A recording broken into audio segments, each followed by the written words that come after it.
citizen, I wander with the breeze. Canoe chase to tie me down, I'm living as I please. World citizen, across the ocean wide. Maps are drawn enough for me on this endless ride. World citizen, I'm a nomad everywhere. Bullets only in the mind, breathing freedom in the air. World citizen, no fact to call my own. Every place feels like my own, every street is known. World citizen, sky above and ground below. I belong to endless lands, with the spirit free flow. World citizen, I'm a nomad everywhere. Bullets only in the mind, breathing freedom in the air. World citizen, sky above and ground below. I belong to endless lands, with the spirit free flow. World citizen, sky above and ground below. I belong to endless lands, with the spirit free flow.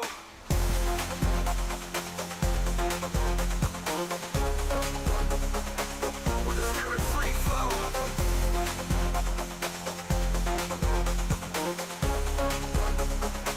With the spirit free flow. World citizen, sky above and ground below. I belong to endless lands, with the spirit free flow. World citizen, sky above and ground below. I belong to endless lands, with the spirit free flow. World citizen, sky above and ground below. I belong to endless lands, with the spirit free flow. World citizen, sky above and ground below. I belong to endless lands, with the spirit free flow. World citizen, I'm a nomad everywhere. Buddha's only in the mind, breathing.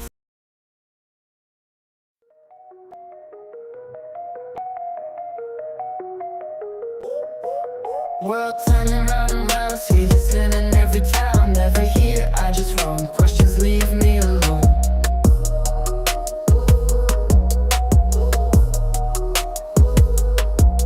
Suspicion in their eyes, is it wrong to live in disguise? Misdemeanor or a crime? I just wonder all the time.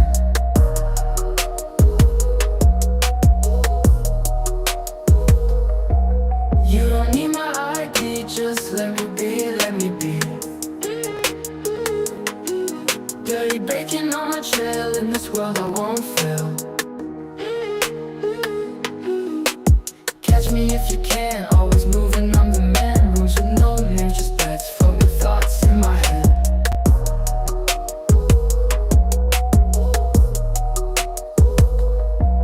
On a train or in the sky, I'm the one who loves to fly. No chains to hold me down, freedom's what I found. You don't need my ID, just let me be, let me be.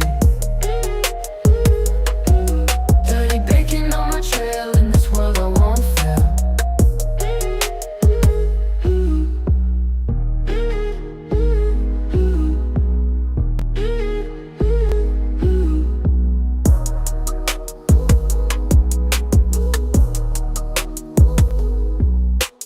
Catch me if you can, always moving, I'm the man. Rules with no name, just bets from the thoughts in my head. On a train or in the sky, I'm the one who loves to fly. No chains to hold me down, freedom's what I found. You don't need my ID, just let me be, let me be. Dirty bacon on my trail, in this world I won't fail.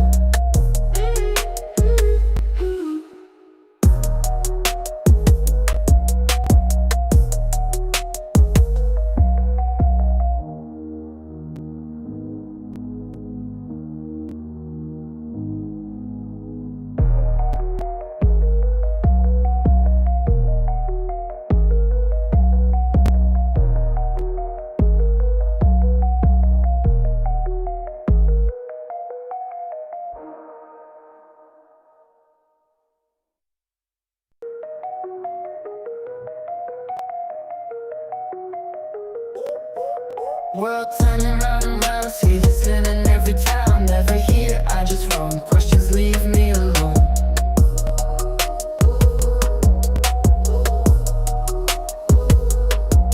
Suspicion in their eyes, is it wrong to live in disguise? Misdemeanor or a crime? I just wonder all the time.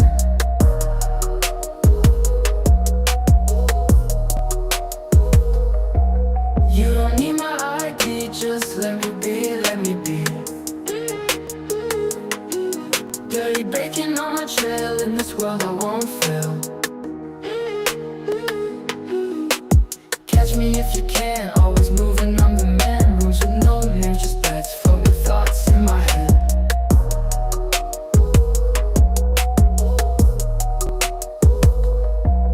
On a train or in the sky, I'm the one who loves to fly. No chains to hold me down, freedom's what I found. You don't need my ID, just let me be, let me be.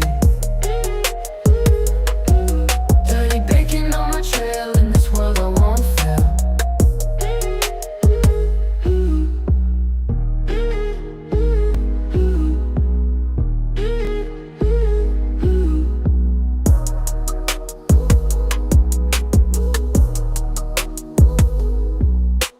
Catch me if you can, always moving, I'm the man. Rooms with no names, just beds filled with thoughts in my head. On a train or in the sky, I'm the one who loves to fly. No chains to hold me down, freedom's what I found. You don't need my ID, just let me be, let me be. Dirty bacon on my trail, in this world I won't fail. Freedom in the air.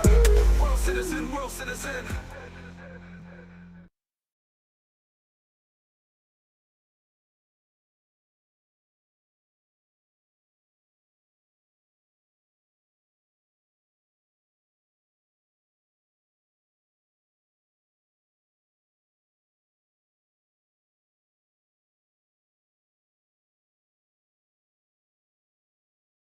From the very beginning, I wanted just President know and feel what we feel, and that was so good conversation. Then also it was about the morality of Russian soldiers, and I'm also very happy that information what President Trump has is very close to information what we have. And this is important. I think this is very important to to know what's going on. Yeah, and with an enemy, yeah, and also we spoke about we shared some details, and he shared with us, I think,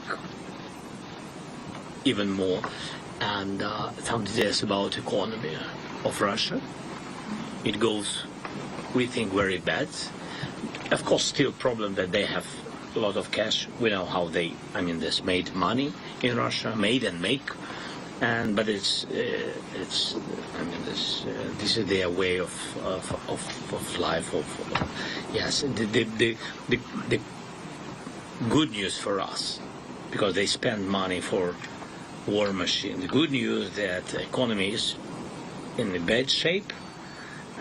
Bad news that they still have a lot of money, much money. Yes, but it's decreasing. And of course, in this case, we agree with President to stop buying any energy resources from Russia. In all the countries, I support him, of course, and I said to him that I had long conversation. By the way, long conversation with the Prime Minister of Slovakia. They are one of those countries who bought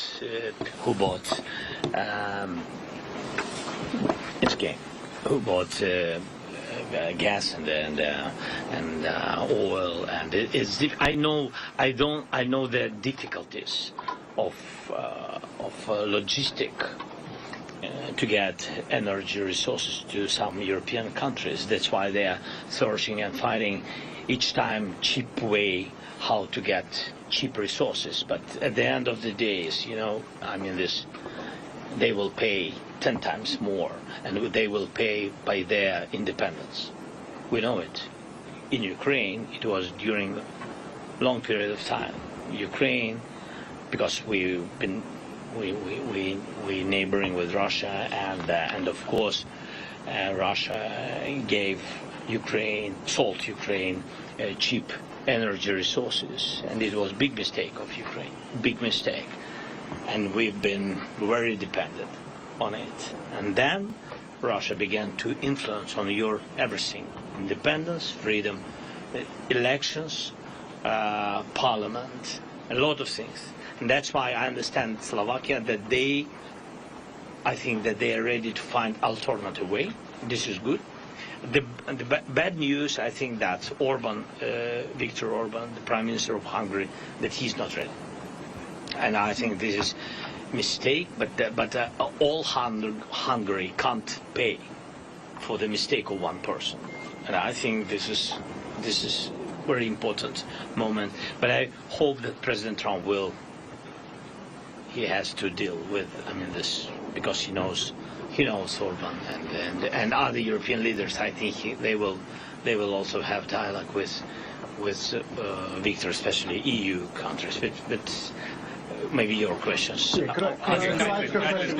Robert Moore from Excuse me, sorry, I have the question. I'm feeling like President of the United States. Whenever. No, I'm not. I'm the President of Ukraine. So let's one by one. Caitlin Dornbus with the New York Post.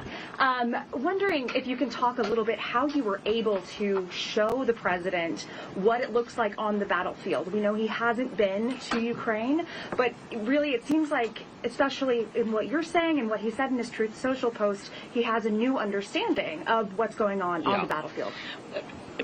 He has had relations with Putin.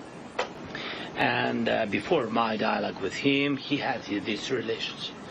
And I don't know on what this relation based, but in any way he has it, and that's why he trusted that when Putin shared with him the situation in Ukraine on the east, that in one day, in 1 week, in 1 month, or these fairy tales that they will occupy totally our Donbass east, or part which we control, yes, big part which we control. And of course he trusts him, and when then he back to me, President Trump, during phone conversations or dialogue, yes, he always said that, look, in autumn they will occupy, we need to do something, and etc. And then one by one he understood that Putin is just sharing some information which is far away of a real situation on the battlefield, far away of truth. And of course, then when now he trusts much more bigger to me, because to the information what my intelligence and my military guys, military cabinet shares with partners. And I think this is one of the moments.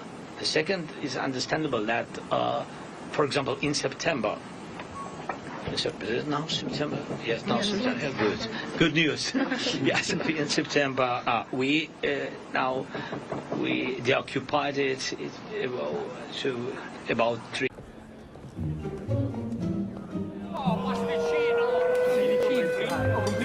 Pasta makes you pasta. Barilla tastes like family since forever. 400 kilometers. It's not about number of kilometers. It means that if you are winning, you can't give. This, or you can't back 400 kilometers 1 month. So all such moments, one moment, then second, then intelligent, then the sword, and etc. So all this has influence on partners. Europe is closer. And of course they are closer, that's why they are more deep in this situation from the very beginning of the war. It's understandable why. The distance is short, everybody afraid. You see the war, what we said, that Putin will sell the war on different territories. And the same, and today President Trump agreed with me that I said he will not wait for the ending of war in Ukraine.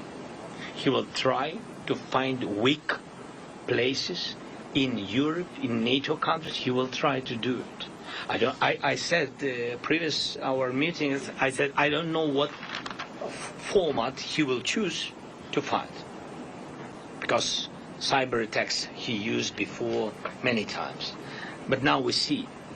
So yesterday you see Denmark, Norway, Nordic, Baltics during all these months, from Belarus, from Russia through Belarus, we see this. We have all this way of these drones. So Romania, Poland, So he uses different types of long-distance drones to understand how Europe is ready. So I don't know what country, again and again, but does Europe ready? Than what they have? Because if you will analyze the way, you will see that they search. I mean, they're searching. Yes, am I right? They're searching. Yeah, good. They're searching air defense, the level of air defense, the level of trained people, and sorry for this word, educated, because the war is changing, more technological. That's why the more educated people, I mean military guys, are different. And how at the end of the days, and how NATO will answer, by words or by what? Robert Moore with ITV. Just picking up on that exact thought, given this social media post tonight from President Trump in which he talks about the possibility now, for the first time, of winning back all of Ukraine's territory, I mean, is that a game changer for you? Does it include Crimea, and how will it impact the morale of troops on the front lines? I said it from the first second of our today's meeting. I will not share all the details. But from your perspective, is it a game changer that he now believes, that President Trump now believes, Trump Trump is a game changer by himself if he will be sure in Ukraine, and I think that he is more close now to this situation, and that's why, and between us, only Trump can. For today, we know some not too much players in the world who can be game changers, but he's the most closer to this. So we don't see and don't feel, and I shared it with President, we don't feel the influence, because we don't see the wishes from the China to finish this war. I don't feel it totally. They are not interested. I don't know why. I mean, all of us, we can be experts, and me also, to say that, look, it's because of economy, because of history, and etc. But we really don't know. But we see and feel that they are not interested in. And that's why I said that for today I see that Trump is game changer, and Xi Jinping can also have influence on Russia, because he has. Because if he will not have Trump, I mean Putin, and will not have Europe, and also if his economy, first of all, energy economy, will not have markets in China, it means that's it. This cash, he will spend his cash very quickly, because his war machine, it's a lot of money. President Daniel, Let's have Ukrainian media, please. Yes. Пане президенте, sorry guys, I would ask in Ukrainian for our domestic audience. Пане президенте, ви вже частково сказали, цей трус президента Трампа дуже якийсь для нас неймовірний, про те, що Україна має відвоювати всю територію, що дуже приємно і про економічні проблеми. So we are listening here to Ukrainian President Volodymyr Zelensky. He was talking to some reporters there on the sidelines from the United Nations General Assembly just yesterday. And as you heard, a lot of questions were asked about the meeting that Zelensky had with President Trump, in which he said he was not going to share too many of those details. And now he is taking some questions there in Ukrainian. We do want to step away for a quick commercial break, taking you back out live to this image that we have in downtown Manhattan. Now, when we come back, we are going to get a live report as we do prepare for yet another day of discussion by world leaders at the General Assembly. Stay with us.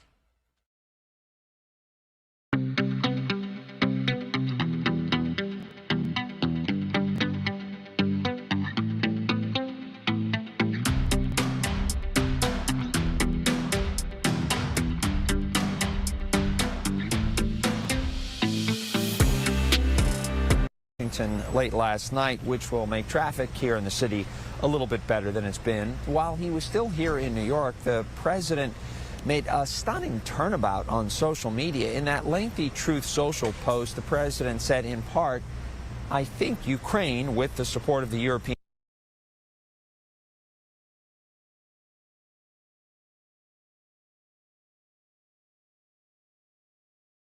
Last month, after meeting with Russian President Vladimir Putin in Alaska, President Trump suggested Ukraine would actually have to surrender some land to Russia. The president did not explain his change of heart yesterday. In fact, he spoke very little about Ukraine during his nearly hour-long grievance-filled address to the UN.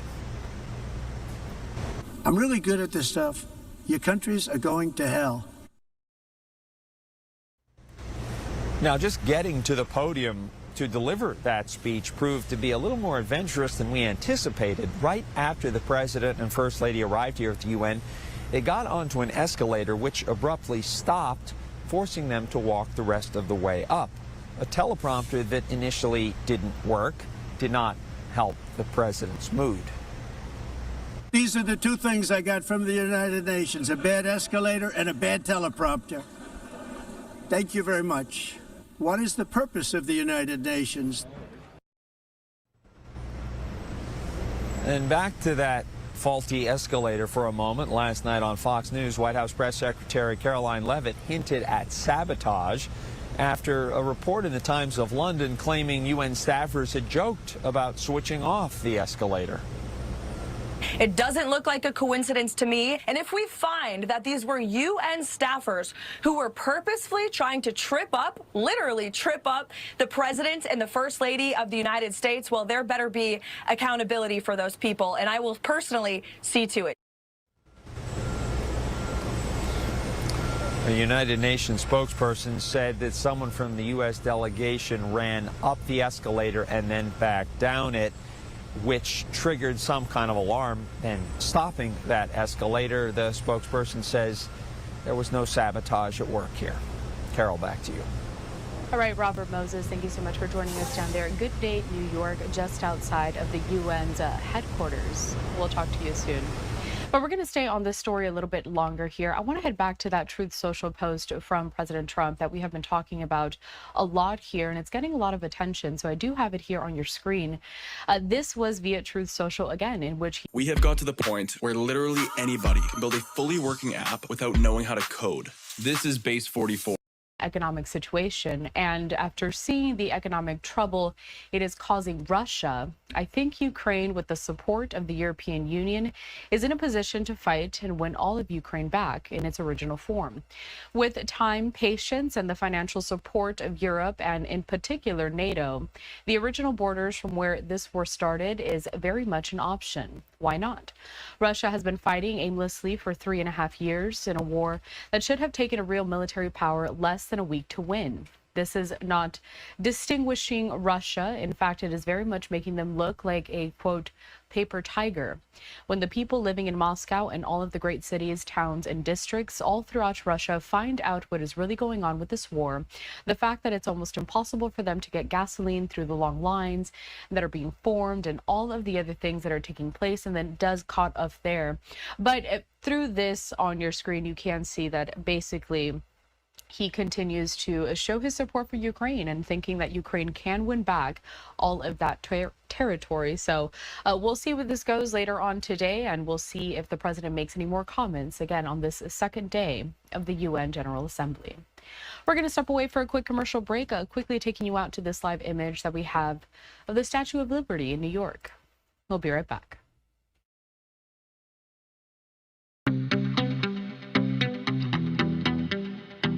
Really encourage you today to engage with your political representatives to try and escalate pressure on governments to condemn what happened last night. Because if that was in a way an opening salvo, there is most definitely concern that it will intensify and escalate. And it is really something that in all of the flotillas that have taken place since 2008, that we've reiterated that for the small number of people that can be on board boats, that this is a collective movement, you know, of hundreds of thousands of millions of people on land who also have capacity and capability to participate long distance in this attempt to open a people's humanitarian corridor to Gaza. So for those of you tuning in, please, there's lots of different ways in which you can mobilize to support this mission at sea, as well as validating all of, the really heartfelt, courageous organizing that is going on, from the dock workers in Genoa to Mothers Against Genocide to healthcare workers for Palestine, for people of all walks of life who are trying to translate the grief, the outrage, in many ways the moral injury of witnessing this genocide, and also of love into practical action. So no action is too small, too humble. It's all part of a collective sea of solidarity. And you're all part of this from wherever you're tuning in. Thank you. Absolutely, absolutely. If I can add on to this from my own experience, Palestine is a revealer of the state of the world and how people pay with their own life as a people when they stand against the system. This project of Greater Israel is a project that is already unfolding in the region, and the Palestinians stand in the middle with their demands for freedom and self-determination, and they continue to resist because they don't want to be uprooted. But isn't it a metaphor for what happens to all of us, to the struggle of all of us to survive against the precariousness of work, against the fact that the rights that many of us in the West thought were certainties, like access to justice or freedom of expression or access to a decent pay or access to health, everything is evaporating, let alone what's happening to the planet. So I think that we need to understand that in this struggle, there is also our struggle, beyond the fact that, yes, it's an act of humanity. I was so touched to see the protests in my home country, because they've been different from any other protest before. Normally, there are big gatherings. For example, during the Iraq War, my people were on the street every week and month. There were people in the street, but it was in Rome, in Milan, in the big cities. While now, this is something that I've seen popping up. There were sit-ins and blockages of railways and highways. And you know what? The most moving things is that the cars that were stopped were coming out and waving and hugging the protesters. The demonstrators, this is the thing. This is a moment of unity in humanity. And of course, protest for yourself, protest for the Palestinians, so that they see you, and again they see that they have not been abandoned, and governments will follow, because governments eventually cave into pressure. They seem not to react, but even the recognition of the state of Palestine, it happened not because all of a sudden enlightenment of Western leaders. It happened because of the pressure, and this was the minimum bearable that could be done to start changing the status quo. But what I would also say is, do something guided by ethical principles. As a consumer, now you need to check that there is no made in Israel and no companies that you purchase, whose goods and services you purchase from banks, pharmaceutical products that are connected to Israel's unlawful occupation. The companies have to suffer a price that they've never been able to, they've never been held to account. So they need to respond to the people's tribunal before courts. But of course, courts should be activated. And I really call on lawyers to give full meaning to the human rights mission that should be at the center of our profession. But of course, if you are a teacher, if you are a journalist, if you are a diplomat, if you are a civil servant, try to be more civil than servant, and just stand up for this, because this is the genocide of our time. And unlike our predecessors, many of us are taking on the responsibility to stop it, and we will stop it. The more we keep, and the faster we keep on growing as a human rights movement made of independent experts, mechanics, and teachers and bakers, the sooner. And it will never be too soon. So, and it's not just for the Palestinians, it's also for ourselves. I would just add something to this statement, that it is also our struggle. I think it is very true, not only in a metaphorical way, but also very concrete material way in terms of surveillance technologies, in terms of equipment and training and tactics of containment and repression used by police forces, not only within any borders of any state, but we see increasing militarization in Europe, and citizens all over, people all over the world are not exempt from this trend. Yeah, definitely. The fact that in Europe, journalists and demonstrators are arrested, often on the count of terrorism, speaks to the fragility of the liberal part of our democracies. Where is the freedom of expression? Where is the freedom of association? So everything is put on a test. Is probably that the apartheid is a global apartheid? Is there a racial domination that is transnational and across borders? So this is something that is the challenge of our time, and we need to live up to expectations. I know that I don't want to keep you too busy, but I would like, before leaving you, to ask one question: is the entity of the damage that was done yesterday. I understood that there was one of the masts of the boats that had the masts seriously damaged. Is the boat able to continue? Is there the need to call for a prompt intervention from any European country with mechanics on boat that can come and rescue? What is the situation right now? What are your best answers? Yeah, the damage on the boats is still being assessed, so certainly cannot give a definite answer, but there is definite commitment to continue with the mission. No injuries happened, and boats are very, as I said, very determined to continue sailing. Excellent. Excellent. And is there anything else that before leaving, before returning to boats or desk, you feel like sharing? Perhaps also just that we join you from a vessel which is actually named after Shireen Abu Akleh, the brave and beautiful assassinated Palestinian journalist, with the blessing of her family. And so many vessels, so many boats and ships on this mission bear the names, either of erased and ethnically cleansed Palestinian villages, of Palestinian healthcare workers and journalists, and people from all walks of life. Both those who have been killed and those who are still alive, speaking truth to power and bearing witness.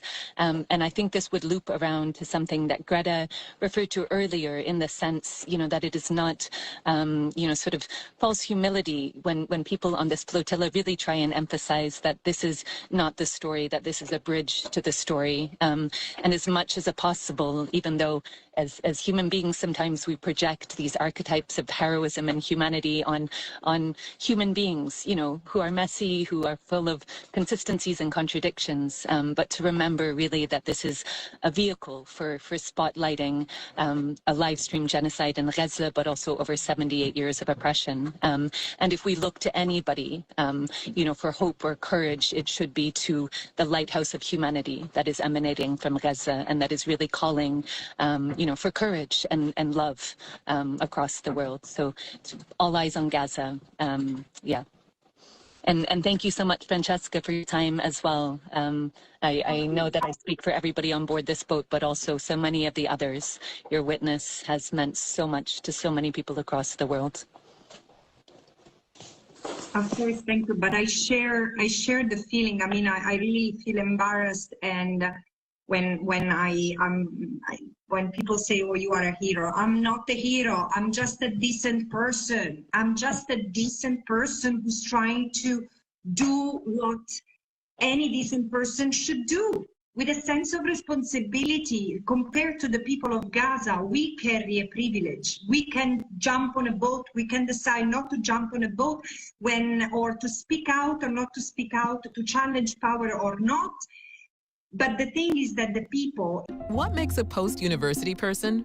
Post people don't have time to waste. They want to move their career forward.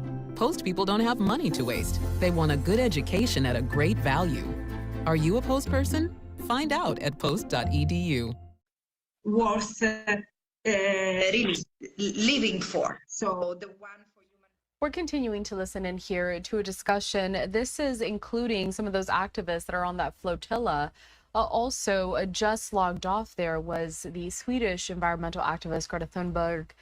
And speaking there right now is the UN Special Rapporteur for the Palestinian territory. They continue to talk about the situation down in Gaza. Now, this Global Summit Flotilla, which is the organization specifically tied to these vessels that are heading to Gaza, it did say that it was attacked during the night by, quote, unidentified drones and communications jamming, and said that at least 13 explosions were heard around several flotilla boats, while drones or aircraft dropped unidentified objects on at least 10 boats. Now, no casualties were reported, but there was some damage to the vessels, according to the Associated Press, and also some of the comments that we heard from that discussion. I want to take us out to this live image that we have over in Gaza. As you can see, evacuations do continue, several encampments there on the shoreline.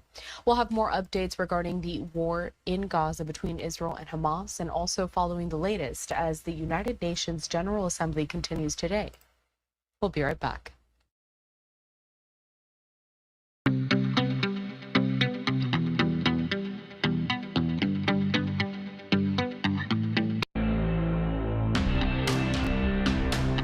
To preserve healthcare programs as part of any deal to fund the government ahead of next week's October 1st deadline. Now, the chance for the president and the congressional leaders to open talks, it does come at a critical period in the government funding cycle, with just days to go before federal money runs out, with the end of the fiscal year happening next Tuesday, September 30th. President Trump had left the door open to that meeting, even as he also suggested there may be government closures. Congress did fail to pass legislation to keep the government running after having deadlocked following rounds of voting late last week. Just yesterday, we also heard from Senator Chuck Schumer talking about the fact that the president canceled that meeting with him and also Representative Hakeem Jeffries. Let's listen in. I'm going to do on topic only. Yep. Well, first, everybody, someone's phone's on. Is that you? I want to thank everybody for coming out here to Brooklyn. As you know, it's the Jewish holiday.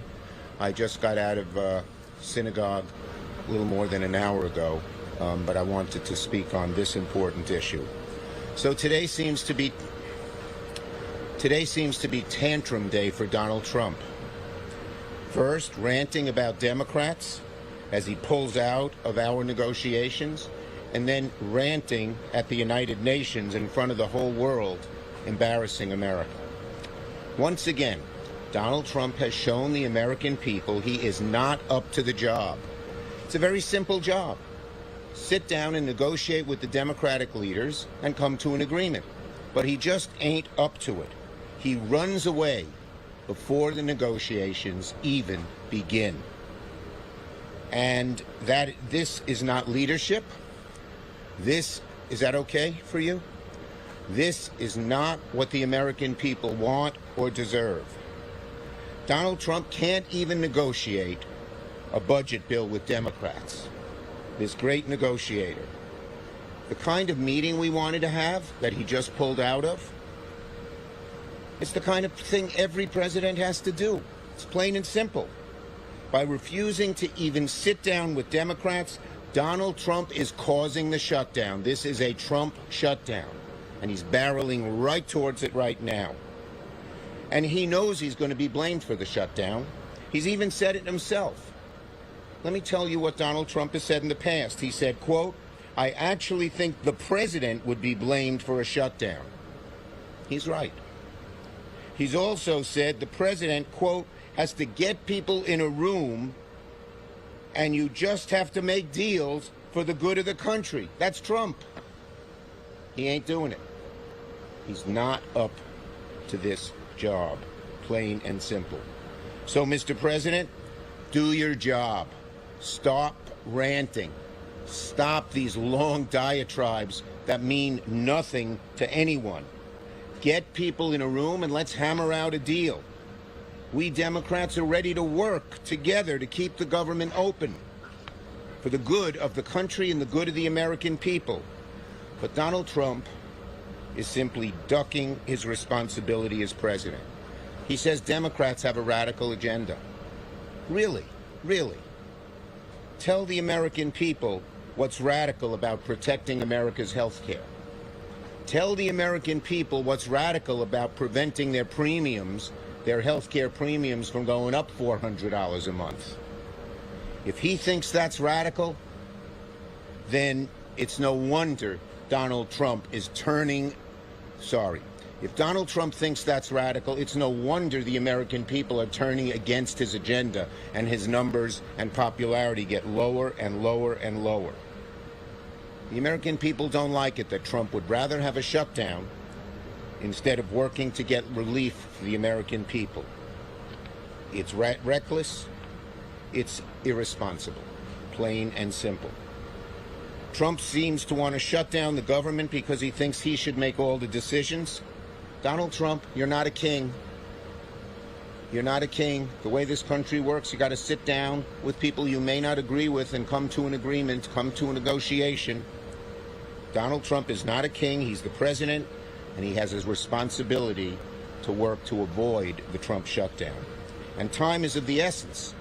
Starting October 1st, millions of Americans are going to have sticker shock when they get notification that their health care bills are going to go up $400 a month. That's close to $5,000 a year. The average family, even fairly affluent family, has a rough time affording an extra $5,000. Without action, Americans are going to face staggering spikes in their health care bills, and we Democrats are fighting for them. It's the difference between a family being able to make the mortgage payment and having health care. But instead of working with us, Trump rants and raves. He runs away. He hides. He ignores. That's not strength. That's weakness. And this is going to be Donald Trump's shutdown. Democrats are ready to work with the president. We've had overwhelming feedback from many users that Augment Code's base price is too high and too expensive. So many comments. To address this, let me introduce... And sit down with him. Wherever he wants to go, that's okay. We know Donald Trump watches a lot of television. Mr. President, if you're watching television, shut it off and come sit down and negotiate with us. Questions on this subject? Yes, sir.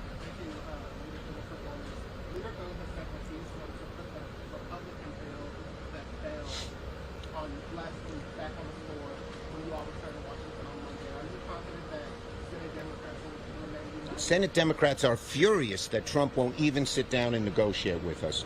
We were united on this bill. We're united in saying he needs to negotiate with us, plain and simple. That's all there is to it. Okay. His staffs are, no. We heard that some people reported that the leaders, Thune and Johnson, wanted him to pull out because they were afraid of what he might do. But it's not up to them, it's up to Trump. We asked for 2 months to sit down with Thune and Johnson. They didn't answer. You know what we heard from them? Crickets. And then we found out why. Trump said, don't bother with Democrats. So we sent a letter, just to give you the history, Speaker Jeffries and I, to come and negotiate with us. We were it was a good sign that on Tuesday they said yes and set up the meeting for Thursday at 3 o'clock. I was all set to go down to Washington. But this morning, in a rant that went on for 10 minutes about nothing, he pulled out.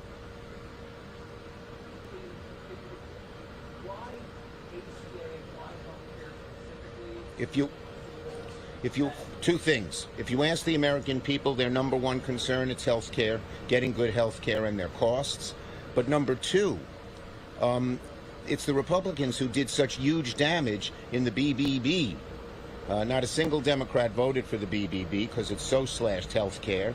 You know, it slashed our Medicare. It made because it didn't renew the ACA. That went up. It slashed medical research. So, you know, there are many issues against Trump, and that's why he's become unpopular. But this one is focused on the budget and what they just did.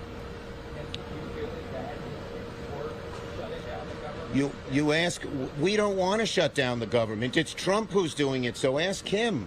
He just pulled out of the negotiations. I was all ready to go down to Washington and meet with him. Thank you, everybody. A happy new year to those who might be, to everybody. I prayed for everybody in synagogue this morning. And that was Senate Minority Leader Chuck Schumer just yesterday making some comments after President Trump canceled a meeting between himself and Democratic lawmakers to avoid that potential government shutdown. President Trump did post here on social media saying, quote, after reviewing the details of the unserious and ridiculous demands being made by the minority radical left Democrats in return for their votes to keep our thriving country open, I have decided that no meeting with their congressional leaders could possibly be productive. They are threatening to shut down the government of the United States unless they can have over $1 trillion in new spending to continue free health care for illegal aliens. Force taxpayers to fund transgender surgery for minors, have dead people on the Medicaid rolls, allow illegal alien criminals to steal billions of dollars in American taxpayer benefits, try to force our country to again open our borders to criminals and to the world, allow men to play in women's sports, and essentially create transgender operations for everyone. Again, this was the post from President Trump via X on social media. We're going to step away for another quick commercial break, but we are following more of the day's top stories when we come back.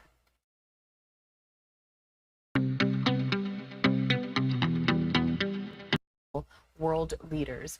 Now, at the same time, just yesterday, we saw many of those world leaders also speaking during the assembly, with those talks really revolving around the fact that a war continues on between Russia and Ukraine, but also the fact that the war continues in Gaza. President Trump showcasing that he does have a lot of support for Ukraine, and then we'll have to wait and see what happens today at the meeting. But for a brief recap of what went down yesterday, let's head to this report from Fox News correspondent Doug Lusader. Volodymyr Zelensky is likely to use this morning's address to plead for more international support, with more backing now from President Trump, despite an awkward start yesterday. The president and first lady suddenly stuck yesterday as the United Nations escalator froze, a mishap that would not go unnoticed. These are the two things I got from the United Nations, a bad escalator and a bad teleprompter. And that came just before Trump excoriated many UN member states over immigration. Your countries are going to hell. But the most pointed comments may have been aimed at Russia, while speaking to French President Emmanuel Macron. It could be that Russia's a paper tiger. That signaled a real shift as the president met with Ukrainian President Volodymyr Zelensky as well. And Trump posted on Truth Social, saying Russia's sagging economy could help Ukraine win. Ukraine would be able to take back their country in its original form, he wrote, and who knows, maybe even go further than that. Putin and Russia are in big economic trouble, and this is the time for Ukraine to act. That is a major turn from his earlier position that Ukraine would have to agree to land swaps to make a deal with Russia to end the war, and it was welcomed by Zelensky. Are you surprised to hear that? A little bit. But Trump's message also included a call for European nations to stop buying Russian energy. They're funding the war against themselves. Who the hell ever heard of that one? And following a number of airspace incursions by Russia into countries outside of Ukraine, the president agreed that NATO countries should shoot down those aircraft. In Washington, Doug Lusader, Fox News. Thank you to Doug Lusader for that report. Again, the UN General Assembly will begin with that live coverage starting at 9 a.m. Eastern Time, and we will carry it here at Live Now from Fox. And as you know, we do like to prioritize all of these live events. So we have a very interesting one getting underway right now. Take a look at this. This is some special programming that is being put on right now by NASA. So NASA today expecting to launch a trio of spacecraft in a mission to study space weather and charged particles that stream from the sun and extend to the edge of our solar system. So pretty cool stuff. And again, this launch is set to get started in around 30 minutes. You can see the countdown clock there on the top left-hand side of your screen, but let's just listen in.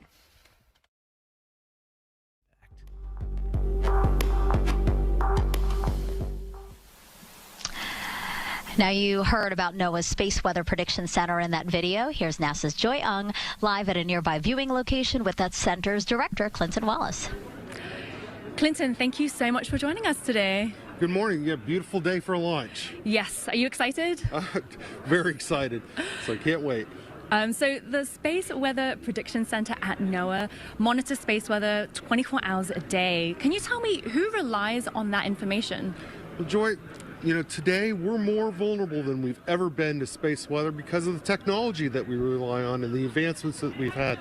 So everything from power grids to people using GPS to aviation, even our astronauts rely on space weather information.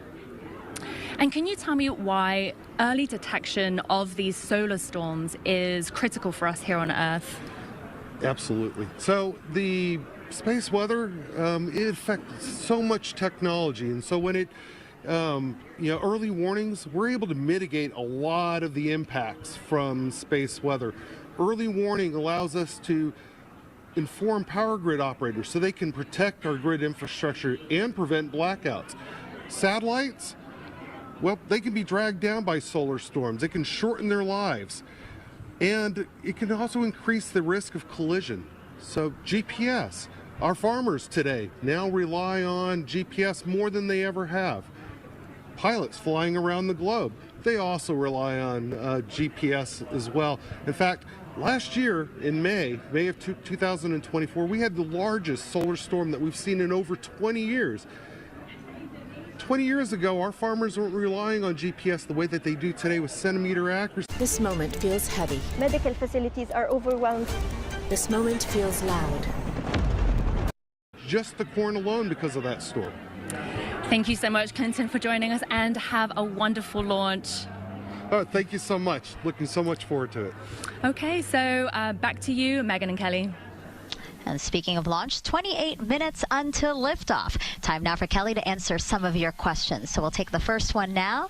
This is from Universe Cosmos 4119. What is the most dangerous space weather phenomenon, and how can it affect nearby celestial bodies? Well, the different phenomena affect things differently, but the most probably dangerous to humans, especially astronauts out in space, is probably those energetic particles. Large doses of energetic particles could, again, cause that radiation sickness, long-term effects such as cancer, or very short-term acute effects such as death very early. So we really do want to make sure that we're protected from those things.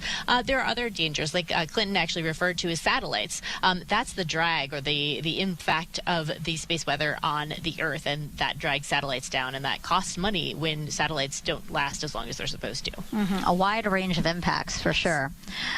King Calvin asks, how long will it take for the spacecraft to reach L1, and what happens when they get there? Oh, it'll take around 6 months for them to get there, or actually 3.5 months. And then once they get there, they're going to spend some time actually turning on all the instruments, making sure that they work properly, that they're getting the data back, and that they understand it. And then it's around 6 months to when we get that science data flowing. All right. Thank you for those questions. Keep sending them. Hashtag AskNASA across our social media platforms. And now, some quick facts about the third mission flying today. NASA's Carruthers Corona Observatory is about the size of a small couch and is as heavy as a full-size refrigerator. It will study our planet's exosphere, and studying this outer layer of Earth's atmosphere will help us forecast space weather, understand how atmospheres change over time, and even trace the history of our planet's water. The goals of the Carruthers Geocorona Observatory are to study the nature and origin of Earth's exosphere and how it evolves over time. The exosphere itself is the uppermost layer of the Earth's atmosphere.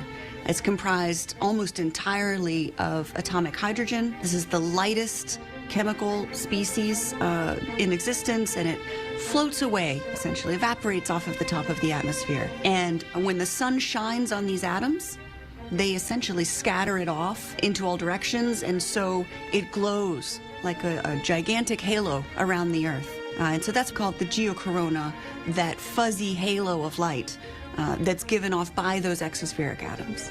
Many times we think of the transition between the atmosphere and space as being this very abrupt boundary where at one altitude you've got atmosphere, and the next altitude you have space. But in reality, this transition is much more gradual and can extend over thousands of kilometers. By imaging the geocorona, we can actually answer fundamental questions about the size of the exosphere, the structure of the exosphere, and how it changes over time. And all of this in response to the input from the sun. And what you're seeing now is a live look at the University of California, Berkeley's Space Sciences Lab Mission Operations Center. This is where Carruthers mission managers are anxiously awaiting liftoff and will monitor the spacecraft throughout its mission. It's a little early there. Not yet.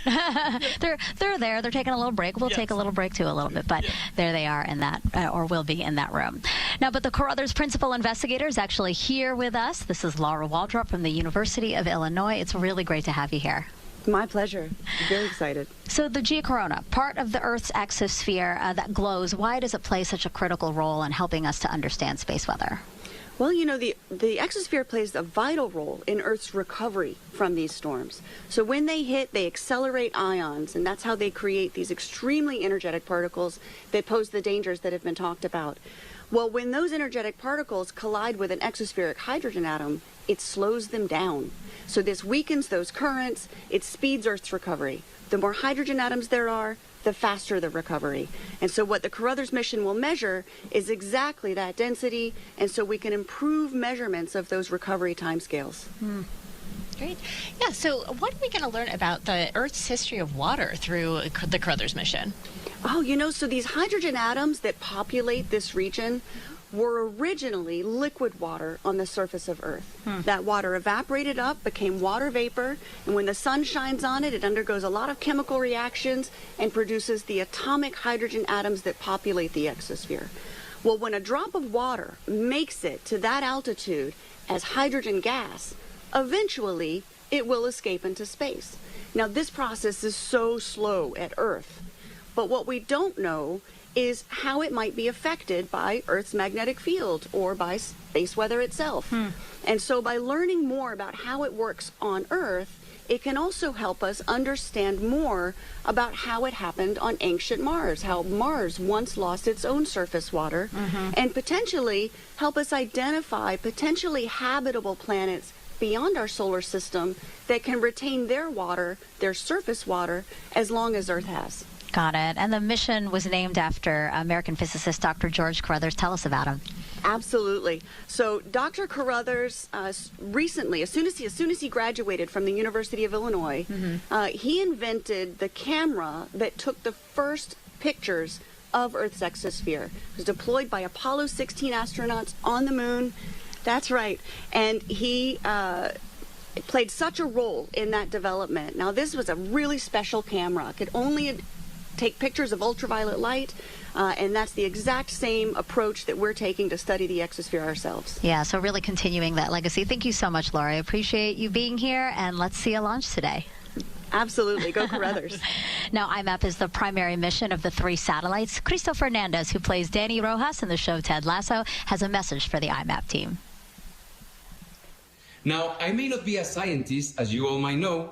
I'm more of a football guy. But I do know something about passion and goals.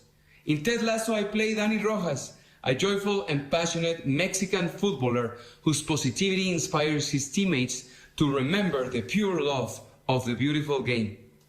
In the same way, I believe that what you're doing with IMAP is like aiming for the biggest goal of all, understanding our place in the solar system and keeping humanity safe.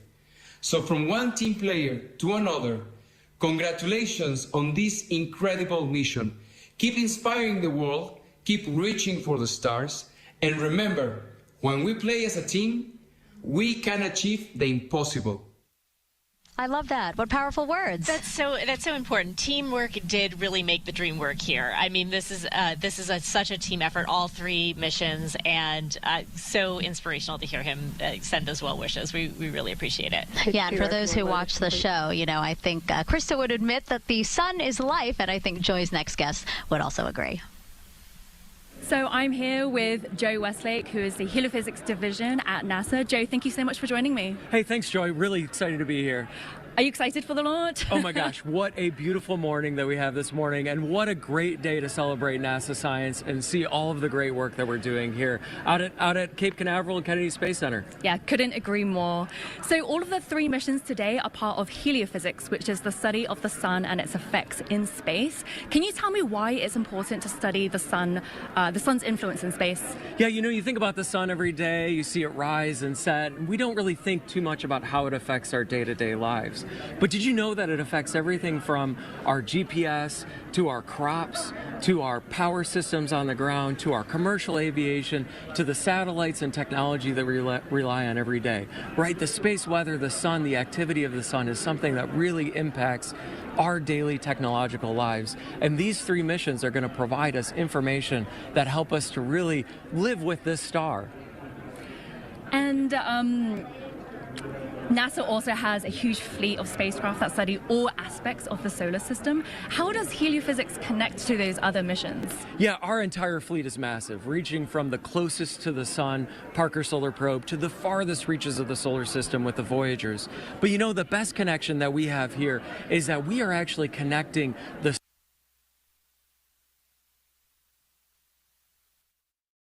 All right, so it does seem that we lost this feed momentarily here, but that is a special coverage again there, courtesy of NASA. They are getting ready to launch a special mission today of a spacecraft set to study a space weather. So we're going to see if we can get that feedback, and we'll bring it to you just for some more of that commentary, and hopefully we can get that entire launch for you here live. In the meantime, we are going to step away for a quick commercial break, and when we come back, we are going to switch gears a little bit because we continue to talk about President Trump's crime crackdown and the deployment of National Guard troops over in D.C. A live report next.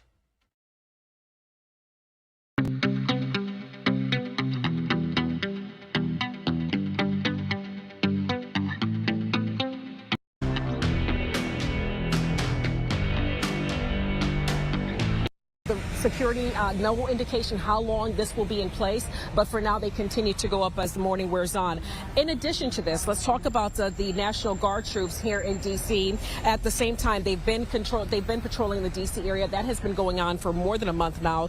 Their deployment actually has been extended through the end of October as part of what the government is now calling security and beautification. That means they are here not only to help police, but also to help clean up graffiti and trash. And the numbers suggest that their presence is actually making a difference.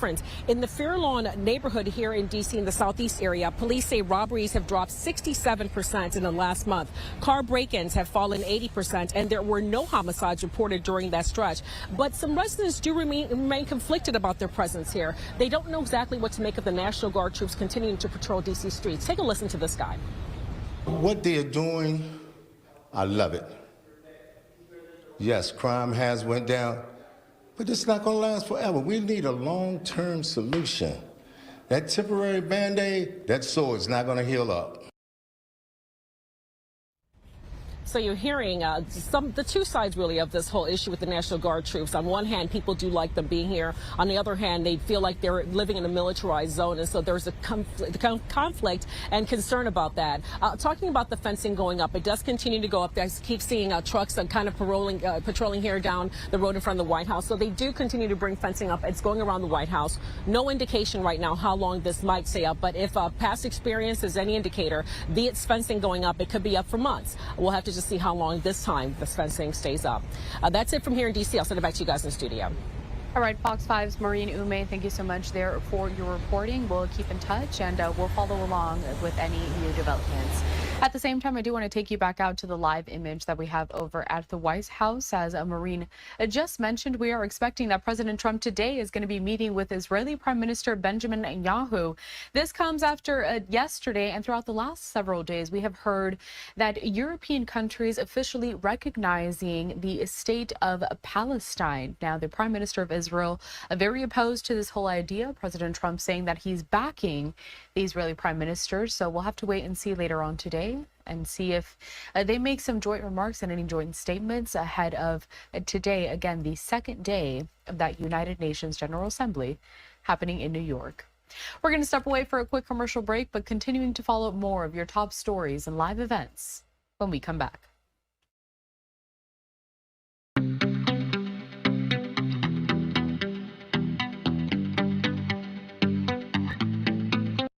Really important call out a little earlier about going to internal power. I don't really want to highlight the importance of that, right? That means that our spacecraft, everyone, is in their final launch configuration. So similar to, in the morning where you unplug your cell phone from the wall, you detach it from your EGSC there in your wall. That means now that our spacecraft are ready to launch and is ready to do business, just like, your cell phone is attached from his wall, ready to do business with you for the rest of the day. 2 spacecraft on internal power, IMAP and SWIFO. We heard that call out, SWIFO L1. Carruthers, though, not powered up, so there was no switch for them. Yeah, Carruthers is powered off during launch, so they're not powered on. So obviously there's no call to be on internal power for them. But, this is typical. Some of our launch vehicles launch powered on, some launch powered off, so nothing new to see here. IMAP is one of the strictest contamination missions that LSP and SpaceX have worked, and we heard a little bit about it from Amanda as we hear that engines are being chilled on the first stage of the rocket. And that is because these are very sensitive instruments. Correct. And so we're trying to study something that is going to literally rewrite the textbooks. Mm-hmm. We're trying to study how these energetic particles really interact with our solar environment. And so to do that, we need really clean instruments to do that. So think about it like this, right? You're traveling down the road, right? It's a big truck in front of you. It's throwing all this gook in front of on your windshield, right? Sorry, I'll call out for RP1 complete there. To actually see where you're going, right, on that road, right, you need to make sure your windshield wipers are clean. So just like we're trying to see what's going on in the local space environment, we need our instruments on all these spacecraft extremely clean. And I want to give a shout out to our contamination teams, both at SpaceX and NASA's Launch Services Program, who made that happen today. And Amanda, you're out there tracking the countdown from your vantage point in Hawthorne, California. Yeah, that's right. So as we enter these final minutes before liftoff, weather is still looking good. We have a 10% probability of violation. We heard a couple of key callouts. First, that engine chill has begun on the first stage. That means that we are performing a priming process. So before any propellant flows, the plumbing and engines will be chilled down to prevent thermal shock and boil off when that ultra cold propellant begins to move at a high flow rate. We also heard that RP1 load has completed for the first stage booster. So that wrapped up the fuel side of the equation, and we are still loading liquid oxygen onto both stages 1 and 2. Now, RP1, rocket-grade kerosene, and liquid oxygen are the primary propellants for Falcon 9. Those are loaded separately onto the vehicle and chilled below 300 degrees below zero. Propellant is intentionally loaded late into the countdown. Colder propellants are denser, and denser propellants mean achieving more performance out of the same tanks. So simply put, the colder it is, the more mass it can move. Tanks are pressing for strong back retract. That's a great sign that we're on track for an on-time liftoff. So if you look closely, we'll begin to see the process of strong back or TE retraction. Now, at this time, everything is on track. We are working. We're getting some call-outs from nets that you can't hear. We're listening to. Norma and I are both monitoring, and we're hearing good call-outs so far. Yeah, so far so good. We are definitely on track for this launch, and go IMAP. Strong back retract has started. And as you can see there, the clamp arms on the strong back. They say it's what's on the inside that matters. Let's watch that. In the meantime, IMAP has switched off their RF transmitter. They are no longer receiving any data from the IMAP spacecraft. That's intentional. And there go the arms as we see them open up. NLM, this is LD on countdown 1 with status check. And there goes the other. This is NLM. NASA's go for launch. Just heard a great confirmation All right, the SpaceX there. launch director checking in with NASA launch manager, Dr. Denton Gibson. He gave the go, another milestone working us closer to a liftoff today. So like I said before, all the analyses, all the work has come to this moment. So kudos to the team for getting through those polls. Get ready for, in Joe Westlake's words, our cosmic carpool, taking 3 spacecraft, IMAP, SWIFO L1, and Carruthers on a million-mile journey to L1.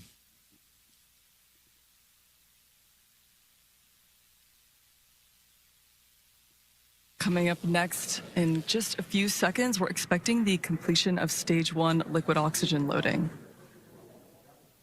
See those clamp arms. Stage 1 LOX load is complete. Great confirmation, right on time. And you can see those clamp arms are free and clear of stage 2. Now, liquid oxygen loading has wrapped up for the first stage, which completes propellant loading for the booster. We mentioned these tanks are also pressurized using helium, and the helium is chilled too so that it stays compatible with the cryogenic plumbing on the vehicle. During flight, that pressurization will help to force propellant into the engines as the tanks empty.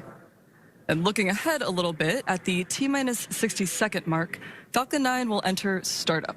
And at that point, the rocket's onboard flight computers will take over. From there on out, the countdown is fully autonomous.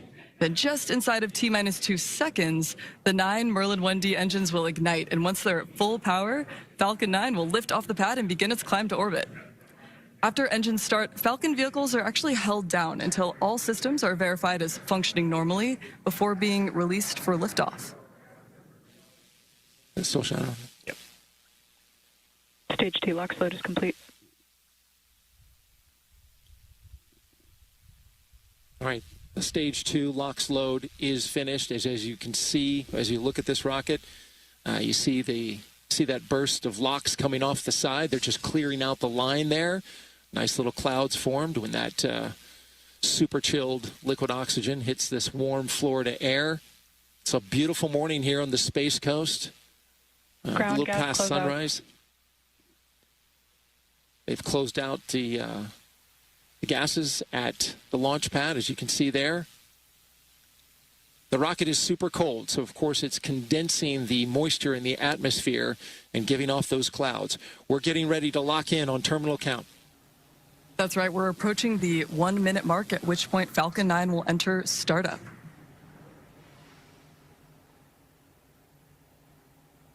Falcon 9 is in startup. Right on time. So at this point, the autonomous flight computers have taken over the launch countdown, and stages 1 and 2 will begin pressurizing for launch. Let's listen in to the launch director's final go. The launch director is go for launch.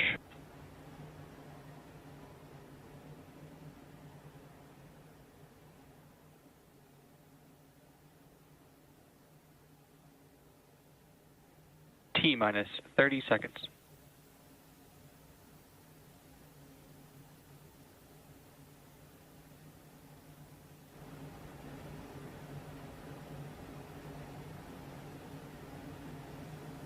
T-minus 15 seconds. T-minus 10, 9, 8, 7, 6, 5, 4, 3, 2, 1. Engines full power. And liftoff. Go Falcon, go IMAP, go SWIFO L1, and go Carruthers. And we are flying 3 new missions on a million-mile journey to track space weather.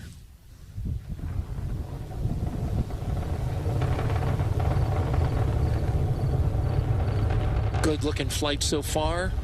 Our tracking cameras getting a great shot as this mission climbs into the sky. We'll be looking now for those engines to throttle down as we go through max Q, the time of maximum dynamic pressure on the vehicle. Falcon 9 power and telemetry are nominal. That's right. So coming up is max Q, which is the maximum aerodynamic pressure, largest structural load the vehicle will experience. So slowing it down helps to reduce some of the load it experiences. Falcon 9 is supersonic. And that will help us recover and reuse the first stage. Following max Q, we'll be able to throttle those engines back up as atmospheric density drops. Max Q.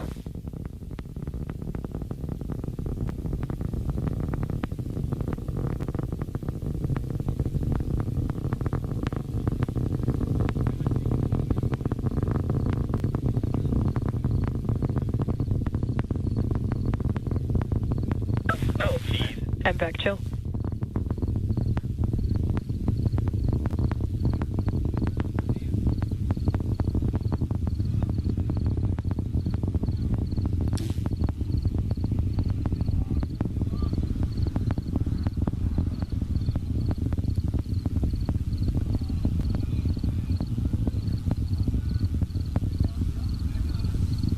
T plus 2 minutes into flight. You can see all 9 Merlin engines. You can at least see the exhaust from 5 of them there.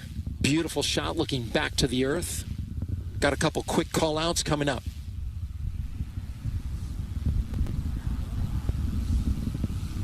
We're going to shut off the engine at 2 minutes and 29 seconds.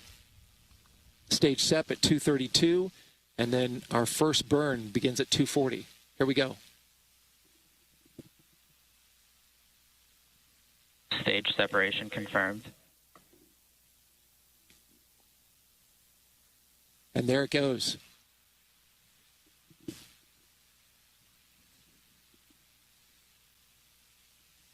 On the left side of your screen, you can see the first stage booster falling away now. And on the right side, our second stage, flying IMAP, SWIFO L1, and Carruthers.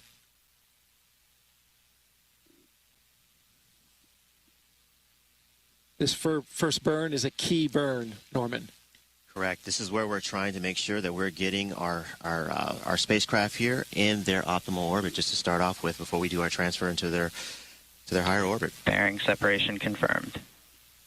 There go the fairings, and now you can see all 3 spacecraft revealed. So now our 3 spacecraft, IMAP, SWIFO L1, and Carruthers, are now exposed to the space environment. So one other note on these fairings: these are new fairings. The SpaceX, of course, is going to attempt to retrieve these fairings once they fall back to Earth. On just read the instructions. That beautiful drone ship that's sitting there in the Atlantic. And we saw the fairings falling away. I think you can still see. Well, that might be some debris, but we got a good shot of them falling. And in fact, as you mentioned, they'll be recovering those, and the booster will be landing on the drone ship.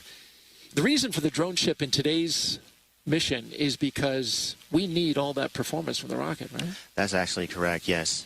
So despite the fact that we also were launching due east, right, and taking advantage of the Earth's rotation to give us a little bit more Both energy. vehicles are following nominal trajectories. All right, so we heard that both vehicles flying nominal trajectories. That is actually excellent news there. But despite the fact, I said before, we're flying due east to take advantage of the Earth's rotation to give us a little bit more velocity here as we got into orbit, so we can carry a little more payload into orbit. We did need all the performance of this vehicle to actually get our payloads to where they needed to go, do all that great science. One more quick call out here on the left there. You see the first stage there. You see the grid fins that are actually deployed. Those are going to actually help guide the first stage back to the drone ship. When that drone ship first starts its boost back burn. Excuse me, once the first stage starts its boost back burn. The drone ship's not burning anything. You may have seen some but on the on that right-hand first side of stage your too. screen, we are burning that second stage. Go ahead, Amanda. Yeah, just noticing here in the great views of that first stage, you may see some soot during the upcoming entry burn and prior to launch as well. So during the entry burn, that will be the second of 3 total burns. Falcon 9 will be decelerating by reigniting 3 of these Merlin engines on the first stage, and that will cause the vehicle to fly through Merlin's exhaust gases, or the rocket's plume. And that's what deposits the layer of soot on the vehicle's surface. It comes from the carbon-based fuel that Falcon 9 uses, and it builds up a little bit more on the outside of the vehicle, which really gives the Falcon first stage fleet the distinctive reused look. So we're looking out for that entry burn coming up shortly.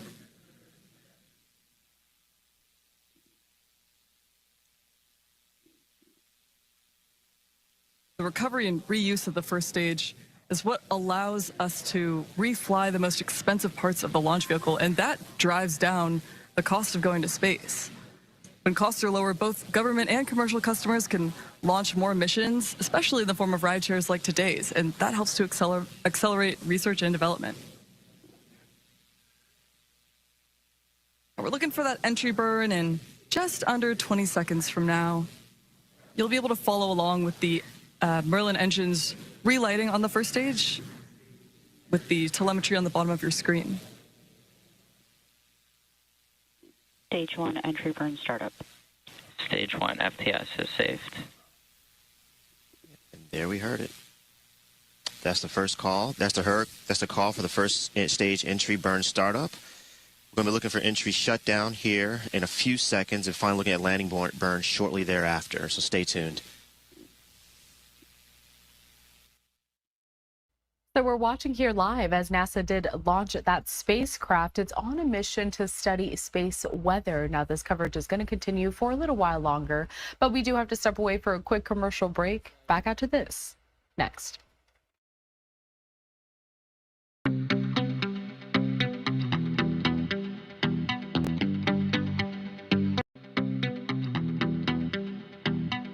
About 25 seconds, and this will reduce the remaining speed of the vehicle for a soft touchdown on the drone ship. Just read the instructions. The booster is also equipped with 4 landing legs that will deploy for a vertical touchdown, so keep an eye out for that just prior to landing. Landing leg deploy.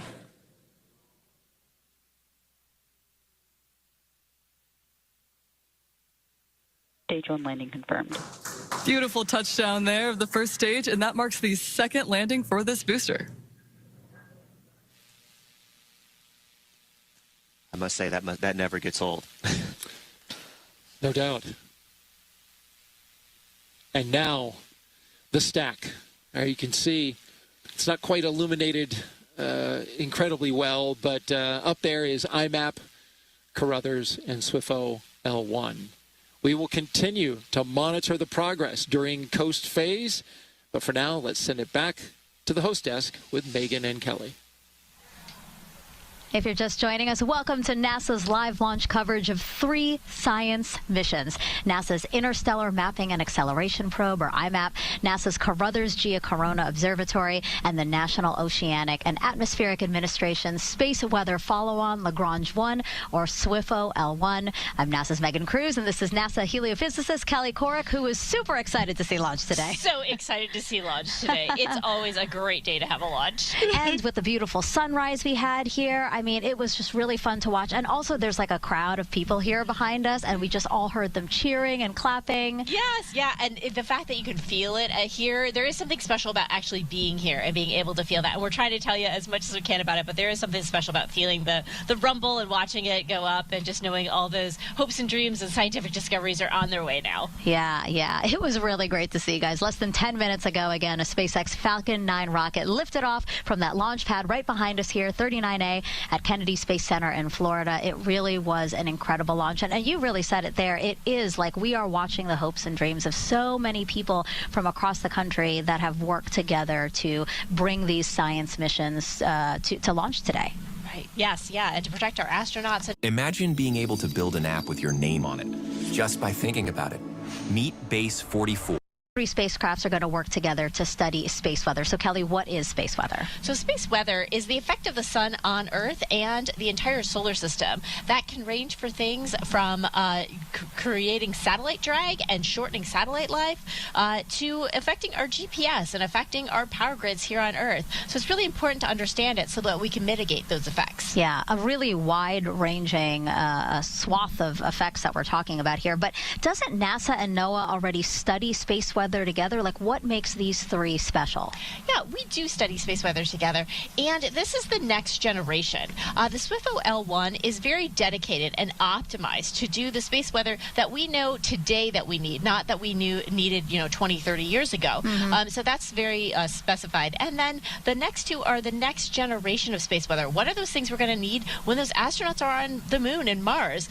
We're learning that through the Carruthers and IMAP that mission. Gotcha. Kelly, thank you so much. Yeah, why don't we break down each one for our viewers right now? So IMAP is the primary mission of the three. It will study the giant invisible shield surrounding the entire solar system called the heliosphere, which helps make life possible on Earth by protecting us from dangerous cosmic rays. IMAP will simultaneously study the sun's activity near Earth and also create the most detailed map ever of the heliosphere's boundary. Yes, that great big boundary, that 9 billion miles away, is our first defense against the space weather that's created by the galaxy and those galactic cosmic rays that can cause some of that radiation sickness we were talking about earlier. Gotcha. And then there's SWIFO L1, NOAA's newest satellite. It is the first NOAA satellite designed specifically for continuous 24/7 data collection of space weather. And as soon as it measures the strength and speed of incoming solar winds, it alerts NOAA. And this is usually 15 to 60 minutes before solar wind causes geomagnetic storms here on Earth. Those are crucial minutes. Those are crucial minutes so that we can do those mitigation strategies from power grids to airlines to astronauts. Yeah. And then there's Carruthers, the first ever dedicated satellite to continuously monitor the geocorona, or the part of the Earth's outermost layer of atmosphere. It actually glows. And this will offer unique insights into how space weather affects our planet. The mission is named after American scientist Dr. George Carruthers, who invented the camera that captured the first ever pictures of Earth's geocorona. Apollo 16 astronauts placed the camera on the moon back in 1972, and it's still there today. It's still there today, and yes, and we're carrying on his legacy to really understand that part of our Earth's atmosphere that's so important in, again, mitigating those space weather effects. Gotcha. Kelly, thank you so much. Our broadcast today will take us to around 9 a.m. Eastern Time, when the Falcon 9 second stage will deploy all three satellites into space. Let's welcome back Joy Ung now, who is with Casey Swales, NASA's Deputy Associate Administrator, and Nikki Fox, the Associate Administrator of NASA's Science Mission Directorate. Casey and Nikki, thank you so much for joining me. Thank you for having us. How was launch for you guys? It was amazing. I have to admit, I completely cried, and I'm trying not to do it again. Even the countdown, I got so emotional on this one. There's so much on there. There's so much heliophysics and so much great NASA science. And her mom got to be on. And got to see it. So it's fantastic. Amazing. Yeah, it's a beautiful day here at Kennedy. Absolutely. So NASA is gearing to take astronauts back to the moon with the Artemis missions. Can you tell us how the three new missions today will help get us back to the moon, Casey? Yeah, absolutely. So, you know, when we go back with Artemis, right, we're going further into space than we've gone in over 50 years. And when we send our astronauts, it's important that we're sending them safely. And in order to do that, we have to understand space weather. So even when you think about packing for a trip, what's the first thing that somebody asks you? What's the weather? What are you packing? And so we have to think about that, understanding space weather, understanding the sun better, understanding solar flares, solar storms, radiation, how it impacts a spacecraft, how that spacecraft interacts with the crew. That's really important. So we're launching Artemis 2 next year. We're building a sustainable presence on the moon, and then we're going to send astronauts to Mars. And so when we land those astronauts on the moon, land them on Mars, it'll be missions like this that help contribute to making sure they got there safely. That is very, very exciting. So, Nikki, what other NASA science research is happening right now that will help inform the Artemis missions? There's so much. I mean, every mission in our fleet is really playing its part in the Artemis missions. Science enables exploration, exploration enables science. And, you know, we are excited about all of the missions that we have up there. These are going to, you know, really give us cutting edge, the newest measurements. We've been measuring space weather for a long time, but these are just going to be this next generation. And then, of course, a little bit later this year, we'll be launching Escapade, which will go and study basically the weather and the space weather at Mars. And so we really, really are playing our part in the Artemis mission. And so with astronauts going back to the moon, how will that benefit us here on Earth, Casey? Yeah, so, you know, Artemis is more than just exploration, right? It's about inspiration. It's about national pride, national leadership. It's about economic growth. You know, for every dollar that's spent at NASA contributes to multiple dollars in economic output. It's about technology advancement, AI, robotics, advanced manufacturing, and that leadership that NASA does, contributes across the world. And so that's really what Artemis is going to bring back to everyone here on Earth when we go. Thank you so much for joining me, and I'm so glad that we could all be here for launch today. It was a beautiful launch. Yes, and thank you for having us. Go IMAP. Go IMAP. Go Robbers. Go SWIFO. Go NASA. Thank you, Falcon. Okay, so back to you, Megan and Kelly.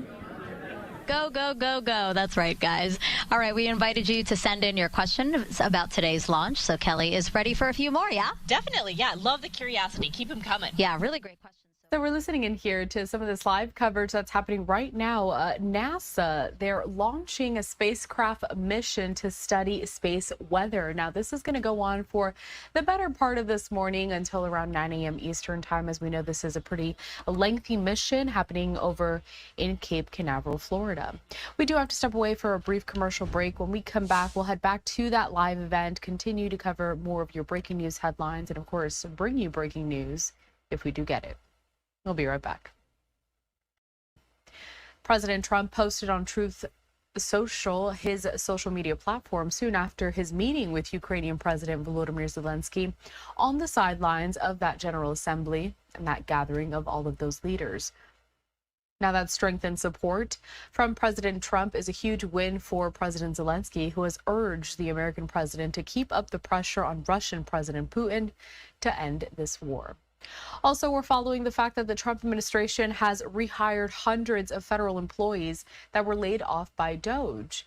The General Services Administration has given the employees who manage government workspaces until the end of the week to accept or decline reinstatement, according to an internal memo obtained by the Associated Press. Those who accept must report for duty on October 6th after what amounts to a 7th-month paid period, during which time the GSA, in some cases, racked up high costs passed along to taxpayers to stay in dozens of properties whose leases it had slated for termination or were allowed to expire. And then finally, Jimmy Kimmel has apologized during his return to late-night TV just 1 week after that suspension. Now, he returned last night after nearly that week-long suspension, and in that emotional monologue, he appeared close to tears, saying he wasn't trying to joke about the killing of conservative activist Charlie Kirk. He added that he wasn't trying to blame any specific group for the actions of what he said, quote, was obviously a deeply disturbed individual. That was really the opposite of the point I was trying to make. Coming up in around 15 minutes or so, we are going to get a live report from our partners down at Fox 11 in Los Angeles, who are following this very closely. Again, the reinstatement of Jimmy Kimmel to late night television.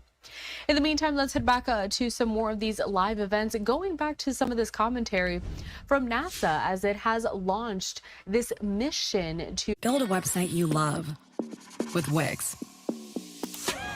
For your words, create your brand, your opportunity, your breakthrough. Feeling a vibe? Run with it. From can't look away to gotta have it. Make every detail yours. Bring out what's hot. Remove what's not. Crystallize it. Survive the vibrations that these spacecraft will see during launch. So in the end, we found that through analysis and testing, these 3 spacecraft are ready to go and they are good for launch.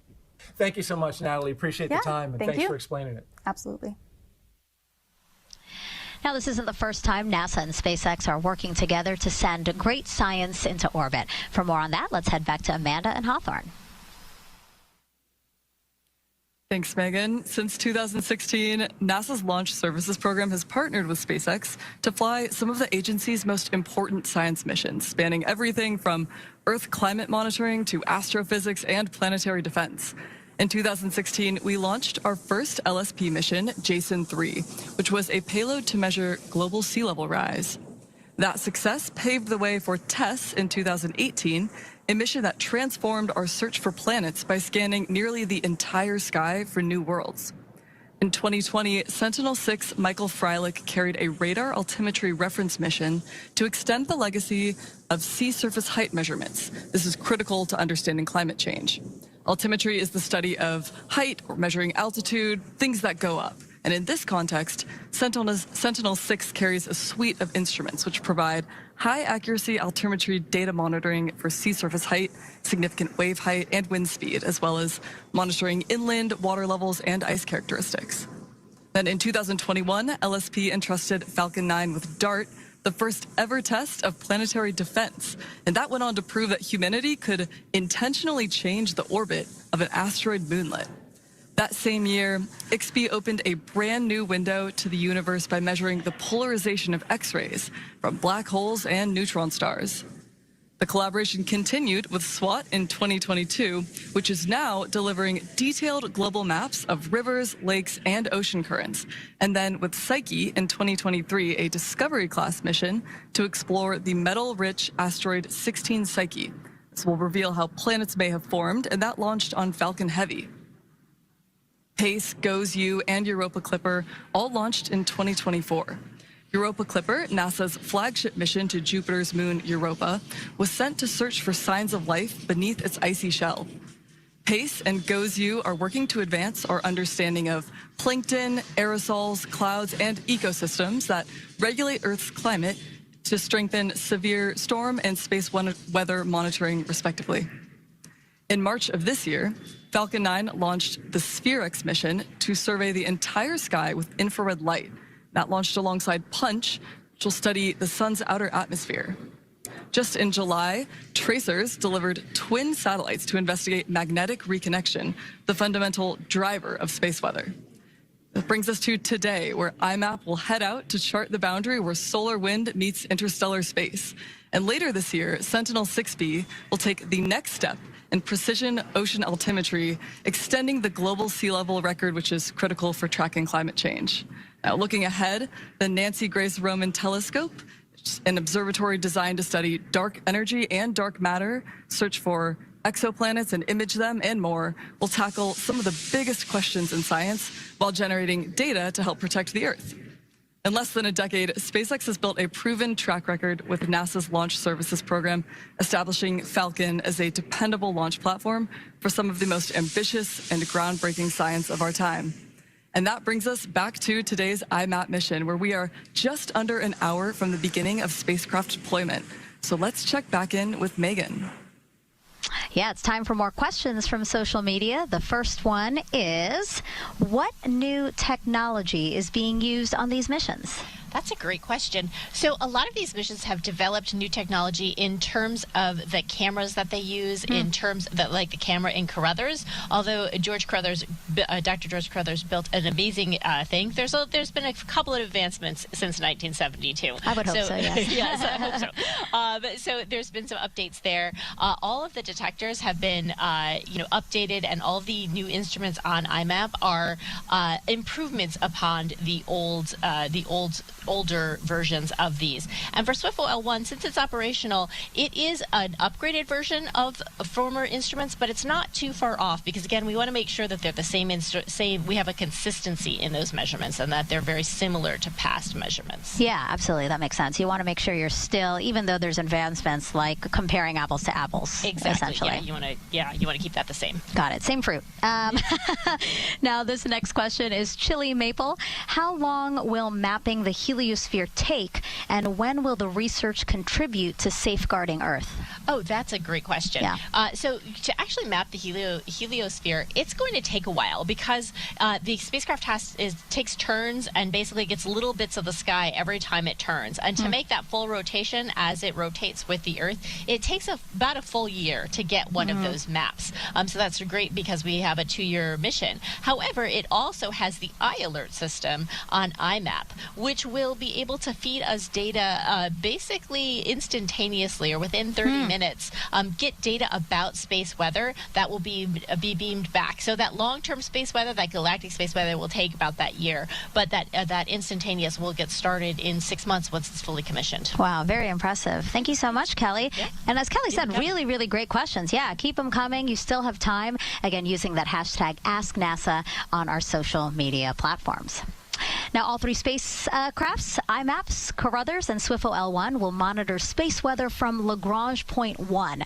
That's about 1 million miles away from Earth towards the sun. And specifically, as you can see in that graphic, they're specifically on the line connecting the two. Why specifically here, Kelly? Specifically there at the L1 point is the balance between the gravitational pull back to Earth and the gravitational pull towards the sun that allows them to have that use relatively little fuel and stay there for a while. It also gives them the direct view. If you're around Earth, sometimes Earth gets in the way of the sun view, sometimes the moon gets in the way, and so you don't have those continuous viewing angles. So you really want to be on that line to save fuel and to have the direct view to the sun and to be in front of the Earth so that we have those 30 to 60 minute warnings. Yeah, and again, I love that this is a rideshare mission. You know, we identified 3 that were going to want to go there anyway. They might as well fly together. Right, definitely. It's again, the cosmic carpool is the best way to put it. It was the trains going in one direction, everybody get on, let's stop there. That's amazing. Now, all 3 satellites will continue the important work of space weather satellites already at Lagrange Point 1, but that have been operating well beyond their intended lifespans. We were kind of talking about that a little bit ago because of one of the social questions. You know, SOHO launched in 1995 and was only supposed to run for 3 years, but it continues to collect data. Then ACE launched in 1997 and, like SOHO, far exceeding its 5-year lifespan. And then there's Discover, which was also designed to operate for 5 years, and yet that launched 10 years ago, Kelly. Yes, all of these spacecraft have been doing an amazing job at understanding our space weather and started as really more science-driven, that inquiry. And so we learned so much about space weather from the 1990s to now. And so we need really that upgrade, that next generation. What really works for us? What do we really need to know? Maybe a quicker cadence or a little less cadence. To really get the information down to protect everything from our astronauts to our pilots and our farmers. Yeah, and what I find really impressive again is NASA and NOAA have been monitoring and studying space weather together for more than 50 years. So let's go back to Joy, actually. Now she's with Paul DeBar, Deputy Secretary of Commerce. Paul, thank you so much for joining me. Oh, it's great to be here. Great to be back again for another launch. How was that spectacular launch for you? I mean, it was perfect. I mean, what a beautiful day, and most importantly, all the scientists and engineers who've been working on all 3 missions for a very long period of time. This is a culmination of a lot of science and effort. Absolutely. So, can you tell me, how do NASA and NOAA work together when looking at space weather? So overall with space, NOAA has a giant set of constellations of satellites looking at all sorts of different weather in LEO and GEO and obviously dealing with hurricanes. But when it comes to space weather, obviously it's a much bigger, newer issue with technology in space and telecommunications and 5G and then 6G coming up and GPS. For us to be able to move from science of taking a look at heliophysics to being able to see what it could affect our technology and be able to react to that is very, very important. And that's what this mission's about. And how has studying space weather for the past 50 years benefited us here on Earth? So the basic discovery of heliophysics, which some of the other missions, IMAP in particular, is doing right now, has laid the groundwork for us to understand the various heliophysics issues and magnetic storms, coming off of the sun, and has allowed us to be able to build a sensing device for what's called applied applications, right? For applied issues, and that's what our satellite is. That's on this package here today. Have there been any memorable predictions that have helped mitigate the effects of space weather on Earth? Yes. So in May 2024, so not that long ago, there was about a 3-day storm period in the sun. And we had existing assets to be able to map that. And we were able to support giving notifications, just like we do with hurricanes at NOAA, but for, in this case, a space storm, coming from the sun, and we were able to help various different technologies and users to take precautions. It still caused impact on Earth, and so that's why having a next generation and our efforts in Boulder for our Space Weather Center of communicating this data that we will be getting to a broader number of people around the world will be able to help move that forward and prevent issues from solar storms. Yes, it's definitely a very exciting time for forecast and for science. So thank you, Paul, so much for joining me. Thank you. And I'm so glad that we had a wonderful launch together. Thank you very much. Okay, so let's head back to Megan and Kelly. Thank you both. All right, it's been about 40 minutes since launch here at Kennedy Space Center. Let's check back in on IMAP, SWIFO L1, and Carruthers with Daryl and Norman. All right, we're coasting and doing a good job of coasting as we continue to climb into this trajectory.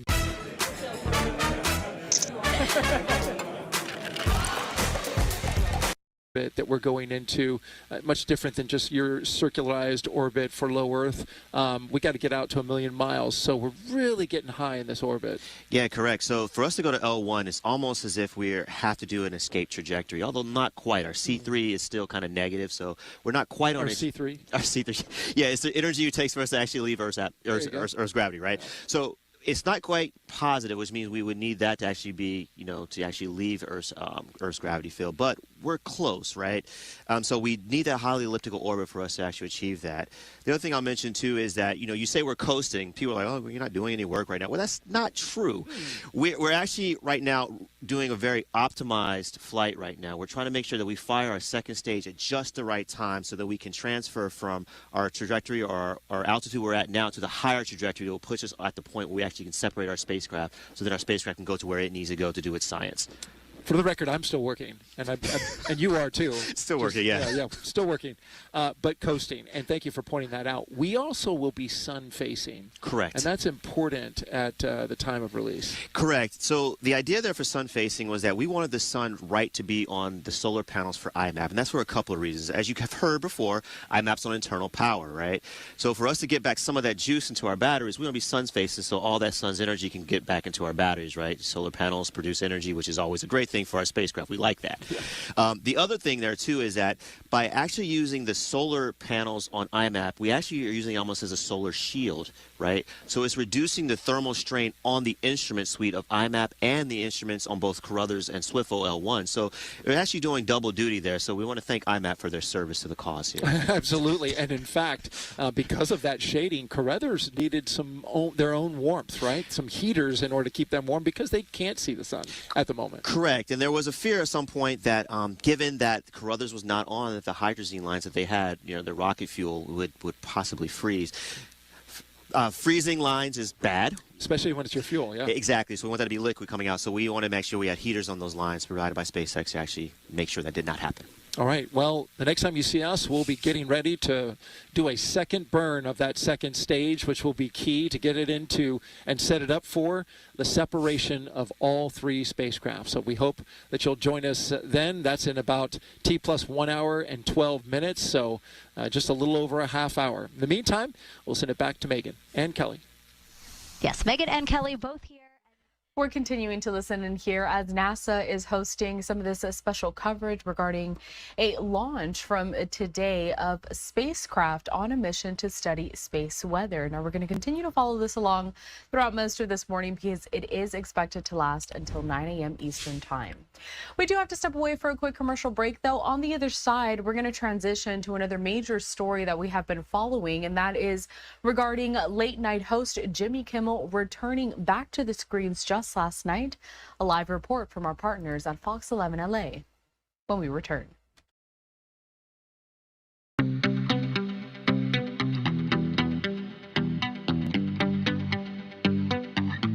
About the murder of Charlie Kirk. Now, Kimmel did get emotional during that opening monologue, and right now we're going to be joined by Fox 11's Rachel Aragon, who has more on this entire situation.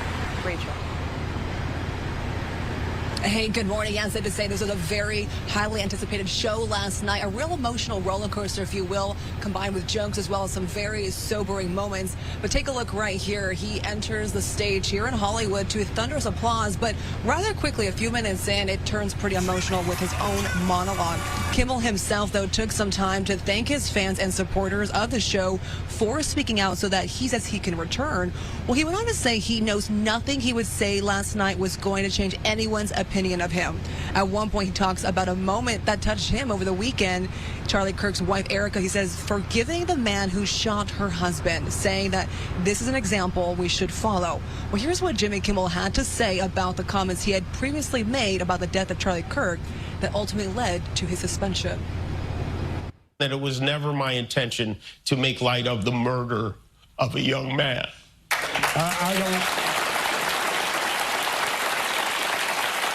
I don't think there's anything funny about it. I posted a message on Instagram on the day he was killed, sending love to his family and asking for compassion, and I meant it, and I still do. Nor was it my intention to blame any specific group for the actions of what it was obviously a deeply disturbed individual. That was really the opposite of the point I was trying to make. Well, President Trump had an immediate response to Kimmel's return to the airwaves. He posted on his social media site, Truth Social, saying, quote, I can't believe ABC fake news gave Jimmy Kimmel his job back. He went on to say the White House was told by ABC that his show was canceled. And he says, I think we're going to test ABC out on this. Well, back here live in Hollywood, we also know that Jimmy Kimmel took some time during yesterday's monologue to talk about the First Amendment. He also said what is important and great is that we live in a country like this to have a show like the one we saw last night. Of course, there was many more comments throughout last night's show. I'll be curious to see what the tone going forward will be here in Hollywood. We're live in Hollywood this morning. Rachel Aragon, I'll send it back to you. All right, Rachel, down there with our team at Fox 11 in LA. Thank you for your time. We'll be checking in soon, and you take care. Staying with the story a little bit longer, though, I want to go back to that social media post that President Trump made yesterday. I want to bring it up here in full for you on your screen. So Rachel did read portions of it during her live report, but this is the full length of that statement in which he says, quote, I can't believe ABC fake news gave Jimmy Kimmel his job back. The White House was told by ABC that his show was canceled. Something happened between then and now because his audience is gone and his, quote, talent was never there. Why would they want someone back who does so poorly, who's not funny, and who puts the network in jeopardy by playing 99% positive Democrat garbage? He is yet another arm of the DNC, and to the best of my knowledge, that would be a major illegal campaign contribution. He went on to say, I think we're going to test ABC out on this. Let's see how we do. Last time I went after them, they gave me $16 million. This one sounds even more lucrative. A true bunch of losers. Let Jimmy Kimmel rot in his bad ratings. Taking us out live to this image that we have over in Los Angeles, LAX. Now, the Jimmy Kimmel news continues to be one of the major headlines of this week. Any new developments, we'll bring them to you here at Live Now from Fox. We'll be right back.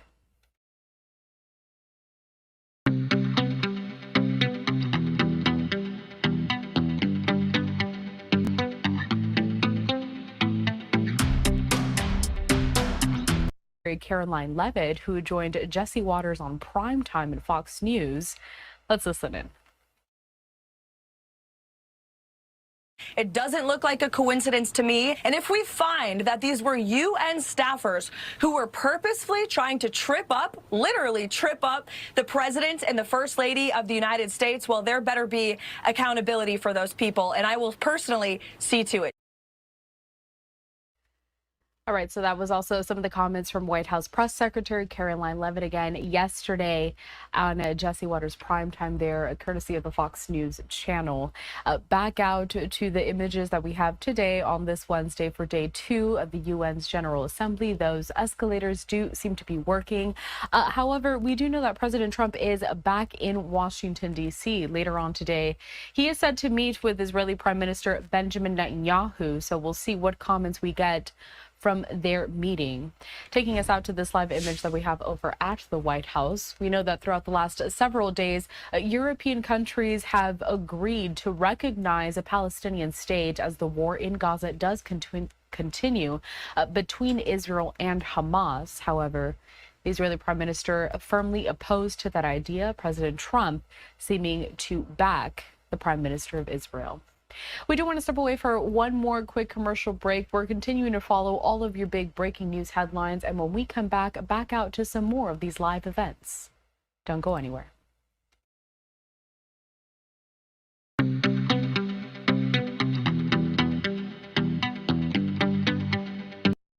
Soldiers, and of course we want to exchange. We're listening in here to part of this bilateral meeting that was hosted just yesterday between President Trump and Ukrainian President Volodymyr Zelensky. It comes ahead of day 2 of the United Nations General Assembly happening today. But we do want to pivot to some breaking news right now, as we are getting reports of an active shooter down in Dallas, Texas, and we're following it very closely along with our partners at Fox 4 Dallas. I do believe they have live coverage right now of the situation. Let's take a look. Will not take that, necessarily for granted, in the sense that sometimes there are multiple shooters, sometimes this is a coerced event.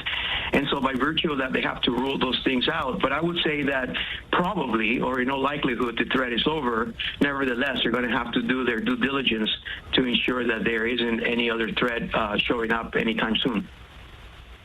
This really close to Parkland Hospital. I just looked. UT Southwestern at this point does not have any shelter-in-place warning or anything like that. So to me, that sounds like a good sign that they maybe feel like, at least at the hospitals, at least some of these businesses close by, that they aren't spreading out this, like a shelter-in-place warning at this time.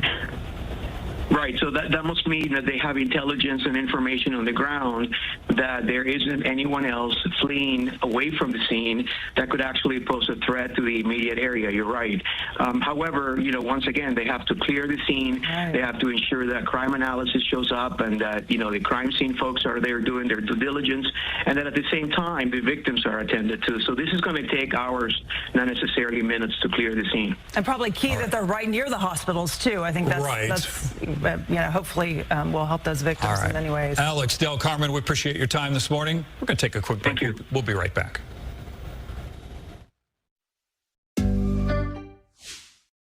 All right, so they are taking a quick commercial break there down in Dallas, as there are reports of an active shooter. I'm taking us back out live briefly here to this live image that we have over inside of the United Nations building, as that is another one of those big stories that we are following. But we're waiting to get some more information, reports of this active shooter situation again happening over in Dallas.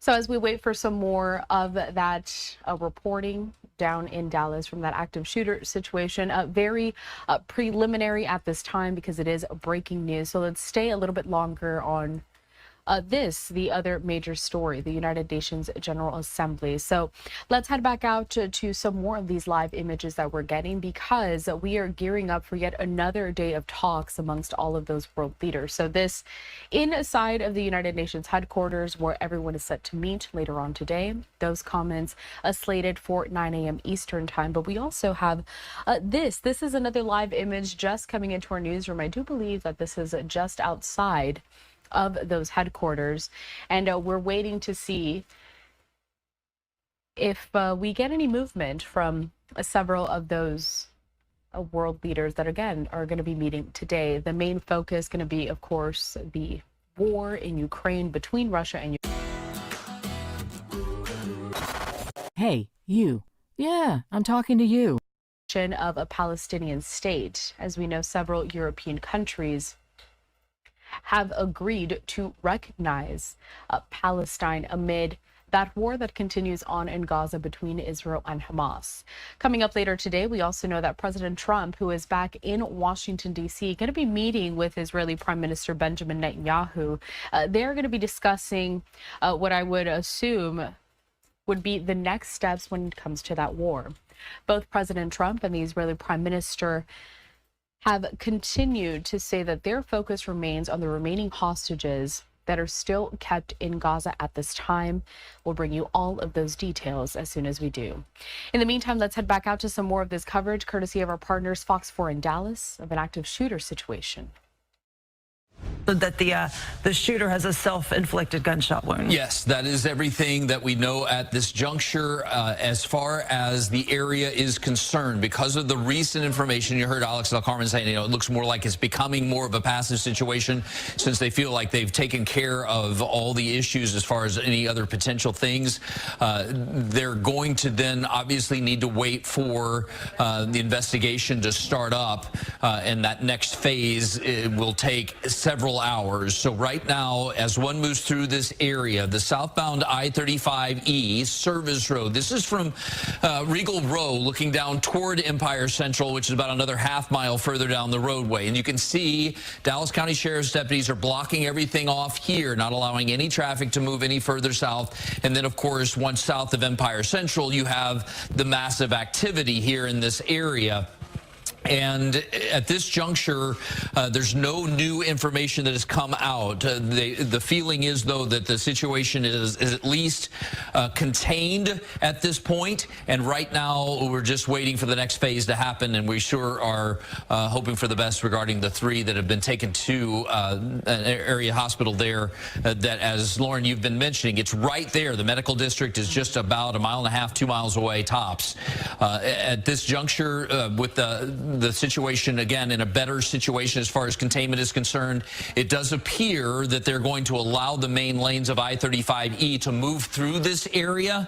But you can see that because of all the activity, it's causing folks to slow down to about 10 miles an hour. So there's about a 3-mile backup coming down from Northwest Highway as a result. So please plan accordingly if you have to move through this location. Well, and seemingly, Chip, we would expect this to be here for quite a while. When we're talking about that active shooter, yes. Our initial reports were that that active shooter was on the roof of an apartment building, shooting toward the ICE facility. So as you look at that, you see a lot of tall buildings, or at least multiple story buildings. So you've got law enforcement, as the criminologist earlier, Alex Del Carmen, was talking about. They don't know how many shooters there are. All they know is that there is at least one, and that shooter has been I guess neutralized, if you call it that. I mean, so, but they're still keeping that scene active, and of course expanding the circle of their crime scene to expand out to say, well, are there any other shooters? Are there any other shooters on the ground? Are any other shooters on any other buildings? And when you're talking about that exercise of taking a look at all the other buildings, there are a couple of them, like the FedEx building you see there on the right edge of that shot, and a couple of others that sit up a little bit higher than that immigration center building. And so I would think going through all of those structures is going to be just part of the routine procedure in that regard.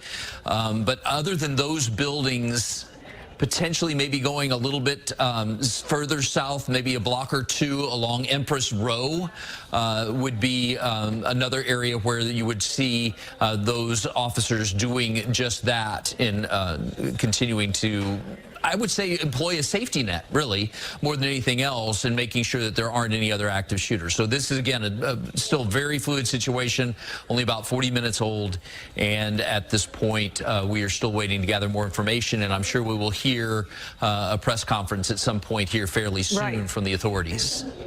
Something, too, I think that's interesting. These vehicles that we're seeing here from this shot, these vehicles haven't moved. They don't appear to be going and looking for anyone at this time. Of course, there's other officers that are around that are probably doing more of the legwork.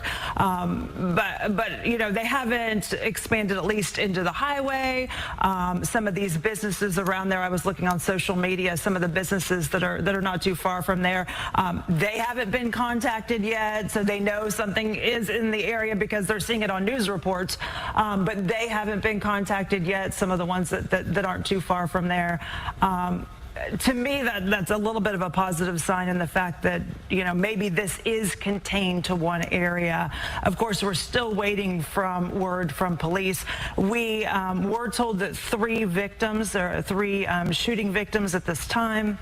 transported to the hospital. Unclear which hospital, but I was checking to see if like UT Southwestern or Parkland or any of those. Sometimes when there is, when patients are brought to the hospital and there's still an active shooter scene, they will kind of lock that hospital down just to make sure that those patients, those shooting victims can get in and that, you know, everyone's safe. That we're not seeing that happening at the hospitals that are nearby. So, you know, that's another, I think, positive sign in this very, you know, sad situation that has happened. So we're kind of hoping to get an update from police, but we know 3 people have been shot. We were told critical by one of our sources. Yes. So rushed to the hospital and just as far away.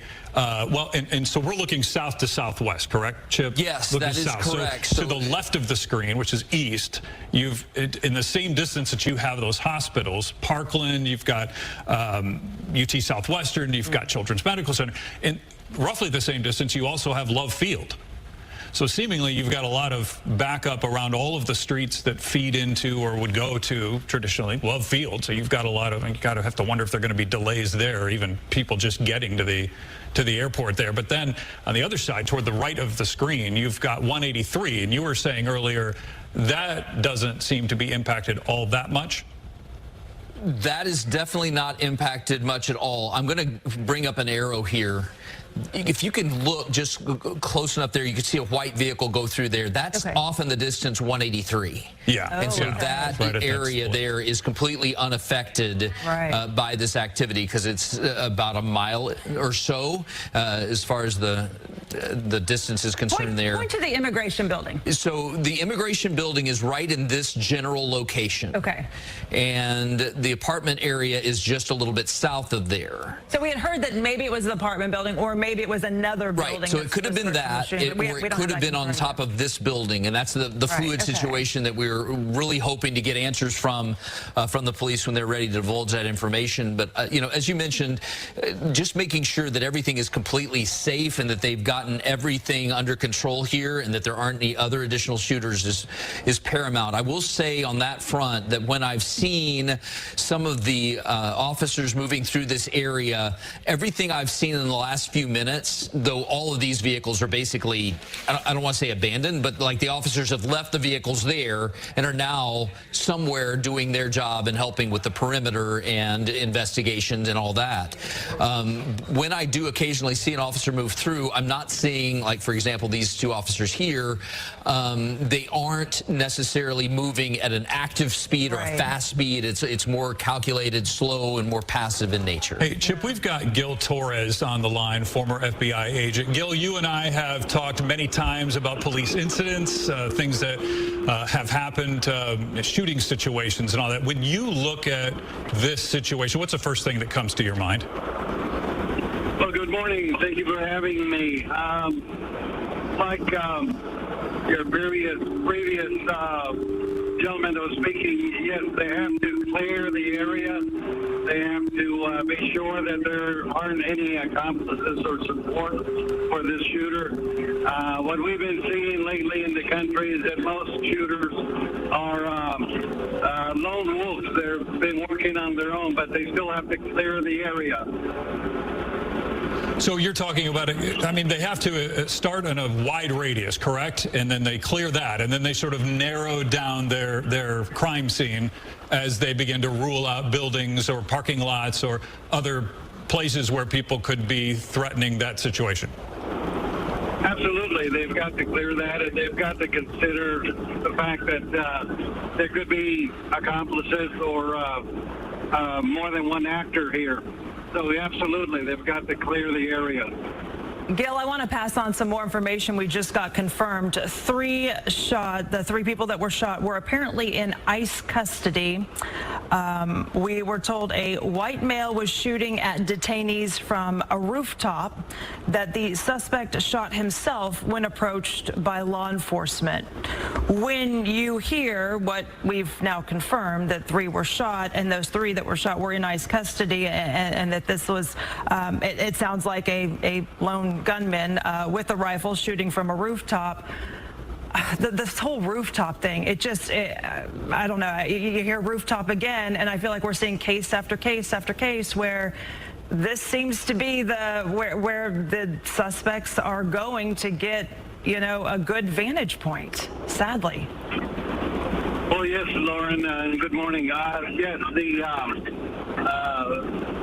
for any sniper or anybody who wants to hurt someone from afar, that would be the vantage point, the high point. And so that makes sense. That is logical. So we hear all the noise with you. Sorry, Gil. Are you headed somewhere? Are you headed to the scene? Are you? I'm just trying to figure out what kind of situation you're in right now. No, unfortunately, no. I am. Yes, I am on the road, but I'm headed to another situation, not this one. Not related to this one. Not related to this one.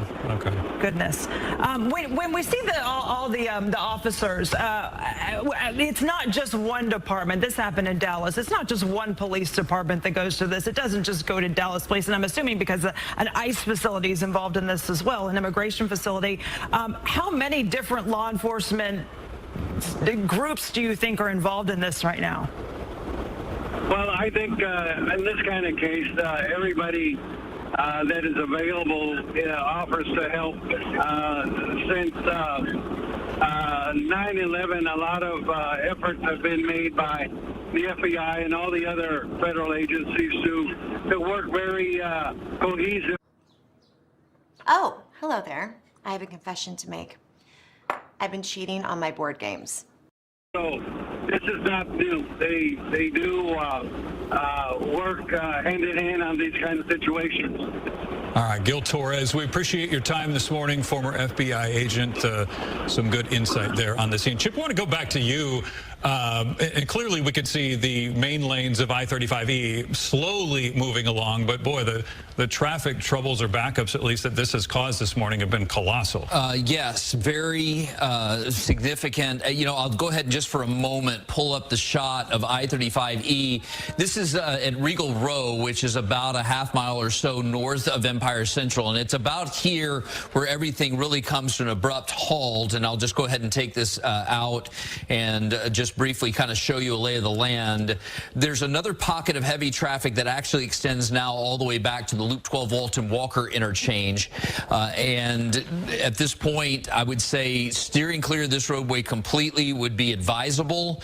But the alternatives through this area would be to go to a roadway like Harry Hines and use it. But then you'll be going down through the medical district, and that could be kind of difficult. So be aware that no matter where you go, even if you were to go south on I-35E and take the Loop 12 Walton Walker split over into Irving, you're still going to run into heavy traffic because a lot of other folks are using 183 as an alternative as well. So just again, continue to keep that in mind.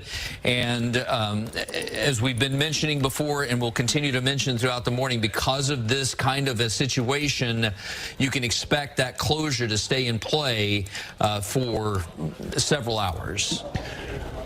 All right, I believe we're trying to get Sean Rabb on the phone. Is he on? We got him on the phone. Okay, so Sean Rabb is going to join us here to talk a little bit about. Are you on scene, Sean? Well, at first, we just heard, we got confirmation the gunman is dead. Right, as we mentioned earlier, yeah, he has taken his own life, is what we're being told. Self-inflicted gunshot wound and is dead. And Sean, you're there on scene. Is that right?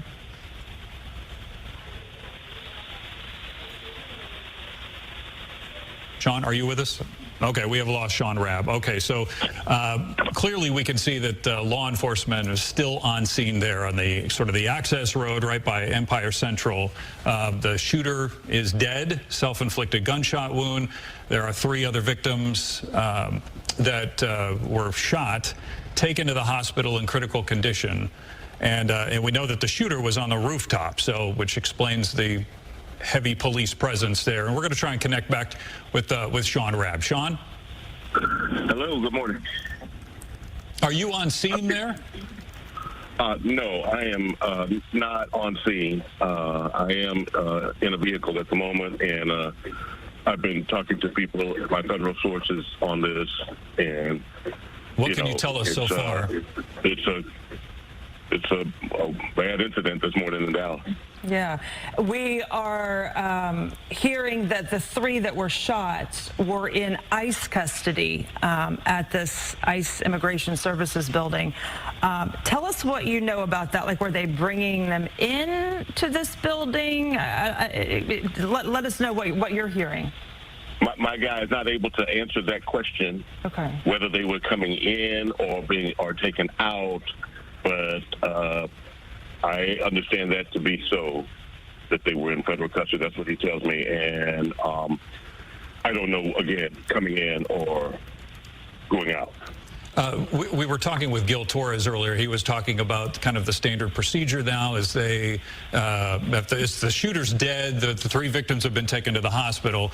Or is there anything that you could tell us from your sources about how now they are expanding this investigation there at the scene or at least around there? So first, who is he? Does he have identification on him? If he does have identification on him, that's being, that was already ran by now. They know who he is, where he's from.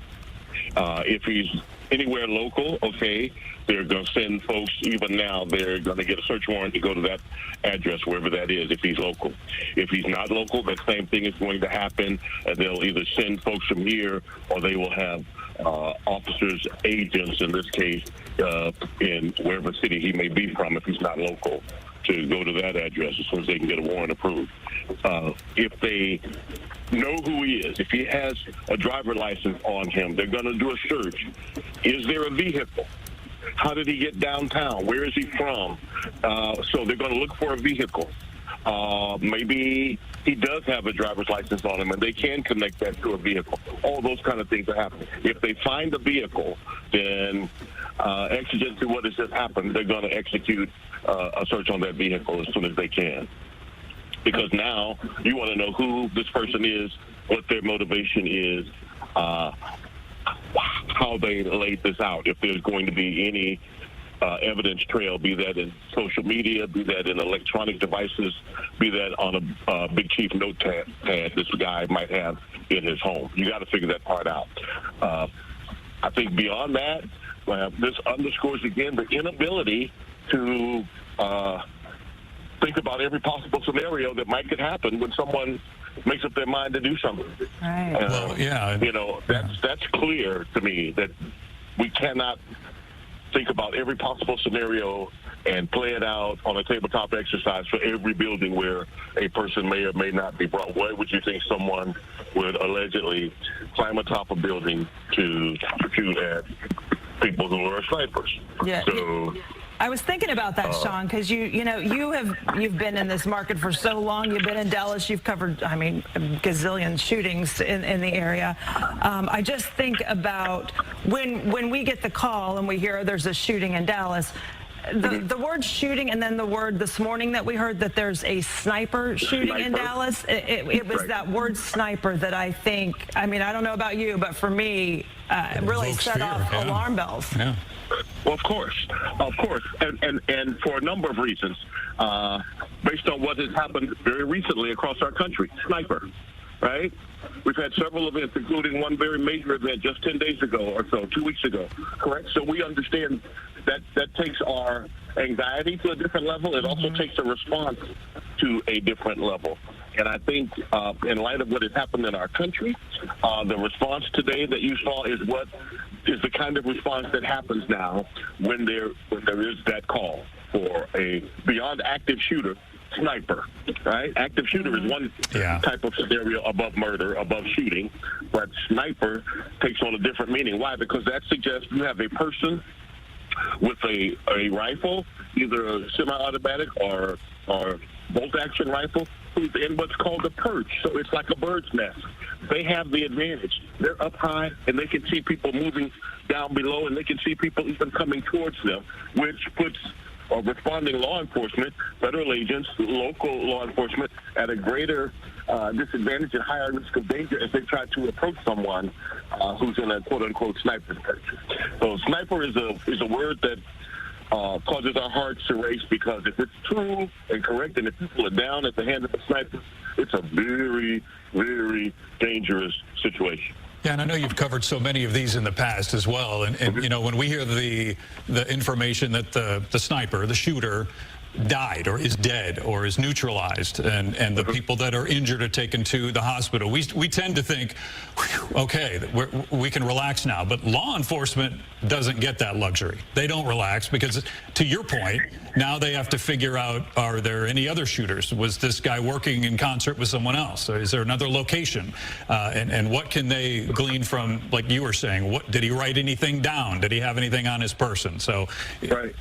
This takes me back, okay, so just like on 7/7 when Dallas officers were downtown, I had officers on the street right there texting me. Same kind of thing this morning, federal agents letting me know what was happening, my federal sources. And for them, it's not over until, again, as I mentioned, all of those roads have been traveled down. They've traced down who he is. They've traced down where he's from. They've traced down, talked to family and friends. All of those kinds of things to try to figure out who and why.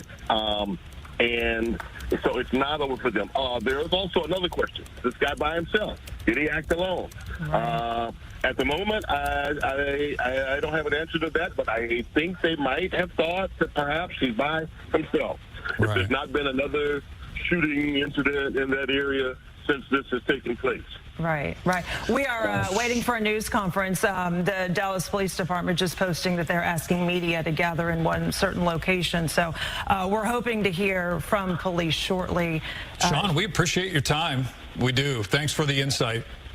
Oh, no, it's our city, and we all, it's our city, and we all care about what's happening here. And these kinds of moments, as much as we hate them, do take place, so we have to report on it. Well, we've been mentioning how close in proximity this is to UT Southwestern, Parkland Children's Medical Center. Steve Noviello is over at Parkland Hospital. Steve, what can you tell us from there? Good morning. There was a massive police presence out here. In fact, we were trying to get over to the scene, but we had to bail off of I-35 just because it was an absolute parking lot. I'm sure Chip's been reporting, and your vantage point may even be better than ours at this point. Empire Central closed at the service road. Again, folks trying to get past this scene on 35. We bailed and came here to Parkland. It is the closest trauma center to this scene, and we can expect that this is where folks will be transported. You can hear probably the sirens behind me. Again, tons of police activity out here as folks race to the scene. As I'm sure Sean just reported, we're talking about 3 people shot who were in ICE custody. A male shooter on the rooftop shot himself when approached by law enforcement. As the rain continues to fall here, I can tell you that very much a fluid situation here, and very much expected that these folks would be brought here to Parkland. We can certainly keep you updated on their condition. All right, Steve Noviello live there at Parkland. We appreciate that. We also want to check in with David Brown, former police chief in Dallas. He's on the line as well. Former Chief Brown, Sean Rabb mentioned this earlier. I don't know if when you hear this scene or if you've seen any of the coverage here, does this invoke thoughts in your mind of 7/7? It really does. And thank you guys for having me on. Making sure you can hear me okay. Yes, we do. Yes. Enfamil NeuroPro Gently supports a gentle start to formula. Happy tummy, happy family. Learn more. Points when you talk about it's just such a live situation right now. You really want to eliminate whether there's any other suspects that's part of this attack this morning on the ICE facility, harming 3 people. So that's one of the top priorities for law enforcement right now, to eliminate any possibility that there's others involved.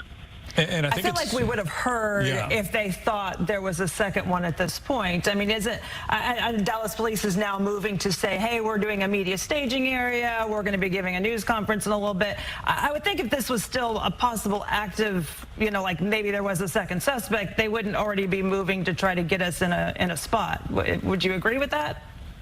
I would agree with that, but at the same time, this investigation is just starting. So there's a lot of work to do to figure out who this guy is, like you guys been mentioning. Where's his vehicle?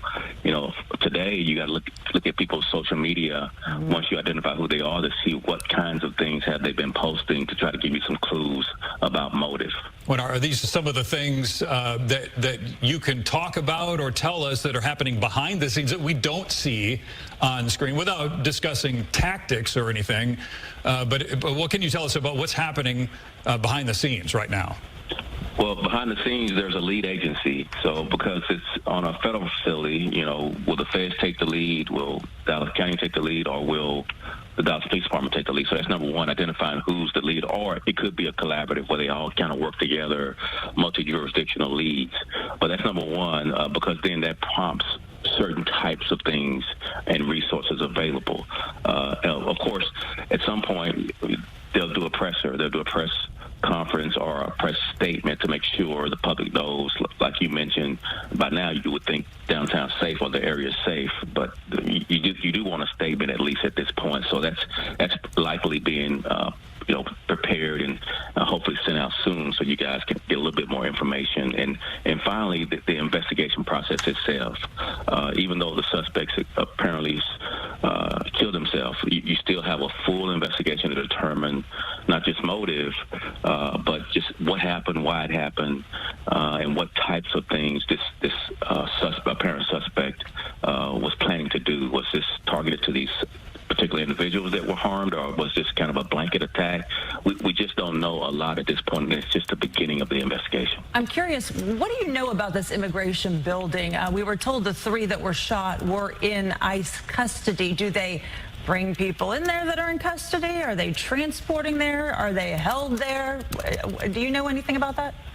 I don't, but if people are being brought in, it's either a federal facility or a Dallas County facility that's a temporary holding for federal transport to a federal facility. So I just don't know the details, just waiting for the statement from police or law enforcement or federal law enforcement to determine all that information. I also think it's important to point out, this is what you guys train for. This is exactly, and I think with every case we see nationwide, you guys tweak a little bit about your response, or, now we're seeing a lot of these shooters on the roof. I'm assuming that that changes your training some.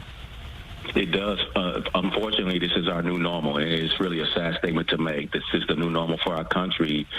And apparently, rooftop shooters are a thing. And Sean mentioned this as well. You just have to really prepare for these suspects taking the high ground, which puts everyone else at a more vulnerable position and makes what, normally is, the ground level shooting much more complex and difficult to deal with from a law enforcement perspective. Yeah, David, we want to kind of update people if they're just tuning in at the top of the hour here. So stay with us a second. We've got 3 people who were shot. Those people were in ICE custody. We've got a shooting detainee, or a person that was the shooter who is now dead of a self-inflicted gunshot wound. This happened from a rooftop. This person was acting in the form of a sniper, shooting down at this ICE facility. David, I know that you were chief during some of these types of incidents. How do you, as chief, how do you address the community in this situation? People are afraid. They have a lot of questions. What do you say? It's the worst call you get, because that's your main concern. How do you relate to the public that you've restored order? One of the things that's our priority in government, but especially policing, is to protect people. And when you have these type of incidents, it just erodes people's perceptions or sense of safety. So you really have to work hard to communicate well to restore that sense that you got things under control, that the police are in charge, that you're safe to go to work and to take your kids to school. So it is one of the most difficult calls that you get, no matter what the time, early in the morning or late at night. It's a difficult call because that prompts you to launch yourself into being an over-communicator about safety and people's perceptions and being honest and factual about what you know and being honest about what you don't know yet, but you're doing an investigation. Yeah. All right. Former Police Chief David Brown, we appreciate your time this morning and insight. We're going to check in with Chip again. Any change in any of this, Chip? Could you repeat that, Brandon? I'm sorry, I was just getting more information right now. We just wanted to check in with you on the traffic situation and whether or not any of that has improved or changed or gotten worse. And so thank you for repeating that. I apologize. We are getting more information on this situation. And yes, there have been some changes. Notice there are not very many vehicles on southbound I-35E moving down past Regal Row. They've actually shut down the highway here at Regal Row. But here's the problem. There are not enough personnel at this point to keep folks from getting back on the highway instead of the service road in that area. And so that's why when you see the camera shot at Empire Central, occasionally you'll see 1 or 2 vehicles go through here. This is just an announcement for everybody. If for some reason you have to utilize I-35 this morning to come down from Farmers Branch, Carrollton, please continue on the detoured route that has been set up by TxDOT in this area that will ultimately get you over to 183 instead of doing what these folks are doing in this situation, because it's officially now become a crime scene investigation in this area. And not only that, on the northbound side of I-35E, they have decided to shut everything down. It was initially supposed to be at 183, but now they've actually closed it off back here at Inwood Road. And they've got a multi-mile backup all the way back through there, and you can see that the roadways are wet as well. This is more information that is coming out right now, more details that is official. The shooter's deceased, as we've already mentioned, but there are multiple injuries and fatalities than potentially the 3 that we were initially hearing. So I just wanted to add that piece of information, is that we continue to get more details that coming from Kristi Noem, and that is, again, the latest there on that situation. So we're going to see these closures, guys, for the rest of the morning, possibly more than likely into the afternoon. But again, just to reiterate, northbound I-35E now officially closed at the Inwood Road interchange. That's a slight change from what you might see on some of our posts if you're watching and you're using some of our social platforms to see things. And the southbound side is still closed here at Regal Row and will stay in play, obviously, as well. Chip, I just want to confirm what you just said. You said we've been told that 3 shot, but now you're hearing that there are multiple fatalities? Yes, that is the latest coming from Kristi Noem. And while we don't know the motive yet, this is a quote. This is a quote. Though we don't know the motive yet, we know that ICE law enforcement is facing unprecedented violence, and that this kind of thing must stop, and that there are multiple victims. So it's more than just the 3, it sounds like, at this juncture. So we're still trying to gather more information. Very fluid at this juncture.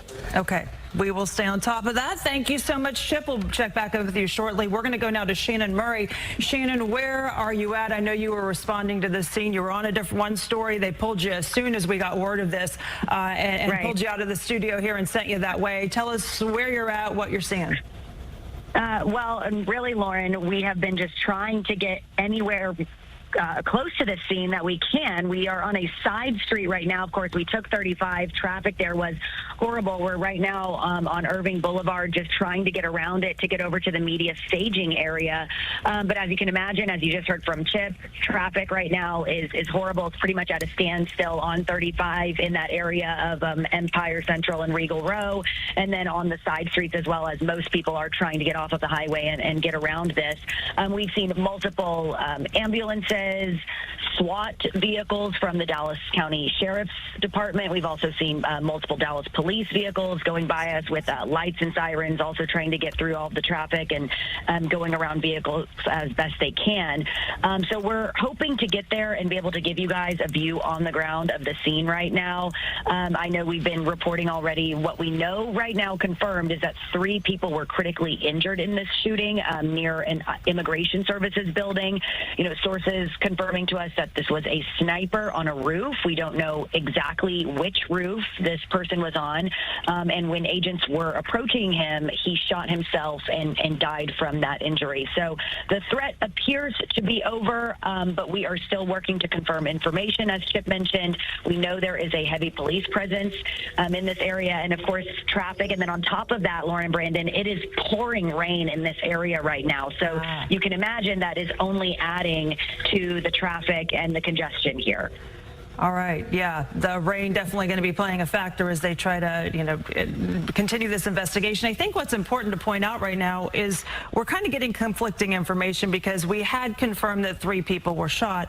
Well, now we're hearing from Homeland Security Secretary Kristi Noem, who just addressed it, and she is saying that there are multiple injuries and fatalities. So that's the first time we are hearing the word fatalities with this incident. I know Dallas police they put out an alert. They're calling the media to one certain area where they're going to have a news conference. So we're still waiting really on confirmation from police about everything that's going on at this time. Shannon, you mentioned that you couldn't even get to that area, like where this is happening. Or is it they just basically just kind of direct you off, or what are people encountering when they get around here? So there was no one directing us off of the highway, off of 35, but the general consensus, I think, from all drivers was, just everyone trying to get off of the highway because it's not moving. So many people just trying. This moment feels heavy. Medical facilities are overwhelmed. This moment feels loud.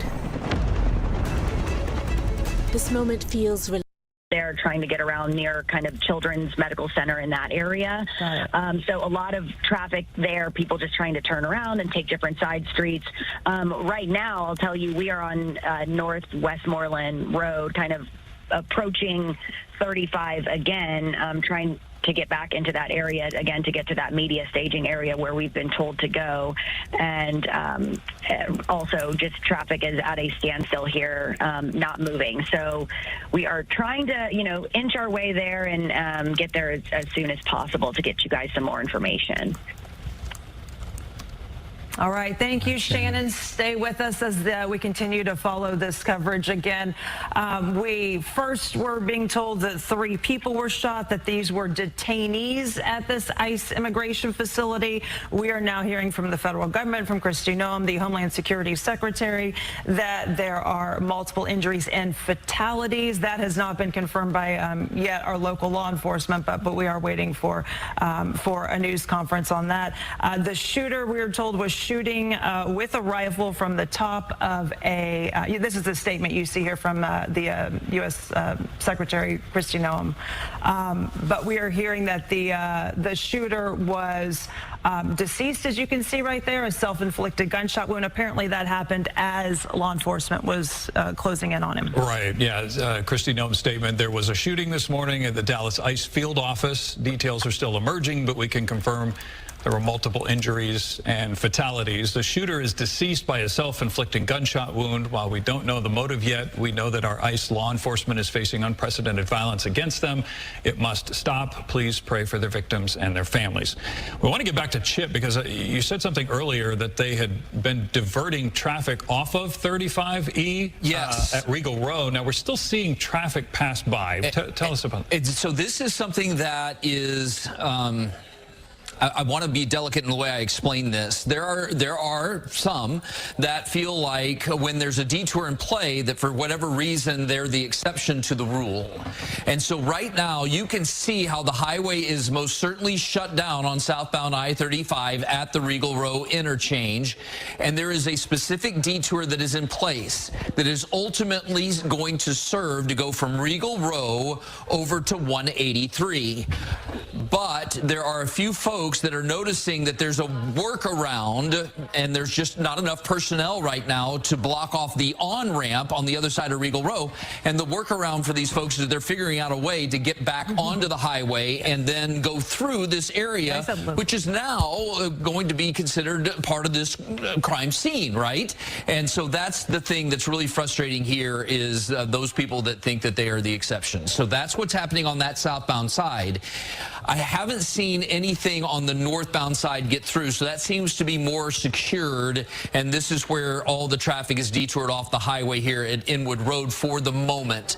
Though it does appear, as you watch this shot, that they are getting ready to potentially move the closure from this point on up toward the Highway 183 split in this area here, where you can see the detour and the traffic flow moving just onto 183 specifically. So when you look at that split, the right fork would take you into that crime scene area, but obviously that's all closed off and everybody is doing what they're supposed to do here, at least at this juncture in that immediate area. So please, again, continue to avoid this area, and it's going to be a closure for several hours. Just a quick note on traffic as far as Denton County is concerned. Up in the Louisville Lake Bridge area, there's been a recent wreck southbound. Just wanted to kind of throw that out real quick. And obviously the roadways are slick. Be careful if you do have to get out. And obviously, Chip, you mentioned the fact that the roads are wet. We had some showers that have popped out ahead of a main band of rain that's coming into the Metroplex. As you look right now in Dallas, you see these little yellow specks. There's nothing severe. There's a couple of rumbles of thunder, but there's definitely rain that is hampering all the travel around much of the Metroplex right now. Heavier rain is up towards Garland, but you can see the area that Chip has been looking at, which is right around here, and there's occasional rain. It's going to be on and off. It'll obviously slow things down. It would do a number on the commute anyway. I will point out, just to a lot of folks that are watching this morning wanting a little forecast, you've got about basically this area right here is around 2 hours worth of rain. So as it's begun around 8 o'clock, some areas 7 o'clock, you got at least another hour before this comes to an end. So this will be going on through at least about 11 o'clock this morning in the Metroplex. And the rain, while it's not heavy, especially down in our southern counties, it is producing some lightning and some heavier downpours as you approach Hillsborough and Lake Whitney. But again, as you get into Dallas, we have occasional showers, and then it is now raining in Fort Worth. Rain that you see in Fort Worth will be into Dallas as well. So this will be a steady, light to moderate rain that takes over through about 11 o'clock this morning. Obviously, travel is going to be rough for the next hour or so because it is rush hour. Once it clears out, we should dry out for this afternoon. Back to you. Again, Homeland Security Secretary Kristi Noem saying that there have been multiple injuries and fatalities. Local law enforcement has not confirmed that yet, but we have had Steve Noviello standing by at Parkland Hospital this morning. Have you seen, what have you seen there, Steve? Good morning. We can tell you that Parkland is the closest level 1 trauma center to the now crime scene that we've been talking about all morning. We're roughly a mile away. Our intention was, of course, to get as close to that scene as we could this morning. But as we've been reporting, traffic is just at a standstill. Roads now being closed. And we want to remind people, if you have to travel through that area at this point, your best bet is to turn around and find an alternate route, or just let your boss know you're not going to be at the office today. Again, this the closest level 1 trauma center to that scene. We're reporting 3 critically injured in that shooting. We can expect that this is where they will be brought. One of the things that we've been noticing today is really the massive police presence. It's very rare that we're not hearing sirens right now. We've been hearing them so consistently this morning as people just race to the scene to offer their help. We can update that information a little bit for you. The Dallas PD will be the lead agency on this case. We're being told now that Dallas FBI is en route. While neither agency here is going to give us an update quite yet, they will have a news conference a little bit later on. Now, on the plus side, and I believe you mentioned this earlier, when we start to see that kind of reset of, whoa, it's super windy out here. When we start to see that kind of reset of a press conference, it means that the scene itself has really calmed down and that there is no current danger to folks that are out there, other than perhaps some high winds at this point. We're going to keep you updated as news happens right here, and of course on Fox Local and fox4news.com. Awesome. Thank you very much, Steve. Appreciate your reporting. I want to go to Chip again. Chip, you had that arrow out earlier, which I think was so helpful. And you're just going to kind of show us what we're dealing with right now, because we look at this, and this is because of the rain and because of this incident, we're seeing a lot of red. Yes, we are. And I just wanted to quickly just kind of give a wide view of the Dallas-Fort Worth area here just briefly so that folks can just look and see if there anything that could impact your drive out and about. So you can see northbound 360 around I-30. You definitely have some issues there in Arlington, and there's been a recent incident over on 75 Central in the construction zone in Richardson. But obviously what we want to do is focus on everything that's happening in the area of I-35E, where we've been discussing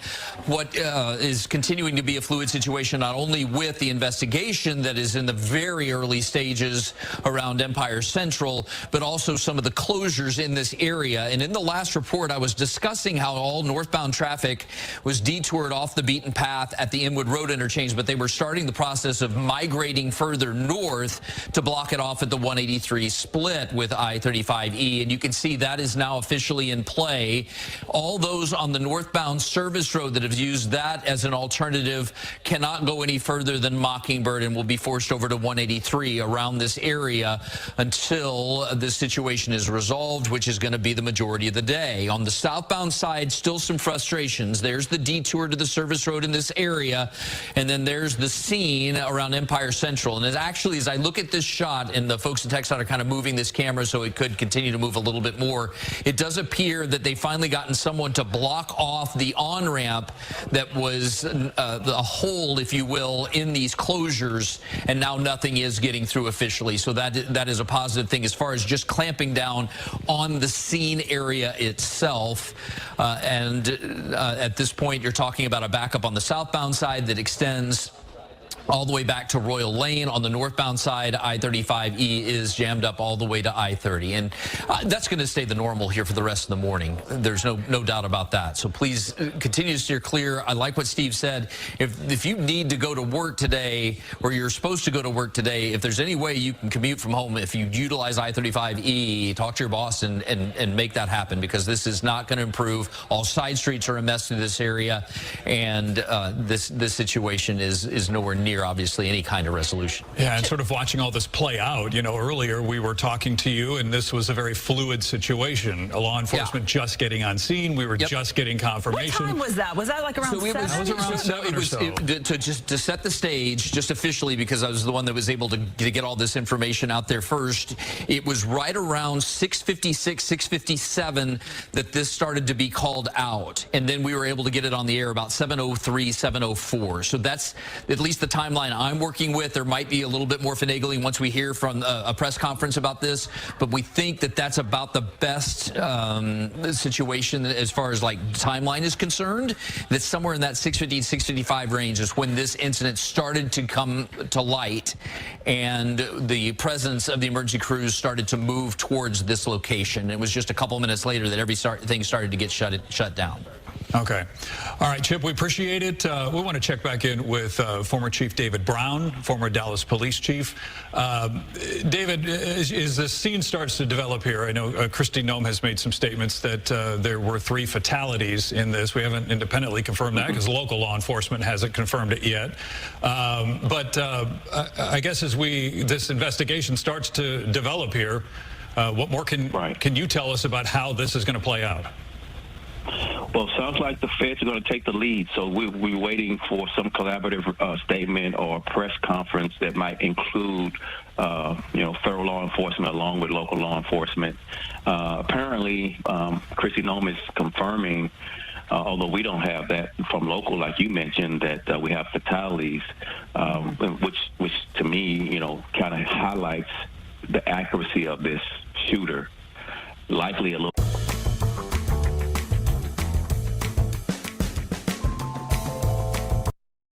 The weapon used, who these people were that were harmed, and is there some connection between what they were arrested for, or was it just immigration, or were there other types of charges? Was it targeted, is my point. And, kind of what is the investigation leading toward as far as motive? Yeah, Noam's saying that there were multiple injuries and fatalities, not saying a number, just saying multiple injuries and fatalities. Earlier, we had heard 3 shot who were critical. So, yeah, we're still waiting to. She also mentioned that the details were still emerging, but that the agency was confirming that there were multiple injuries and fatalities. That was the first time we heard fatalities. She also mentioned, which I thought was interesting in this statement, that she wanted to point out that there has been an uptick of targeting of ICE agents. You're in law enforcement. You can speak on that as well. Yes, this is such a politically charged issue, immigration, that you likely have agents who are just doing their job being assaulted, being threatened, and you know, these types of calls where you have bomb threats or whatever just, you know, affects the psyche of law enforcement. And I know we haven't mentioned this, but we haven't ruled out that any of the people who are injured were law enforcement or civilian employees of law enforcement agencies. So my prayers go out to these victims and their families. The law enforcement community is a tight-knit group, and so this highlights really the concern, that really it's an ongoing concern of threats to law enforcement. As we've been looking at this scene now, and we were talking earlier, this all kind of happened or began to develop around 7 o'clock or so. It wasn't until about maybe 20 minutes ago that they blocked off the main lanes to 35E there right at around Regal Row and Empire Central. And we can now see more vehicles now traveling on the main lanes. For a brief time, though, and it was much later after everything had kind of calmed down, they shut the highway down. What does that tell you in terms of what officers on the scene there are trying to accomplish? At a perimeter around where they find the shooter is important investigative territory, where you're looking for his car. You're looking for other evidence. You know, maybe he had a bag where he carried the gun in. So you really want to widen that perimeter, that investigative perimeter, until you can, you know, find those types of pieces of evidence. The fact that they widen it is basic policing 101. So you really want to cast a wide net and then narrow it as you start eliminating pieces of evidence because you found them or you have some other reasons to know that it's not in a wider area, that it's really a smaller perimeter. I have a question, and without getting into too much detail, I don't want to get too graphic. How do they decide when a gunman has a self-inflicted gunshot wound, whether they're going to transport him to the hospital or not? They you know, this is also police protocol, kind of basic policing. You treat even the perpetrators as people you have to protect and get them to, you know, any type of medical facility or get them treatment. You put a tourniquet on, even though they may have done such a heinous crime, you still are trying to preserve their life. It applies to all. So the fact that law enforcement didn't discharge their weapon, because I didn't hear reports of that, it kind of eliminates, you know, any other person's doing it and that he self-inflicted, and you can kind of see the evidence of it. Although with a rifle, it's probably not likely. Likely with a handgun, it would be my suspicion. It's much more difficult, although not impossible, to self-inflict a gunshot wound to yourself with a rifle. But it's possible, likely a handgun. And how difficult is it with these rifles to police them? I mean, with a handgun, for those of us that aren't as, you know, expert knowledge, don't have a lot of expert knowledge on guns. With a handgun, could I shoot someone from a roof from far up, or do I need a rifle? A rifle is for longer distances. Handgun is for, you know, shorter distances. It's much more difficult, I would say almost impossible, to fire from a rooftop at some distance with a handgun and hit what you're shooting at. Likely a rifle, some type of long gun was used. Not necessarily scoped, which is, you know, you magnify the target. It could be just the sights on a rifle or those little notches on a rifle for laymen. But, you know, likely a scoped rifle would be my best guess now. So that's why we're seeing rifles being used in these cases. Right. It makes for, if people hunt, makes for even the, you know, novice can be accurate with a scope rifle at a rooftop elevated position down to a target. I know earlier you mentioned, or you talked about, the difficulty as a a leader in law enforcement addressing the community after something like this. You know, as we're looking at this scene, we see these officers all lined up on the access road as seemingly in the order at which they responded to this scene.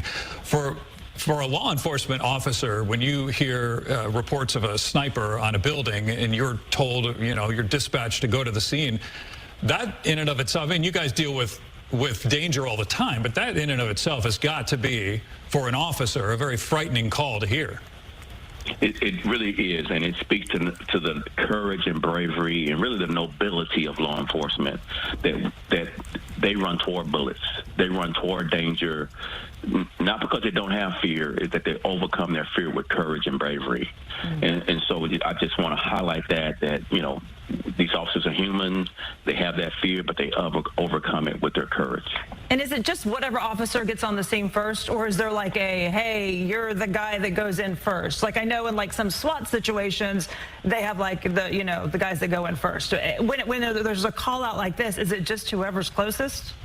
It's whoever's closest gets dispatched, but also SWAT is called as part of their response. Because of the rifle, because of some of the, you know, the rooftop, the elevated position. So SWAT has those similar weapons to try to really defeat that suspect's advantage. But the first responding officers are regular patrol officers, whoever is closest, and you try to get there and, you know, render aid, make the scene safe as best as possible while SWAT is arriving. All right, yeah, and we're taking a look. Appreciate that information. And we can see that there's, you know, a lot of officers still there. At what point do they start releasing some of these officers? Well, right now, the scene is being transitioned to a crime scene, and officers will have posts to protect the crime scene. So you'll still have some cars there and some officers there on into the morning, into the early afternoon. That will start to diminish over time, but it's still very early in this investigation. It's just a few hours in. There's a lot of real work to do, a lot of, you know, evidence to collect, photographs, interviews with witnesses, and again, just trying to figure out what this motive was is really thing number one to do. And I know we're going to move on here, but again, to me, this looks like it speaks to your point earlier when you talked about federal, state, and local officials all working together, because you know this area, you know exactly where this is. You've got 3 main hospitals to the east. You've got an airport. You got Love Field to the east. So that's right. You know, there's no way that the Dallas police is going to have the staff or the resources to go to each of these places, because I imagine somebody's going to have to go or be dispatched out to Parkland, to UT Southwestern, to Children's Medical, to Love Field. That's right. That's right. You got to interview these witnesses. Each one of the witnesses, as soon as they're able, you want to try to get, from them firsthand what happened. What did you see?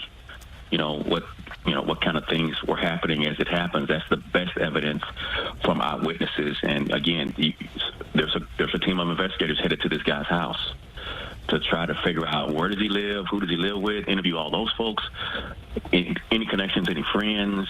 That cell phone is going to be valuable, rich information. Who was he talking to this morning? Who did he text this morning? What kind of social media post did he make? So this is the very beginning, and there's a lot of work to do and a lot of collaboration with various law enforcement agencies. Yeah, all right, David Brown, we appreciate your insight, and seemingly you would think that there would be also some witnesses calling police that were driving by. This is a busy time of morning. So, to recap here, there has been a shooting. There have been 3 people who were shot, and apparently those 3 people were being detained. They're ICE detainees there at that ICE facility. The shooter or sniper was on the top of a roof of a nearby building. We just got an update from police. They just posted that this call went out at 6:40 this morning. It was a preliminary investigation determined that a suspect opened fire in the government building from an adjacent building. 2 people transported to the hospital with gunshot wounds. 1 victim died at the scene. The suspect is deceased, and they'll be holding a media briefing later. But that was the official post from Dallas Police just now. Shannon Murray was here in studio as this was developing. She has now gone out. She is near the scene. Shannon, what can you tell us from where you are? Right, and Brandon and Lauren, the last time I talked to you, we were stuck in traffic on the phone just trying to get any information we could to you guys. We finally made it over here as close to the scene as we could get at this point. You see Dallas police vehicles here with lights on, blocking this area from any through traffic. They're in the distance. I'm going to have our photographer, David, zoom in so you can see a bit of the scene there. The Immigrations and Customs Enforcement facility is on the left of those vehicles. We have seen multiple Dallas police SWAT vehicles from Dallas County Sheriffs and Richardson here on scene. Some of them leaving, pulling away from the scene at this time. But we are on the other side of where 35 is. So further to the left, you would have the frontage road and 35, and then the Immigration and Customs Enforcement facility is right there on the side. You just heard Lauren giving the update from Dallas Police that we are hearing there have been multiple people injured, at least one fatality. We are also told that as agents were approaching that sniper or that shooter who was on a roof somewhere, he shot himself in the head, and we are told that there is no longer a threat in this area. But you can still see a very heavy police presence, lots of lights, lots of vehicles here in this area. There are quite a few businesses around here, and we've seen people stepping out just kind of trying to get a look at what's going on. We have got to the point where literally anybody can build a fully working app without knowing how to code. This is based are not able to access any of these side streets. We see a line of cars just on the other side of us of people trying to turn around and trying to get through. They're all being directed to leave this area and that they cannot drive through here. We see, a law firm here in this area along with several other businesses here. So we will see how long this plays out. We know, of course, that area of 35 is shut down. We actually exited off of 35 and we were in that area near Empire, and there was a heavy police presence there, and they told us we had to kind of go up and turn around. We couldn't pull over in that area either, and that is where we saw quite a few ambulances and first responders from multiple agencies here in this area working this scene right now. Back to you. All right, Shannon, thanks. We are going to go to a phone interview right now with former FBI agent, who did you say the name was? Kenneth Gray. Kenneth Gray, thank you. All right, Kenneth, what can you tell us? You've been listening to this, I assume, all morning. What can you tell us, or what do you know so far?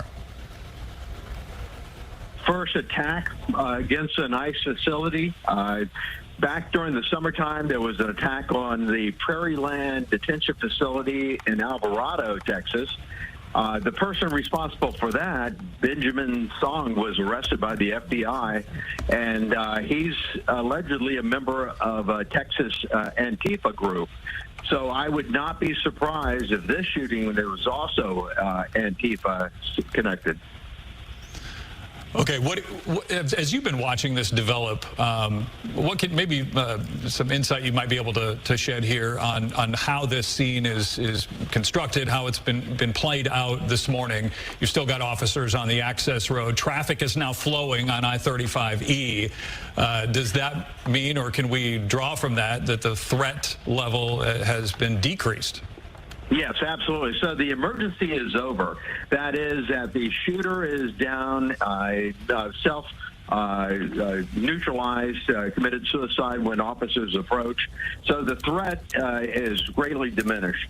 Now it transitions over to a crime scene. There'll be a collection of any type of rounds found in the area. There'll be a collection of the weapon. The shooter himself the body will be taken possession of by the coroner's office.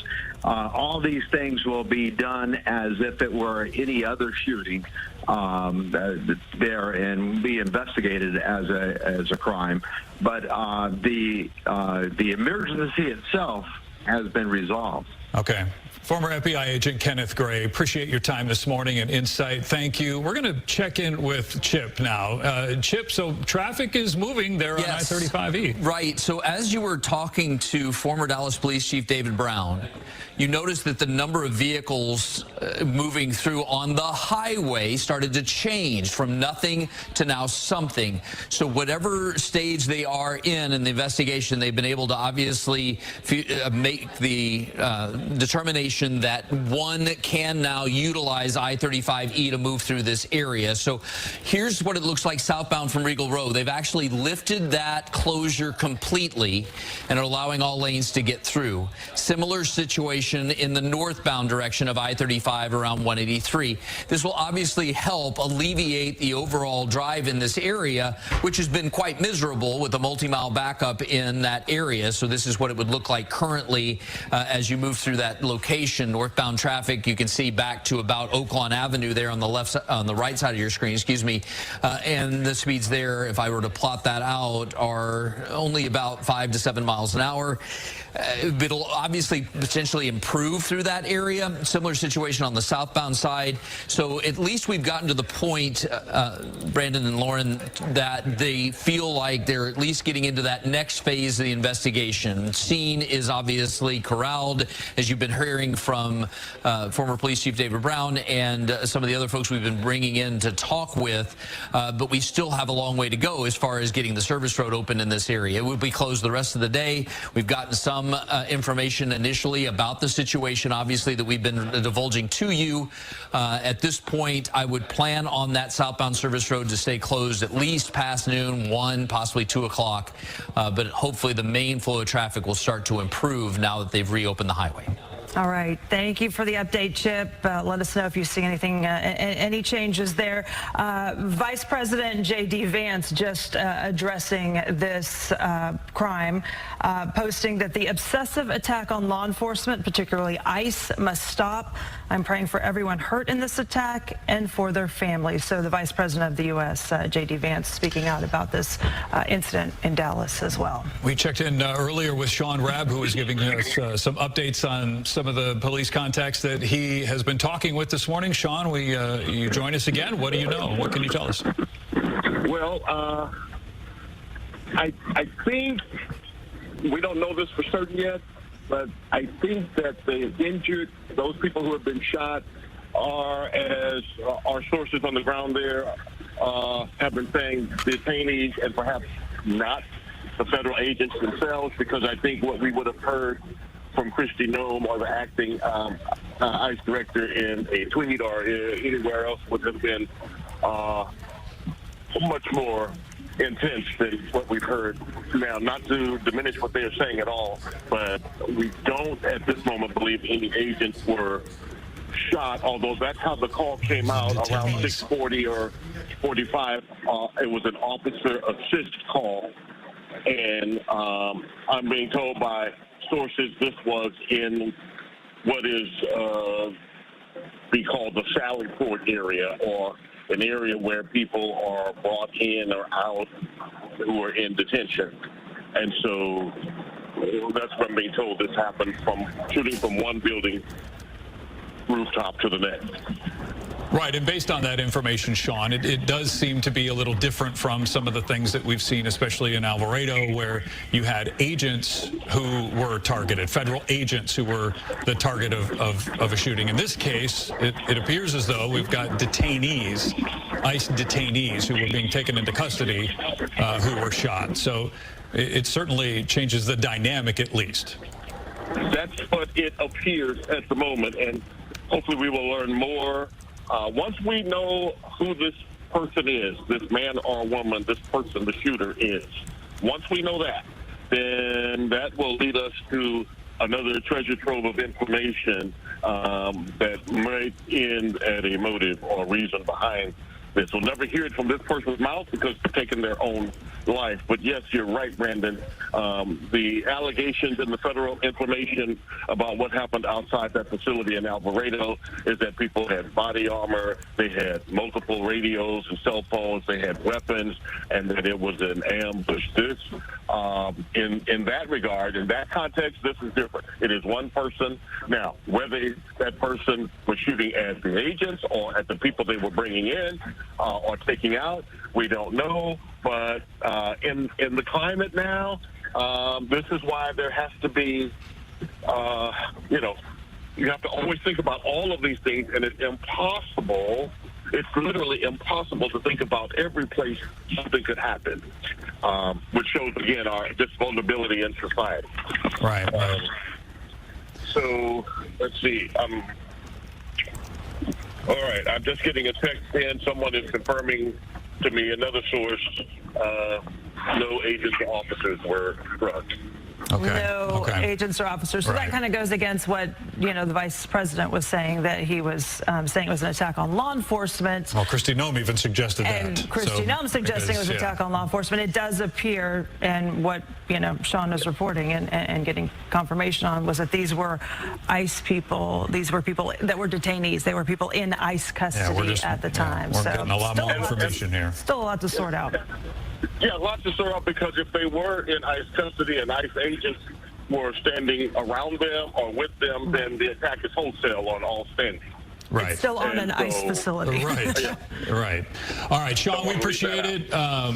We appreciate it. We've got Shannon Murray, who has been near the scene there, near the medical district, which is really not that far from this scene, right? Shannon, what are you seeing there? Right. So if you look here behind us, you see a Dallas police vehicle with the lights on. And then in the distance, if you zoom in, I'll have my photographer push in a little bit. That right there is the main area where this scene is taking place right now, where you see a heavy law enforcement presence just to the left of where that first car is there with the flashing lights. That's going to be the ICE detainment facility there, the Immigration and Customs Enforcement building right there to the left. And then on the other side of that would be the frontage road and I-35. So that kind of gives you an idea of where we are. Of course, all of these roads in this area are blocked off right now. There is a lot of traffic here as people are trying to get into this area here near the medical district, where there are a lot of offices and businesses, people just trying to pass through to get to where they need to go. Everyone, of course, being turned around at this point, not allowed into this area because they have it completely locked down. And the highway as well in this area is shut down. It is closed. We saw police there blocking those entrances and in the intersections there at Empire and 35, right off of Stemmons Freeway there, trying to keep anyone from going into this area. Of course, as you all have mentioned, Lauren and Brandon, the information right now, very fluid. I'm listening to Sean Rabb along with you guys, getting those updates from him as he is communicating with his sources who are here on the scene. So, what we're knowing from Dallas police directly is that this happened around 6:40 this morning. There was an assist officer call here. This is the 8100 block of North Stemmons Freeway, again, right there by, Regal Row and Empire, in between that area at the ICE facility here, right off the frontage road. This investigation showing that there was a suspect and a shooter who opened fire on this government building here. They say that he was at an adjacent building, so it does not appear that he was on the roof of the ICE facility itself, which I know earlier we were kind of questioning. We just weren't sure where that sniper was, where the shooter was at that time. We now know he was on an adjacent rooftop at a different building when he started firing and shot 3 people, and then shot and killed himself as well when those agents were approaching. So again, we are still working to learn more. I know we have a crew over at Parkland Hospital where those victims were taken. We are working to learn more about the shooter and what we can find out about that person. And so Lauren and Brandon, of course, like I said, a fluid situation. We're trying to learn more. I know that police are expected to give an update at some point this morning, but we have not been given an exact time on when that will be happening. All right, Shannon, we appreciate it. Thank you so much. We're going to check in with Chip again, and you've just been kind of monitoring this all morning in terms of the... How about them Cowboys? Specs, the fun starts here. Through the area where the incident took place, which is the huge exclamation point. But I did just want to give a quick lay of the land for everybody to be able to take a quick glance if you're needing to go ahead and move to your place of work. There has been an incident that's happened with a disabled vehicle in the backup of the issue on I-35E northbound, but that just blends in with the bumper-to-bumper traffic as one moves up towards the 183 split in that northbound direction. The detour and closure of the main lanes was in place for about 20-25 minutes or so, and then they were able to reopen the roadway about a half hour ago, a little bit more than that. You can see on the southbound side, as we bring the shot up at Empire Central again, that all lanes are now open as well. That too opened up at about that same time. So another thing to note in the last few minutes is how the number of emergency personnel along the southbound I-35E service road has dissipated significantly, which is a good leading indicator that we are well now into the second phase of this situation. You heard from former Dallas Police Chief David Brown about how there's going to be a complex investigation involved in this situation, and there are going to be several different layers that they'll have to go through in order to wrap up that investigation. So we expect that southbound service road to stay closed for an extended period of time. I was seeing some things that I wasn't able to vet, Lauren and Brandon, coming from Steve Noviello as far as conditions of some of those individuals that were taken to Parkland Hospital in this sniper situation, some of the victims, and it does sound like maybe that has changed unofficially, and that it's now potentially 2 dead in that situation and 1 in critical condition. Right, yeah. Dallas police confirming 2 people taken to the hospital. They didn't say which hospital, but we assume it would be Parkland Hospital. That is our major level 1 trauma hospital. So yeah, 2 people taken to the hospital with gunshot wounds. 1 victim died at the scene, according to Dallas police, and the suspect is deceased. Well, we're now getting official word from Dallas police. Yeah, we're getting sources now from the FBI confirming to us that 2 have been killed. 2 people. Well, that could be the dead. Suspect and the victim. Source is FBI. So we've got 2 dead on arrival and 1 injured. Yeah, that's all coming from the FBI. Alex Del Carmen, we want to join up with him on the line again. You know, Alex, as you're watching this, you see the police presence there on the access road sort of dwindle, and we've got traffic now flowing on I-35E. Is this that second phase that Chip mentioned in this investigation, where you kind of move on, or investigators are now looking at who is this shooter and what can we learn? That's exactly right. So what's happening right now is you've got the FBI now on the scene.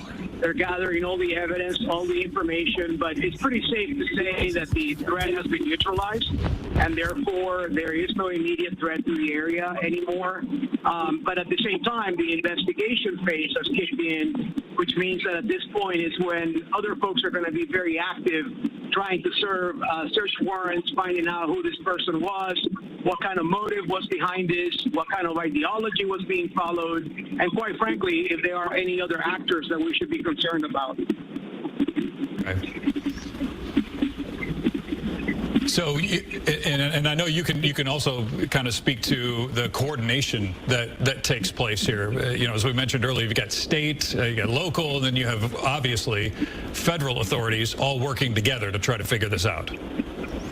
That's right. So, you know, just imagine that this actually took place within the city limits of Dallas, right? So Dallas Police Department will be the primary unit to respond, but at the same time, it's actually taking place in a federal facility, which means that the FBI has immediate jurisdiction along with Homeland Security. So there is no question that the feds are very heavily involved. They're likely leading the investigation with the cooperation of the Dallas Police Department and the state as well. So this is going to be a multi-agency type of investigation, but look, the best of the best is at the scene, and I have no doubt that they're going to find out why and how this was done. All right, Alex Del Carmen, we appreciate your time this morning. And now Dallas police did confirm that 2 people were transported to the hospital. Steve Noviello has been at Parkland this morning. In terms of what you're seeing there, what do you know so far? Let me kind of talk to you about what we usually would see kind of in a more active situation here. Generally, at this point, we would see ambulances, sirens on, pulling in, unloading victims that needed critical care.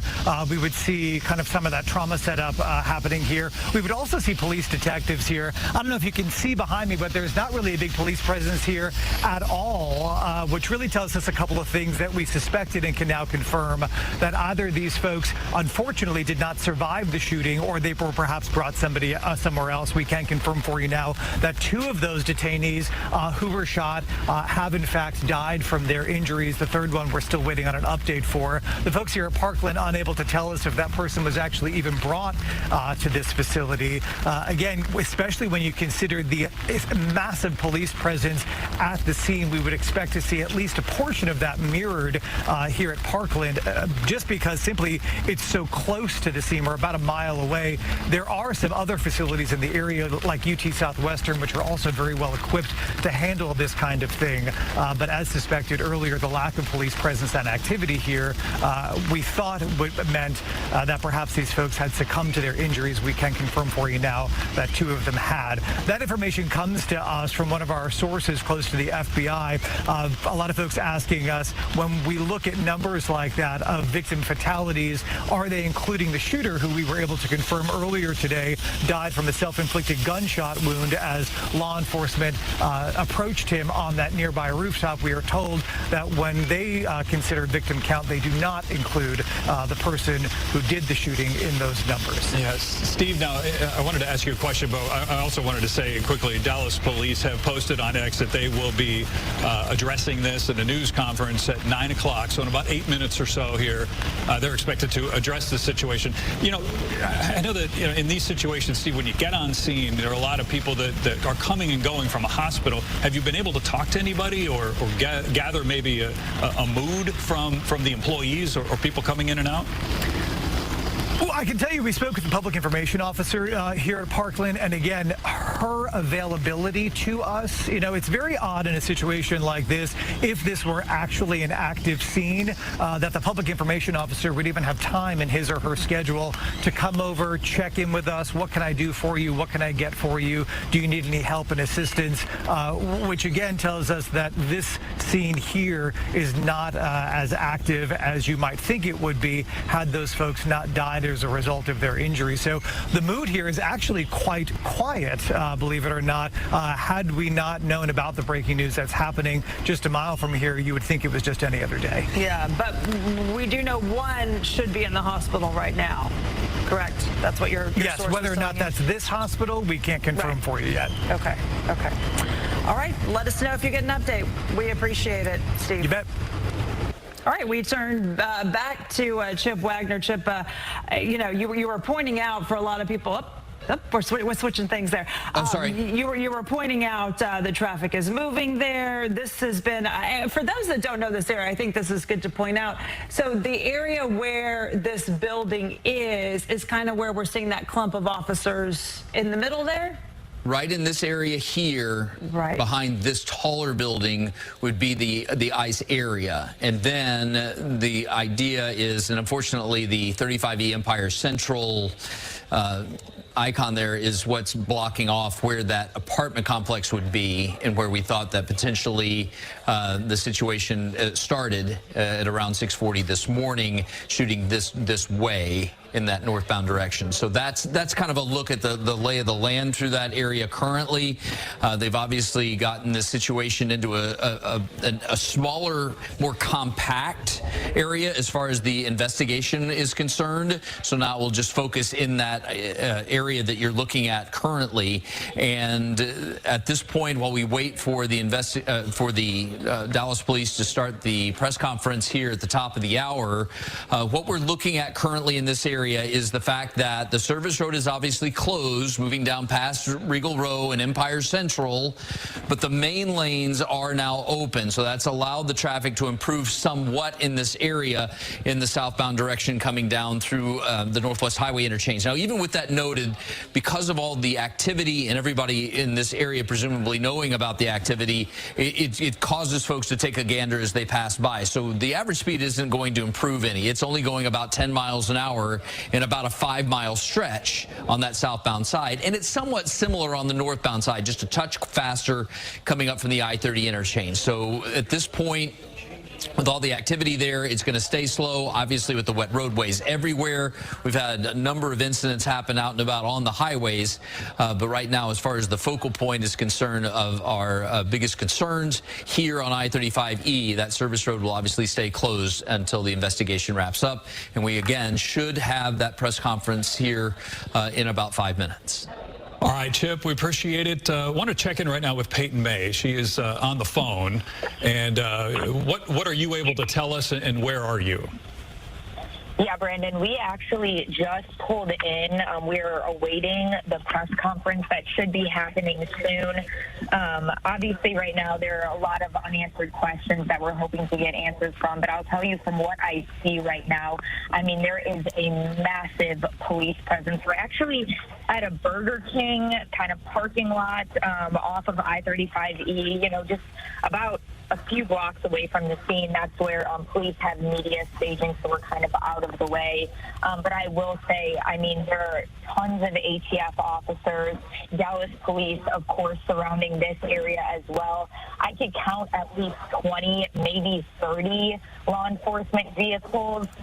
There's dogs on the ground as well, ATF dogs that are kind of around this, patrolling this whole area. So again, just large police presence, understandably so, in such an active situation. We're awaiting everyone to kind of show up and congregate in one area so that we could get that update from police officers. But I want to say there's also businesses that are around this area. There's kind of some people standing outside businesses wondering what exactly is going on. So we're expecting that police will probably move people out of this area as more are congregating here to kind of set up as a staging area.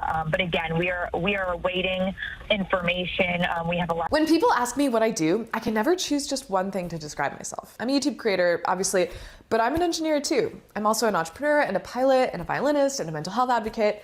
Our goals and interests naturally grow over time, but oftentimes it doesn't feel like we have the flexibility to pursue further education. That's where today's sponsor, National University, comes in. National University is an accredited nonprofit university that understands that starting or returning to higher education doesn't make you just a student. You're a student and a creative, a student and a caretaker, a student and an employee. You're a student and so much more. National University embraces the ands that comprise us by offering programs designed for people juggling multiple responsibilities. They aim to make pursuing education achievable for everyone with flexible 4- and 8-week online courses for over 150 degree programs, credentials, and certificates. If you're ready to join the over 245,000 others who've added student to their list of ands, be sure to click the link in my description and learn more about National University's scholarship opportunities. Thank you to National University for sponsoring this video. And hopefully take questions from us. Yeah, and Peyton, you mentioned that there were people standing outside, so it maybe answers my question that I was going to ask you. But, you know, as you pull up to a scene like that, you start looking around, it's kind of easy or somewhat easy to determine the urgency that you see. Oh, yes. Yes, Brandon, that's exactly right. I mean, it is a very urgent situation. You have so many different departments kind of moving people out. I also want to say, as we've been saying all morning, it's been pouring rain. So you have people under awnings waiting to go into businesses. You have people looking around wondering what exactly is going on. We actually have some police kind of moving us around right now, so bear with us as we're being told where to park. Since it is, again, a very packed parking lot at this Burger King sort of location. But again, it is a very active situation here. This high urgency. I mean, there are so many different officers involved in this, and I know that it is going to be a continuous investigation, at least all morning, afternoon. So it is all hands on deck is really what I could echo from what we're seeing right here. Okay. All right. Of course, we'll bring you that news conference as soon as it happens. Now we turn to Steve Noviello. He's got an update for us at Parkland. Steve. Good morning to you both. We just spoke with the public information officer here at Parkland. They are now referring any inquiries about the medical center to Dallas police, which tells us that either they don't have anything to pass along to us, or perhaps the final victim, who we're told was still in critical condition at last check, has been transported to a different facility. We can tell you originally the thought was that those folks would be brought here, as it's the closest level 1 trauma center to that now active crime scene, which is being investigated. We then were able to confirm that 2 of those detainees that were shot by the sniper have since succumbed to their injuries and have both died. The scene here at Parkland is kind of quiet at the moment. Again, earlier in the day, we were showing you all of the police cars driving by, the very rapid, speed at which people were driving, kind of past here on their way to the ICE detention center. Things have really calmed down now. To put that in perspective, what this would normally look like if this was kind of another important location for this investigation, or as the story moves forward, we would generally see police detectives showing up here. We would generally see ambulances pulling in here with lights and sirens. We haven't seen any of that, which again does speak to the fact that unfortunately 2 of those victims were unable to be helped. All right, Steve.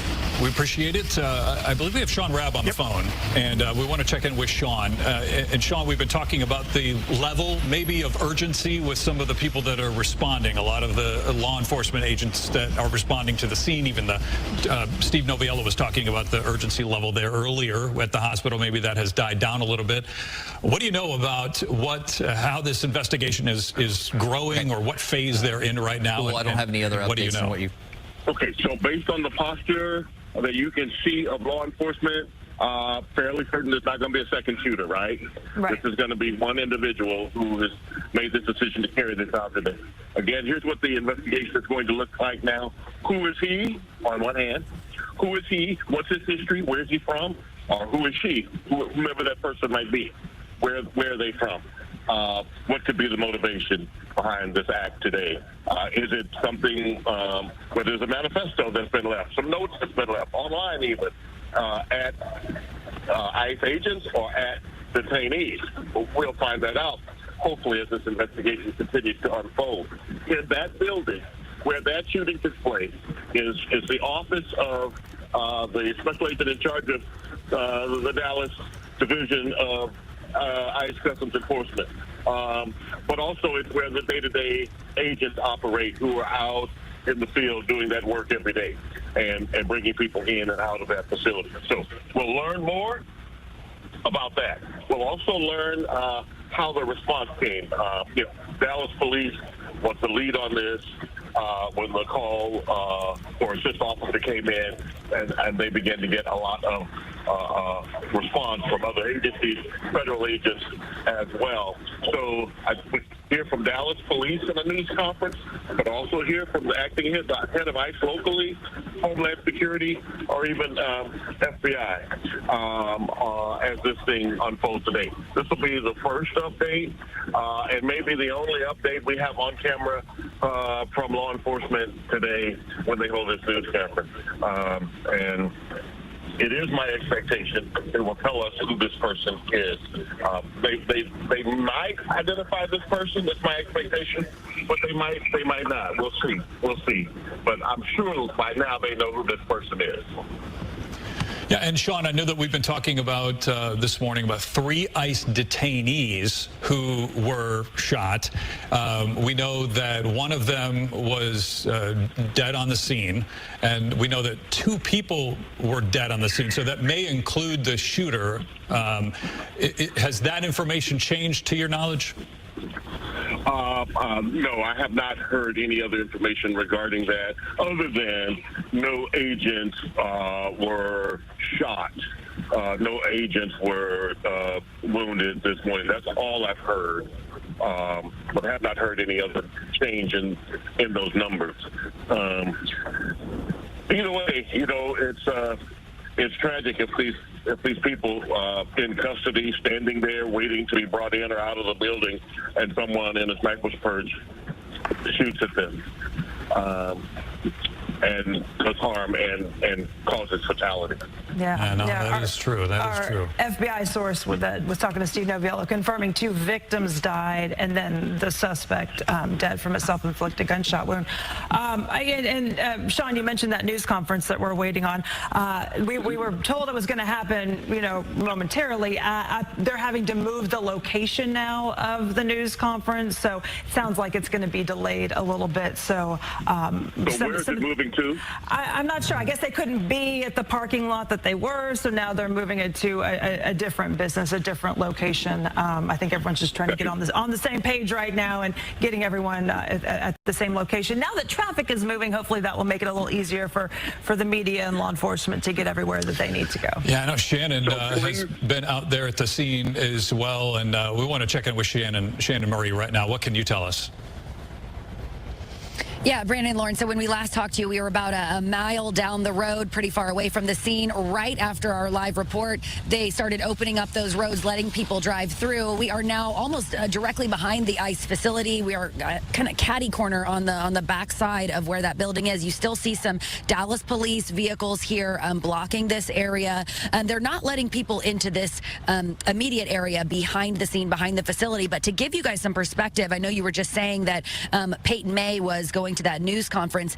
That is directly around the corner, kind of a stone's throw away from where we are standing right now, and it is extremely congested in that area. We actually tried to pull in the parking lot about the same time that Peyton was trying to pull in there, and it was very crowded, a lot of traffic. It's a very small fast food, Burger King parking lot, so not a lot of room for all of the media and law enforcement that needed to get in there. So it makes sense to me that they are moving that location right now.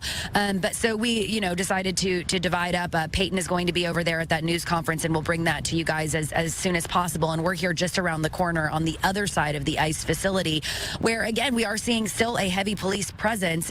Still some people here on scene, trying to get in, being told to turn around. They're not allowed into this area. We're now hearing 3 confirmed dead, as you just mentioned, 2 victims, and also including the shooter with a self-inflicted gunshot wound. We are still waiting to learn more about these victims. We are told that they were detainees here at this ICE facility. We are told that the shooter was on a nearby rooftop building.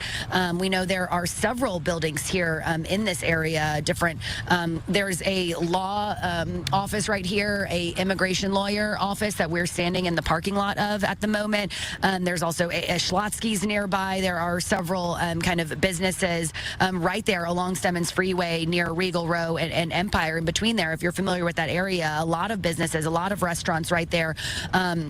And a very heavy police presence. They're still trying to kind of communicate and navigate where they want people staging, where they want the media to go, where they're blocking roads, where they're letting people in, because I think a lot of the congestion here right now is just Lauren and Brandon, people trying to get to work, trying to get to their offices, trying to pass through. This is a highly trafficked area. So a lot of people just trying to figure out alternate routes right now, taking all of the side streets. I know we had to take a very strange route just getting here this morning down Riverfront and around the side street, and it was just complete standstill traffic all morning long as they continue working this scene. Now, we've seen a lot of SWAT vehicles here as well, from Dallas Police, Dallas County Sheriffs, and then Richardson Police SWAT tactical units as well. Some of those leaving the scene, so it does appear that they are releasing some of those officers here from the scene, because I mean, just the last time I talked to you, you might remember this entire street here was full of flashing lights and different police vehicles.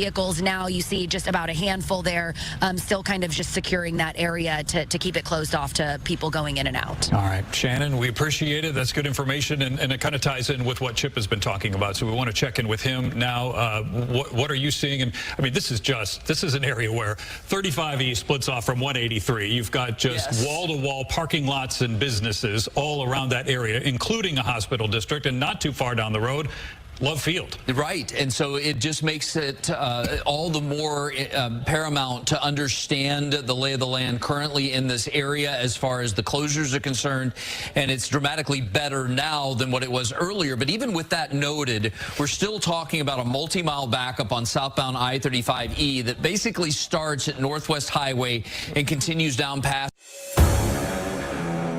In North Texas, Ford dealers aren't just selling vehicles.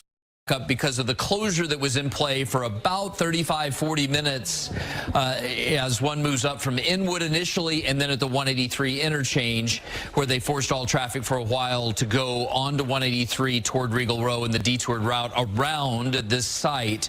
Obviously, things have changed. They've allowed the highway to reopen, and so the overall flow is a little bit better. As I just briefly kind of show you the map in this area and just give you an overview of what the Dallas-Fort Worth area looks like. We've obviously had a lot of wet weather push through, and there are a lot of slow roadways. But right now, as far as the drive is concerned, moving in that area, the backups are definitely significantly less, especially on the northbound side as it continues to improve. On the southbound side, again, more heavy traffic, mostly due to the fact that everyone is taking a gander at the activity that remains along that service road and will for a while longer. Obviously, that initial thought of having the press conference start at 9, there was a little bit of a snag there as far as getting that started at that time. So we're still waiting for that development and to get the latest information, Lauren and Brandon. But right now, I would say the best thing that you could do is to plan for it to take about 30 minutes longer than normal. Let's say you live in the Farmers Ranch and Carrollton area, to head down toward 183, and that way you know you'll make it to your destination on time. I would say the amount of time you need on the northbound side due to the delays would be about 20 to 25 minutes, and probably dissipating at a faster rate at this point. And you'd actually now be better off to stay on the highway and not go to secondary streets. All of the roadways, side streets, are completely overloaded, especially Harry Hines, which was a plan B for a lot of folks to utilize just a little bit to the east of this I-35E interchange. Well, I was just gonna ask you about that, because we're learning that the news conference that was supposed to be around 9 o'clock or so wasn't necessarily relocated. It's just that our crews had a tough time getting there. We're going to probably provide some sort of live picture until we confirm that that news conference is about to start. But yeah, I mean, with that many side roads congested in that area, right? You're right. It's better off just to stay on the highway. Yeah, most certainly, no question about it. All right. Do we have a live picture from the news conference, Catherine? Catherine, our producer, is pulling up the, there we go. That is where the news conference is going to be taking place. You can see the Dallas police vehicles there. Looks like we got a fire crew there maybe. But they're basically standing by. That's where the news conference will take place. We're being told, I think, that they're gathering just kind of all the officials and who's going to speak, and then we'll be listening in. Waiting for information. Yeah, I mean, and as Shannon mentioned too, she was noticing that there were law enforcement elements there from the city of Richardson. So now you've kind of gotten into this extra element, or extra phase, I suppose, of this response, of where you've got local agencies, Richardson, maybe other municipalities as well, offering help, offering their support, their units for traffic control and other things as well. And we mentioned nearby the hospital district. Steve Noviello's been at Parkland Hospital all morning. Steve, what have you learned? Good morning. Yeah, sorry, we're just checking in on our messages that are coming in kind of fast and furious here, as really this turns into the investigation phase. Okay, just reading some notes here from one of our contacts. So what we can tell you, again, that 2 are confirmed dead here. The 3rd is, of course, the shooter who died of a self-inflicted gunshot wound. We've been discussing this morning the proximity of Parkland to the crime scene as being a likely candidate for these folks to be transported to. We're not seeing a lot of police activity here, which, again, either tells me that they were taken to UT Southwestern, or perhaps, unfortunately, they were not able to be saved in a significant way that would then have them come to a hospital for more treatment, because unfortunately they have passed away. Again, we're being told 3 people have been shot. We can confirm 2 of them are deceased, and then on top of that, the shooter as well. We can tell you that Dallas police are taking a lead on this as they really try and figure out what happened here. We really go into the investigation phase at this point. How did this shooter get access to these people? Were they perhaps being transported in some way? Were they being walked into the facility in some way? Did he shoot through a window? All of these things are questions that we're hoping to get answered, hopefully as soon as that press conference that we're waiting on from the area right now. You've been mentioning the congestion around here. I can tell you just from our vantage point, the roads, or the side streets at least, are starting to clear up. But again, we are about a good mile away from that investigation crime scene. So we expect that things will be a bit more easy moving here. I'm looking out here in my periphery at Harry Hines and the roads around Parkland, which are generally pretty open at this time. So if you're trying to travel in this particular kind of side street area, you should be pretty much good to go. Again, the folks here at Parkland are now referring any questions we have directly to Dallas Police, who hopefully will go ahead and answer those questions when that press conference gets underway.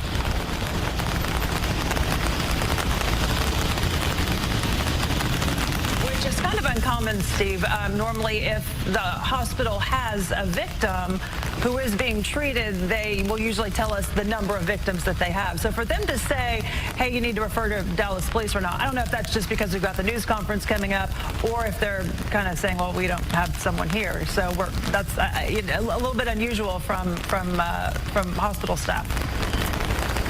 It's a little bit unusual for sure, but you know what? Every time we think we know the playbook, it tends to change, right? I can tell you kind of from a historical context, whenever we cover this type of thing, it's generally difficult to get in touch with the public information officer. She's good at her job, so she's generally available, but she's particularly available this morning. Again, there's no other media here as well. We ran into some of our colleagues from one of the other stations in town. People starting to wonder, okay, are we in the right place? Is anybody in fact being treated? Did anybody survive in a significant enough way that would require, some sort of treatment? But you're exactly right. Generally, what they would be doing is taking time to figure out how many victims, what is their condition, how are they being treated, how were they transported. We're not getting any of that information from Parkland this morning. Again, those questions are being referred to Dallas Police, who will be the lead agency on this investigation. We can also confirm for you that the Dallas branch of the FBI is now involved. All right, so Steve, just to confirm, we've got 3 people who were originally shot. 2 are considered fatalities. The shooter is dead from a self-inflicted gunshot wound. So we have 1 person who was shot who, for now, has survived. Correct?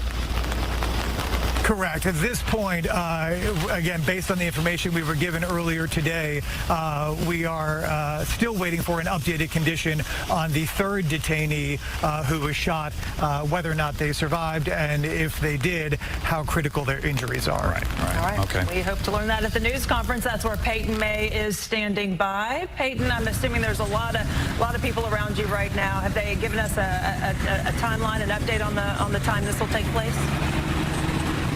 Yeah, Lauren, this is a very active investigation right now. As you can see behind me here, I mean, we have a large police presence. We also have media that is kind of swarming all around this area. We're actually staged at a Burger King parking lot. It's off of I-35E and around Empire Central. The police have been moving us around in a lot of different areas. So again, bear with us as we're kind of figuring out where there will be a press conference here. We're actually waiting on Mayor Eric Johnson's right now. There was a lot of traffic and shutdowns in this area, as Chip's been talking about all morning. So it's kind of taken a little while for everyone to get to this central location. So we are awaiting an update on where they are in the investigation. There are people kind of walking around in front of me as a lot of reporters and photographers are setting up. So please just keep in mind of that as well. But again, a large police presence here. I mean, we have ATF officers, we have Dallas police officers. We have counted at least, maybe 30 police vehicles around this area, just on this side of the parking lot. Dozens of officers, first responders. Scribe is how 4 million people turn processes into step-by-step guides. The hardest part of Well, Erica's going to be disappointed in me, too. She could answer this. Sports are not my thing. I was going to ask, well, Charlie said the GOAT debate should have been between MJ versus Kobe, so I was going to ask why he thinks Kobe's better than LeBron. Wait, better than LeBron or MJ? He was basically, he thinks the GOAT debate's between MJ and Kobe and not MJ and LeBron. Yes. So I wanted to ask why he thinks Kobe. I was hearing a preliminary report from my FBI source that this sniper shot into an unmarked van that was holding detainees and transporting them, and that's how they were struck. We've now been able to reconfirm that information. The van transporting detainees, perhaps from another municipality or another location, into this ICE detention center. As they pulled up to the Sally Port with an ATF agent driving that vehicle, that's when the shots were fired. Whether or not that's actually targeted towards specific detainees in that van, whether or not the shooter was just looking to harm anybody that was being transported in that van, that part we don't know, but we can tell you that is a very matter of policy. It's not unusual for detainees to be transported in an unmarked vehicle. That's pretty matter of fact. Again, that allows these vans to travel perhaps more inconspicuously, as they may be the target of some folks who may or may not agree with some of the detention that's happening. But we are able to now confirm for you once again that the shots were fired at an unmarked van that was transporting these detainees. We had been asking earlier in the day how it was possible that this person was able to get access to 3 people at an ICE facility if these folks were inside. Was it through a window? Was it through some sort of open space? And as first previously thought, we can now confirm that it was as this van was pulling up to the Sally Port. That also allows us to extrapolate in terms of exactly the planning that is involved here. I mean, listen, in order to understand exactly how the vans approach, where the best vantage point is to then strike or do harm to folks that are inside of or being transported by those vans, that's a bit of homework that has to be done. Again, this person had the added protection of really the cover of night. This is about 7 o'clock this morning. It's still a bit dark out at that point. The rooftop, certainly there had to be some sort of access that this person had. We don't know how long he was up there. What we can tell you is that when he was approached by law enforcement, he then turned that weapon on himself and died by suicide. Thank you for the update, Steve. We appreciate it. And we are hoping to learn as we move along what the police response was as well. I know there's several videos posted online that basically show all these people responding, all these officers, all these different agencies responding, on the highway as they were headed that way. So that's going to be a part of it too. Not only looking at what happened, but also the response too. So we were looking at briefly a shot of the news conference there that is set to begin soon. They're giving a mic check. So that is at least some sort of indication that we're expecting soon to hear from law enforcement leaders. I know Mayor Eric Johnson, Dallas Mayor Eric Johnson is also expected to speak at this news conference as well. And we're just, again, waiting. So we might be able to get some of these questions that you were talking about, Lauren, answered here this morning. And again, you can see that traffic camera shot there. I-35E at Empire Central. Traffic moving along like it normally would at this time of the morning. A much different story than what it was about 3 hours ago or so. Again, there is the shot from the news conference. We are expecting to hear from local, state, and federal authorities.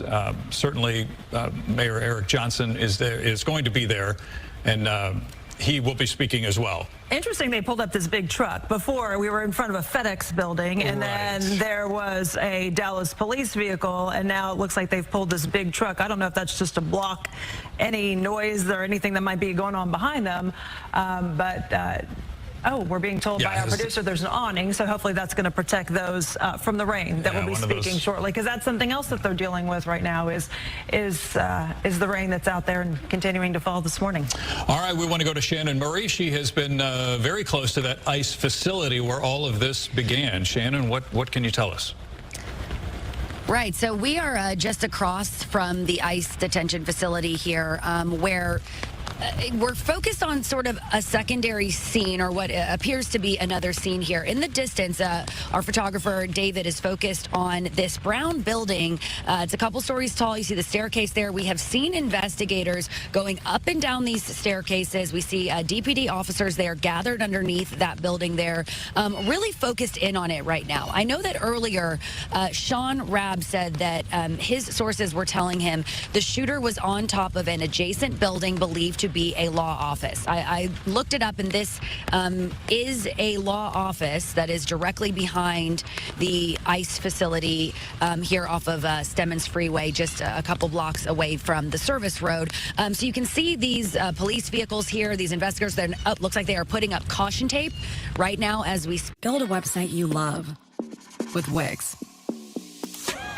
For your words lot of a different law office. There are several of them right here in the area, so we weren't sure which one they were referring to when they said that the shooter was on the roof of one of those buildings. But it's becoming more clear that this is a secondary scene that they are blocking off and investigating. They are not allowing traffic into this area while they continue this investigation. We have seen ATF agents here on the scene as well here this morning. Right now, only seeing Dallas police, at least from my vantage point at this point in time. I know that Peyton is standing by for that news conference, which should be happening any minute, where we will hopefully confirm more details. I know that many of us kind of working different scenes, different angles this morning, piecing together what may have happened exactly with this shooting early this morning around 6:40 a.m.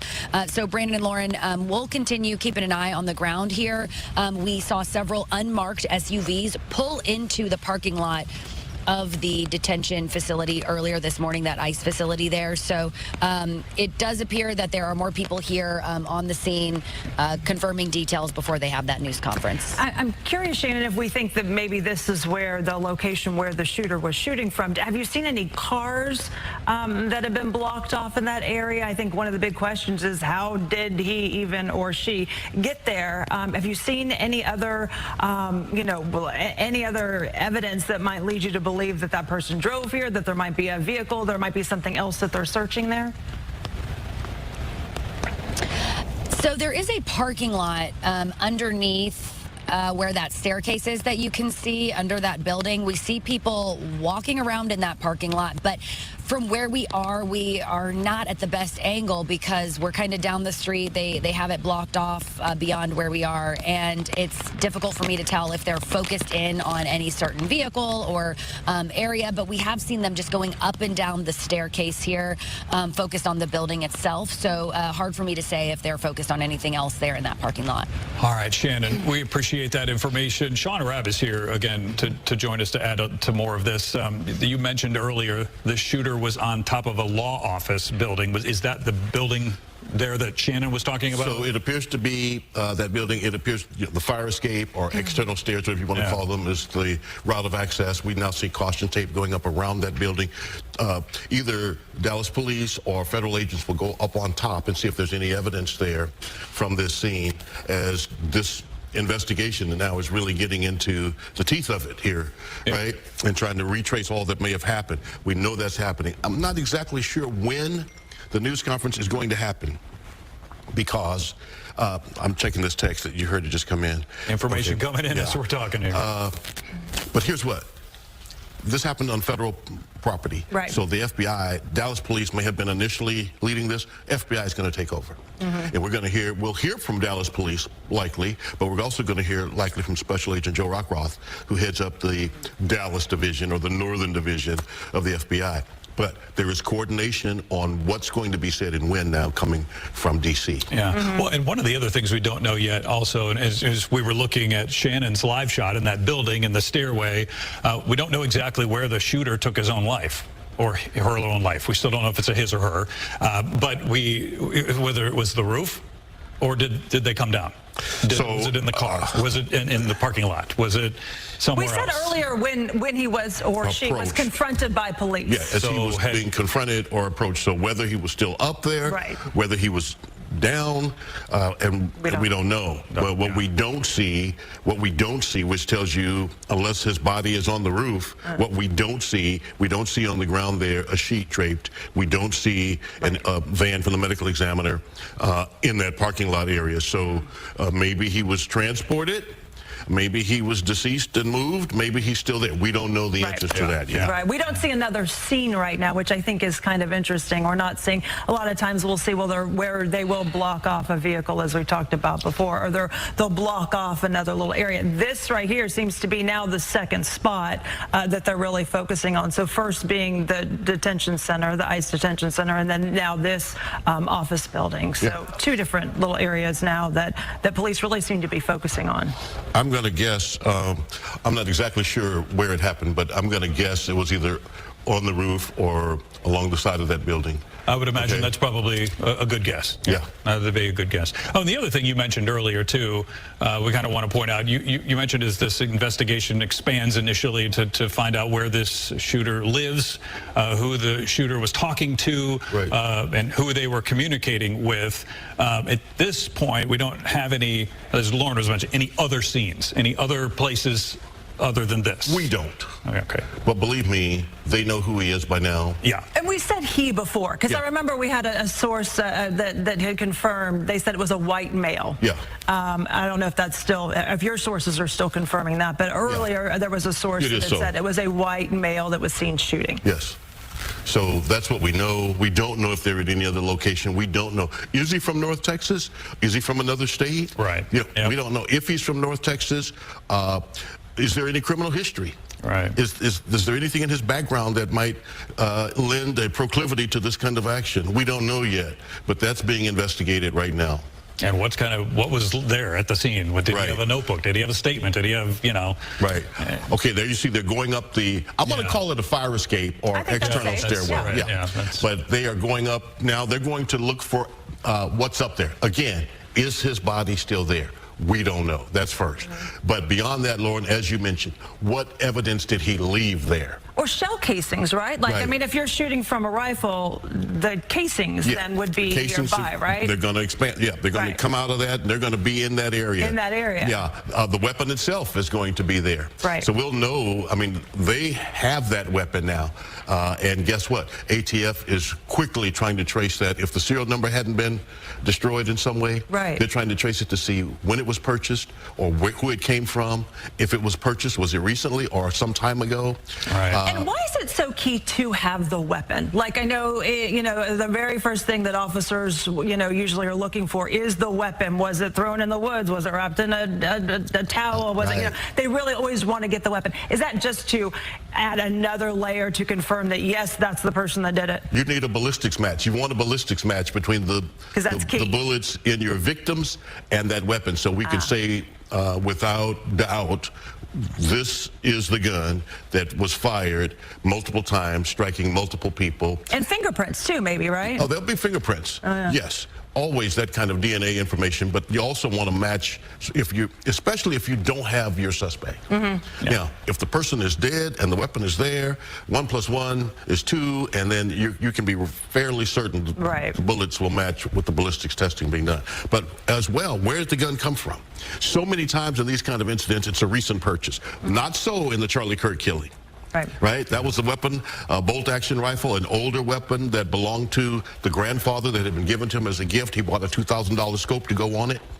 This might not be that. This might be a weapon that was purchased recently, or it could have been one that he's had for some time. We'll see what they tell us now. Yeah, hopefully we can learn some more. It looks like they're about to start that news conference that we've been talking about. Let's go ahead and go out to that. All right, we do have that news conference that does appear to be getting underway. We're going to lift up the audio and listen in as we expect to hear from several agencies involved in this investigation. Again, you can see they are walking up to the microphone, so let's lift up the audio here as we wait for that update.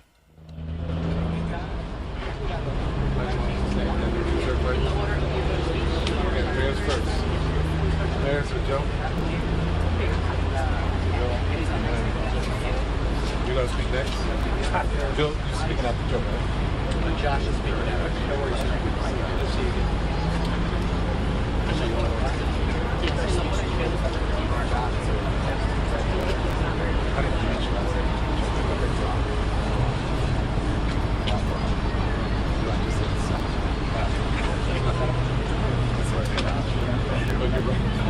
Good morning. We're about to get started and brief you on the events as we know them that happened this morning. All right. Let me start off by saying that I'm a person who believes very, very strongly in the power of prayer, and that prayer changes things. And so I'm going to ask everyone, please join me in praying for the families of the folks who lost their lives today. Pray for the speedy recovery for those who are hurt and were injured in what happened today. But maybe even more to the point, we're a country and a city that needs prayer.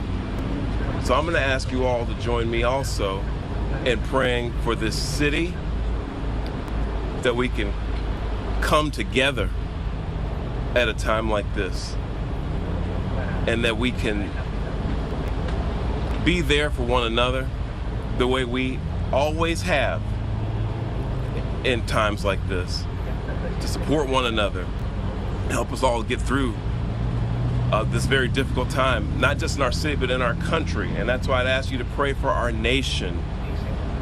There's a lot going on right now in our country. A lot of it's confusing. It's a scary time. I've got children. I've got 3 young children, and I'm here to tell you that it is challenging to explain to them what's going on in our country right now. But I said before, and I'll say it again, I believe in the power of prayer to change things. And it can change the hearts of people. It can change this country, it can change this city. So please pray for everyone who's affected by today's tragedy. I also want to say thank you to the Dallas Police Department, and say thank you to the Dallas Sheriff's Department, Dallas County Sheriff's Department, Texas Department of Public Safety, and all of our various federal law enforcement partners who acted so quickly today to make sure that today's tragedy wasn't worse than what it was. So on behalf of the city of Dallas, I want to say, so AI is transforming customer service. That's obvious. We know that. The leader in the category. To let you know that we appreciate what you all do, not just today, but every day, to help keep us all safe. And lastly, and this is really important, I would ask all of the city of Dallas residents who can hear me right now,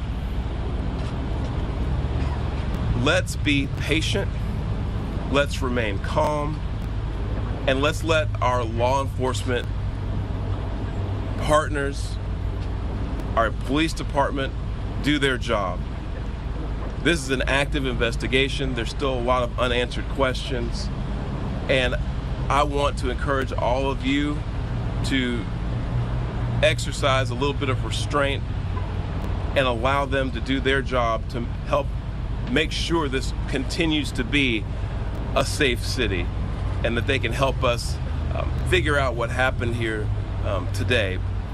But with that, I want to say, again, thank you to all the folks who came out this morning from our law enforcement community. I'll turn it over to our police chief, Daniel Como, to speak a little bit more directly to the investigation itself. And with that, Chief Como, thank you. Thank you, Mayor. Today at approximately 6:40 a.m., we received a assist the officer call. We responded to the call, got to the scene, and we later learned that we had 4 individuals that were shot, 2 of them deceased, including the shooter. The DPD was able to locate the shooter, who was deceased. We're going to be working this investigation shoulder to shoulder with our federal partners. The FBI is on scene, and right now I'm going to introduce you to the SAC of the Dallas Field Division, FBI Joe Rumrock. Yeah, good morning. My name's Joe Rothrock. I'm the special agent in charge of the Dallas FBI Field Office. I want to first start by thanking our partners in local law enforcement, specifically the Dallas Police Department, for their quick and timely response. I can confirm at this time that the FBI is investigating this incident as an act of targeted violence. It is unfortunately just the most recent example we've seen of targeted violence, to include here in North Texas, where back on July 4th, we saw a coordinated attack carried out against an immigration detention center in Alvarado, Texas. What I can also share with you is that early evidence that we've seen from rounds that were found near the suspected shooter contain messages that are anti-ICE in nature. Again, this is just the most recent example of this type of attack. This will be a whole of government response. There will be no resource not utilized to bring all those individuals who are responsible to bring them to justice and to hold them accountable. While we're not releasing identities of any victims at this time, what I can confirm for you is no members of law enforcement were hurt during this attack. If any member of the public has information that would help the FBI's investigation, I would ask that you please report that to 1-800-CALL-FBI. Again, any piece of information will be helpful, but this will be an ongoing investigation between us, a number of federal partners, and our local partners, again, to ensure that anyone responsible is held accountable. With that, I will turn it over to my counterpart from the ICE Enforcement and Removal Office. Good morning. My name is Joshua Johnson. I'm the acting field office director for ICE Dallas. I'll be brief with my comments, but I do want to start off by saying thank you to the Dallas Police Department, Dallas FBI, HSI, CBP, ATF, and virtually every law enforcement officer in North Texas for your support. This is the second time I've had to stand in front of you and talk about a shooter at one of my facilities, and I think that the takeaway from all of this is that the rhetoric has to stop. There are people out there who are seeing what is being placed online, and they're coming and they're doing acts of violence against ICE employees. So that's kind of all I have for today, is that it's just got to stop. It's dangerous, and people are losing their lives. Thank you. Thank you all so much for coming. We really appreciate it. Again, thank you all so much. As it was said here today, if you do have any information, reach out to 1-800-CALL-FBI. Thank you. Thank you. This needs to stop. Violence is wrong. Politically motivated violence is wrong. It was 2 weeks ago today that we saw a political assassination in Utah that tore the heart out of much of this country. This is the third shooting in Texas directed at ICE or CBP. This must stop. To every politician who is using rhetoric demonizing ICE and demonizing CBP, stop. To every politician demanding that ICE agents be doxxed and calling for people to go after their families, stop. This has very real consequences. Look, in America, we disagree. That's fine. That's the democratic process. But your political opponents are not Nazis. We need to learn to work together without demonizing each other, without attacking each other. And I want to say thank you. I want to say thank you to the brave men and women of law enforcement. I want to say thank you to the brave men and women of ICE and CBP and everyone who puts their lives on the line to keep us safe. The divisive rhetoric tragically has real consequences. I hope that every one of us will pray, number one, for the safety of law enforcement that are risking their lives to keep us safe. Number two, for the health of those who were shot and injured today. We still don't know the full details of who was injured, but for the families also of the victims of this shooting. Violence has no place. It is wrong. And we should come together. If we want to have a debate about immigration policies, we can do so in the halls of Congress without demonizing each other, and especially without demonizing the men and women who every day put on a badge and go risk their lives to keep us safe. And we should not be putting language out there that inspires madmen to commit evil crimes. Our prayers are with the men and women of law enforcement, and we ought to come together and have some decency across the political aisle to say This violence is wrong, and it needs to stop. Senator, have you been told that immigrant detainees were the victims of today's shooting? My understanding is the details of who the victims are still being ascertained, so I don't want to go ahead of law enforcement releasing these details. What they have said is that no law enforcement was injured, and so that's a natural inference, but I don't know the details. Special Agent, can you talk a little bit about some of the evidence you mentioned earlier? Just for clarity, I think it's going to be a lot of questions. Our understanding is that some of the shell casings had specific writing that was relevant to the voting. Can you give us more information? So I'm not going to go into any more details at this time. We will come back to you when we have more details to share. Again, our goal here will be transparency as those details become available, but we are still in the early stages of an investigation. Information is still coming in. When we have more details, we will come back to this group.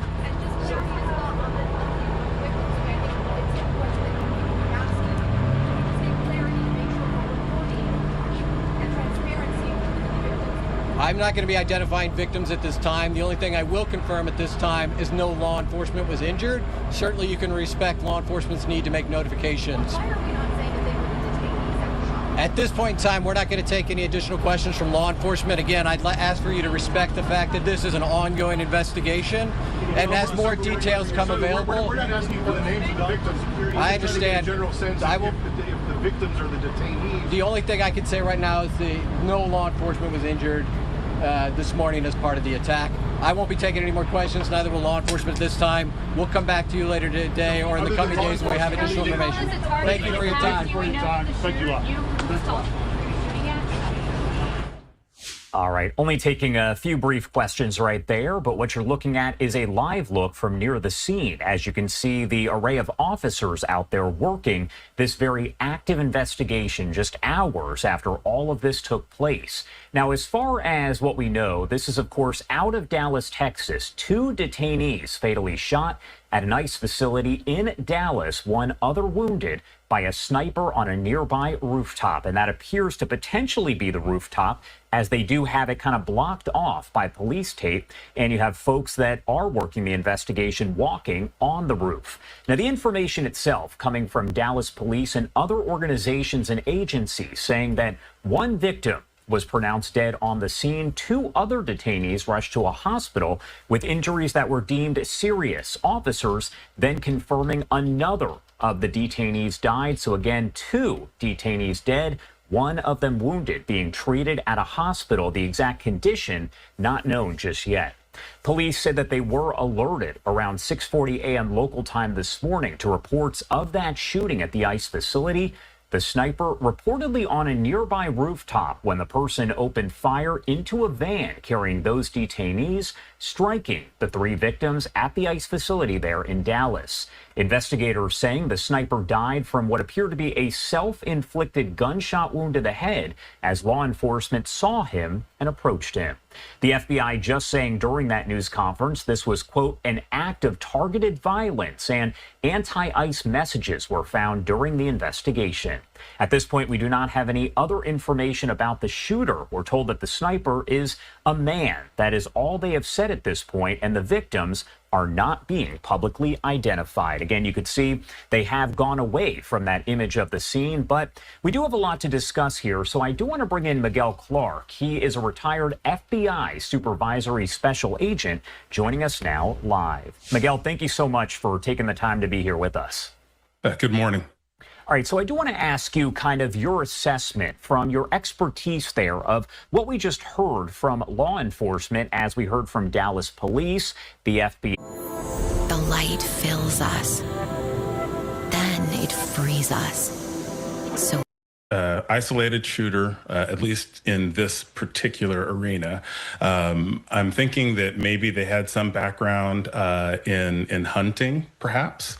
I would expect you're going to see a long long rifle, long gun, more than likely bolt action, some type of optic. When I looked at the scene and did some approximations, it looked like probably a maximum of between 275 yards and maybe as little as, say, 150 yards. It will take a little bit of skill in order to be able to reliably hit targets in an opening. Let's say it's a Ford Econoline style van.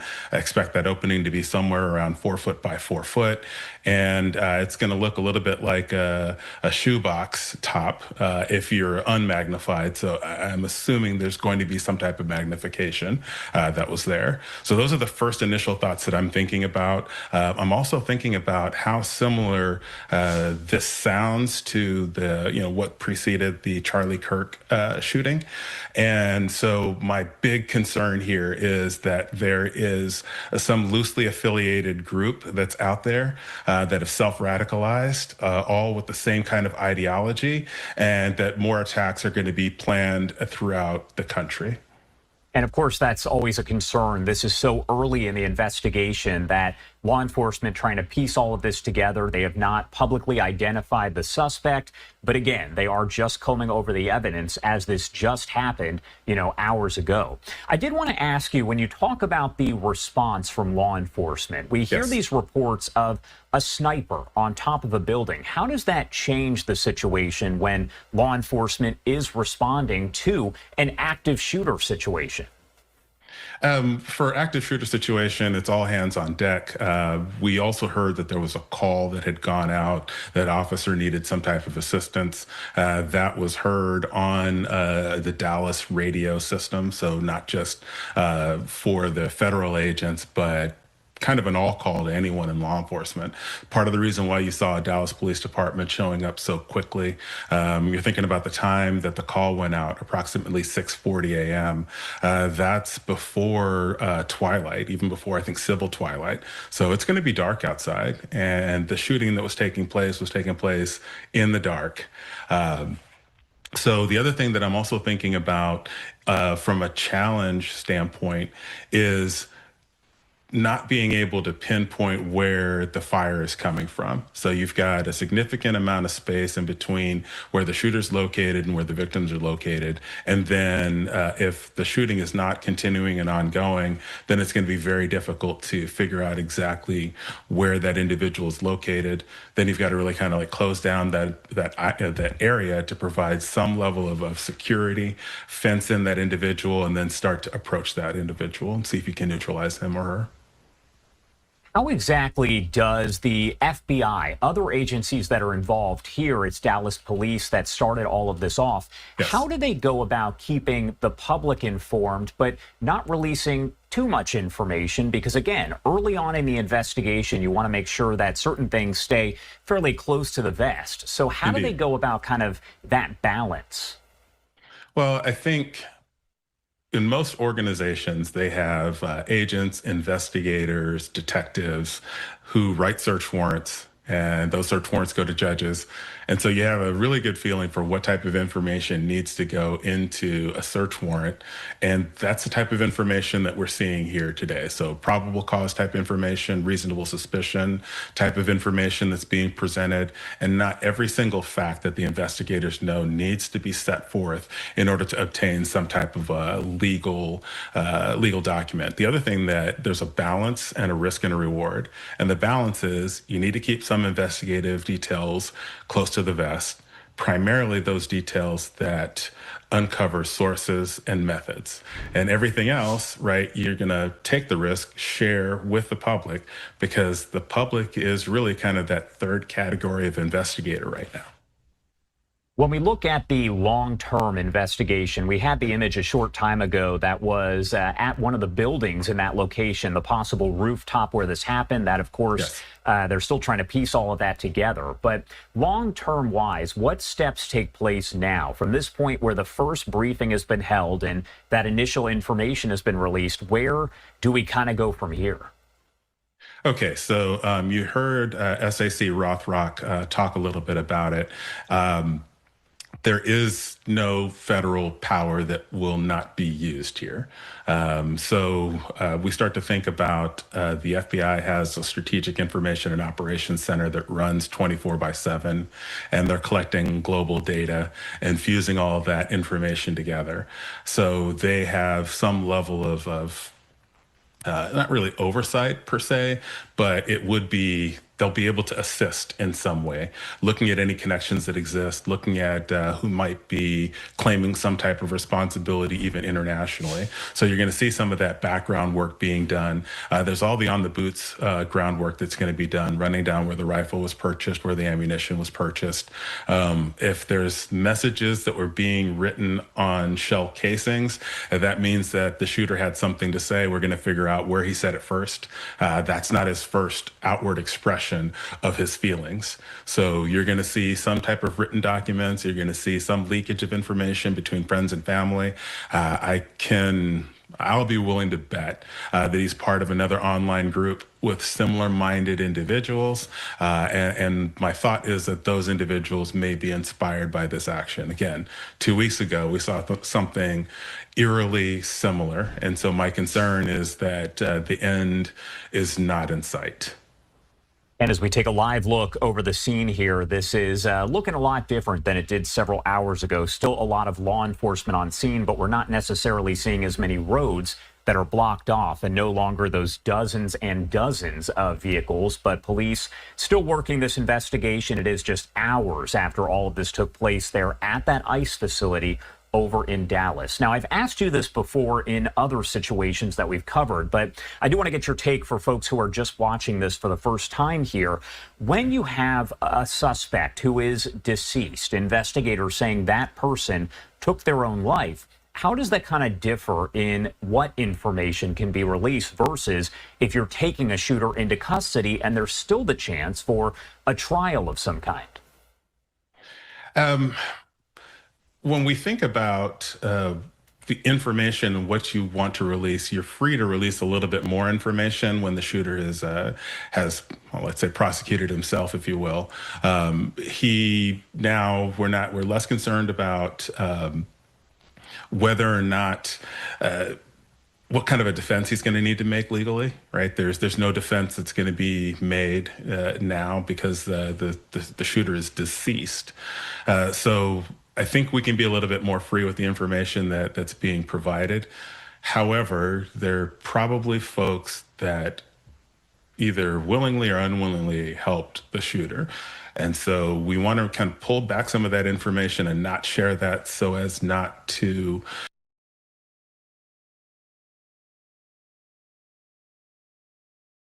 alert people who may not realize what their help has facilitated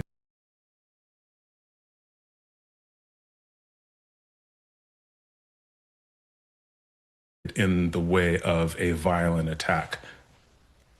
All right, Miguel Clark, thank you so much for taking the time to join us here and to break all that down. Anything we missed, anything you want to make sure to add here before I let you go? Yeah, I think people need to keep in mind the pathway of violence, starting with a grievance, something that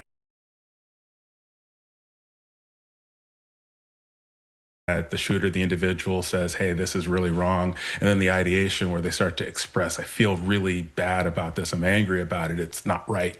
Moving from that into the research and planning where they're starting to figure out what they want to do, the actions that they take in furtherance of that plan, right? Then there's the breach. I'm putting this plan into motion. I'm going into the location where I've chosen. And then we see the actual action that takes place there. The other thing is that, thinking about how social media plays into all of this, we really have a lot of these shooters that are in their own echo chamber where they're not looking for any information that will dissuade them from what they've already decided is true. It's very dangerous, and we see this environment is becoming the norm, right? The echo chamber where we're not looking for other information or anything that differs from the ideas that we currently have. And so this is part of the reason why you're seeing an increase in these types of shooting, these types of activities. and you can look back over the past 4 or 5 of these major events, and you'll find individuals that had exactly that same pattern. Right. Miguel Clark, thank you so much for taking the time to join us here. We definitely appreciate it. My pleasure. Thank you. And of course, you are looking on your screen right there at a live aerial look at the ICE detention facility where all of this did take place there in Dallas, Texas, around 6:30, 6:40 this morning local time, just hours ago. And investigators still out there in full force. We saw the crime scene tape that is at that adjacent building where it appears those gunshots were fired, according to investigators, by a sniper who was on top of the building.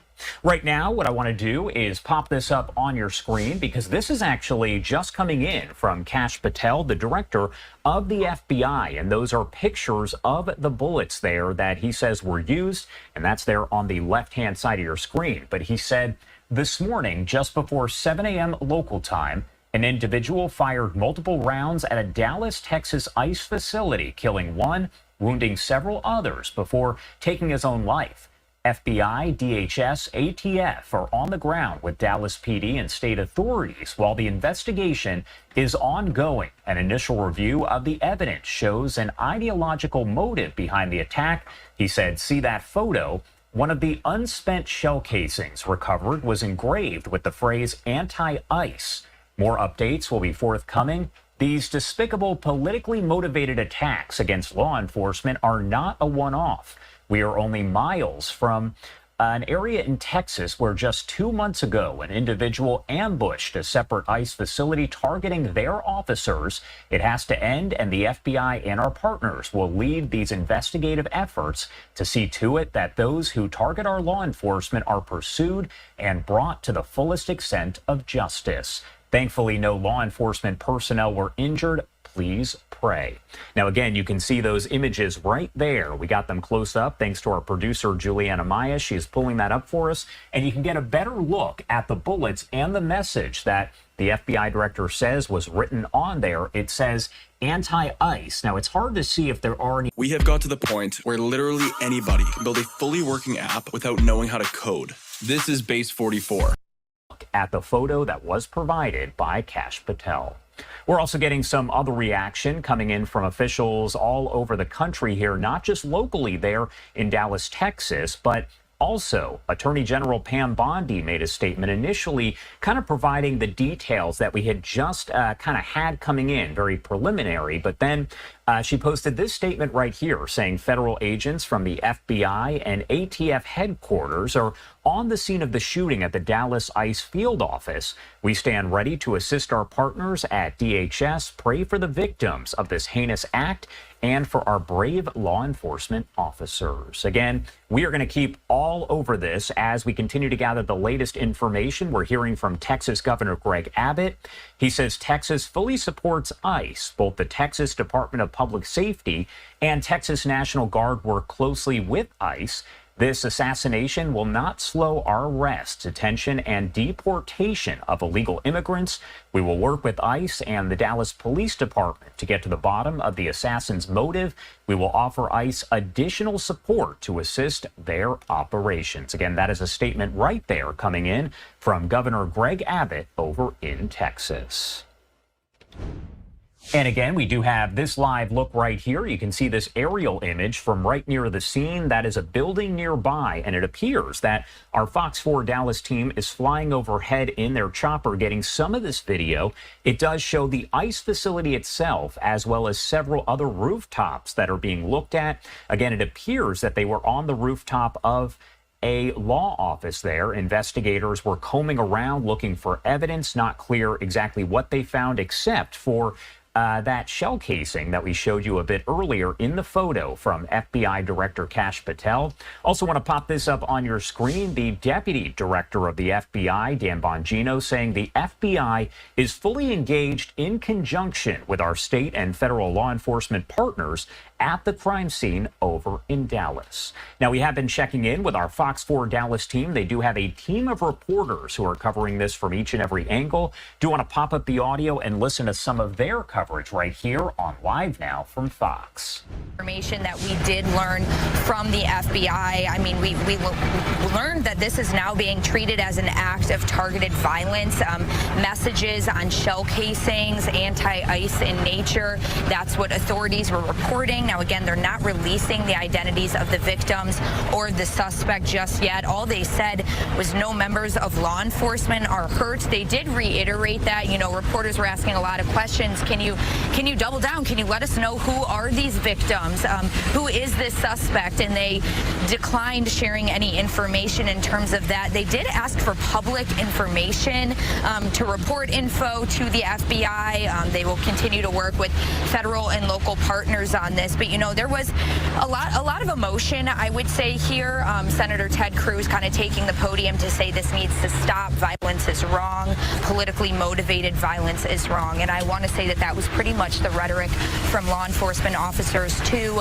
The field officer here from ICE in Dallas, he said this is the second time he's had to talk about a shooting at one of his facilities. He said that these shootings and what he called as a target for these facilities needs to stop. So, again, there was a lot of mixed emotions here in terms of, you know, of course, frustration of not knowing more of what led to this incident. It is the beginning stages of this investigation. I will say authorities did mention that multiple times, kind of doubling down that they will not give more details at this time. Law enforcement didn't want to share more as they are, you know, investigating this. It only happened a few hours ago, so you could see that they are working very diligently to, you know, try and clear up some parts of the scene, add more officers in different parts of the scene. I mean, we are so close to Dallas Love Field. We are close to the Children's Hospital. There are a lot of very important entities around this area as well. But, I mean, again, we have seen law enforcement officials from so many different agencies, not only local, but, of course, ATF, Homeland Security. We heard from ICE officials here just kind of talking about how they feel targeted. They feel like there's a lot of political violence here. Of course, Police Chief Como of Dallas applauding Dallas police officers' response to this situation. Mayor Eric Johnson asking for prayers. So, you know, we are still on scene where it is just very active. We're hoping that as the day progresses, we do learn more about how this situation came to be and hopefully some more information about the suspect and victims. Back to you. All right, Peyton, thank you very much. Watching while Peyton was talking, them really carefully, almost like, 5-6 officers there, really scouring the roof of that immigration law office building right now, looking for any more evidence. So clearly that's an active scene still. Yeah, we just a little bit ago had a news conference where they were able to answer a lot of the questions in this, and we want to kind of go back to that, play that again, so we kind of get an update. Let me start off by saying that I'm a person who believes very, very strongly in the power of prayer, and that prayer changes things. And so I'm going to ask everyone, please join me in praying for the families, the folks who lost their lives today. Pray for the speedy recovery for those who are hurt and were injured in what happened today. But maybe even more to the point, we're a country and a city that needs prayer. So I'm going to ask you all to join me also in praying for this city, that we can come together at a time like this, and that we can be there for one another the way we always have in times like this, to support one another, help us all get through this very difficult time, not just in our city, but in our country. And that's why I'd ask you to pray for our nation. There's a lot going on right now in our country. A lot of it's confusing. It's a scary time. I've got children. I've got 3 young children, and I'm here to tell you that it is challenging to explain to them what's going on in our country right now. But I said before, and I'll say it again, I believe in the power of prayer to change things. And it can change the hearts of people. It can change this country. It can change this city. So please pray for everyone who's affected by today's tragedy. I also want to say thank you to the Dallas Police Department and say thank you to the Dallas Sheriff's Department, Dallas County Sheriff's Department, Texas Department of Public Safety, and all of our various federal law enforcement partners who acted so quickly today to make sure that today's tragedy wasn't worse than what it was. So on behalf of the city of Dallas, I want to say thank you to all of you. And you're going to hear from some of those folks later, but I wanted to let you know that we appreciate what you all do, not just today, but every day to help keep us all safe.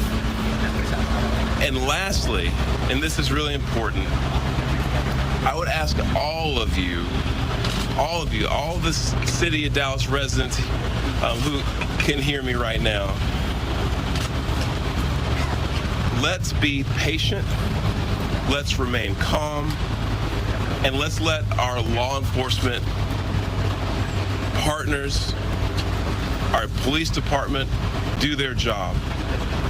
This is an active investigation. There's still a lot of unanswered questions, and I want to encourage all of you to exercise a little bit of restraint and allow them to do their job to help make sure this continues to be a safe city and that they can help us figure out what happened here today. But with that, I want to say, again, thank you to all the folks who came out this morning from our law enforcement community. I'll turn it over to our Police Chief, Daniel Como, to speak a little bit more directly to the investigation itself. And with that, Chief Como, thank you. Thank you, Mayor. Today at approximately 6:40 a.m., we received a assist the officer call. We responded to the call, got to the scene, and we later learned that we had 4 individuals that were shot, 2 of them deceased, including the shooter. The DPD was able to locate the shooter who was deceased. We're going to be working this investigation shoulder to shoulder with our federal partners. The FBI is on scene, and right now I'm going to introduce you to the SAC of the Dallas Field Division, FBI Joe Rumrock. Yeah, good morning. My name's Joe Rothrock. I'm the special agent in charge of the Dallas FBI Field Office. I want to first start by thanking our partners in local law enforcement, specifically the Dallas Police Department, for their quick and timely response. I can confirm at this time that the FBI is investigating this incident as an act of targeted violence. It is unfortunately just the most recent example we've seen of targeted violence, to include here in North Texas, where back on July 4th, we saw a coordinated attack carried out against an immigration detention center in Alvarado, Texas. What I can also share with you is that early evidence that we've seen from rounds that were found near the suspected shooter contain messages that are anti-ICE in nature. Again, this is just the most recent example of this type of attack. This will be a whole of government response. There will be no resource not utilized to bring all those individuals who are responsible to bring them to justice and to hold them accountable. While we're not releasing identities of any victims at this time, what I can confirm for you is no members of law enforcement were hurt during this attack. If any member of the public has information that would help the FBI's investigation, I would ask that you please report that to 1-800-CALL-FBI. Again, any piece of information will be helpful, but this will be an ongoing investigation between us, a number of federal partners, and our local partners, again, to ensure that anyone responsible is held accountable. With that, I will turn it over to Hey guys, My name is Harris Heller, and I've been a full-time YouTuber for over 10 years now. And if you are a YouTuber or you're trying to be a YouTuber, one of the smartest things you can do is to make your videos more clickable. I mean, guys, you spent all that time making the video, spend 5 extra minutes just making sure your video gets seen. And TubeBuddy has a bunch of really easy tools to help you do that. Tools like Click Magnet that analyzes your titles, your thumbnails, your descriptions, and gives you simple recommendations that'll help it get seen and clicked on by more people. Or their A/B testing tool that lets you A/B test your titles and thumbnails and descriptions. For your support. This is the second time I've had to stand in front of you and talk about a shooter at one of my facilities. And I think that the takeaway from all of this is that the rhetoric has to stop. There are people out there who are seeing what is being placed online, and they're coming and they're doing acts of violence against ICE employees. So that's kind of all I have for today, is that it's just got to stop.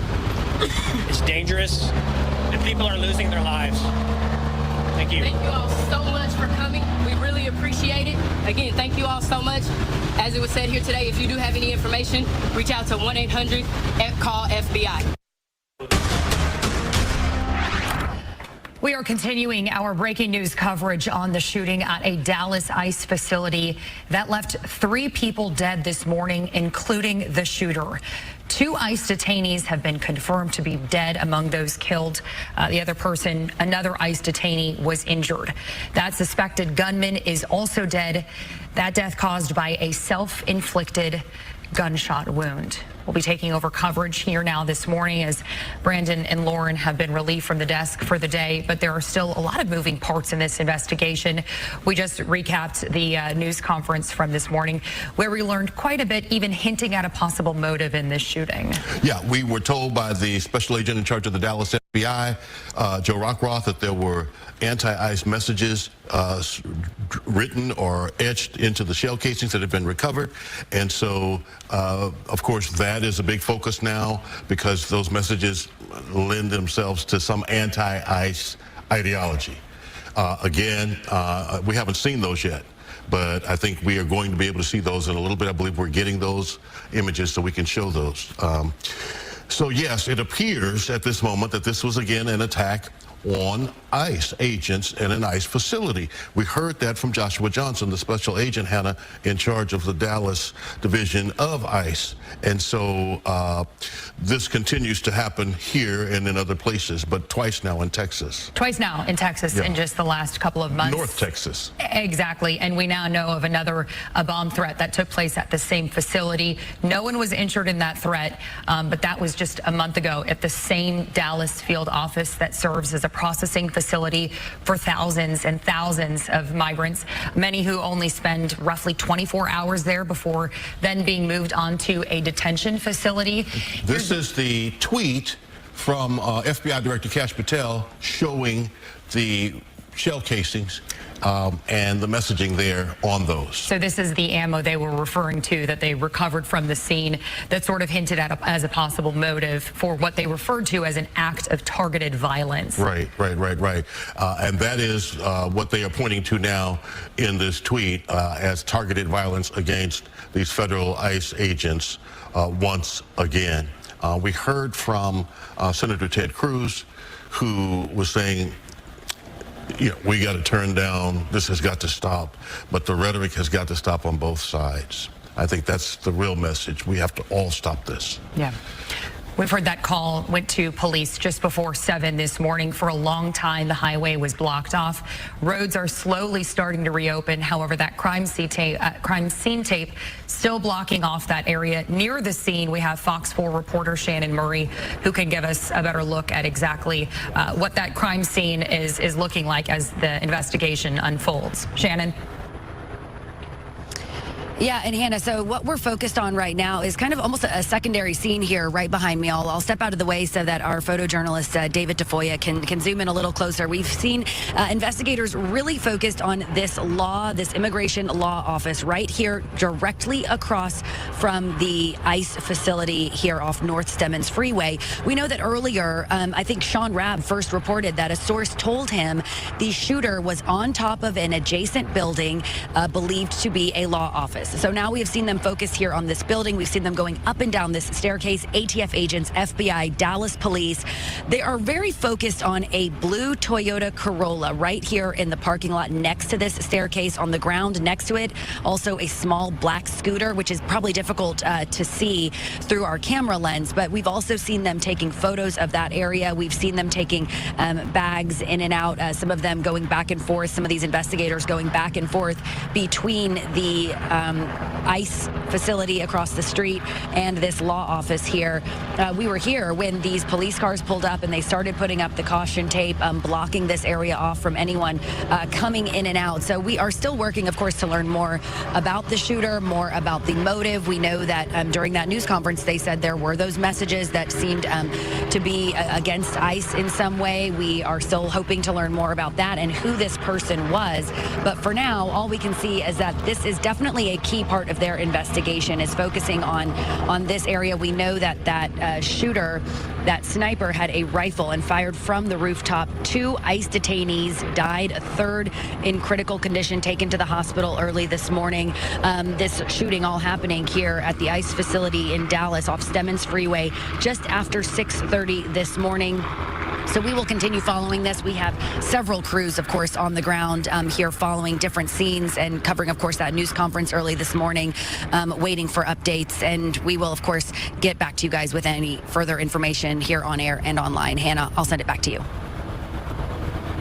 All right, Shannon, thank you. And we just now heard from producers. I want to make sure we get this correct. Gabby, could you repeat what you just said? 2 are dead. 2 dead. Including the shooter. Including the shooter. Okay, so no update from what we heard in the news conference. Correct. I do want to talk about the ammo that was recovered at the scene. We just spoke about it. Now I'm able to see more clearly just a little bit about this investigation at the Texas ICE facility, killing 1, wounding several others before then taking his own life, the shooter that is. FBI, DHS, and the ATF all assisting in this investigation. And now we have a better look at that ammo that authorities said they recovered from the scene. This coming from the FBI Director Kash Patel. Yeah, and on one of the bullets there, the words anti-ICE are sketched or painted or written with a marker of some sort on one of the bullet casings. And so we heard the FBI director from the Dallas area, special agent in charge, Joe Rockroth, say anti-ICE messaging. It literally says anti-ICE. This, of course, lends itself to yet another attack against ICE and the whole immigration piece, what's happening. Let me say where Shannon Murray is now really the focus of this investigation. What other evidence will be on top of that building, Hannah? That's what they're going to be trying to gather now and understand, as well as, is there a vehicle? How did the shooter, how did he get down there? What's in that vehicle? Yeah, and you know what? Painting a picture of the shooter is really that big piece that seemed to have been missing from this earliest news conference about this scenario. They didn't go as far as to say who the identification of the shooter might be, what their race might have been, whether it was, did they even confirm whether it was a man or woman at this point? We really have few details about what the shooter might have looked like or might have been motivated by, other than the ammo that was recovered from the scene. Right, and that again is by design. They are trying to keep undercover as much as they can until they can give us a full picture. But as you put the pieces together, and what we're learning from our sources helps us know what they are doing. And let's go to Steve Noviello, who's been giving us some good information from his sources as well. Steve? Good afternoon, or good morning still to you, Sean. It's been a long morning indeed.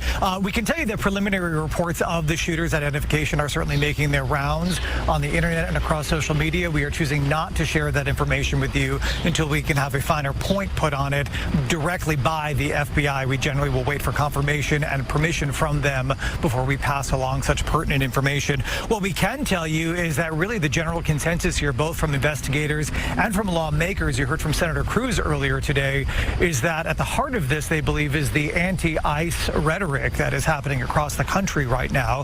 That rhetoric not only about ICE, but about most things in general. You know, we're living in a society now where everybody is so polarized by even the most mundane things during the course of their day. And folks really calling on every American to have some sort of call to action to get back to the center where we can at least agree to disagree, or at least engage in some sort of meaningful discourse. Because each time we have one of these events, we really kind of move farther and farther away from the solution, which the irony here is a lot of these shooters, really want to make a statement. They want to move the needle. And what happens is those needles move, but not toward here. They move, farther and farther away to both of the extremes. We can confirm for you that no members of law enforcement were hurt in this attack.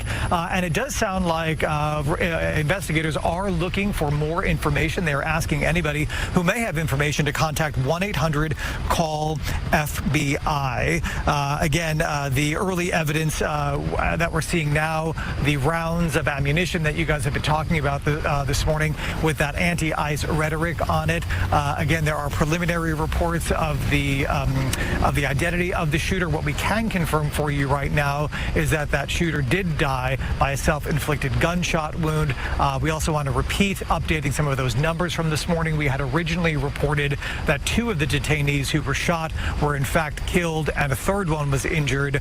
Those numbers have been reversed now, that 2 have been injured, 1 has died in addition to the shooter himself.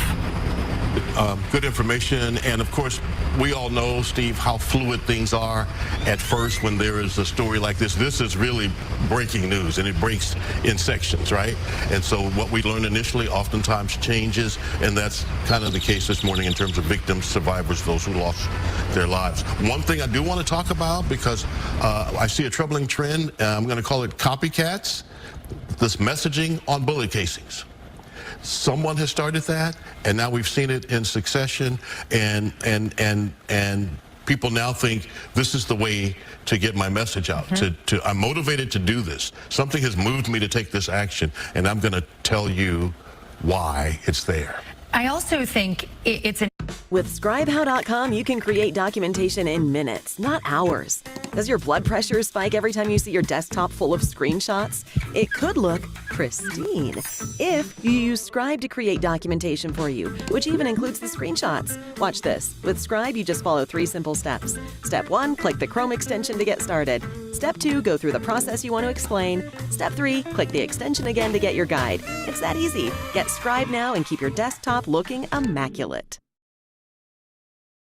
The shootout with law enforcement in a situation like this. A startling trend, and now we're looking at Sky 4 of pictures of the outside of the facility. Really the best picture we are able to get, as this is a federal facility, understandably has its own security measures. Then you add that extra layer of crime scene tape. Dozens and dozens of law enforcement vehicles blocking off any entryway to the area. You see in the lower right-hand corner of your screen a number of white vans. If Sky 4 can hear me and can expand out a little bit, zoom out a little bit, those white vans are the types of vehicles those detainees were being transported in this morning. Those are all at the ICE facility there. And so that's the type of vehicle that was coming into the Sallyport area this morning when this took place. And you know, Sean, if you were to see a vehicle like this on the highway, you would not necessarily know what that vehicle is intended to do. More of those vehicles there just to the side of the building. There you see, it looks like investigators parked just outside one of the vehicles as well. So perhaps an area that investigators are trying to focus on, just on the exterior side of that building, still fenced in. But interesting to note that this shooter was clearly aware of what this unmarked vehicle was doing and set to do when they went through with the shooting. Yes, and where it was going, apparently where it was going to stop, right, and unload those that were in that van. It appears that that's what we're looking at as we look at this image of those vehicles there, the vans there, that open door, all of that. I'm hearing now from producers that we have a video of the suspect's car. We heard earlier that investigators were really focusing in on a Toyota Corolla. I'm wondering if that's the same image of the car we're seeing now. It appears that different investigating agencies are now trying to take apart, comb through whatever might be in that car to help piece together exactly what happened, why it happened, and who must be behind this. And look where it's parked in proximity to the fire escape or the outdoor stairwell. It's right there. So parked there. Now, whether the hood was up already as a ruse to make you think the car was broken down, or whether investigators have popped that hood looking for any other kinds of devices or evidence of any type, we don't know. But there is the car right by the stairwell or fireplace that led to the upper levels, the roof of that building. And this is an interesting section of Dallas, too. As we've reported, this is just off North Stemmons Freeway. There are some apartment buildings adjacent to this property. We've heard from authorities that the shooter had a vantage point from a rooftop and shot down, so seemingly somewhere where any law enforcement or federal agents who were on the ground may not have been able to see them immediately as they've been driving through, or even if they were walking on the grounds there. But there are several hotels in this area. There's also some fast food restaurants. This is a heavily trafficked area, and this ICE facility in particular, this field office has also been the site of recent vigils. We've seen protesters go out there weekly, dozens of protests carrying anti-ICE messages, asking that they keep immigrant families together, asking that they give immigrants due process while they go through the immigration's citizenship process. But there you see, as they focus on what they say is believed to be the suspect's vehicle in this case here. And on the right rear quarter panel of that car, and we can't see it from this angle, there is something like a poster. Hannah, I could see it when the helicopter was swinging around to the other angle. On the right rear quarter panel, some poster, maybe an image, maybe a message on the outside of that vehicle. There are right now officers tasked with gathering surveillance video from different locations. So we'll know, part of this investigation, we'll know the timeline. We'll know when that car showed up. We'll know when he ascended those stairs. They'll be able, and they'll go back. Based on if this person lives locally, they'll go back and try to trace video of him moving from wherever he lives to follow his movements to that facility in Northwest Dallas. Clearly somebody who knew this area, knew what this building was about, knew what those unmarked vans were for. And from what I've seen, all of the investigators that we've had on the scene, there's a clear interest in the car, but to my knowledge, none of them have actually gone inside the vehicle. They've just sort of been stationed around it. So if that's the case, then they are in fact waiting on a search warrant to go in, which is what you have to do. You have to do that. You didn't see him get out of that vehicle. We suspect this is the vehicle based on what's outside of it, based on what we can see. It looked like the window was down. And so now we need a search warrant to be able to execute a thorough investigation, search that vehicle fully. To piece together evidence, one thing that will certainly be missing in this is any interview with the suspect, him or herself, as we know that that person has taken their own life. Just earlier, we went to Shannon Murray on the scene. Let's now go to Fox 4's Peyton May, who has a different vantage point from the scene as well. Peyton, what have you seen? What have you heard so far? Yes, Hannah, it's a very active, intense situation over here. There have been so many officers driving through really all morning into the afternoon. A lot of these vehicles are unmarked vehicles, and investigators and police officers that have been blocking a lot of the area around the scene, which is really just a block away from me right here. They've been checking some of these vehicles. Earlier today, I said that there were actually ATF dogs kind of around the area that all the media was parked at. So it is all hands on deck. There's no stone left unturned in terms of this investigation. There are multiple agencies working together here, but it is, again, extremely active. You see law enforcement officials walking through different areas around here. The command center that we're kind of panning over to right now is just next to us, and that's why we were at the press conference that was here. I kind of want to debrief some of that right now because we know that this is being called an act of targeted violence. FBI Director Kash Patel did share photos of the messages on shell casing rounds around the shooter. Those were anti-ICE in nature. That is from photos that he provided on X. Now, again, they are not releasing the identities of the victims of the shooter as well. All law enforcement was saying is that no law enforcement officers were injured, were hurt in this shooting. And again, they're asking for the public to report info to FBI, asking for as much information as possible because, as you mentioned, Hannah, and as we've been saying all morning, the shooter did turn the gun on themselves and did die. So they, of course, are looking for all extra information in terms of motives since they are not able to ask that shooter. Again, this was very a sad press conference. I will say a lot of, whether it be Senator Ted Cruz, whether it be the Dallas field officer for ICE, they were talking about how political violence, they are condemning that. They were talking about violence is wrong, it needs to stop. Politically motivated violence is wrong. Senator Ted Cruz actually calling out any politician using rhetoric to demonize ICE to stop doing that. This is this second press conference that the ICE Dallas field officer has had to give about a shooting in Texas. So he is again saying the shooting needs to stop. That was really the message that they wanted to say, along with, of course, Dallas Police Chief just really applauding the officers, the first responders who really are just going to be nonstop investigating this. Again, it is an active investigation. We're really seeing an inside look at a lot of the moving parts here as we could see vehicles moving past this area that we're at right now. A lot of the reason that they said they're not giving any more information, they're not taking extra questions from law enforcement is because it is the early stages in the investigation. As we have been talking about where Shannon is at, there are law enforcement officers kind of assessing that scene. Where we're at a little further away, it is very active, swarming with law enforcement. So there are so many moving parts to this, and it is so early on that a lot of that information is changing. Back to you.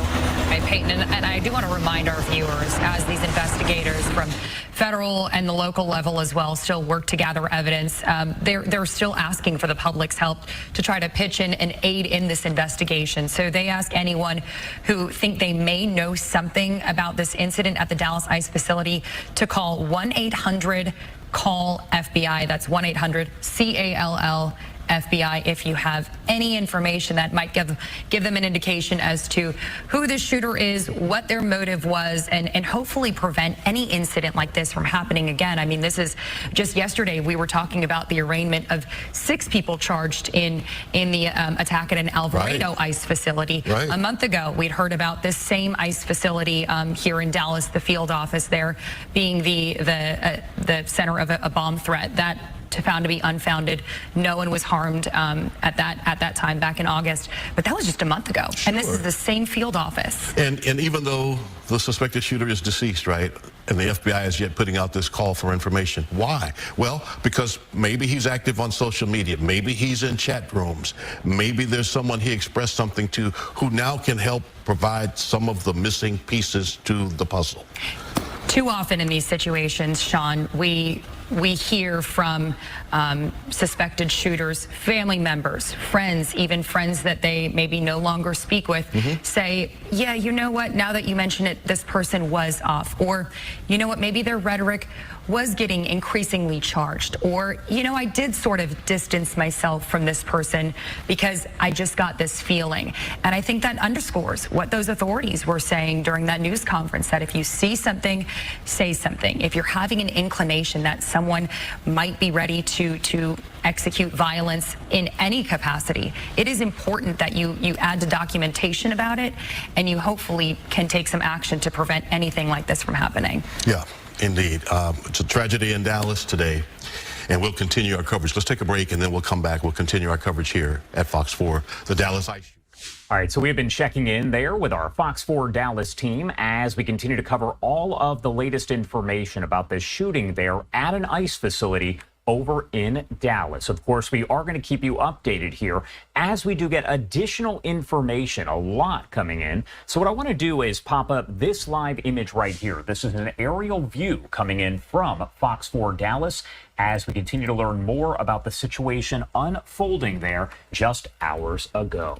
Now, at least one detainee was fatally shot at that ICE facility. And how about them Cowboys? Specs, the fun starts here. Update after some confusion there over the number of dead, saying that 2 people are dead, and that does include the shooter. The FBI during a news conference confirming this was a, quote, act of targeted violence and that anti-ICE messages were found on shell casings. Take a look right here. This is actually a photo that did come in from FBI Director Kash Patel a bit earlier after the shooting took place, where you can see that shell casing right there, as well as the word anti-ICE. Now, officials explain that the shooter was on the rooftop of a nearby building and opened fire, reportedly into a van that was transporting those ICE detainees. Police were alerted around 6:40 a.m. local time this morning to reports of a shooting at the ICE facility. Investigators saying the sniper died from a self-inflicted gunshot wound to the head as law enforcement did approach him. We do not have any information about the shooter, the sniper involved in this attack. The FBI saying they are not going to identify him at this point. So that is still a big question, though it does sound as though investigators are honing in on that motive after finding the shell casings that say anti-ICE. Again, all of this is under investigation. We are working very closely with our Fox 4 Dallas team to get updates. I do want to take you back to their live team coverage here on Live Now from Fox. A multi-layered investigation involving several agencies at the federal to the local level. In these types of investigations, how does that cooperation work between the different agencies? Well, each agency has an MOU that they have signed that they're, willing to cooperate and work and share information that they have. There's soon to be a lot of information that's going to be needed, and sometimes they will even assign certain entities to assist with gathering that information. And we just showed a picture about the ammo used. Presumably anti-ICE messages etched on at least one of those casings there. What do we know about the gun used, if anything? I haven't been privy to any information about the gun. I just know what is about to happen in this case. I don't have privilege to people who are there in the know about what has happened thus far. Catherine, Sean Rabb, when an incident like this happens, we saw a huge response initially. It was like all hands on deck. It was like a citywide or countywide call for assistance because of where this was happening. And that is what we have seen since these kinds of tragedies and mass shootings have been happening. Talk about, and you were talking about the memorandum of understanding, but talk more about how there is this unified response that departments work now on the same channel so they can speak to one another in a crisis. Yes. We hope that every agency has a radio system that can talk directly to each other. It's not always that happens, so then they have to go through dispatch and do relays back and forth. But the most important thing is that when the agency gets the call for assistance, that they are immediately able to go and conduct whatever they have been asked to do, especially whenever there was a shooter on a roof. They weren't sure how many. They needed to find them, and that's why they had the all call, because this is in downtown Dallas, and they needed as much help as they could to get this ended as quickly as possible. Right. I think you make an important point here that this building, I mean, is it within sights of the downtown Dallas skyline? It's a very busy area. And I do think that it adds an extra interesting layer knowing that the shooter's vantage point was from a rooftop. From an investigative standpoint, how does that change the scope of the investigation and what they might be looking for? Well, first, his access. How did he have access to get up there? Because most rooftops are not accessible without certain access keys. So they're going to try to find that out. And then beyond this, they're going to talk to all buildings about roof access to make sure that those accesses are closed and locked to the general public, or if it's a fire escape route, that it is known and that an alarm goes off when that door or access to the roof has been crossed. Yeah, and you know what was interesting there, Sean? I know you can't see that, Chief Torres, but we were just looking at Sky 4 live video, and it also appeared that there was some sort of mobile scooter next to the suspect's vehicle that investigators have really been zeroing in on. Is there a chance that this had maybe been planted as some sort of a getaway vehicle, or maybe even that was how the shooter accessed the area, given how busy this area is, trying to just get in there unnoticed? It's definitely something that they need to pay attention to, because when someone's trying to leave immediately, they know there's so much traffic in that particular area that they may need to go between alleyways, scoot between cars or whatever so that they can get out more quickly. So that's definitely something that is of great interest to them.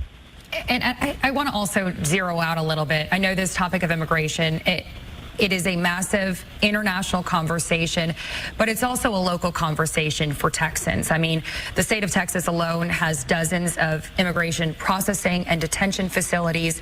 I know working in local law enforcement, this is a conversation you all must have. It's a very polarizing time.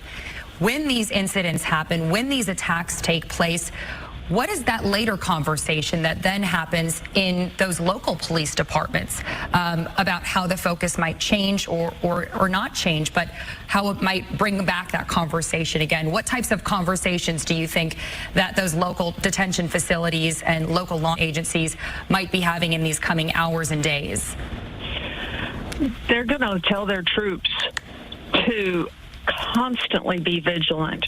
Once they walk out the door of their police department, they need to be on all alert and never assume that where they're at is a safe place, and to be on guard about the people around them and situations that they walk into.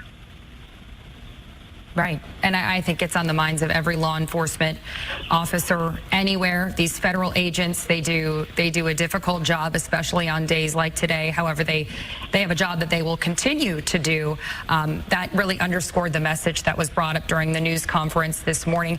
What was your reaction to what we heard from officials during that news conference about an hour ago? I was at least pleasantly surprised at the rapid response, the unification of responses by the different entities, and especially that they were able to find him so quickly and make sure that he was not a problem any further after that. He wasn't a threat. The threat was immediately taken care of. All right, you were listening there to our Fox 4 Dallas team. We have been checking in with their team of reporters as we continue to cover everything related to this breaking news out of Dallas, Texas. All of this connected to a shooting there at a Dallas ICE facility. I do want to take you out to a live look that we do have. This is an aerial image that is coming in from our Fox 4 Dallas team as they fly overhead. A very active scene still hours and hours later. Here is what we know so far. At least one detainee fatally shot at that ICE facility, 2 others wounded by a sniper on a nearby rooftop. That information coming from Dallas police and the FBI, giving an update after some confusion over the number of dead, saying that 2 people are deceased, and that does include the shooter. They are very focused on this vehicle that you see right there on your screen. It is parked right next to a staircase of sorts that does lead to the roof of one of the buildings right there near that ICE facility. One thing I want to do is pop this up on your screen. We showed this just a bit earlier, but it was posted by Kash Patel, the director of the FBI, and you can see bullet casings. Now, officials did explain that the shooter was on the rooftop of a nearby building and opened fire, reportedly into a van that was transporting ICE detainees. The FBI, during a news conference, confirming this was, quote, an act of targeted violence, and that those anti-ICE messages were found on the shell casing. Again, you see it right there on your screen. As you look to the second one there from the right, it does say in blue, anti-ICE. Police say that they were alerted. It was around 6:40 a.m. local time this morning to reports of that shooting at that ICE facility in Dallas. Investigators adding that the sniper died from a self-inflicted gunshot wound to the head as law enforcement approached. Now, we do not have any information so far about the shooter, the sniper here, who was involved in this attack. Again, here is what we know. 1 ICE detainee has died, 2 others critically injured, and the suspect also dead. We also have this post coming in just a short time ago here from Secretary Kristi Noem with the Department of Homeland Security. It says, for months, we've been warning politicians and the media to tone down their rhetoric about ICE law enforcement before someone was killed.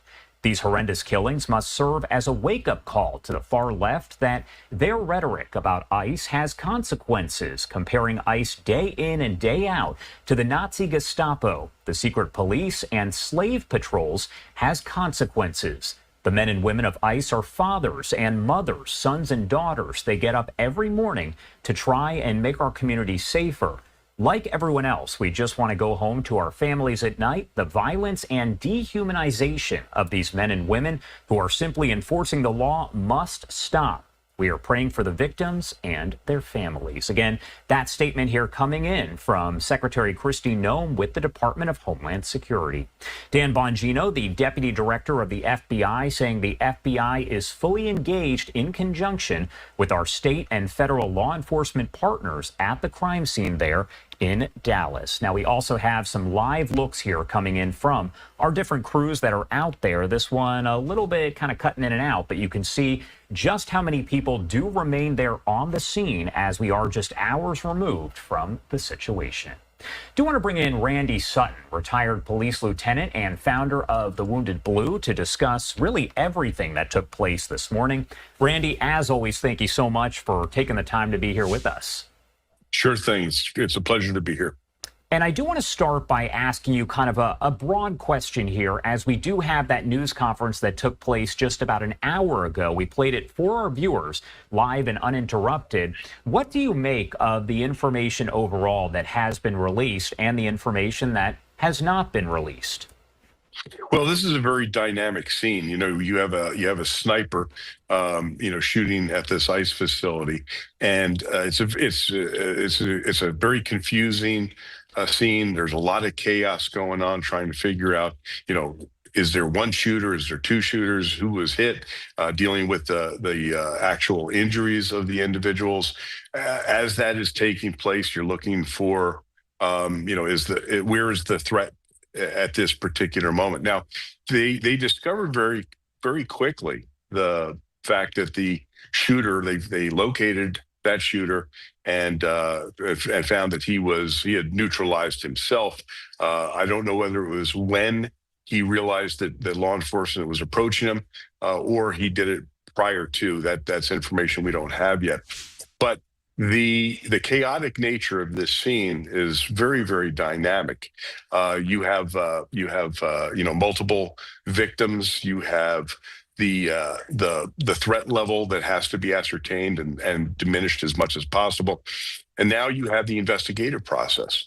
But let's look at this from a different perspective. This was a targeted attack. If you look at the correlations between this and with suicide bombers, it's all about what level of violence was utilized.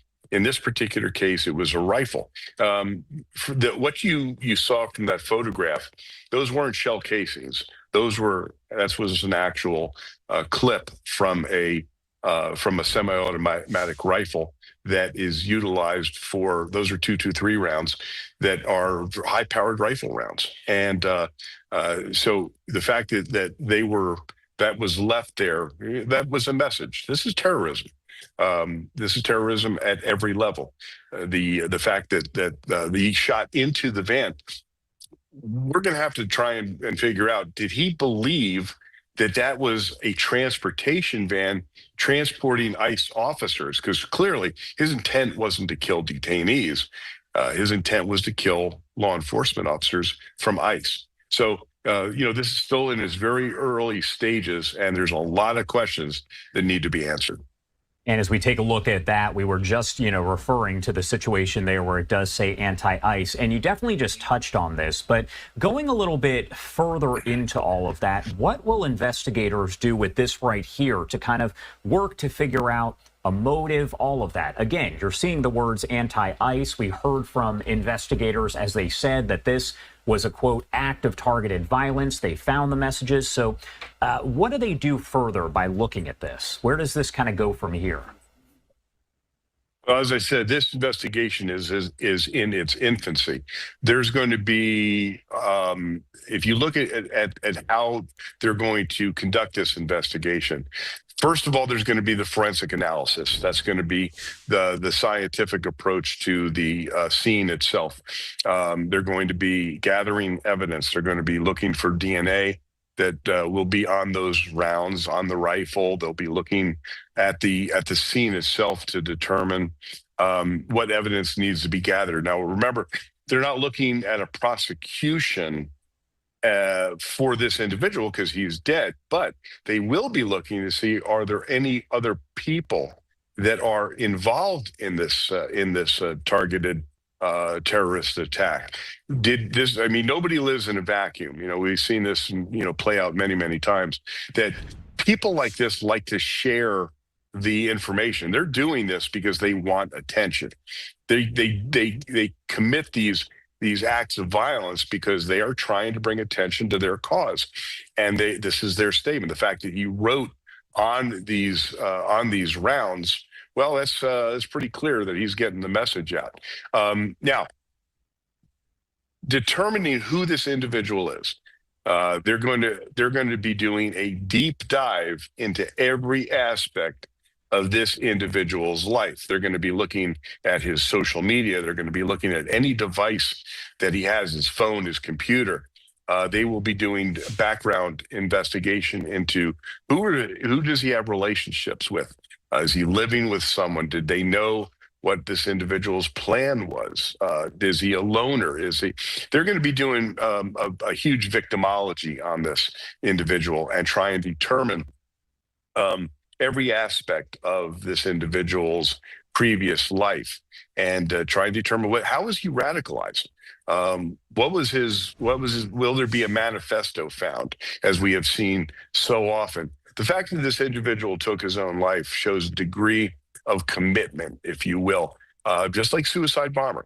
They don't intend to survive this. And so, it's. This moment feels heavy. Medical facilities are overwhelmed.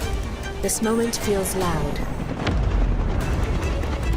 This moment feels relentless. The global humanitarian aid. Their MO, if you will, their makeup, that they want people to know why they committed this violence. And so it's going to be a deep dive into their every aspect of this guy's past life. I want to get your expertise on this specifically. I know we keep talking about the bullet there. We have the round that says anti-ICE on it. We also know that just a few weeks ago here, we had the assassination of Charlie Kirk, where there was a message written on the bullets, actually several of them. So I wanted to get your take as far as copycat situations. Is it rare to see messages that are written there on the bullets, the casings, whatever have you? Or is that something that we, see often or don't see? No, it's not something you see very often. So when you ask a very pertinent question, did this individual get that little tidbit of this assassination, this crime, by seeing Charlie Kirk's murderer do the same thing?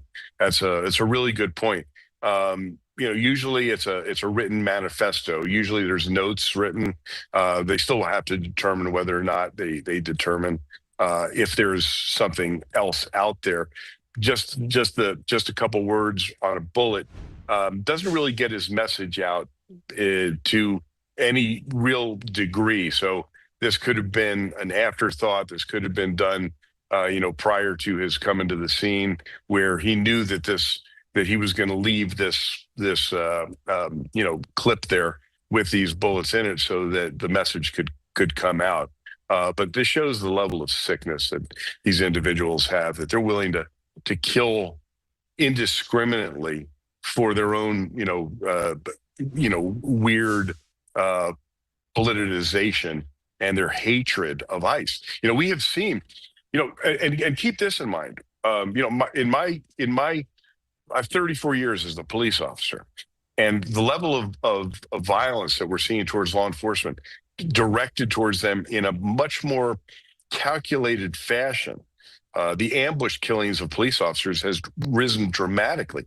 But when you look at what these ICE officers are facing, the violence has steadily increased under the new methodologies being employed by ICE in order to rid this country of illegal aliens. But the incredible politics involved here, the rhetoric that is, and the vitriol that's been spouted by even political leadership, where they basically have condoned violence towards ICE. You have actual elected officials who are condoning, not only condoning, they are putting out there in the public that it is okay. And this is frightening for law enforcement officers. In my role as the founder of the Wounded Blue, we deal with injured officers every single day. In fact, I am at a conference right now. I just not a half hour ago had a conversation with an officer who was ambushed and shot in the throat by an individual and is alive to tell the tale today.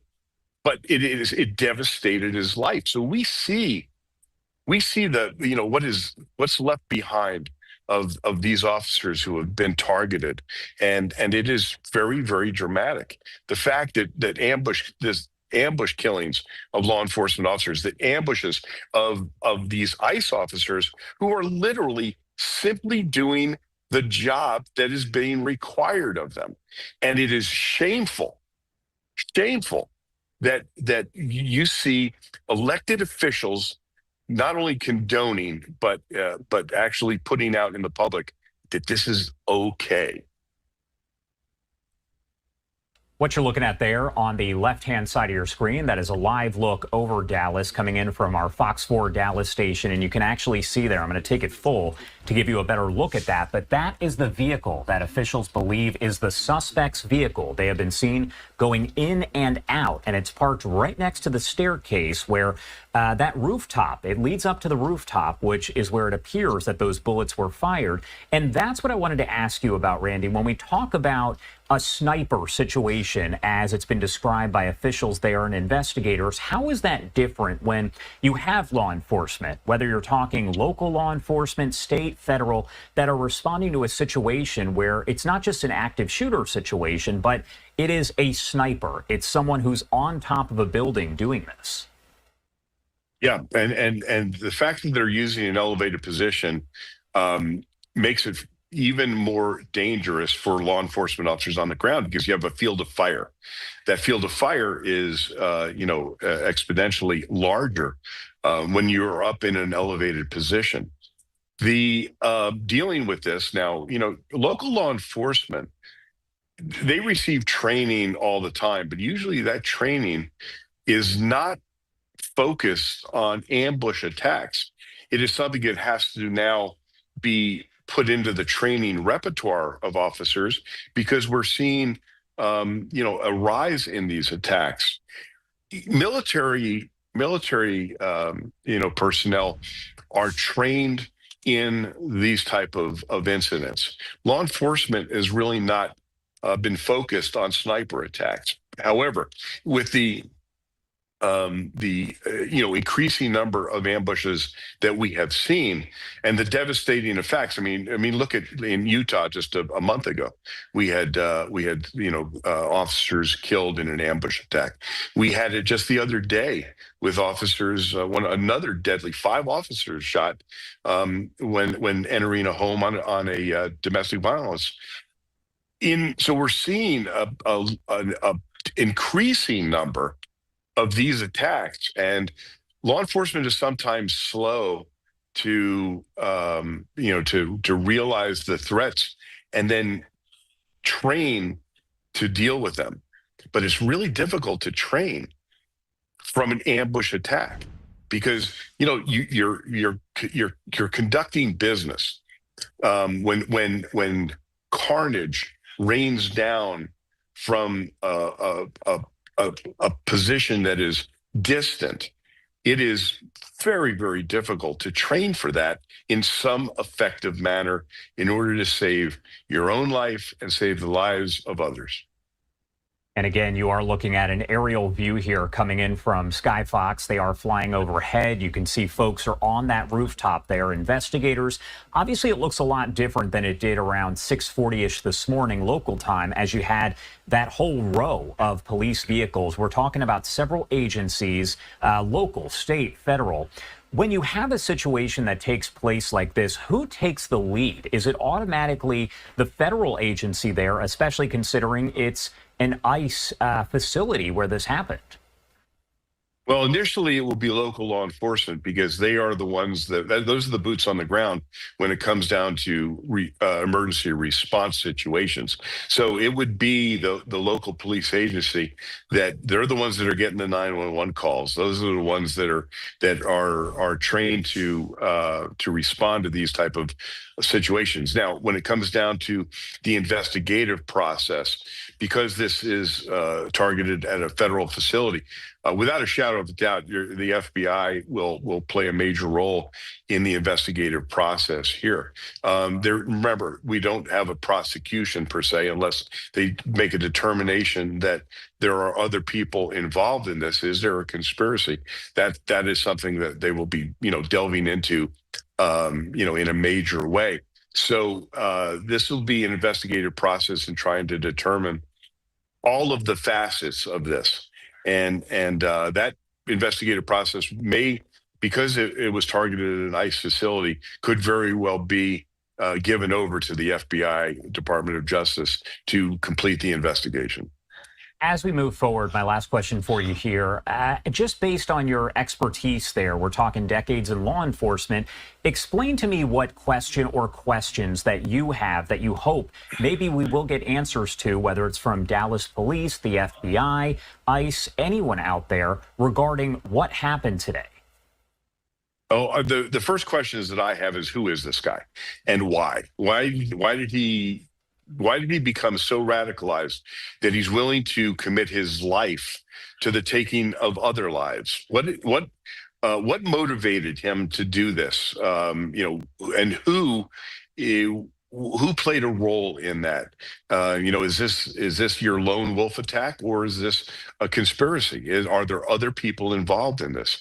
And if so, was this part of an organized response? Was this part of an organized, criminal activity? Was he funded by someone to do this? These are the questions that I have. These are the questions that will be on the minds of any investigator that's there. And here's the other aspect of this. When you're looking at terrorism, what's the goal? And it is to terrorize. It is to strike fear into the hearts and minds of the people that he is targeting. That is ICE. So you look at the ICE officers that are around the country, and all of law enforcement, by the way, they're looking at this and they're going, okay, here's another ambush attack. Once again, they're going to be on a very heightened level of hypervigilance. This is, and here's why this is dangerous, because hypervigilance is what causes a lot of emotional and mental anguish for law enforcement. It is the base of post-traumatic stress. It is what creates post-traumatic stress injury.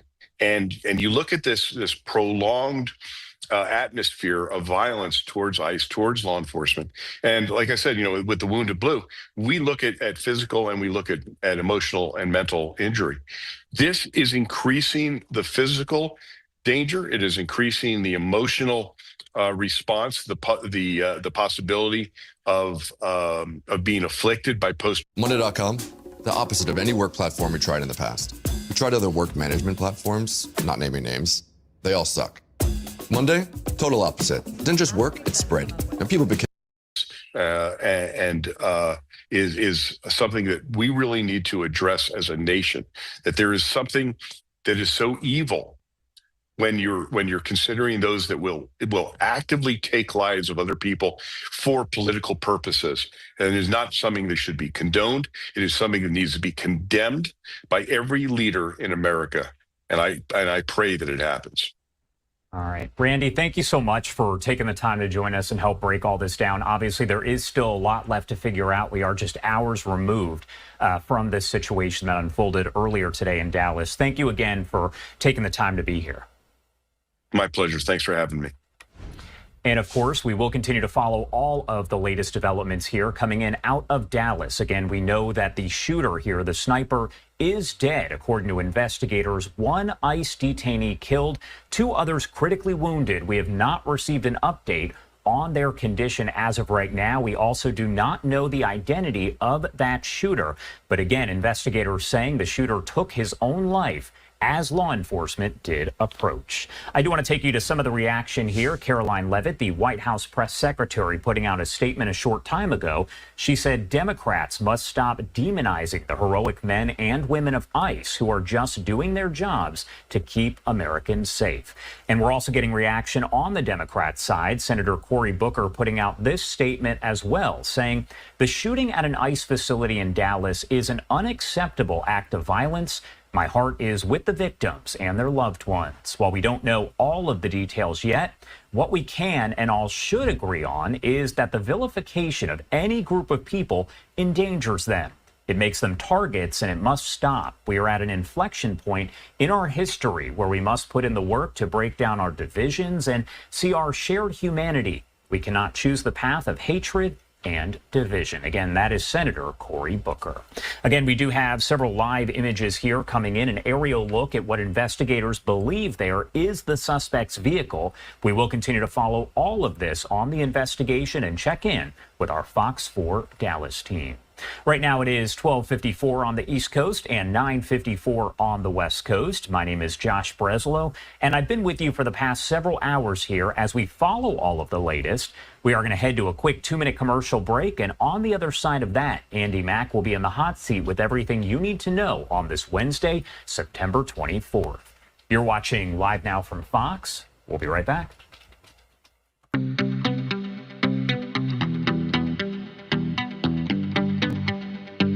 Rhetoric about ICE has consequences. Comparing ICE day in and day out to Nazi Gestapo, the secret police, the slave patrols has consequences. The men and women of ICE and fathers and mothers, sons and daughters, they get up every day, every morning to try to make our community safer. Everyone else, we want to get home to our families at night. So just watching, monitoring this here on Live Now from Fox, as this is kind of the scene. You can see some of the parking lots and some of the areas there in the top portion of your screen. We saw different local law enforcement, FBI, surveilling what was going on, looking for additional bits and pieces of evidence. But at this moment, the exact motivation of the attack not immediately known. The FBI said at the morning news conference that the ammunition found at the scene contained anti-ICE messaging. The head of the agency, Kash Patel, releasing a photo on social media showing a bullet containing the words anti-ICE. So these are just some of those images that we're getting in from law enforcement. You can see they're scribbled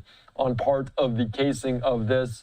We heard from the Dallas police telling reporters that officers responded to a report of 4 people shot, including 2 people dead. Authorities initially said 3 people, including the shooter, had been shot. So, of course, continuing to dive into this, our Fox 4 team doing a great job as they are back in the breaking news. Let's listen into their coverage live.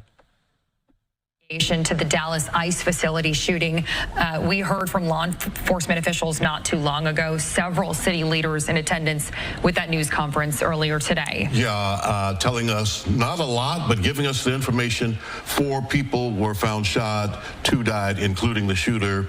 No law enforcement hurt or injured or wounded in this shooting, and not telling us much more about that other than we learned from the special agent in charge of the Dallas FBI, Joe Rothrock, that there were anti-ICE messaging on some of those shell casings. FBI Director Kash Patel tweeted out those cartridges, and we could see it said anti-ICE, looked to be scribbled with an ink pen. Yeah, the FBI officials as well as local agencies shared what they know so far about this investigation. Let's take a look. Let me start off by saying that I'm a person who believes very, very strongly in the power of prayer, and that prayer changes things. And so I'm going to ask everyone, please join me in praying for the families, the folks who lost their lives today. Pray for the speedy recovery for those who are hurt and were injured in what happened today. But maybe even more to the point, we're a country and a city that needs prayer. So I'm going to ask you all to join me also in praying for this city, that we can come together at a time like this, and that we can be there for one another the way we always have in times like this, to support one another, help us all get through this very difficult time, not just in our city, but in our country. And that's why I'd ask you to pray for our nation. There's a lot going on right now in our country. A lot of it's confusing. It's a scary time. I've got children. I've got 3 young children, and I'm here to tell you that it is challenging to explain to them what's going on in our country right now. But I said before, and I'll say it again, I believe in the power of prayer to change things, and it can change the hearts of people. It can change this country. It can change the city. So please pray for everyone who's affected by today's tragedy. I also want to say thank you to the Dallas Police Department, and say thank you to the Dallas Sheriff's Department, Dallas County Sheriff's Department, Texas Department of Public Safety, and all of our various federal law enforcement partners who acted so quickly today to make sure that today's tragedy wasn't worse than what it was. So on behalf of the city of Dallas, I want to say thank you to all of you. And you're going to hear from some of those folks later, but I wanted to let you know that we appreciate what you all do, not just today, but every day, to help keep us all safe. And lastly, and this is really important, I would ask all of you, all the city of Dallas residents who can hear me right now, let's be patient, let's remain calm, and let's let our law enforcement partners our police department do their job. This is an active investigation. There's still a lot of unanswered questions.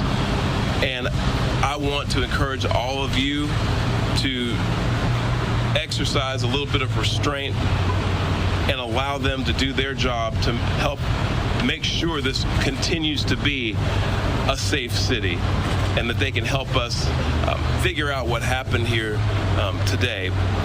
But with that, I want to say, again, thank you to all the folks who came out this morning from our law enforcement community. I'll turn it over to our police chief, Daniel Como, to speak a little bit more directly to the investigation itself. And with that, Chief Como, thank you. Thank you, Mayor. Today at approximately 6:40 a.m., we received a assist the officer call.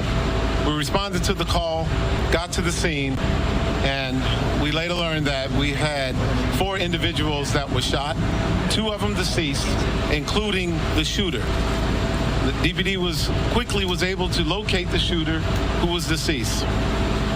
We're going to be working this investigation shoulder to shoulder with our federal partners. The FBI is on scene, and right now I'm going to introduce you to the SAC of the Dallas Field Division, FBI Joe Rumrock. Yeah, good morning. My name's Joe Rothrock. I'm the special agent in charge of the Dallas FBI Field Office. I want to first start by thanking our partners in local law enforcement, specifically the Dallas Police Department, for their quick and timely response. I can confirm at this time that the FBI is investigating this incident as an act of targeted violence.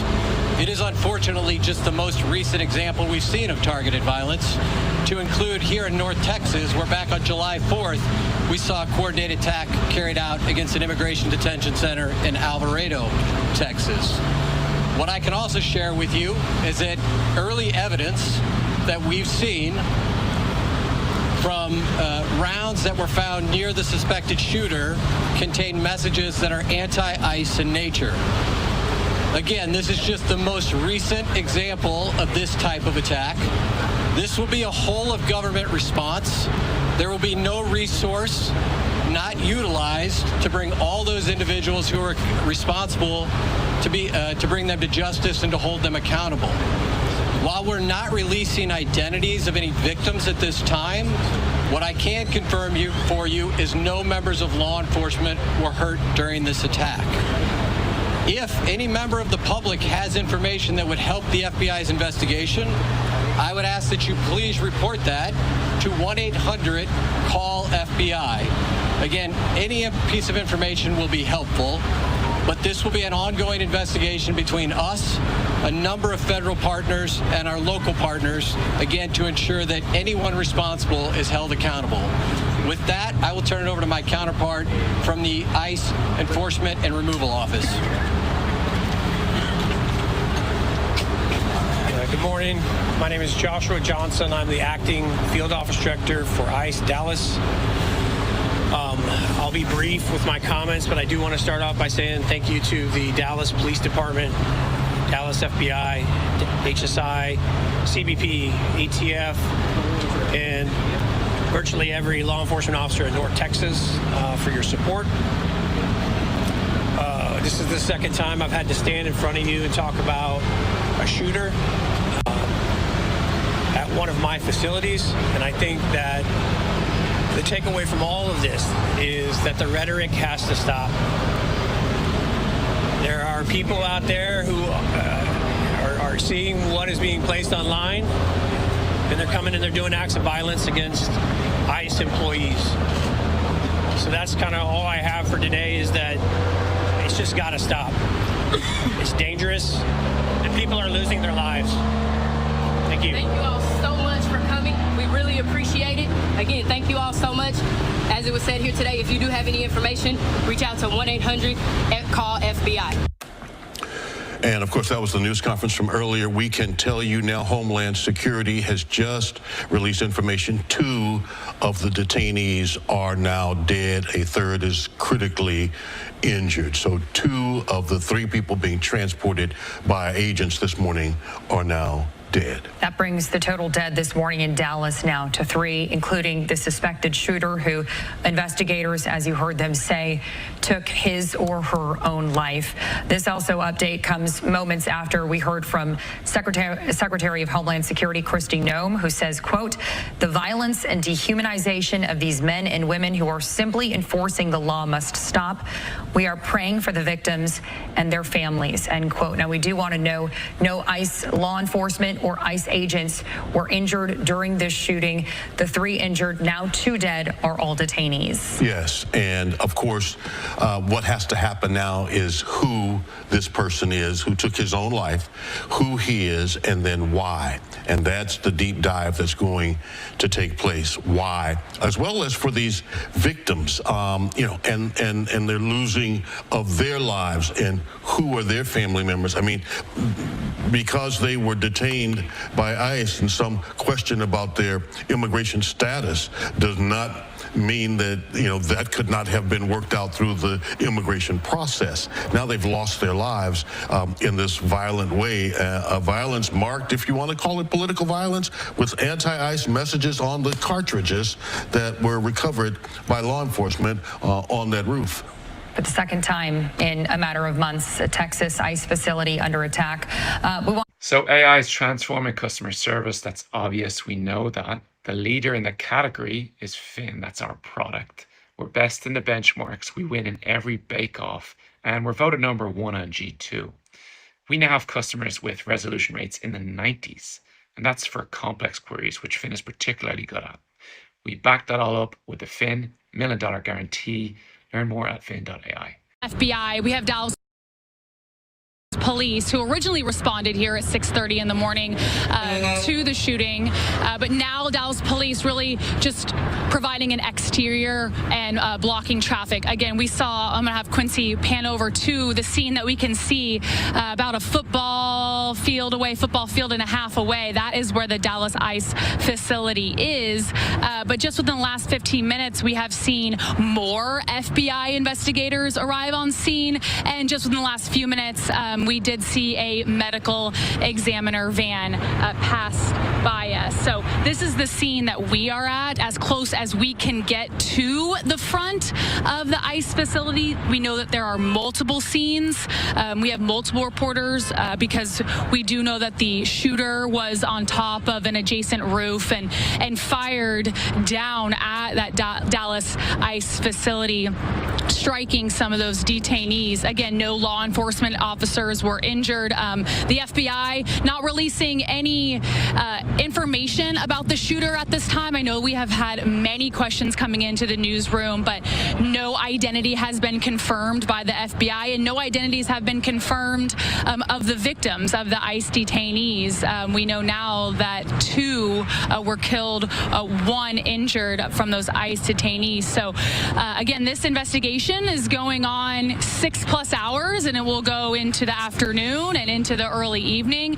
We know now that information is now coming more from Washington, from those federal officials. So we are still waiting for more information to come down from Washington, more information to come from the FBI. Even at the press conference about an hour and a half ago, Dallas Police Chief Como had a little to say. He more commented on the response. 6:30 a.m., that's when those shots fired, and that's when those Dallas police officers first arrived. But now that information that we need to obtain would come from the FBI and come from Washington. So we are still waiting on that as we speak. Sean and Hannah, back to you guys in the studio. All right, Peyton, thank you. I want to get back over to Lori Brown, who has an interesting vantage point. As investigators said, this shooting took place from a rooftop of an adjacent building. So Lori Brown joins us from the scene that's still taped off at this hour from that building. Looks like there's a police officer, a police vehicle right next to you. What have you seen, investigators? Where are they focusing on any area in particular, or are you hearing anything from anyone on the scene?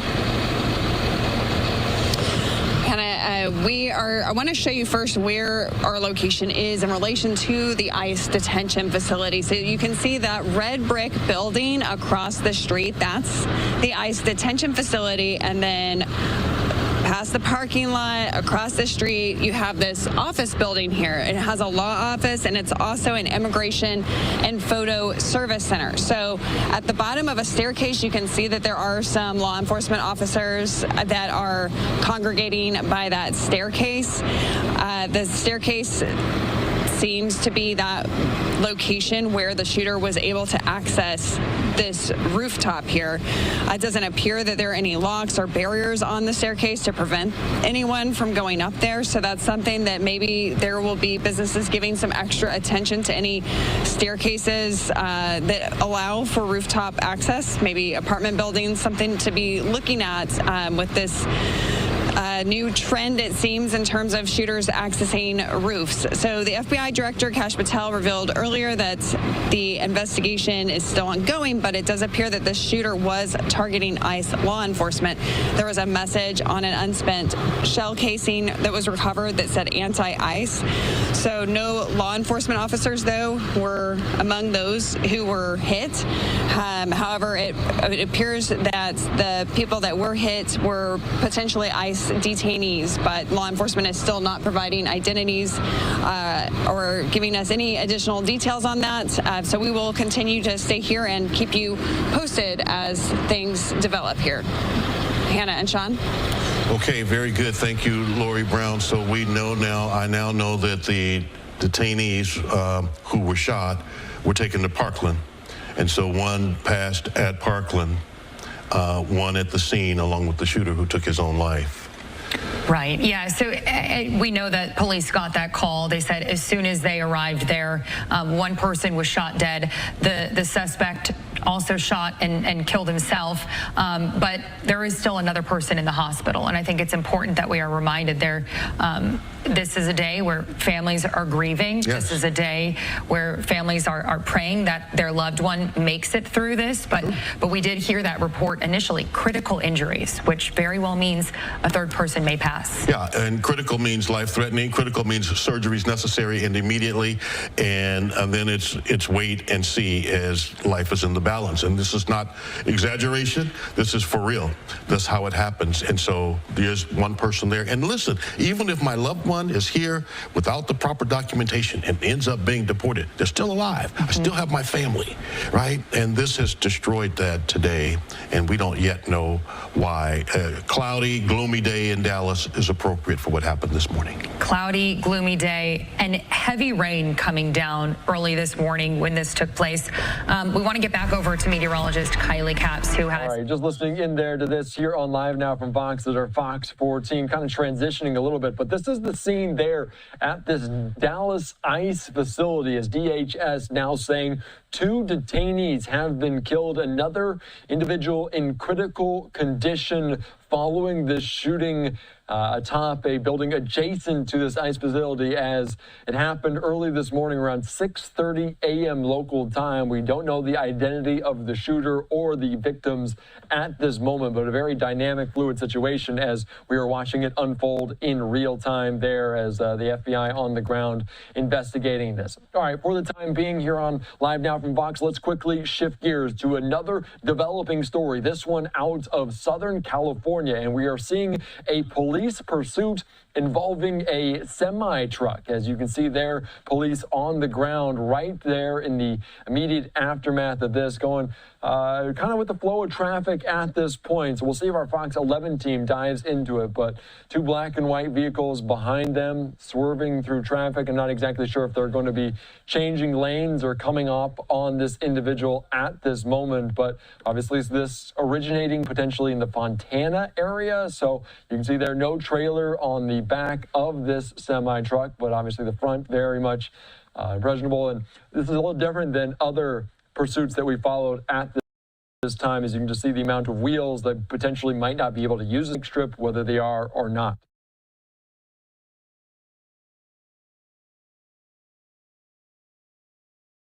All right, so you can just see them zooming in on this individual. As you can see, just it looks like only one person in the car at this moment of this semi-truck as they are kind of heading toward the Fullerton area. in Southern California. So just the wheels, this is very interesting, a very different dynamic, and we're just going to continue to monitor this at this moment. Doesn't look like it's going super fast, not like a high rate of speed, but obviously police taking their time to pursue this individual, trying to make these come together. It is around 10:15 the local time, weaving in and out of traffic to try to elude police, but police kind of coming up on them. I don't know how the side swipe technique would work with a vehicle of this size and this weight, but police pursuit in place. Let's take you right now out to our Fox 11 team as they are going to give you some context of what we're watching, some more information here on Live Now. Just moments ago, there was a complete stop on the 57 freeway. They had the whole freeway shut down. This guy took the emergency lane and didn't even slow down. What's going on right now? Well, that's going to be the regular traffic on the southbound 57. This big rig is picking some bad freeways as far as open roads go. Who's chasing them? Well, that's going to be Fontana PD. And you know what? California Highway Patrol, we were listening on the way out here, and they were saying, hey, we got spike strips. We can get some people in place. We'll drop some spike strips for you. We'll take this pursuit over. Fontana PD said, you know what? No, thank you. We've got this. And that pursuit has been continuing. Clearly, it started way out in the Fontana area. It was on the southbound 15. That's kind of when our assignment desk said, hey, Skyfox, this is going on. You need to start heading that way. By the time we were in the air, he was on the westbound 60. And he's been on the westbound 60.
World turning round and round, see this in every town. Never here, I just roam. Questions leave me alone.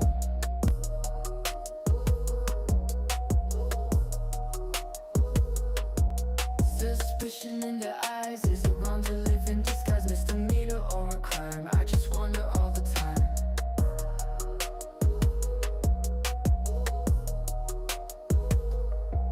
You don't need my ID, just let me be.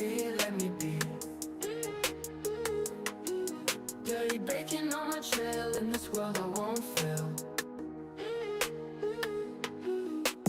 Catch me if you can, always moving, I'm the man. Rules with no major bets, floating thoughts in my head.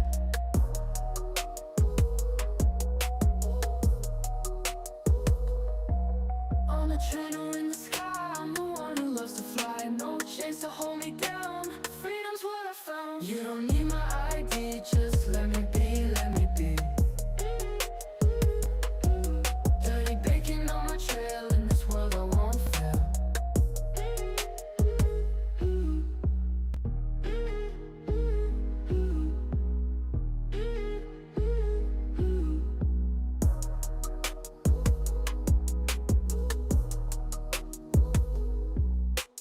Catch me if you can, always moving, I'm the man.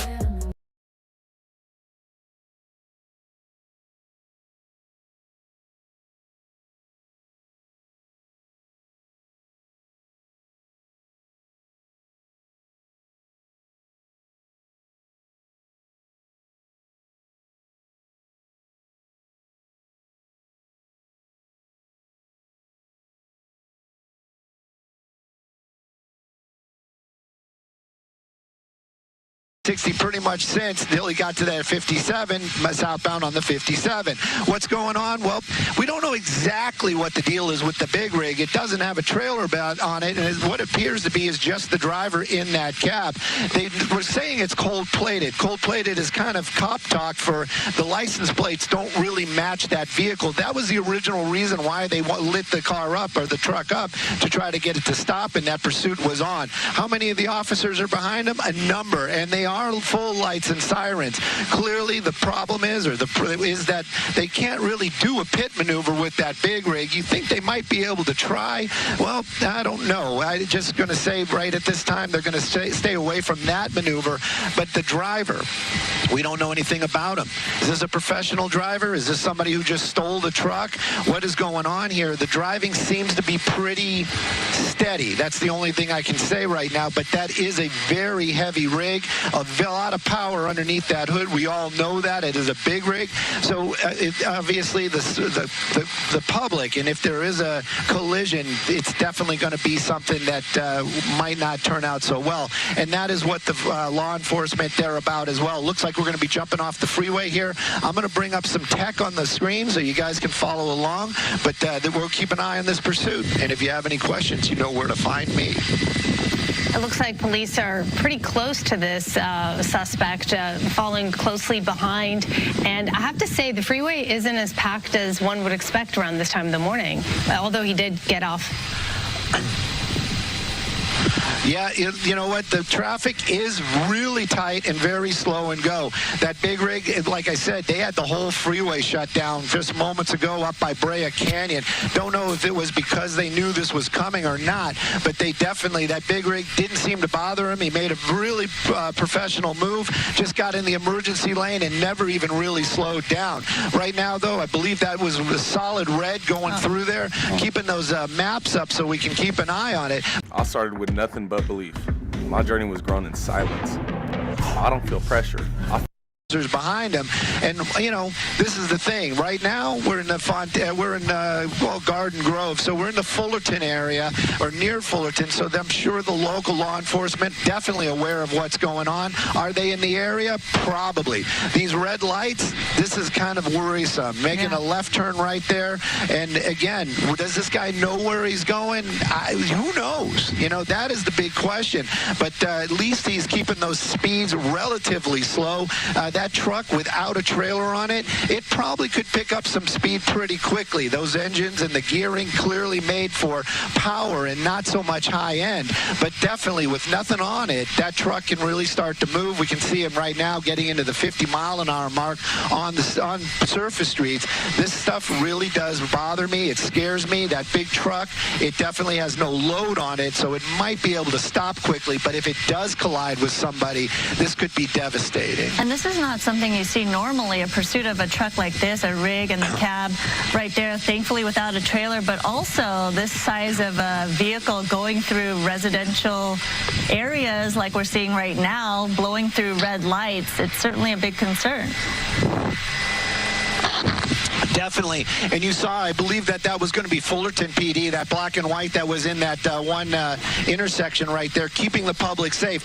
That is the biggest thing for the law enforcement. That is what is number one on their list. Yes, apprehending the suspect is definitely there, probably on the top 3, but keeping the public safe, definitely going to be that number one on the list. And other law enforcement agencies, they do what they can to assist, even if in this case Fontana PD is saying, hey, we don't need anybody's help right now. I'm sure now that they're on surface streets, they're probably taking just about any kind of help that they can get. Look at this intersection, almost coming to a complete stop, which is a good thing. And then of course he's not going to open. This isn't a pickup truck. This isn't a car. That acceleration rate that we saw right there, that is pretty much what that truck can do.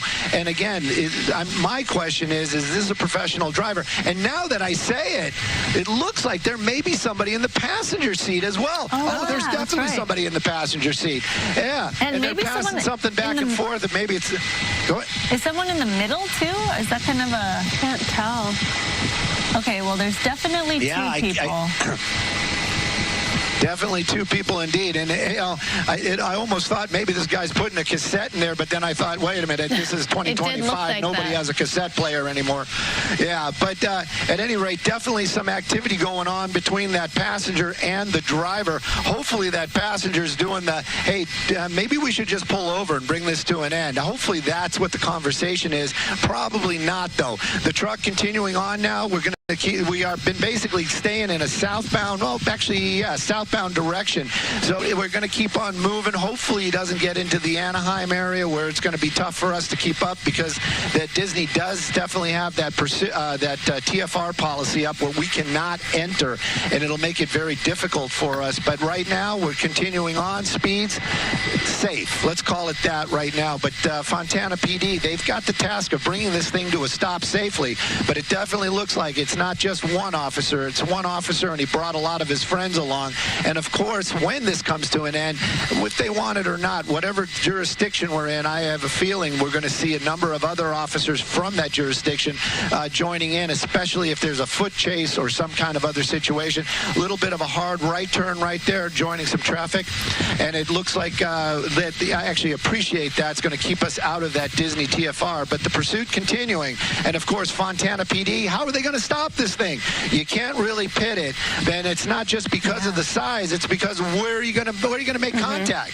You know, it's going to be very difficult. If you hit those wheels, it's probably not going to help the cruiser. So how are you going to pit this thing? It's going to be an interesting thing indeed. As far as spike strips go, they're going to need some kind of at least interagency help if they're going to throw some spike strips down. So far, Fontana PD not asking for any help. Yeah, what are the options, really? I was just thinking that would spike strips even work on something of this magnitude? Because it's so big. There's 10 tires there. Also, a lot of these big rigs have different types of communication. I mean, back in the day, what do you call it? The CB radios, right? Hand radios. Nowadays, scanners, perhaps ways of talking to each other on the road.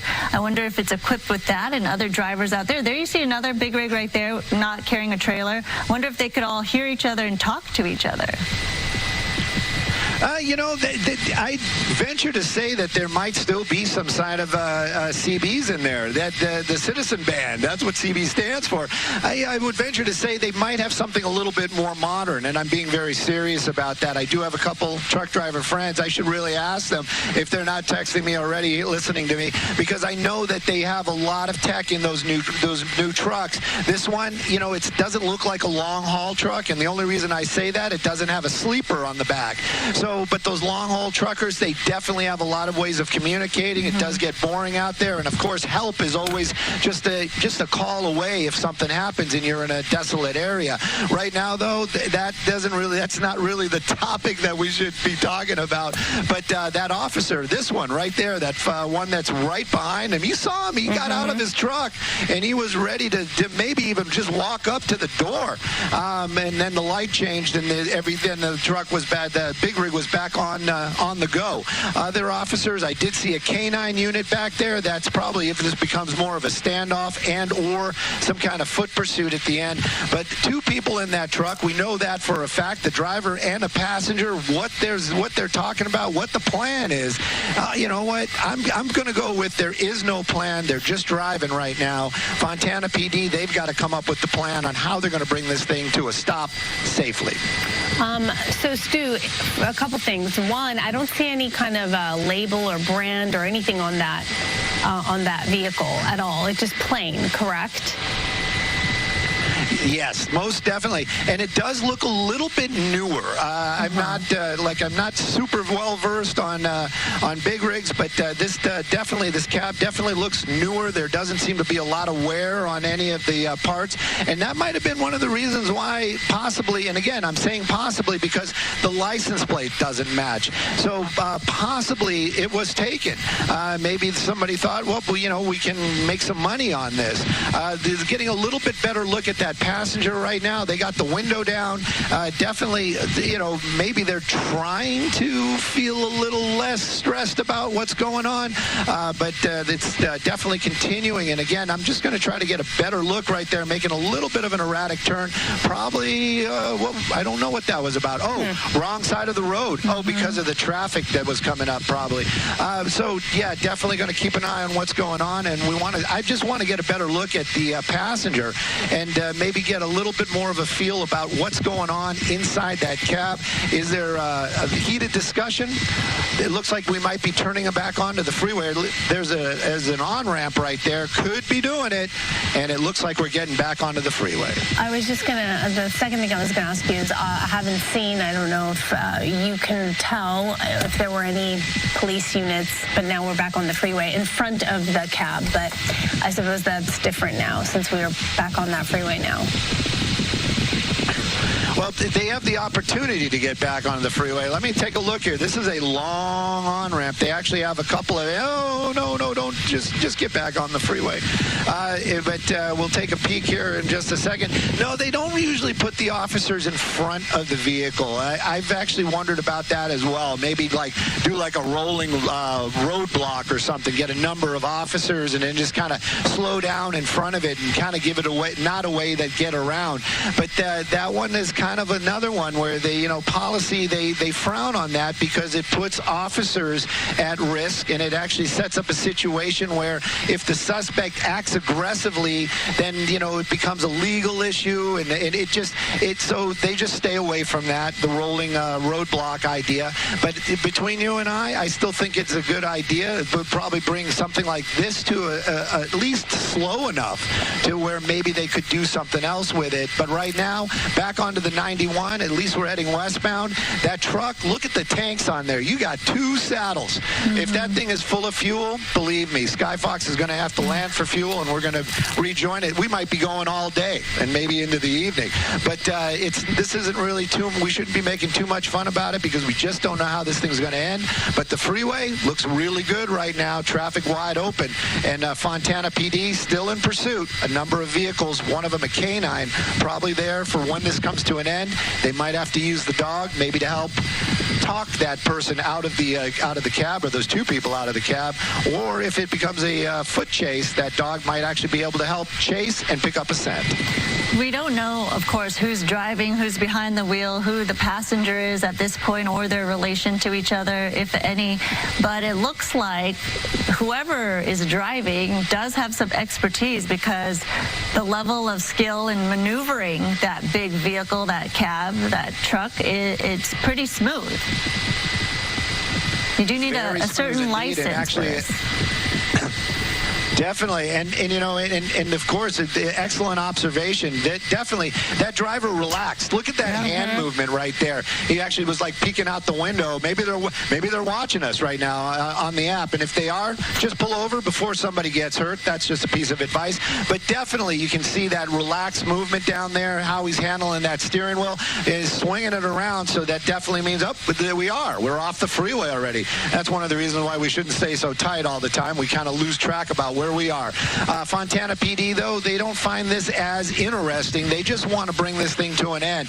And, of course, there's right behind it lights and sirens. At least it's giving the public a heads up that this is going on. And, of course, you know what? They have the opportunity to basically ask for help at any time. That helicopter that just went by, I believe that's going to be 40 King, and that's going to be the sheriff's department. And we are actually being told that we have to hang for a second because we're getting into Fullerton's airspace. They're holding us right now, but we'll be able to keep, hopefully we'll be able to keep an eye on it. And it does seem like we are starting to move a little bit forward. Dylan's at the tiller today. Believe me, he is as interested as staying with this as probably everybody watching, and me, of course. But we're going to do what we can to stay with it. And right now, waiting for Fullerton to say you're clear to cross. And those are the magic words we're waiting for the tower. But as far as that pursuit's going, Elemis Pro Collagen Marine Cream SPF 30. One step to hydrate and protect.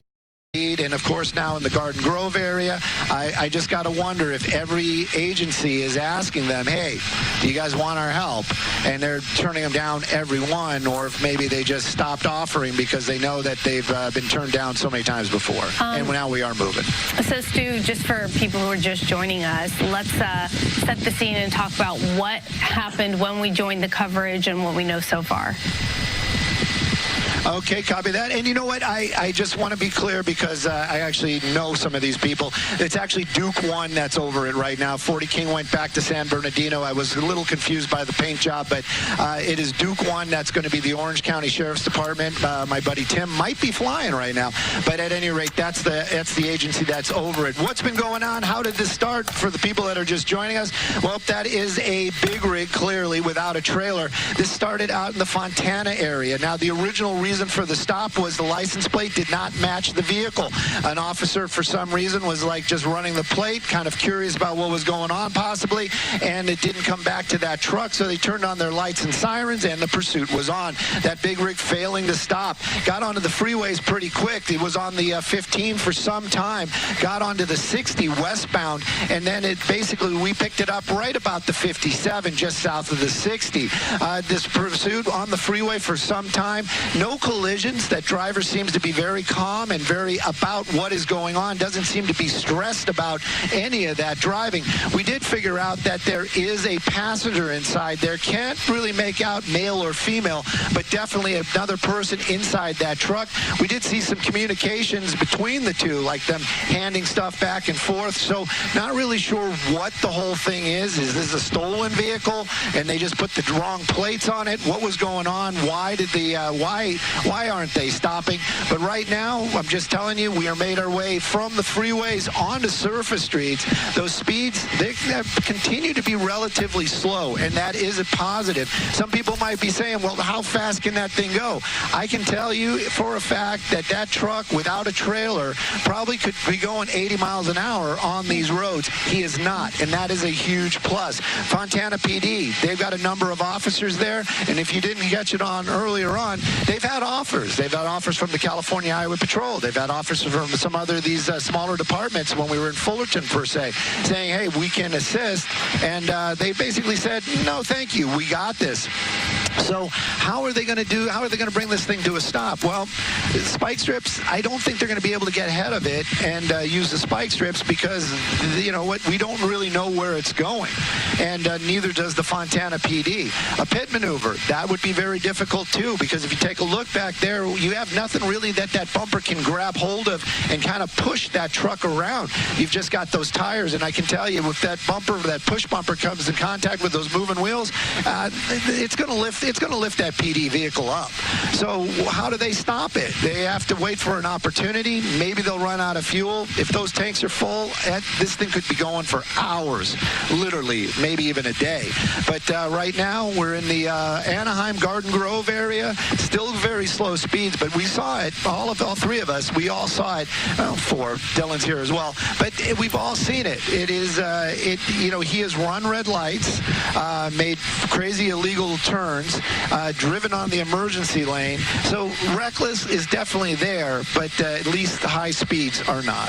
Have you noticed any patterns, Stu, of where this driver is going? Do you feel like he's circling a certain area or favoring a certain perimeter?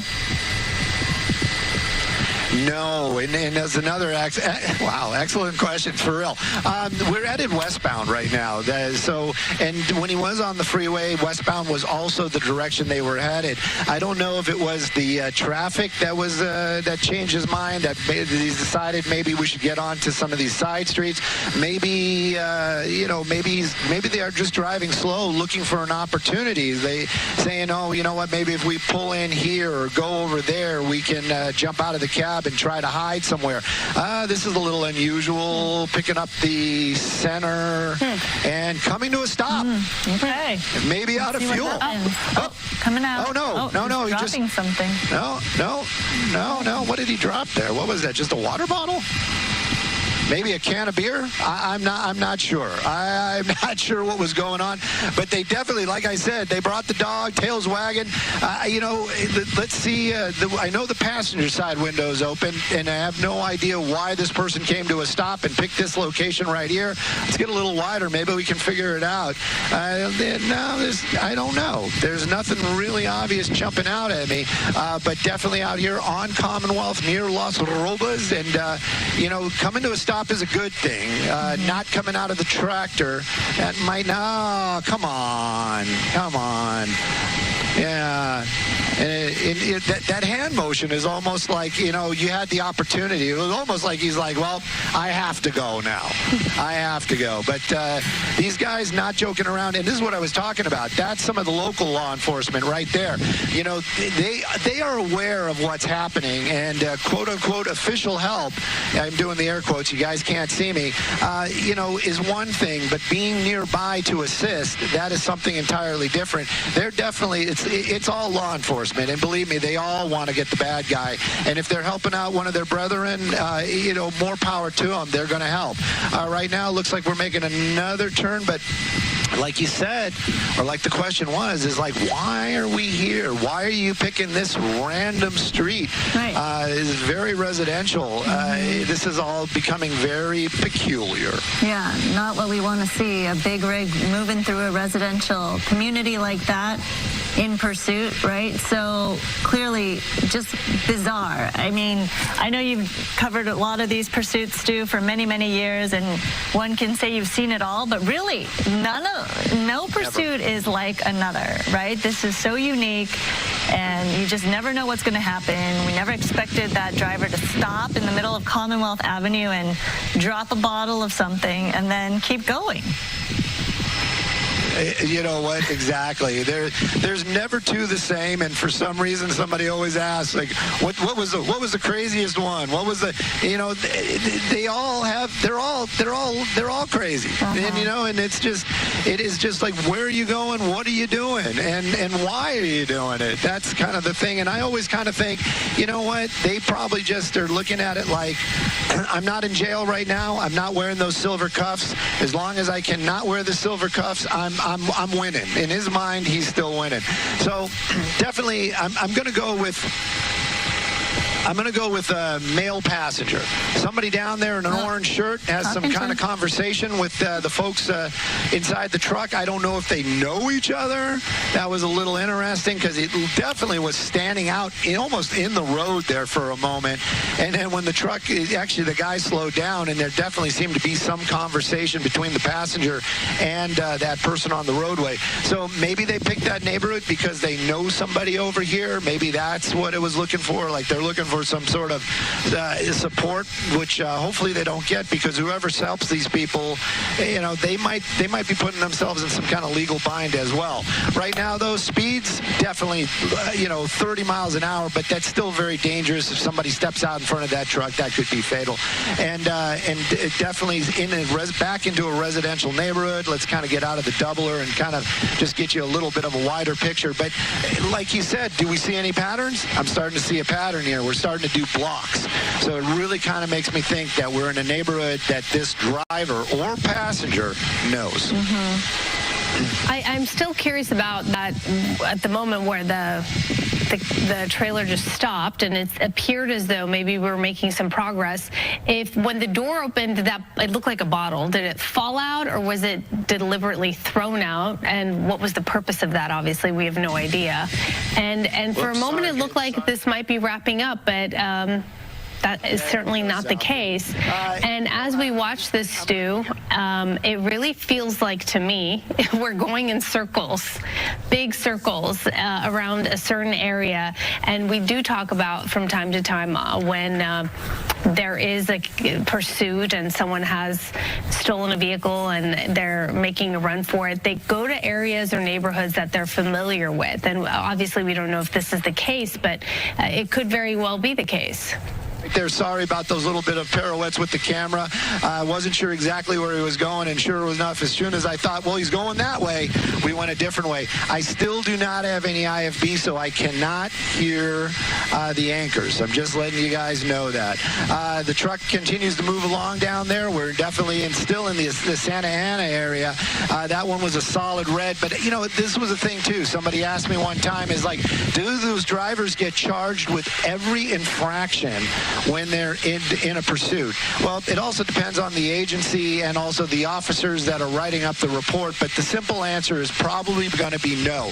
They're not going to sit there and say, oh, you ran a red light at the intersection of Auto Center and Beach. You know, that's not what they're doing. The big one is basically felony evading, and then also, and that's pretty much it, and then whatever else is attached to it. If that's a stolen vehicle, then they're probably going to get stuck with the stolen vehicle or theft of a vehicle as well. So they're only going to go for the big ones. They're not going to go for all the little ones. Making their way back onto the freeway right now. Clearly, you guys can see it. We're going to be northbound on the 5. Not really too happy about a northbound 5 drive, but and it's not because of the traffic. It's because of where it's going to be, might be taking us. But at any rate, that big rig continuing on. Fontana PD behind it in force. We did see those officers get out a couple of times. Also, still got to say it, I cannot hear Roxy and Sandra, but I'm going to toss it back to you just for a moment, and maybe I can get a hold of somebody in TOC. All right, we've been continuing to follow this pursuit of a semi. This is in the Buena Park area, as you've been hearing Stu up in Skyfox telling us where this driver has been driving around. There is a passenger also in that cab. Thankfully, that semi-truck not carrying a trailer right there, but you could see veering off the freeway onto the freeway, going into residential neighborhoods, blowing through red lights, making turns, but thankfully not at dangerous speeds. We have seen this driver go into opposing lanes of traffic and also making some sharp turns there, but have no idea at this point what is involved in all of this, why that driver is in that semi, and at one point stopping on Commonwealth Avenue in the middle of the street, opening its driver's side door, and it appeared to be a bottle that... From Southwestern Medical Foundation, this is Learning from Leaders. We sit down with change makers, people redefining what's possible in health, innovation, and community. Because at the heart of and in pursuit with several patrol cars behind this tractor trailer without a trailer. So clearly unknown as to why this person is doing this and what the objective is here, but limited options for law enforcement in terms of stopping this tractor trailer because of the fact that a pit maneuver may not be the best idea, since it is such a big truck that you're dealing with, as well as the variation and the makeup of the tires, how it's situated. You couldn't actually grasp any of those spike strips as well. So clearly right now it's wait and see with the airship overhead tracking this vehicle as well as patrol cars in pursuit. So this did begin in Fontana for those who are just joining us, and it's all because the license plate didn't match the vehicle when a police officer ran the license plate number. For whatever reason, they had reason to do this. Maybe they felt like something was suspicious about the cab or the individual who was behind the wheel. Yes, so there are 2 people as far as we know, the driver and the passenger. And you know, Sandra, you mentioned how it seems as though the person behind the wheel has some experience. It does, because this isn't an easy vehicle just to pick up and drive. They seem to be maneuvering it smoothly, right? right? And this could very well be a dangerous vehicle to be behind when you're making a run for it from the police. But it seems as though they sort of know what they're doing, and they have a very casual, nonchalant demeanor. Anytime we've been able to get a closer view from the window or the windshield, by the way the driver is controlling the wheel, it just seems very just casual, as if they don't have a number of police officers in pursuit behind them.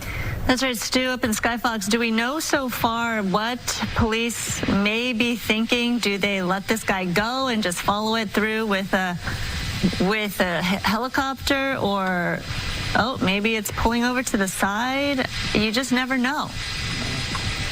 You just never know, right? And you know what's interesting is, do you see that? I just was kind of wondering if that blue truck that was earlier on with the trailer, it was blocking lanes. Mm-hmm. And I'm not sure.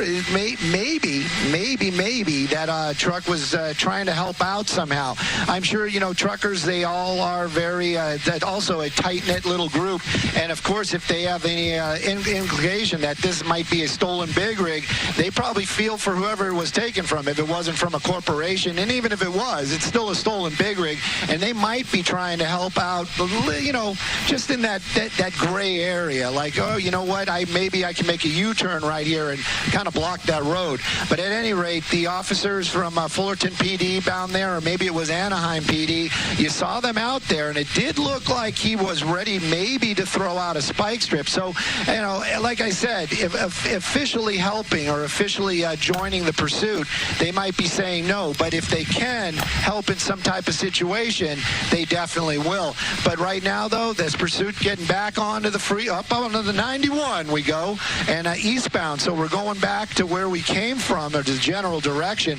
Let's see if he gets off in that same area over there by Fullerton.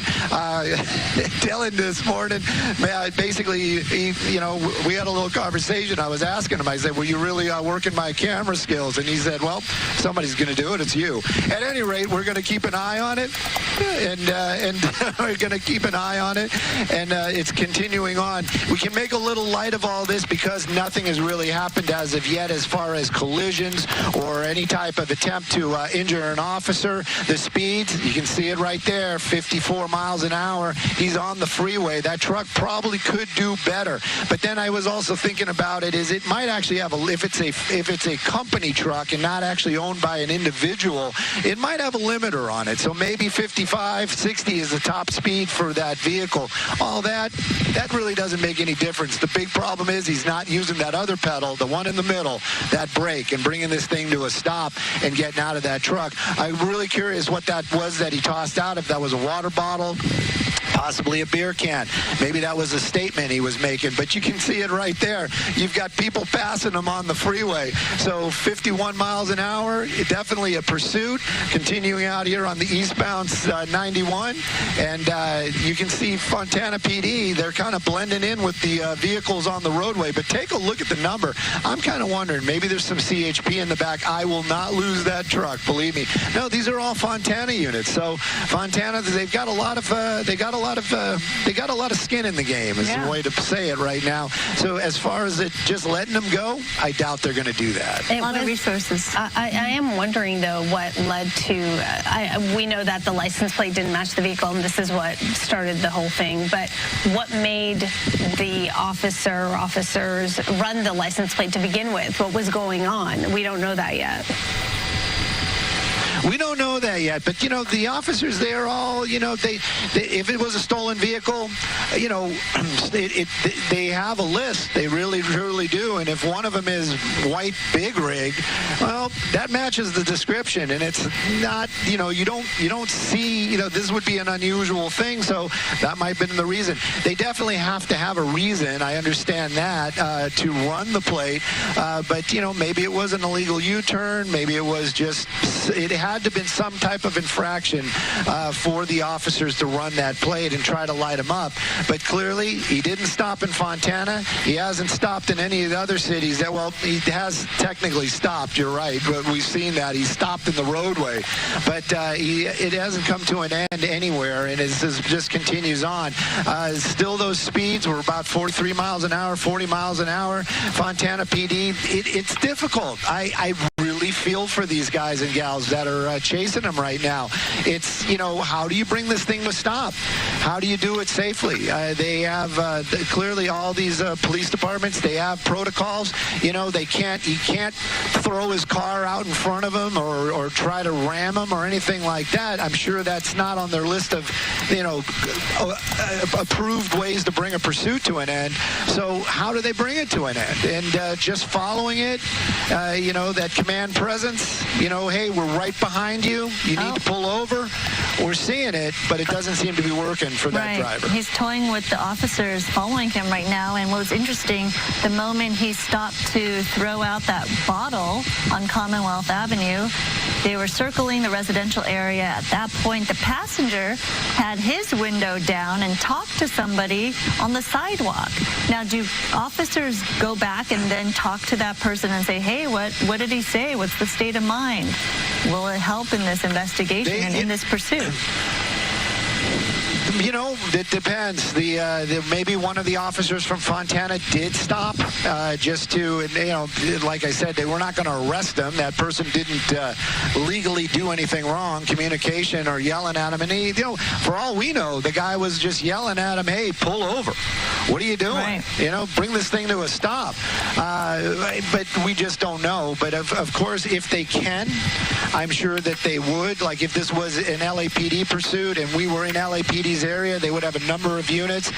The description would have gone out and somebody probably would have gone by and, see if they could locate that person.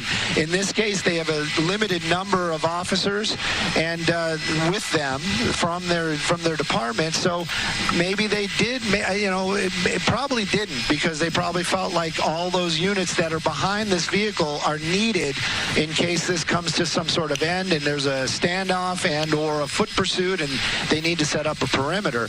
So I don't know. The answer is, I don't know, but I gave you a list of possibilities of what could have happened.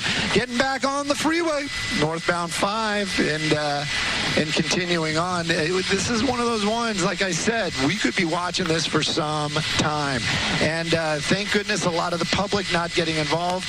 A little bit of a break in traffic that might be because of the slower speeds of the big rig and the fact that law enforcement with lights and sirens are happening down there. But you know what? This is LA, and some of these folks are just like, yeah, that's not for me. I'm just going to keep on going. I got to get to the mall or whatever it is they need to do today. But at any rate, this guy right here, that's the one. He needs to pull over. He needs to bring this thing to a stop. And of course, I would like to know what the original, what the reasoning is there too. Is it a stolen vehicle? Why are you guys running? Why are you keeping Fontana PD busy this afternoon? Oftentimes too, when pursuits end up becoming too dangerous, law enforcement makes the call and decision to back off because they don't want to endanger other people on the road. In this case, obviously, we're not seeing erratic speed. Sure, we've seen some moments where I believe we saw this individual take the red light here and there at intersections, but for the most part, it hasn't been anything erratic. And so for this mere reason that it seems as though we're going nowhere, we're going somewhere but going nowhere, and that you're going to just wait for this guy to, run out of gas or make the decision to pull over at some point. What if they were, or have they in the past, appeared to back off to make it appear as though, they're letting him go and then trail him and take care of business? Well, you know what? It's a plan, and maybe somebody down there was watching. I'm being serious about that. I'm sure that there is some discussion about how they're going to handle this. I know that there's an airship over it besides us, and that they could actually keep following behind him and just put. It's called basically tracking mode. That's what they call it.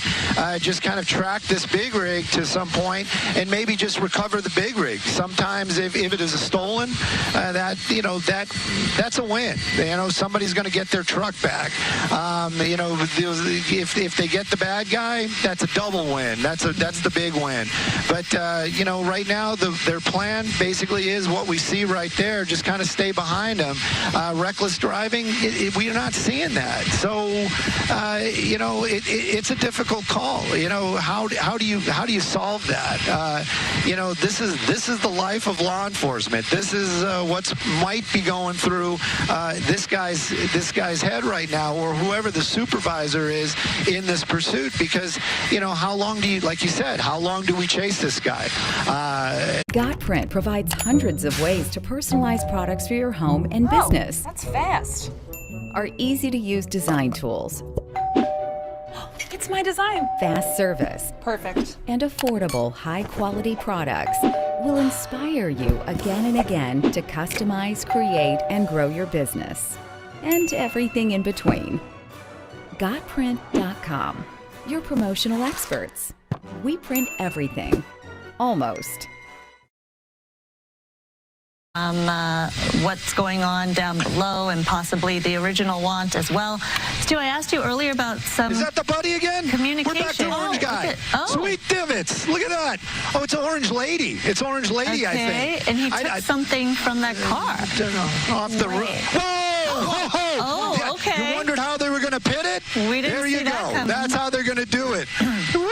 Where did that come from? Whoa, Sweet Divots Steak. Did you see that?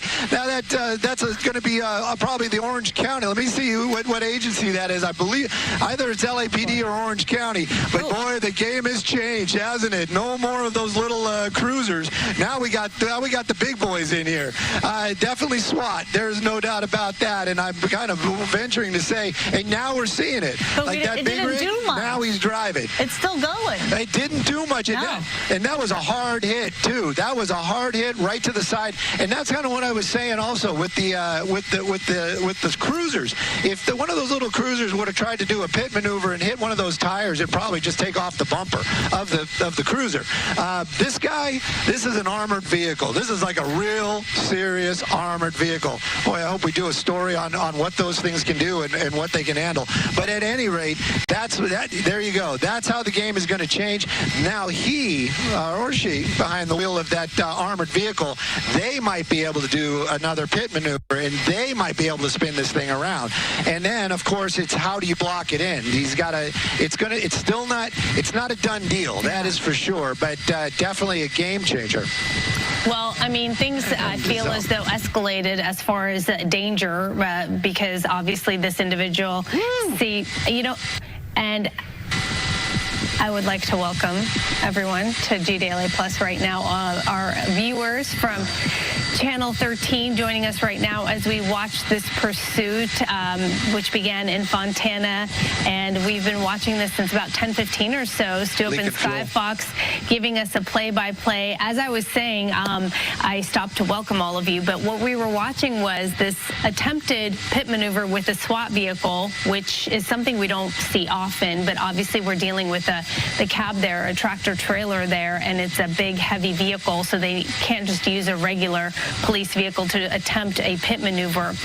It does appear, as we take a closer look, Stu, that some damage obviously was done, but not enough to stop this vehicle. But as a result of bringing in a SWAT vehicle to do the pit maneuver, I feel as though it did escalate things. I do feel like there's a bit more of a sense of urgency and a bit more tension. We did see speeds pick up of the driver. So things definitely changed. This changed the game. Definitely changed the game, and I hope everybody switched over to Channel 13 and is continuing on with us here at Fox. But check that out. Definitely took out that saddle, that tank saddle right there, and it's definitely leaking some fuel. Those tires, at some point we actually saw like it on the wheels, but we also saw a trail behind it, like there it is. You can see like right there where he made that turn. Mm-hmm. So it's definitely splashing. This other vehicle right here, that's probably going to be some other SWAT officers that are probably going to be there to assist fast as this thing definitely comes to an end. Now, this is the thing also. Now we're leaking fuel.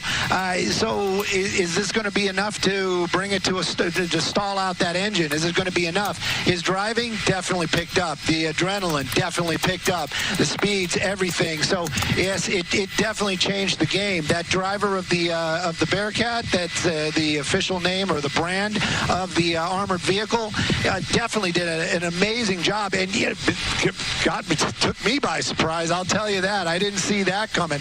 But right now, the pursuit definitely continuing, and now we're back into that same neighborhood. And again, orange shirt. I'm not sure if that was the same orange shirt, but I think it was. I'm not 100%. So there must be some connection over here. Right. Be it just, they know each other or something. But there's definitely a passenger there as well. So we don't, like you said, don't know any of the relationships, don't know who's who, and we don't know the players. But we do know some of these players. And that armored vehicle, that can do another pit maneuver. Is he going to have that opportunity? Hopefully soon. We'll see what happens out here. But that definitely changed up the game. Fontana PD seems to have fallen back a little bit. Busy street out here. Busy street. Yeah. And is going through a red light. What do we got? Doors open. What's he?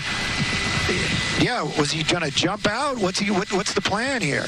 And of course, check out the. Here we go. In front. Yep. Blocking him in. And there's some of the other SWAT team. Wow. Yep, just going to box him in. This is the closest I got to wonder. I've seen. I got to wonder if this thing just ran out of fuel or if he just kind of changed his mind. But, boy, I tell you, having some weapons pointed at you is going to change your attitude. Check him out. The passenger, hands with up, cell like phone right in out hand. the box. Do you see the cell phone in hand there? At least that's what it looks like. Yep, definitely has something in his hand. Maybe he's recording. Who knows? But the driver, we're going to kind of make a turn, see if we can get back over to the other side. We're not up here by ourselves. But at any rate, you can see law enforcement really rolling in here. I thought Fontana PD backed off, but boy, oh boy. And there's a lot of guns down there and a lot of bullets. I hope nobody gets hurt. But right now, the driver, we don't know if that door is open. We don't know if he can open the door. Yeah, door's definitely opening. There you go. You can see the mirror. So the driver and passenger stepping out. And, and the dog ready to go if needed. So we'll see what happens. And, go ahead. It's interesting to see the tactic, very different tactics after all these pursuits that we've seen. This time, law enforcement going straight in, straight up to the cab, not giving space, not letting these people do anything in terms of giving them space. So these law enforcement officials went straight up. The driver backing up now, arms up, out of the cab. They're going to make the arrest. Definitely. And, it's all policy. It's all policy. And, policies can change in some places just between divisions. You might, CHP, I can tell you when it's CHP Ventura, those guys are still cowboys out there, and they will bring a pursuit to an end quickly. But the ones in the valley, they have a different policy, and they have to follow their rules. But you know what? You're right, and an excellent observation once again.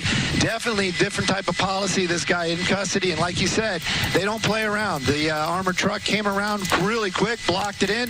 That turret guy jumped out with the weapon, and this guy's hands are up. And, this is the thing, too. I am sure he is waiting for the command to get down off of the truck and basically get taken into custody. He's not being defiant. He's actually waiting for permission. That is what's going on. But look at the number of law enforcement. Most of those are going to be the Fontana PD. I got to wonder if that is for all Fontana PD. Maybe they got their SWAT guys in place, or if this is Orange County. I can't quite get the name right there. Is that, say, Orange County or North County?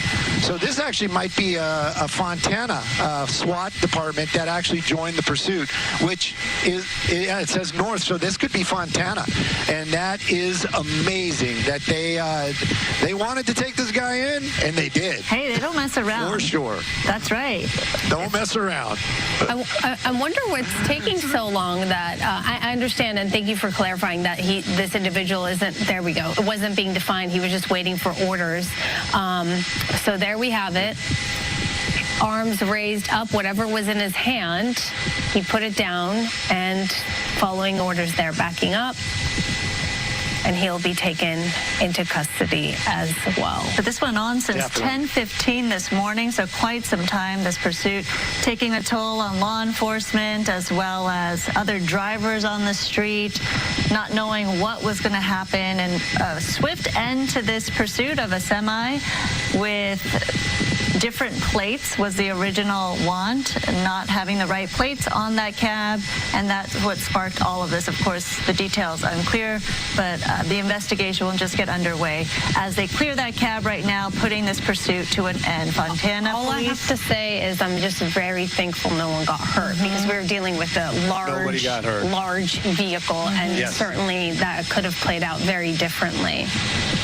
All right, Stu and the crew, thank you for all of this. We're gonna. All right, just listening in there to our Fox 11 team as they're continuing to follow that pursuit of a semi truck that was cold-plated, come to a conclusion there. But it was a dramatic beginning, a dramatic moment there just a little bit ago as we were watching it all unfold in real time. And this was one of the kind of moments that we want to take you back to as a kind of a Bearcat from North County there in the Fontana area, ramming into the side of that vehicle. Didn't do much damage. It continued on until this intersection, Beach Boulevard and Franklin Street, where they potentially ran out of fuel or oil or some kind. Hands up. They eventually did get out, now apprehended. 2 individuals inside of this semi-truck as this police pursuit ending there in Southern California. All right, we just wrapped that up here very closely on Live Now from Fox. It was a lot of major events taking place. We're going to take you out to some of them right now, including in Concord, North Carolina, and that's where we find right now, just stepping to the podium, Vice President J.D. Vance talking about the One Big Beautiful Bill, the impacts on American workers. Let's listen in to what he has to say right now. So Ted, forgive me if I get a little fired up sometimes when I'm talking about this. Look, I have gotten in arguments with people before.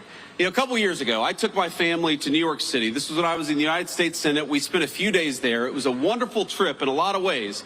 But, you know, every time we went to the subway, I'd have one of my kids grabbing onto my leg or afraid because there was a crazy person yelling, hollering, and screaming at a 3-year-old little kid. Why do we live like this? Why do we accept this in our communities? And the answer is because of bad political leadership. We have accepted for too long this idea that we ought to give over our streets to criminals and to vagrants and to people who are screaming at us instead of taking back our streets with our incredible law enforcement.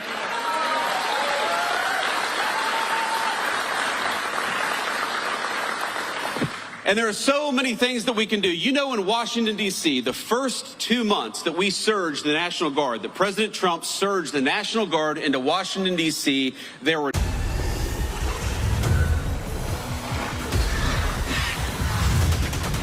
You know, we have all these world leaders who come.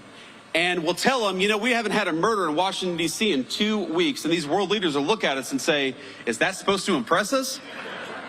Like, that doesn't sound very good. But, you know, to Washington, D.C., which averaged last year a violent murder every other day, 2 weeks without a murder was a hell of a track record.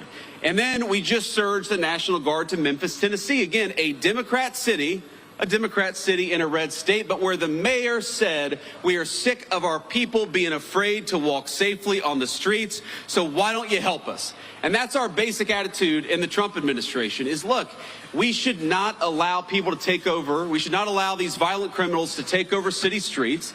And if the local government wants our help, if the local authorities want our help, then we are going to help them because we stand for American safety everywhere, whether it's a big city or a small one. Thank you, young man.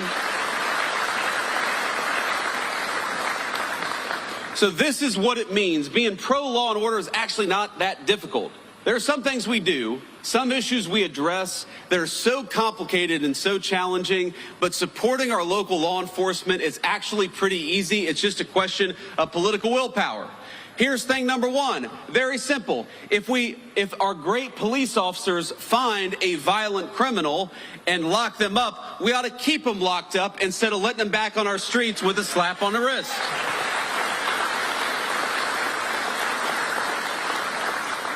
That means we want to give our police officers the very best equipment and the very best protection anywhere in the world. We want you guys to have the very best, and we're going to fight every single day to make sure that they have it. It means punishing state and local jurisdictions that restrict your ability to do police work. They just want to do their jobs. They ought to be allowed to do it. And it means pursuing enhanced sentences for violent criminals, like the violent criminal who murdered that poor innocent girl in Charlotte, North Carolina just a couple of months ago. And I want to talk about her for a second because I think, we got a beautiful baby over there. How you doing, ma'am?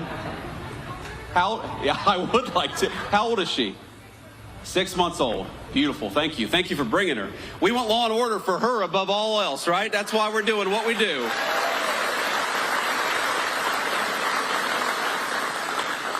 But we all know a couple weeks ago, and it's one of these things that got bumped out of the news because of the political assassination of Charlie Kirk. And so let me talk just a bit about that. You all know Charlie. He was a great guy. He was a great husband, a great father. He believed in two things, I think, above all else. Number one, the second most important, is he believed in political debate in the United States of America, that we ought to talk about our disagreements and not attack one another over our disagreements. And he gave his life dying for that principle.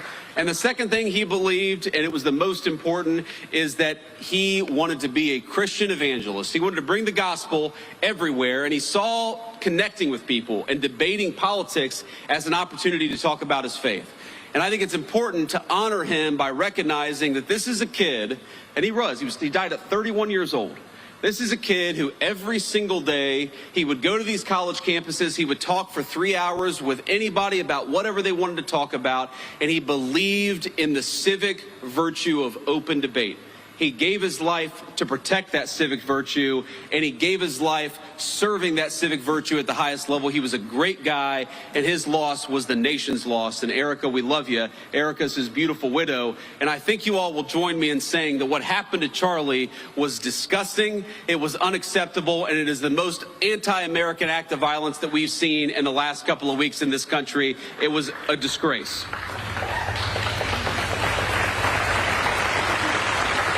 But thank you all.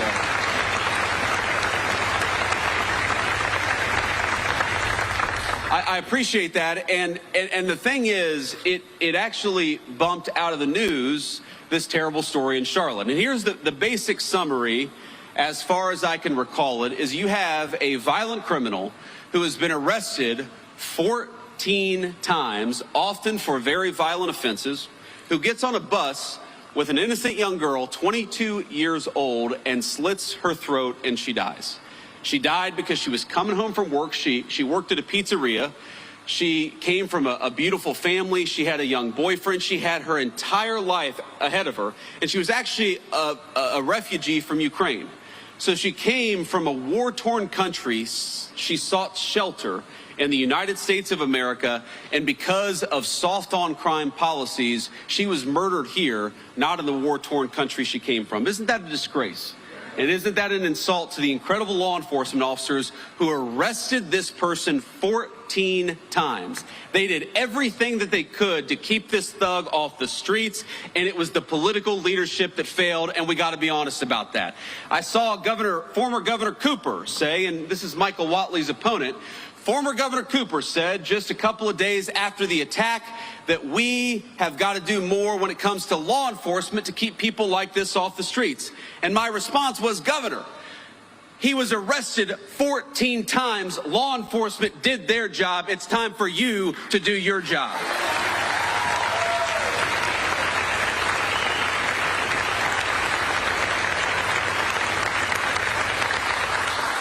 And it's so amazing to me, political Democrats, I don't think it's all Democrats. I actually think most Democrats want what most Republicans want, which is safety in their communities, but they always manage to turn issues of crime into a distraction about race. They always try to say that law enforcement, locking violent criminals up, is inherently racist. And I got to be honest with you, that's an insult to white people. It's an insult to black people too, because all of us just want to live safely in our communities. It doesn't make an ounce of sense to me.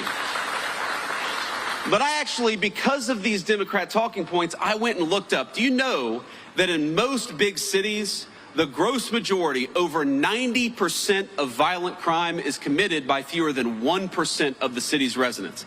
This is not a black-white issue. This is, we've got a small percentage of violent criminals in our communities. Democrats want to let them out of prison, and Republicans want to put them in prison and keep them there so that all of us are safe in the process. I think that's common sense, don't you?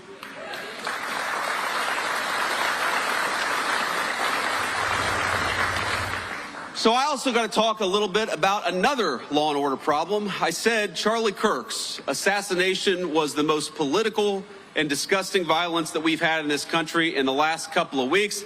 And that was true maybe until this morning, because I don't know if you all have followed the news, and we're still learning a little bit about it. But what we know is that in Dallas, Texas, an ICE facility, an Immigrations and Customs Enforcement facility, was opened fire upon by a violent left-wing extremist, a person who wrote anti-ICE messaging on their bullets. And there's some evidence that we have that's not yet public, but we know this person was politically motivated. They were politically motivated to go after law enforcement. They were politically motivated to go after people who are enforcing our border. And I think that is the most disgusting thing. The very people who keep us safe ought to be honored and protected and praised by Democrats and Republicans alike. It is time to stop the rhetorical assault on law enforcement. Because here's what happens. Because here's what happens when Democrats like Gavin Newsom did say that these people are part of an authoritarian government. When the left-wing media lies about what they're doing, when they lie about who they're arresting, when they lie about the actual job of law enforcement, what they're doing is encouraging crazy people to go and commit violence. You don't have to agree with my immigration policies. You don't have to agree with Donald Trump's immigration policies. But if your political rhetoric encourages violence against our law enforcement, you can go straight to hell, and you have no place in the political conversation of the United States of America.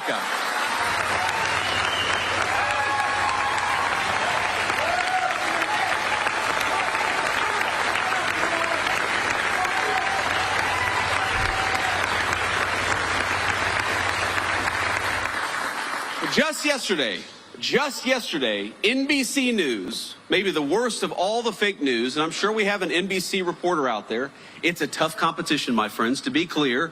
But maybe the worst, I said maybe the worst, is NBC News.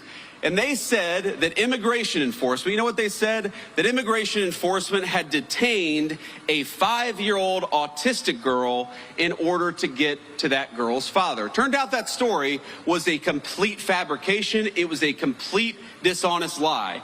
But when you go around and lie about our law enforcement and you tell them that they're mistreating 5-year-old girls, what do you think is going to happen? When Democratic politicians incur doxing, when they encourage us to unmask ICE enforcement officers, what do you think is going to happen? When the mayor of Los Angeles encourages violent protesters to get in the face of our law enforcement, what do you think is going to happen? What's going to happen is political violence, and political violence has gotten out of control in this country. We got to stop it. We got to condemn it. And that starts, unfortunately, at the very top of the Democratic Party. If you want to stop political violence, stop attacking our law enforcement as the Gestapo. If you want to stop political violence, stop telling your supporters that everybody who disagrees with you is a Nazi. If you want to stop political violence, look in the mirror. That's the way that we stop political violence in this country, and we've got to do it.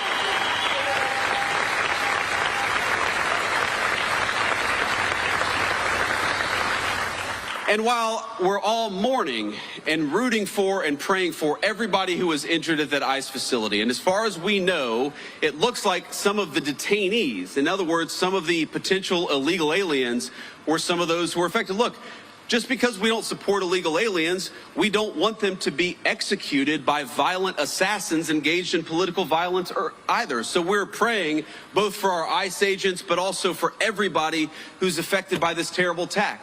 But that was an ICE facility.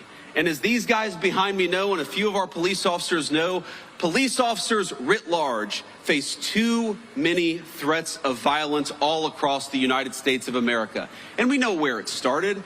We all remember the summer of 2020 when all of these violent protesters were encouraged to treat police as the enemy instead of as the solution.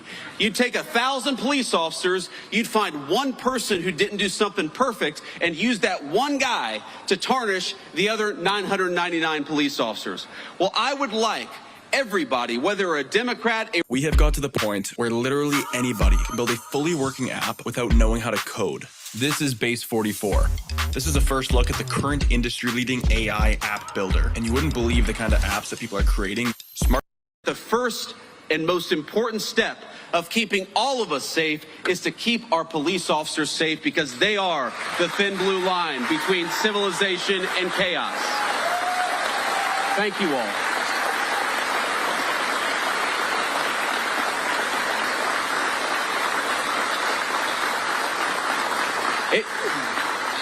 It just happens too much. Our police officers being assaulted, our police officers being attacked.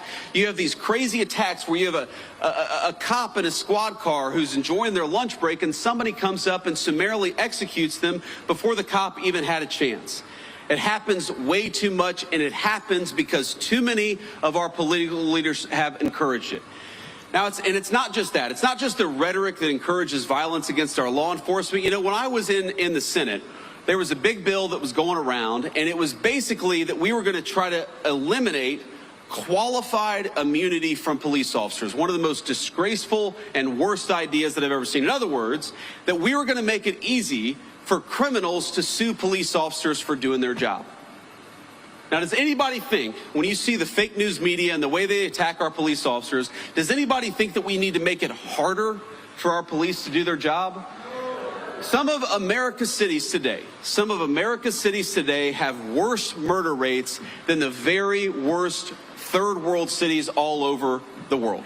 That's not a joke. You go to Port-au-Prince, Haiti, or you go to some of the poorest countries all over the world, even those countries have a better murder rate than Washington, D.C. or some of the major American cities. Some of them have better murder rates than Charlotte, North Carolina. That's a disgrace. All of us should be asking, how do we make that better? How do we make people safer in their communities? How do we make it easier for a young family to walk down the street in security and comfort? But unfortunately, we have got a crew of violent radicals in the United States of America who think we ought to make it harder for police to keep us safe than easier for police to keep us safe. So here's one thing I'd like to do. I'd like every single Democrat starting today, and every Republican too, while we're at it, to say that we are going to defeat these efforts to strip immunity from our police officers. We're going to make it easier for them to do their job, not harder for them to do their job. Let's fight for it every single day.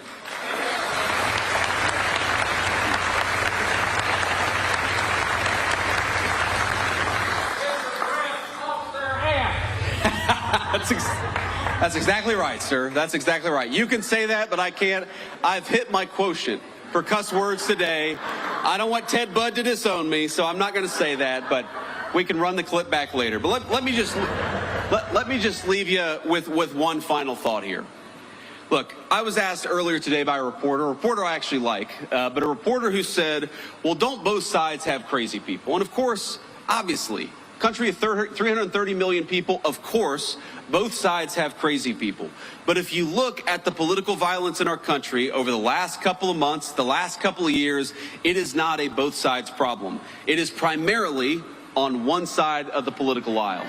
So if we are going to truly go after the political violence in this country, we need the Democratic leadership of Washington, D.C. to look in the mirror. We need them to renounce all political violence. When a poor kid like Charlie Kirk is gunned down in cold blood, we need them to start with condemning the violence instead of condemning something that Charlie Kirk said that they disagreed with. When you have an entire network of left-wing organizations that encourage, that promote, and that apologize for violence, you know what you're going to get out of it? You're going to get political violence. So here's my sacred obligation to you, to all the law enforcement, but every person, whether they wear a uniform or not. Over the next couple of years, the Trump administration is going to do everything that we can to dismantle the networks, to destroy the funding, and to make it harder for people to kill one another just because they disagree with what somebody says. That is what we're going to do. We're going to fight for it.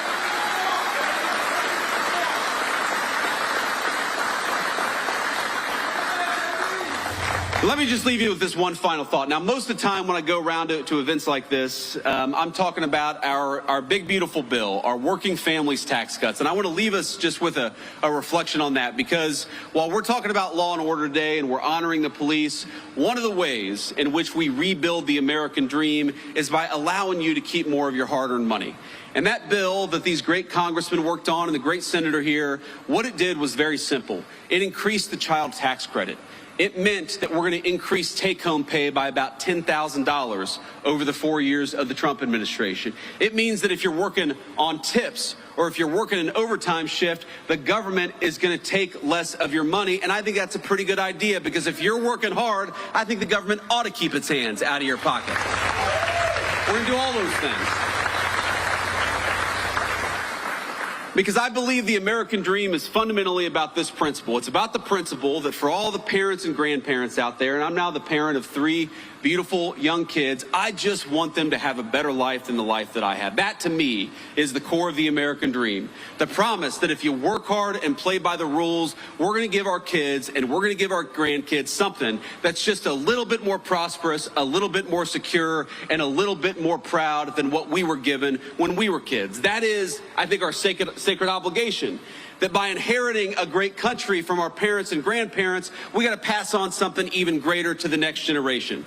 But none of that matters without law and order and public safety. How can you have the American dream if you can't walk down your neighborhood in safety?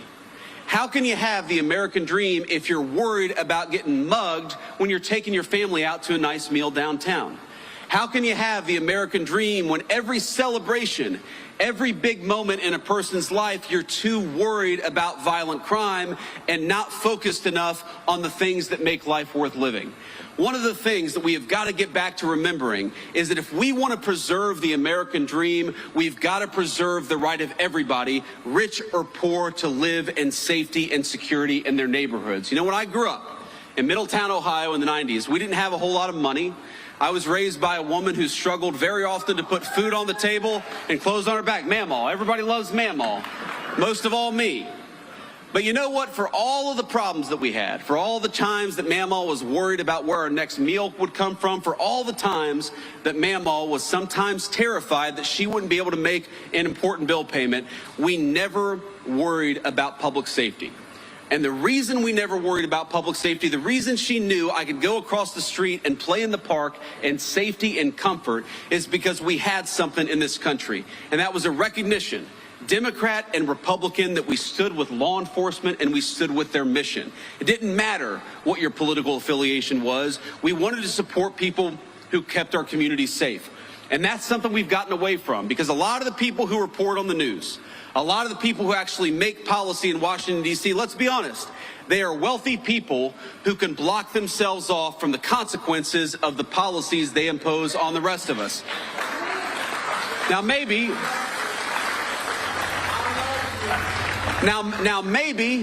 they've never had to call a police officer because they can call a private security guard. Maybe they've never had their home broken into because they live behind a gated community. Maybe they don't have to worry about walking down the streets of a city safely because they've got a driver in a big fancy car who can take them from point A to point B, but that is not true of the gross majority of our citizens. So I want to tell you, when I talk about protecting the American dream, when President Trump talks about fighting for the American dream, at the very top of that list is fighting for your ability, whether you're rich or poor, to be safe in the home that you love. It is our sacred obligation. It's their sacred obligation, and we're going to work for it every single day. God bless you. Thank you for having me.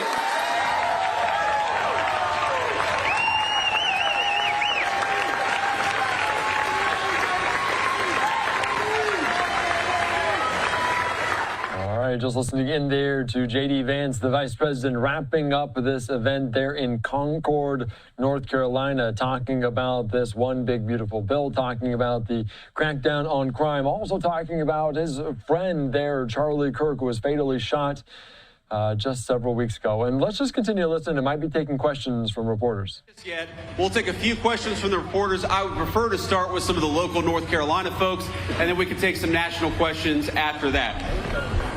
Do we have a microphone back there? Hey, Vice President. I can't see you. Over here. Yes, Mr. sir. Vice President, Thank you. for taking questions from us, and thank you for visiting Concord. You referenced the awful death of Irina Zarutska. I'm just curious, have you had the chance to watch that awful video that was released by Katz, and what your thoughts are after viewing it? Well, yeah, you know, I've honestly seen a lot of gruesome footage, some involving my friends over the last couple of weeks. But the footage of Irina getting stabbed to death is very hard to watch. And I have not seen the whole video from start to finish. I had to cover my eyes for part of it because it is so gruesome. And maybe I should just stare at it. Maybe all of us should stare at it to know the kind of evil that we're actually confronting, because what happened to her was really, really disgusting. And I think it comes from a deep and dark and evil place that exists, thankfully, in a very few number of people, but those people we ought to lock up in prison so they can't get anybody else.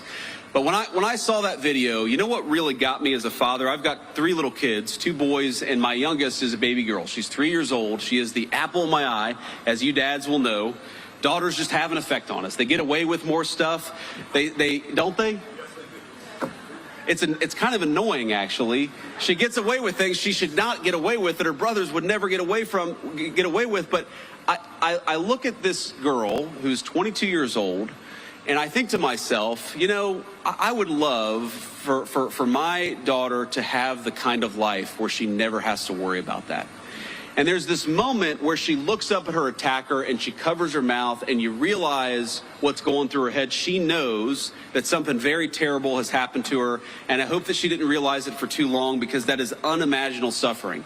But if you're a man, I don't care what skin color you are, I don't care whether you're rich or poor, but if you're a man and you see the pleading eyes of a girl looking up for protection, then we have to protect our girls and our women in this country.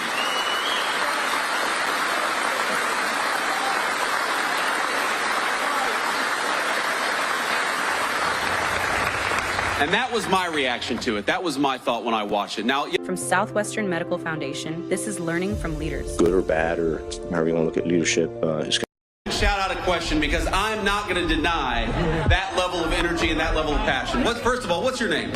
Henry. Henry. It's good to meet you, Henry. Ask your question, please. I skipped school today. I was wondering if I could get a picture with you.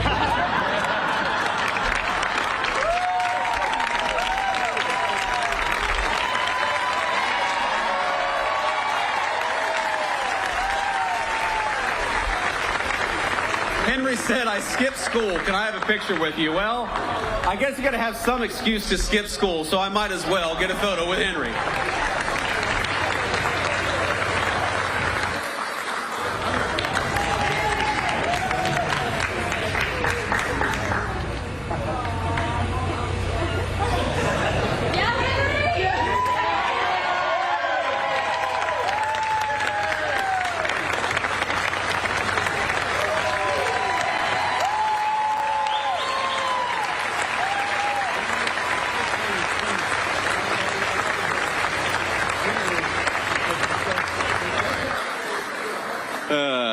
Now the next reporter is going to be, hey, I'm from CNN. Can I get a photo with you too? I wish that I got questions that easy. I'm not holding out hope. Sir.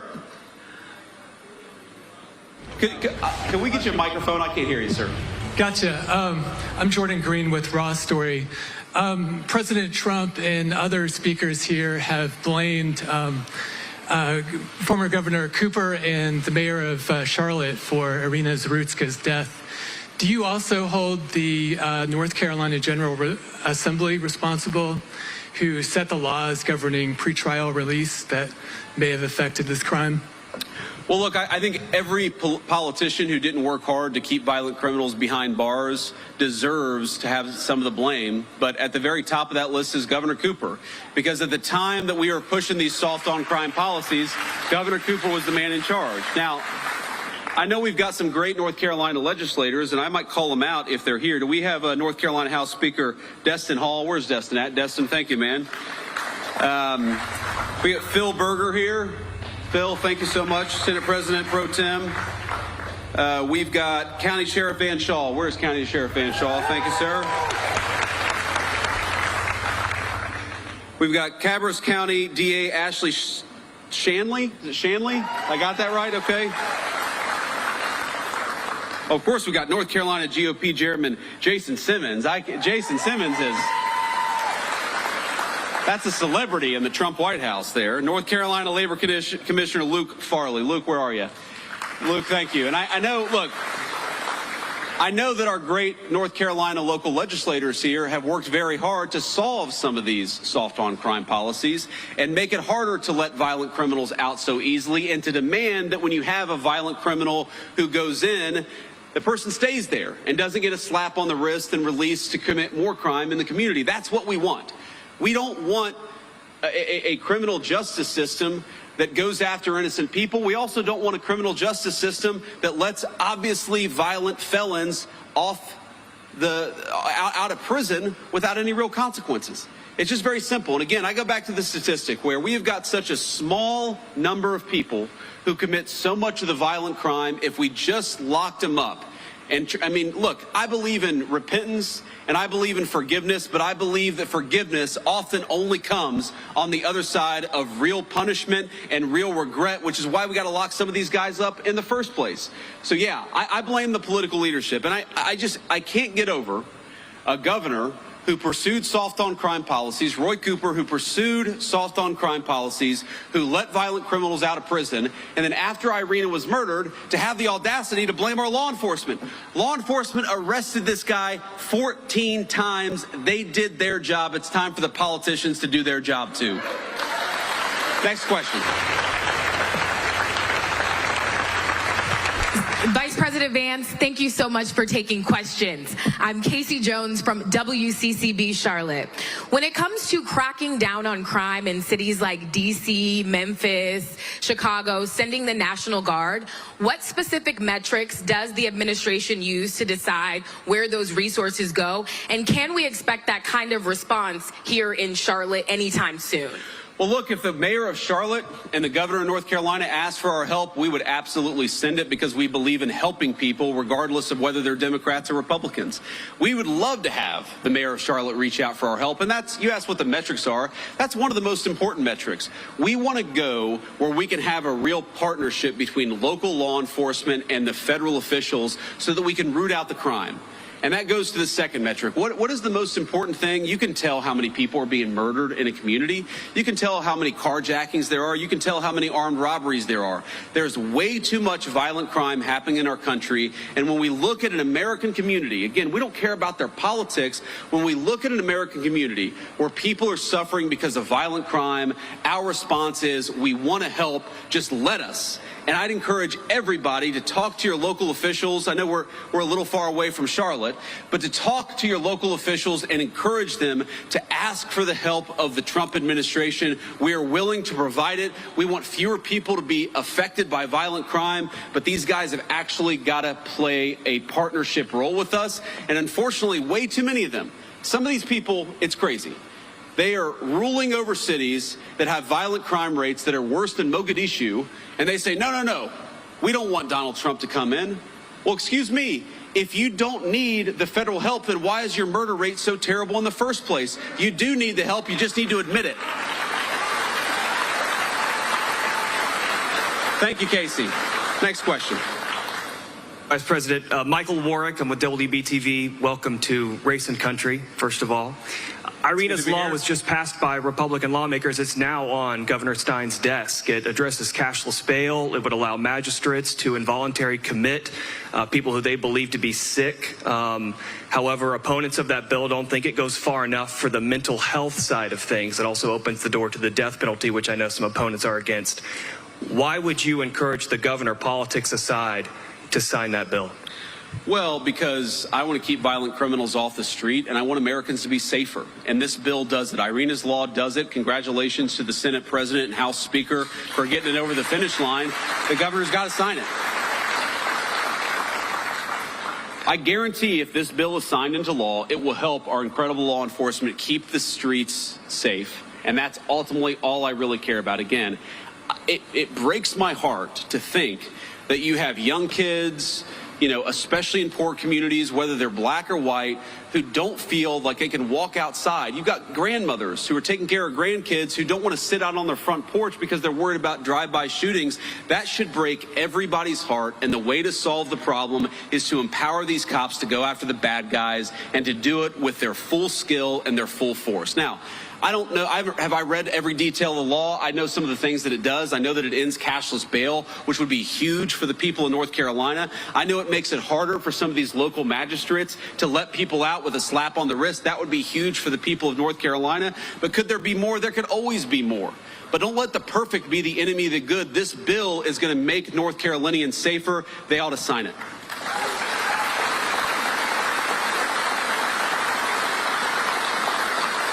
Hi, Mr. Vice President. It's Kit Maher representing the White House TV pool today. I just have two national questions for you, if you'll allow it. Go ahead. Number one, on Ukraine, President Trump said that Ukraine can fight and win back its territory. Could you explain the shifting stance there from stopping the bloodshed immediately, ending the war, and now saying that Ukraine should fight? Is that a tactic to pressure Putin back to the table? We'll go ahead and do the second question. Yeah, second question. Last year, when I was covering you on the campaign trail, you told Joe Rogan that the difference between Harris and Trump is that Trump is not trying to censor his fellow Americans. Wondering if you can square your fervent belief in free speech with what's going on now with Jimmy Kimmel and the FCC pressure. I'd love to hear your thoughts on both of those. Well, look, on the free speech conversation, I'm pretty sure that Jimmy Kimmel was back on the air last night. And to the extent that he's not back on the air, it's because he's not funny and has terrible ratings. This is not a federal government problem. This is...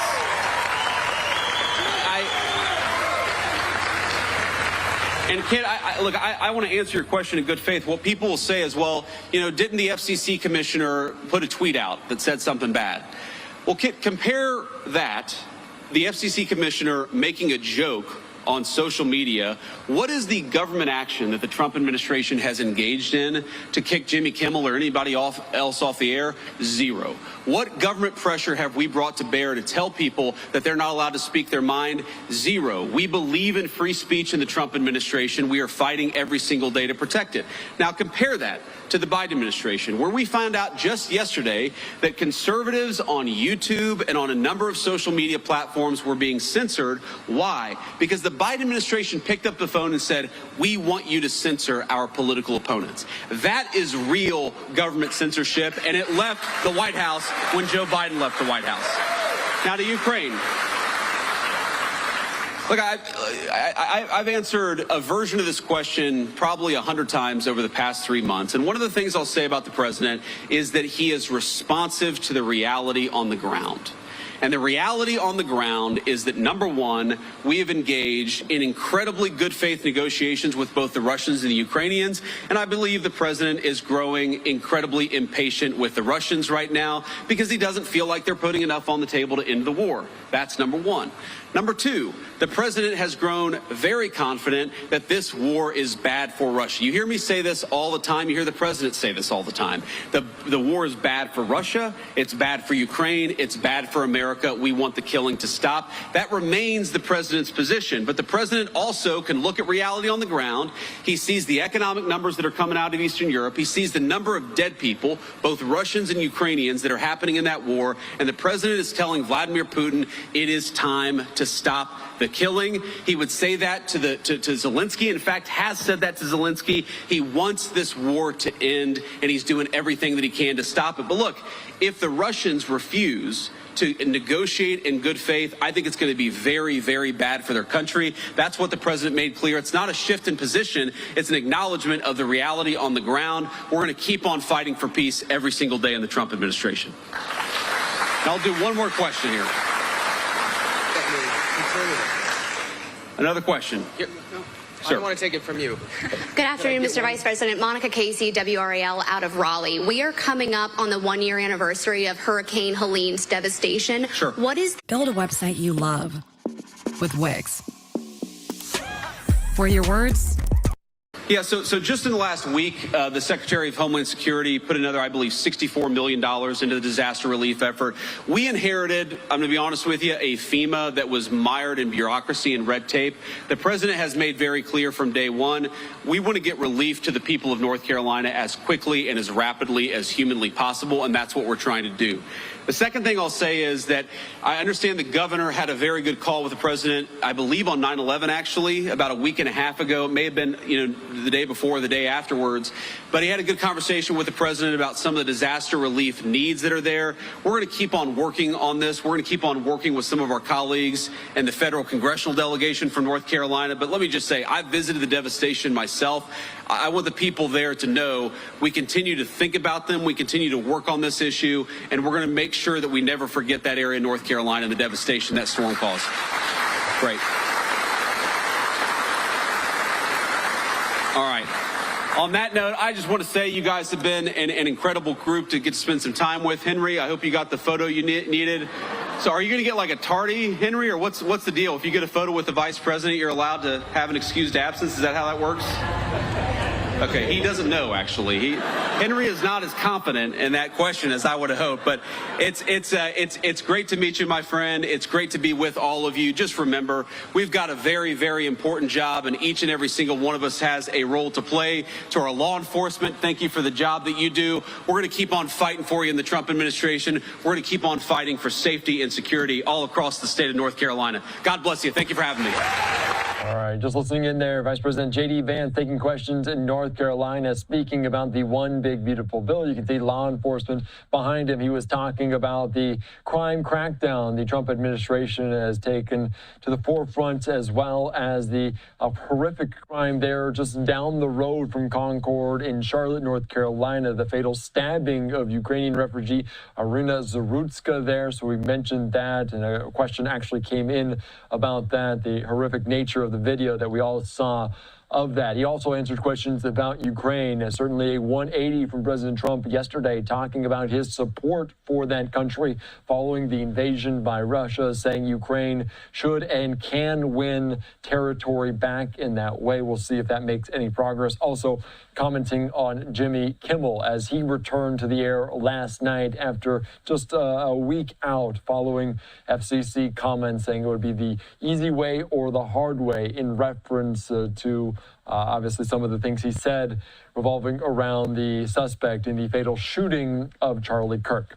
All right, I'm Andy Mack here on Live Now from Fox. Let's quickly shift gears back out to some breaking news we're following out of Dallas at a shooting as 2 detainees were killed, another in critical condition, and we're now learning the identity, the name of the shooter in this. And I want to put up here on Live Now from Fox as Joshua John, a 29-year-old, has been identified in this Dallas ICE facility shooting. So obviously we're following this very closely. We had comments about anti-ICE being written on some of the bullet casings. So obviously big news in terms of this, and some preliminary information about who this individual was there as the 29-year-old Joshua John, ties to North Texas and Oklahoma, identified as the shooter there. 2 people were killed in the shooting. The suspect also deceased. The investigation ongoing. Police not yet released the motive of the shooting, but you heard there Vice President J.D. Vance alluding to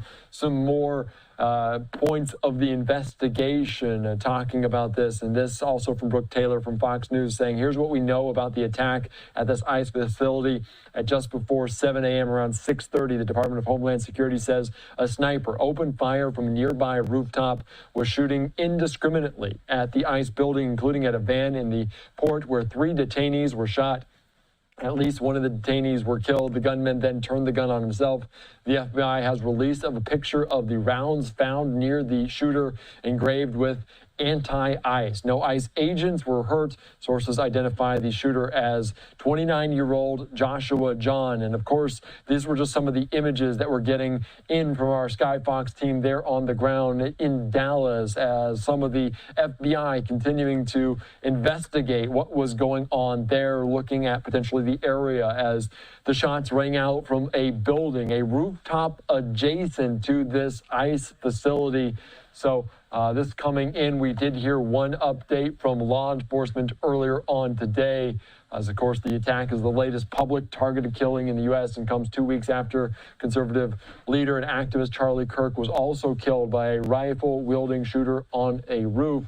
The detainee who survived was in critical condition. No ICE agents were issued or were injured during this shooting. So potentially we could get another update a little bit later on here on Live Now from Fox as we are following it. And of course, again, from our Fox team there talking about Joshua John, ties to North Texas, identified as the suspect in the shooter at this Dallas ICE detention center. You can see the image, the picture, the mugshot of this individual right now here on Live Now from Fox, as unsure of history, criminal history, personal history of this individual or motivation behind this attack. But the 29-year-old being identified right now, Fox News reporting that here. So we'll keep an update on it on Live Now from Fox. Let's take a quick 2-minute break. More top headlines after this. Crafton, who lost her husband, Casey Crafton, in the crash, filed the complaint against those two airlines and the government on this day. So let's take you out to hear some of these comments from lawyers, from family members talking about this horrific incident and the lawsuit that was filed today. We are here to tell you that this morning a lawsuit was filed on behalf of the estate of Casey Crafton, survived by his wife and 3 children. Casey perished in the crash of American Eagle plane 5342 here in Washington on January 29, 2025. That crash is still being investigated, of course, by the authorities. And because of the litigation that will now unfold and be pursued, the families will seek the answers to the very questions that they have. They will be seeking the accountability that they are owed.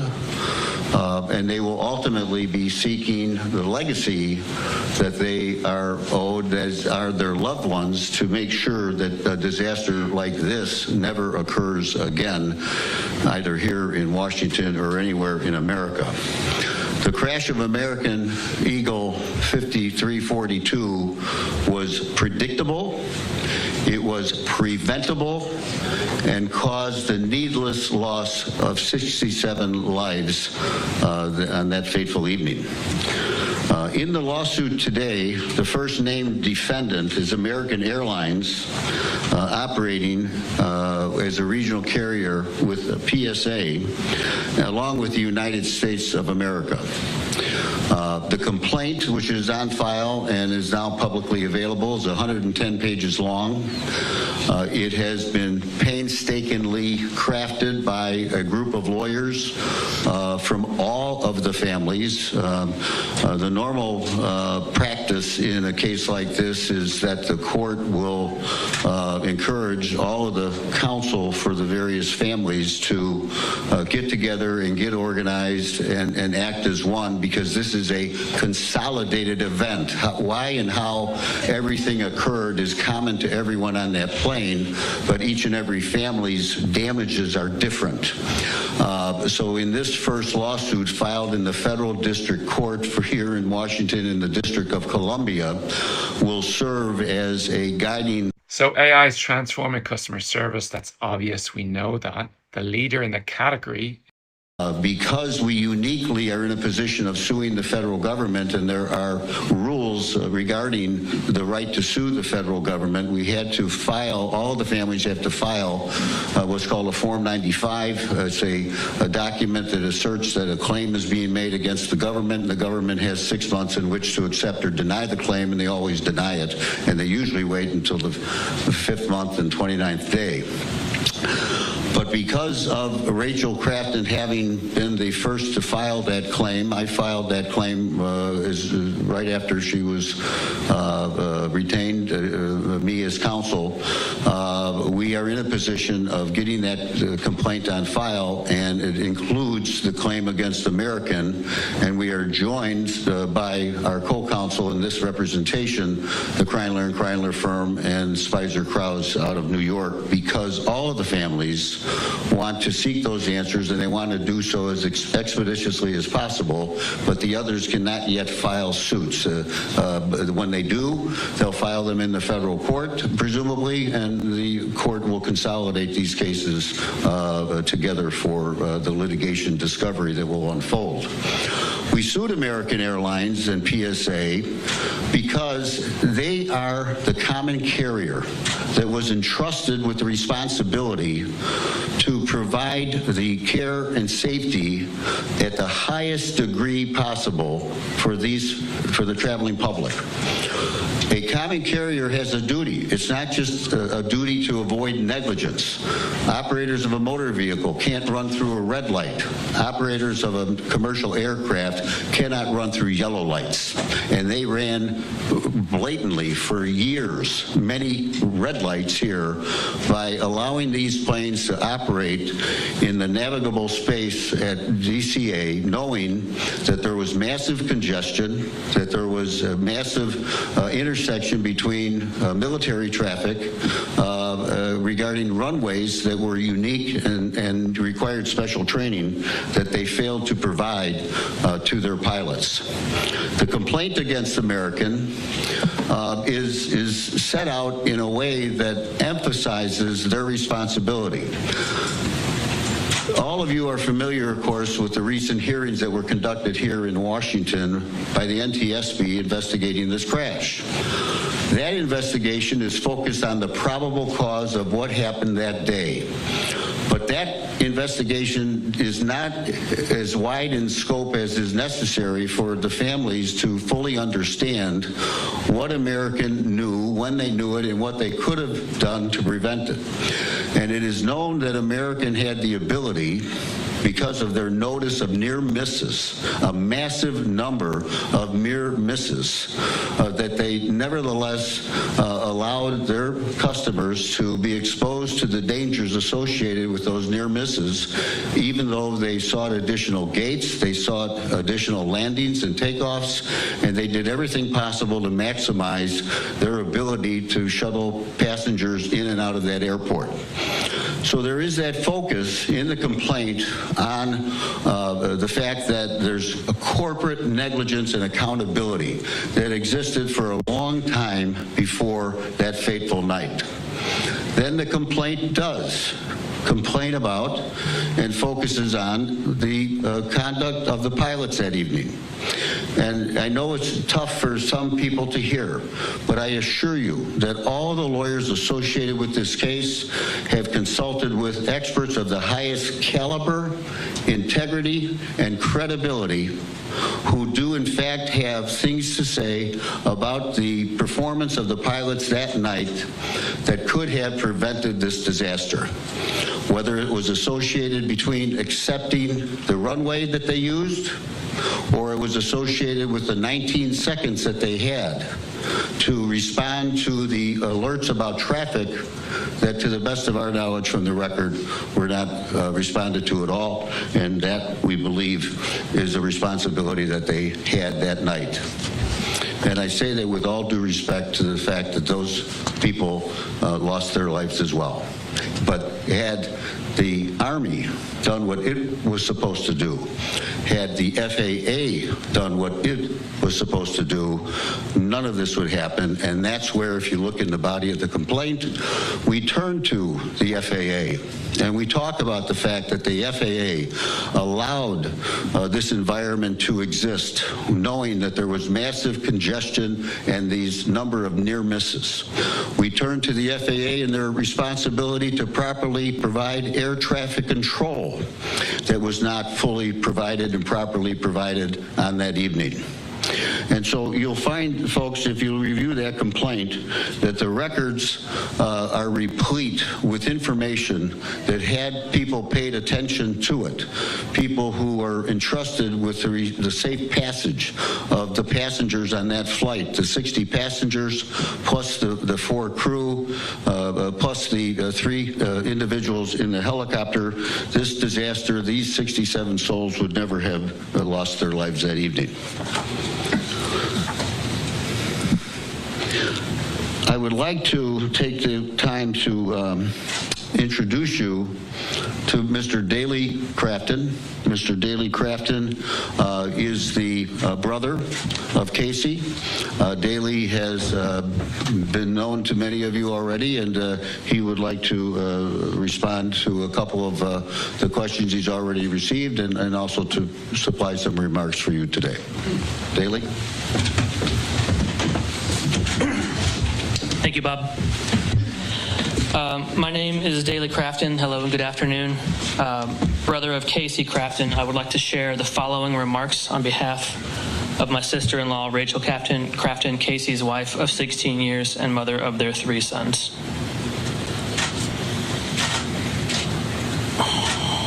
Nearly 8 months ago, our loved one, Casey Crafton, and 66 other people were killed when a U.S. Army Black Hawk helicopter collided with American Eagle Flight 5342.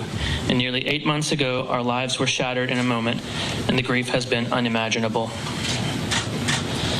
The future we dreamed about was taken away from us. Casey was a devoted father and husband, and we built a beautiful life together. He was a loving brother, a supportive son, a committed employee, a selfless friend, and he made everyone around him feel valued and respected. The world was a better place because he was in it. Because of this avoidable tragedy, my young sons and I have to go through life without the love, support, guidance, and laughter Casey gave to us on a daily basis. I'm left to raise our sons alone, and these days, weeks, and months have been unbearable as grief weighs heavily over every moment that should have been a celebration with Casey. His entire career was in the aviation industry, first as an aviation mechanic and then as a technical service manager, and he was very dedicated to bettering himself and the systems he worked within. His honesty, attention to detail, and standard of safety was second to none, yet because of systemic failures and reckless disregard for safety, his life, along with 66 others, was taken. Casey was betrayed by the system he trusted. We all were. As his wife, I cannot stand by and allow his life to be lost in vain. Today we are taking legal action because the accountability of American Airlines, PSA Airlines, and the Army and FAA is the only way to ensure this never happens again and no other families have to live with the pain we have to endure each day without Casey.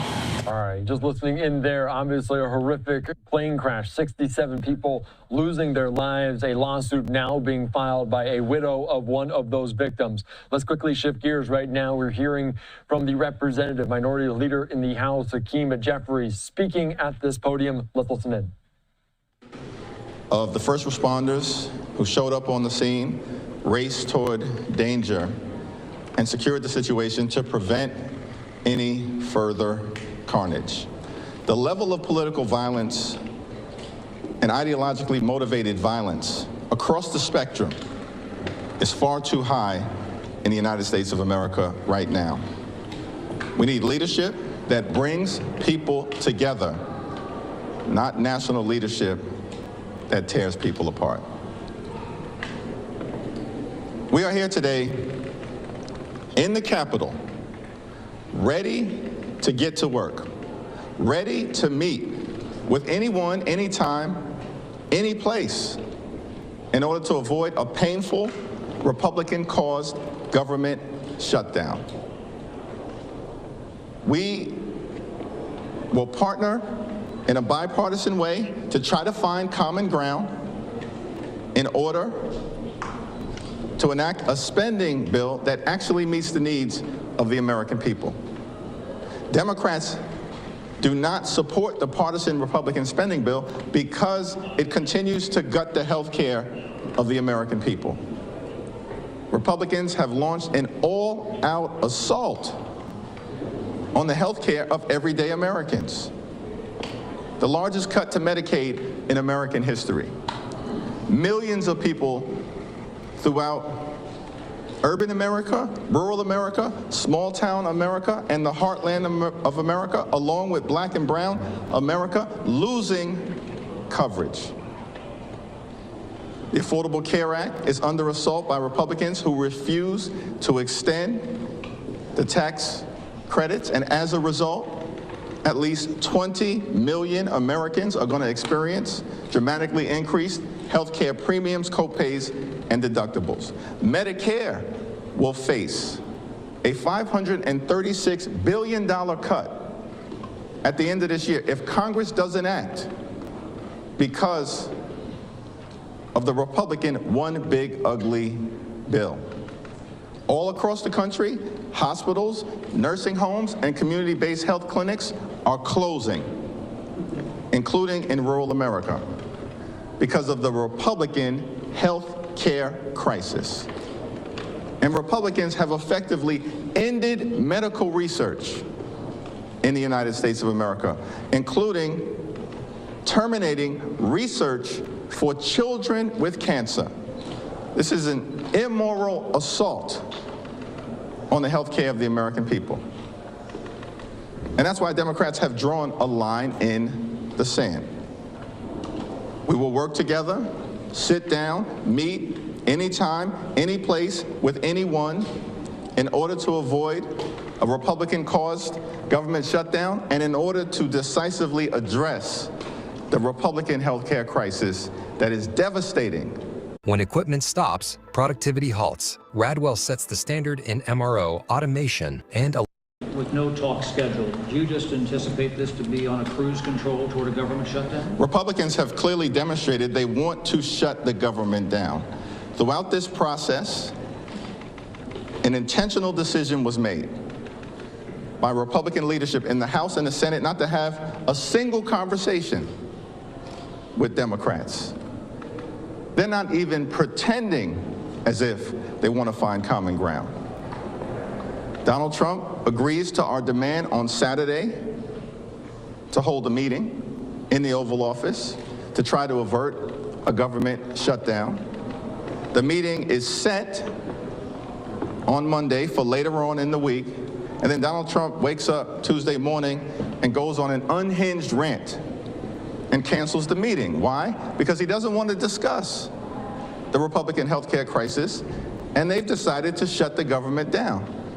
And on top of all of that, Mike Johnson cancels votes that we were scheduled to have next Tuesday and next Monday in immediate advancement of a possible government shutdown, decides that there's no need for us to be in town. I mean, that's all outrageous, and it points to one thing. Republicans have decided to shut the government down. What do you think got to this? What do you think got to this? When was the last time that you spoke to Speaker Johnson about the shutdown mission? We spoke briefly last week about the logistics around the government funding vote, but had no discussion about substance. If Republicans were to include an ACA funding extension in the CR, would that be sufficient to win your support? We have to have a conversation with Republicans in order to work toward decisively resolving the healthcare crisis that they've created. And part of that healthcare crisis relates to the Republican refusal to extend the Affordable Care Act tax credits. America is already too expensive. Electricity bills are skyrocketing, housing costs are skyrocketing, grocery prices are skyrocketing. The Trump tariffs are causing increased expenses to the tune of thousands of dollars per year for everyday Americans. And now we're facing this healthcare crisis caused by Republicans that is going to result in increased healthcare premiums, co-pays, and deductibles that may cost some Americans thousands of dollars a year in additional costs. When it comes to the health care, does it need to actually be a provision within a bill, or would it be enough for Johnson and Thune to verbally commit to working with you to extend the ACA tax credit? I have a very forward-looking, positive, and communicative relationship with Speaker Mike Johnson, But there's no trust that exists between House Democrats and House Republicans at this particular point in time, given the fact that they've consistently tried to undermine bipartisan agreements that they themselves have reached. Any agreement related to protecting the health care of the American people has to be ironclad and in legislation. If the government were to shut down, what leverage do Democrats have at that point? Republicans control the House, the Senate, and the presidency. The country has been lectured all year about how Republicans are in charge. If the government shuts down, it will shut down because Donald Trump and Republicans in the House and the Senate have made that decision to intentionally inflict pain on the American people.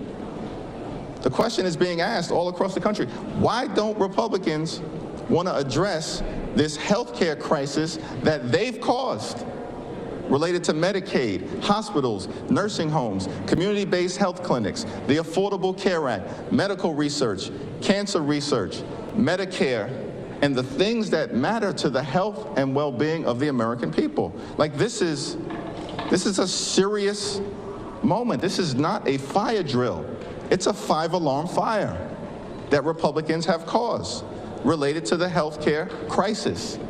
And that's why Democrats have drawn this line in the sand and are ready, willing, and able to have a conversation with any of them, as we were willing to go to the White House, but then Donald Trump decides to pull the plug. Mr. Leader, can you respond to Leader Thune? I mean, he did say in an interview earlier today he was willing to sit down and negotiate specifically on this issue of the ACA subsidies, willing to have that conversation. He just doesn't, in his words, want the process to be hijacked over government funding. Can you respond to that? No one is hijacking the process. Republicans decided to put forth a partisan spending bill that barely escaped out of the House and then went down in flames in the Senate. They have no solution. Republicans have no path forward. There is no viable bill. And so the only path forward at this moment is for us to have a bipartisan conversation as to a spending bill that would actually meet the needs of the American people. And we were on track to have that conversation in the White House until Donald Trump and the Republicans backed out. They're running scared. They have no defensible position. And that's why, unfortunately, they're marching us to a government shutdown. Mr. Leader, what precisely is partisan about the Republican bill?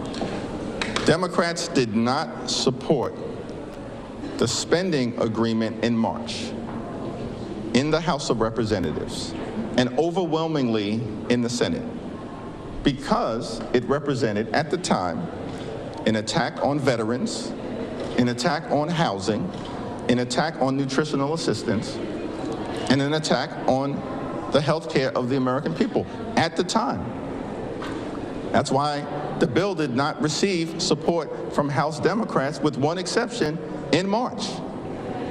So the legislation that they've put before the House and now the Senate in a take it or leave it fashion is just a continuation of a dirty spending bill that we did not support in March. But Mr. Leader, this is a bill that would temporarily fund government. There are not the traditional riders that we see about policy on it. Are you saying it's partisan because Democrats won't support it? Isn't that a circular? No, it's not partisan because Democrats won't support it. Democrats did not support it in March. We did not support this bill. Why is this one that would be temporary funding through the end of November? Why is that partisan? It's partisan because it didn't have the votes in the House in a bipartisan way. There was no conversation. There was no discussion. There was no effort to actually sit down and figure out what type of spending bill would meet the needs of the American people. The notion that we're supposed to accept that this is a clean continuing resolution is a joke.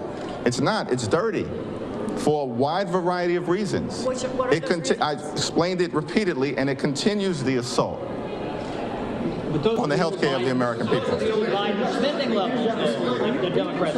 They are not the Biden spending levels. Let's be clear about that. The Biden spending level, that's another Republican talking point. The Biden spending levels were agreed to by President Joe Biden in the December continuing resolution. That's the bipartisan bill in December, not in March. That's the Trump spending level. And the notion that anyone would just accept the statement that those are Biden spending levels, when it's very easy to take a look at the bill in December that was passed with bipartisan margins and signed into law by then President Joe Biden, and the bill in March that was jammed down the throats of the American people in a very partisan way and signed into law by Donald Trump. Don't accept that idea that it's the Biden spending numbers when the facts say exactly the opposite. Do you and Leader Schumer plan to make another request for them, or are you waiting for them to come to you? I expect to have a conversation with Leader Schumer at some point later on today. We've been in close contact with each other. We've repeatedly made clear that we are going to work together anytime, any place, and sit down with anyone on the other side of the aisle in order to avoid a Republican-caused government shutdown and to address the Republican health care crisis. The Republicans have refused to meet because they don't want to deal with the health care crisis that they've created. That's the reality. The largest assault on the health care of the American people in history. And no one disputes that. It's an assault on working class Americans.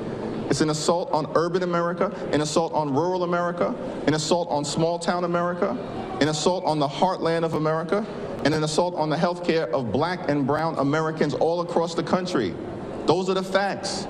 That's why we're standing up in defense of the health care of the American people. Our message is simple. Cancel the cuts, lower the costs, save health care. Thank you, everyone. Thank you.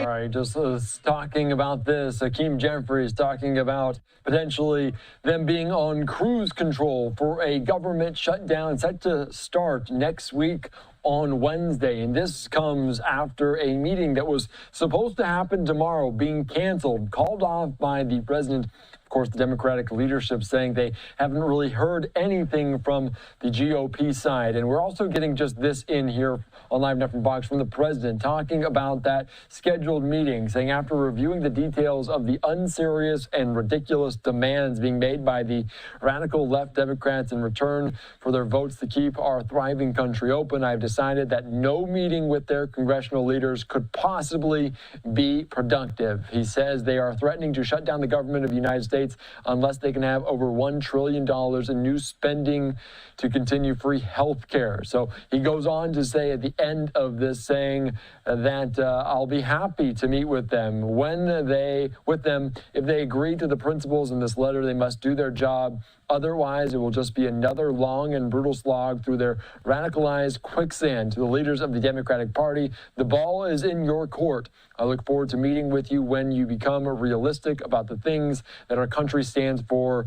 Do the right thing. So that coming in from the president talking about this looming government shutdown as all indications, all kind of notes moving toward that until they get to, you also heard from Hakeem Jeffries saying Speaker Johnson had called off votes immediately leading up to that. So potentially will make it for difficult times to have everyone in the same place. With Monday.com's intuitive work management platform, you have the power. Not IT, not admins. You're in charge. So you can tailor work exactly how you love to do it. For example, you can add custom fields and choose how you like to view your work without needing help from IT. Joshua John there after the fatal shooting at this ICE detention facility, this ICE facility there in Texas, is the 29-year-old man with ties to North Texas, Oklahoma, identified as the suspect. Joshua John was, according to Fox sources, the sniper who killed at least 2 people at this ICE facility early Wednesday morning. Records show his parents live in the Collin County city of Fairview. Dallas also confirmed that Fairview police are assisting with their investigation.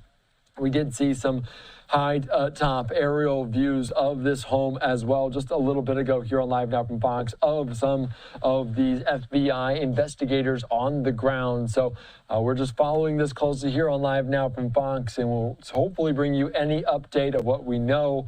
Of course, there is questions about the motivation, although there are new images coming out of anti-ICE rhetoric, the words anti-ICE being written on some of the shell casings. J.D. Vance, the vice president, also alluding to different potentially messaging that this alleged shooter had in their possession. So we're following it closely here on Live Now from Fox. Let's take a quick 2-minute break. More top headlines after this. Into action. We've collaborated with Congress on critical air safety reforms. We've secured a much-needed set of oversight investigations into the FAA, and we will not rest until similar investigations are underway into the U.S. Army. And we'll bring that same level of passion and relentlessness as we seek accountability and change through the legal process. Many of us have been asked whether we dread the idea of rehashing the worst days of our lives in court. Our answer today is clear. We're ready.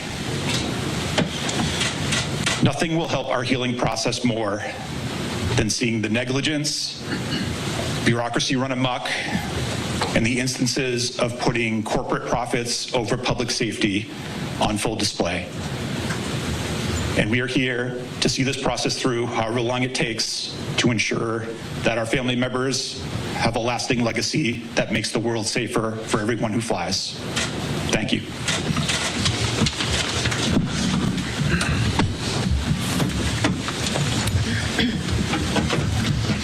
We will now open things up for questions from the media. We would ask you to please identify yourself and your affiliation and direct your questions to the members in front.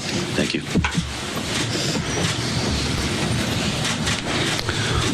Okay, no questions, we can go home. I think we got a couple. Hi, Will Geisman at the Air Current. Thanks for having us. Perhaps a question for the council, if you could give an indication of perhaps how many other families have filed complaints with the government and how many you may expect to be. I realize it's a tricky question if you don't represent them directly, but just a ballpark to understand. Oh, sure. To the best of my knowledge, the majority of families have filed claim forms with the U.S. government. A claim form is not a lawsuit. Right. So a precondition to suing the government is this Form 95 claim form. That starts the clock. You cannot sue the government before them, unlike the ability to sue American. You could have sued American the day after the crash. So that's part one. Part two, when any other family now files, if they do file in the federal district court, because of the docketing statement that you must accompany with your complaint, you have to check off, is there a related case? That will get checked off. I just looked at my phone a moment ago to see if we've gotten an assignment yet. We don't yet have an assigned judge yet. We will hopefully by the end of the day, or the clerk's office tells us first thing in the morning. Once that docketing statement for a new filing does take place, routinely the clerk's office would send that lawsuit to that judge, and then as many more come in and the same process unfolds, the judge at some juncture, she will decide, he will decide whether to consolidate them into one proceeding, which would likely be the case. So for example, I currently serve as lead counsel for all the families against Boeing in the crash of Ethiopian Airlines Flight 302 in March of 2019. All of the cases filed there, 140 cases were filed. They were consolidated ultimately before the same federal district court judge in Chicago. Thank you.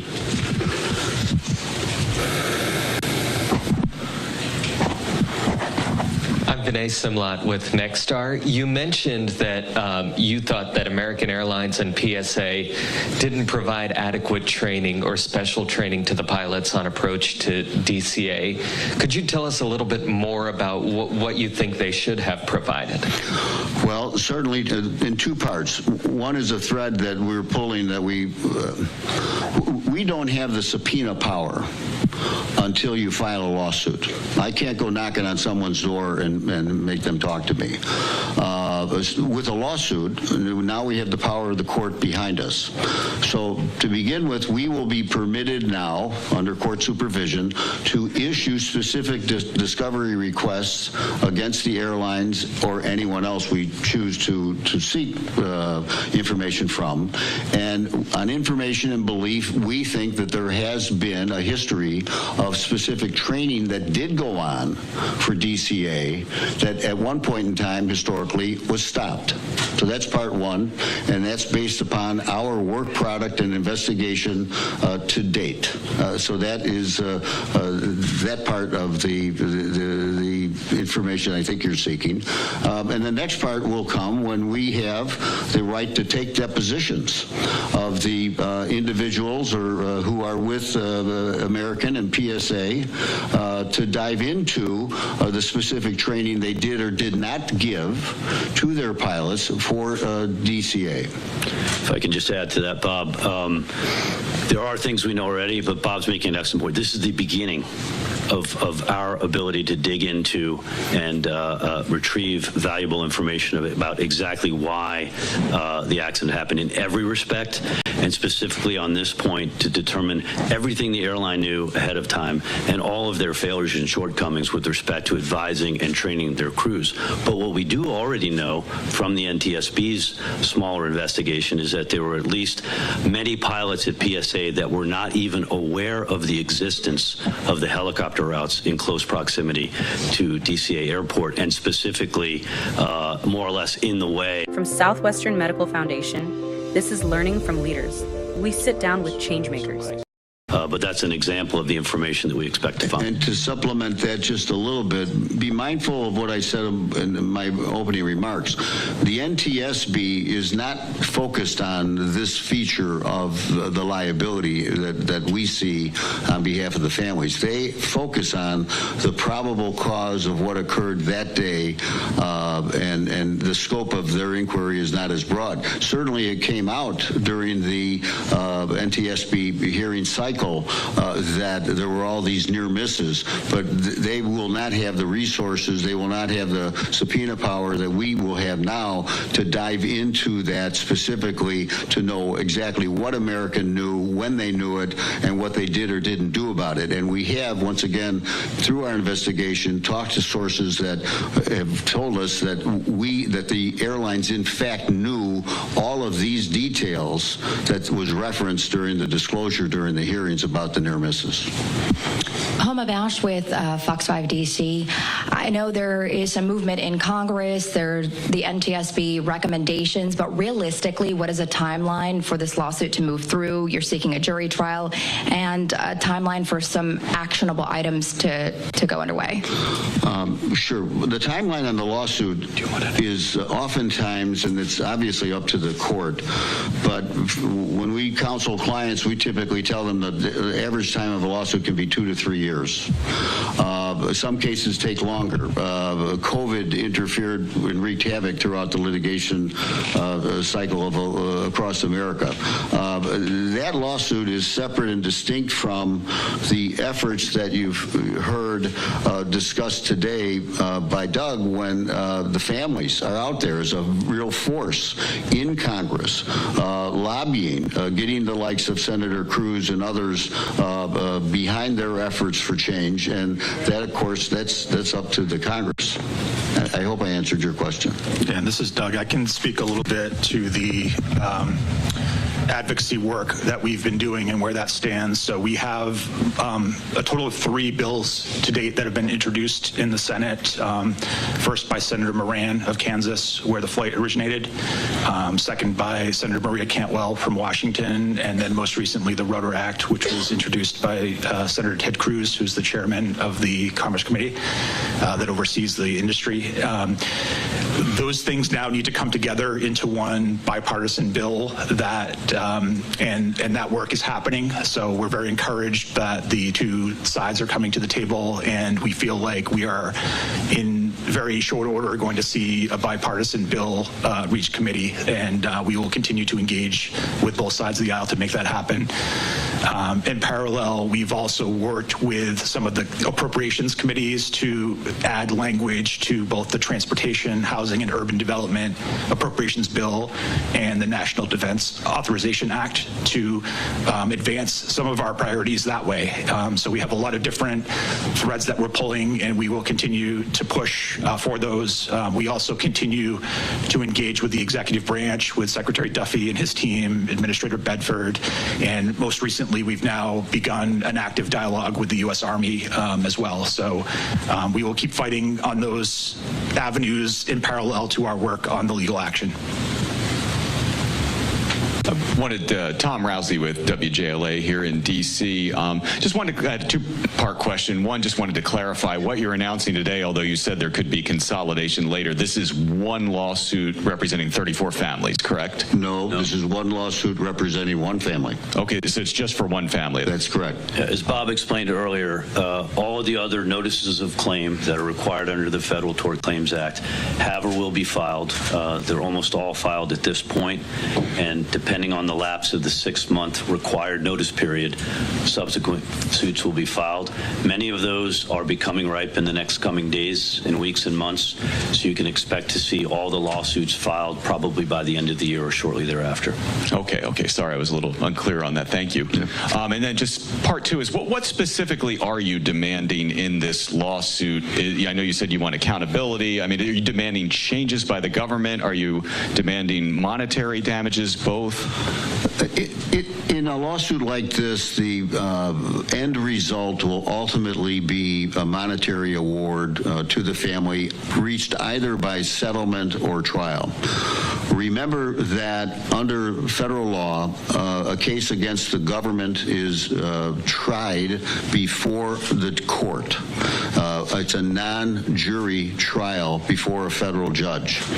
Here you have the case coupled with a case against commercial operators, and that is the right to trial by jury, and our complaint does ask for a jury trial.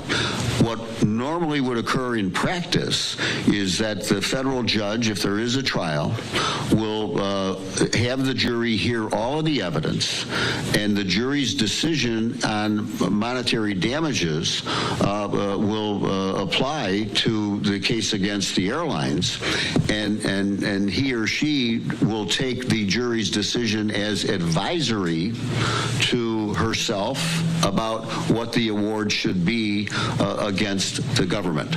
It's only one award, ultimately. It's a combined award. It's not multiple jury verdicts, but it's a joint award, but it's the judge who decides what the number will be. And then finally, as it relates to change, I mentioned in my remarks legacy. You've heard Mr. Lane talk about the legislative efforts. In our space, there's a concept about graveyard justice, that here you have this terrible, awful thing has happened, and you would hope that sensible, responsible corporate citizens would take the steps necessary to improve safety around that airport, and there are others in our country, by the way, with similar issues. And so that's the change that comes about, hopefully, when you have these good people who are willing to sit in front of you, the very last place any of them want to be today, and let the message go out that their family members didn't die in vain. And hopefully the power in Congress will listen to their message, will enact laws that force change so that the likes of the FAA, the likes of the C-suite in corporate America in terms of airlines, will be meaningfully responsible in making it a safer country for aviation safety.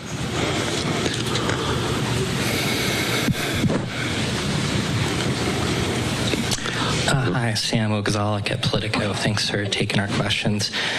Just a two-part one. To follow up, you mentioned that to the best of your knowledge, majority of families have filed the claim forms of the federal government. Of the families of the 60 passengers in total, do you have an actual number or approximate number of how many lawsuits you expect to be filed in total? Well, the lawyers, the lawyers for all of the families, I'm pretty sure we know the identity of all the lawyers on behalf of all the families, of all 67 families.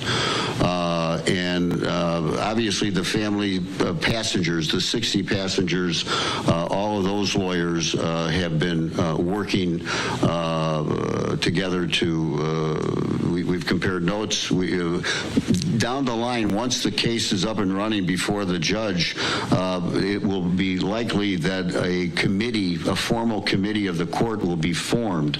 It would be called a plaintiff's steering committee or plaintiff's executive committee.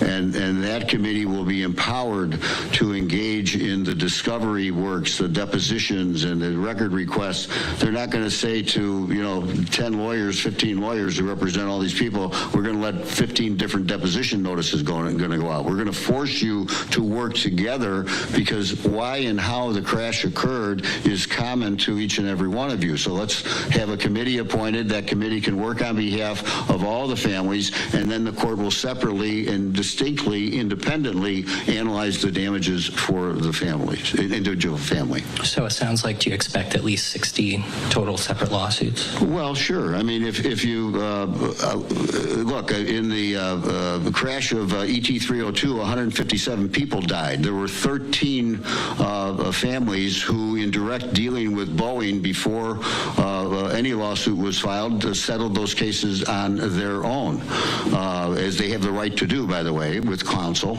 And then 144 cases were filed. Here, one of the interesting things here is, and this is all informal chatter, of course, between lawyers, but thus far, the only message we've received from American Airlines and their lawyers and their insurers is, this is not our problem. We didn't cause this crash. This helicopter ran into our airplane. Why are you even talking to us? Well, that just isn't the fact of what we will prove. We will show their responsibility, and if they were really being forthright with these families about what they really think, well, then maybe they can explain why it is that it's publicly reported that over in London they drew down massive reserves to cover for the claims that they expected from the families. So here, I don't expect the airlines or the government to talk to the families individually ahead of time to maybe settle a case so that instead of 60 lawsuits, you got 50.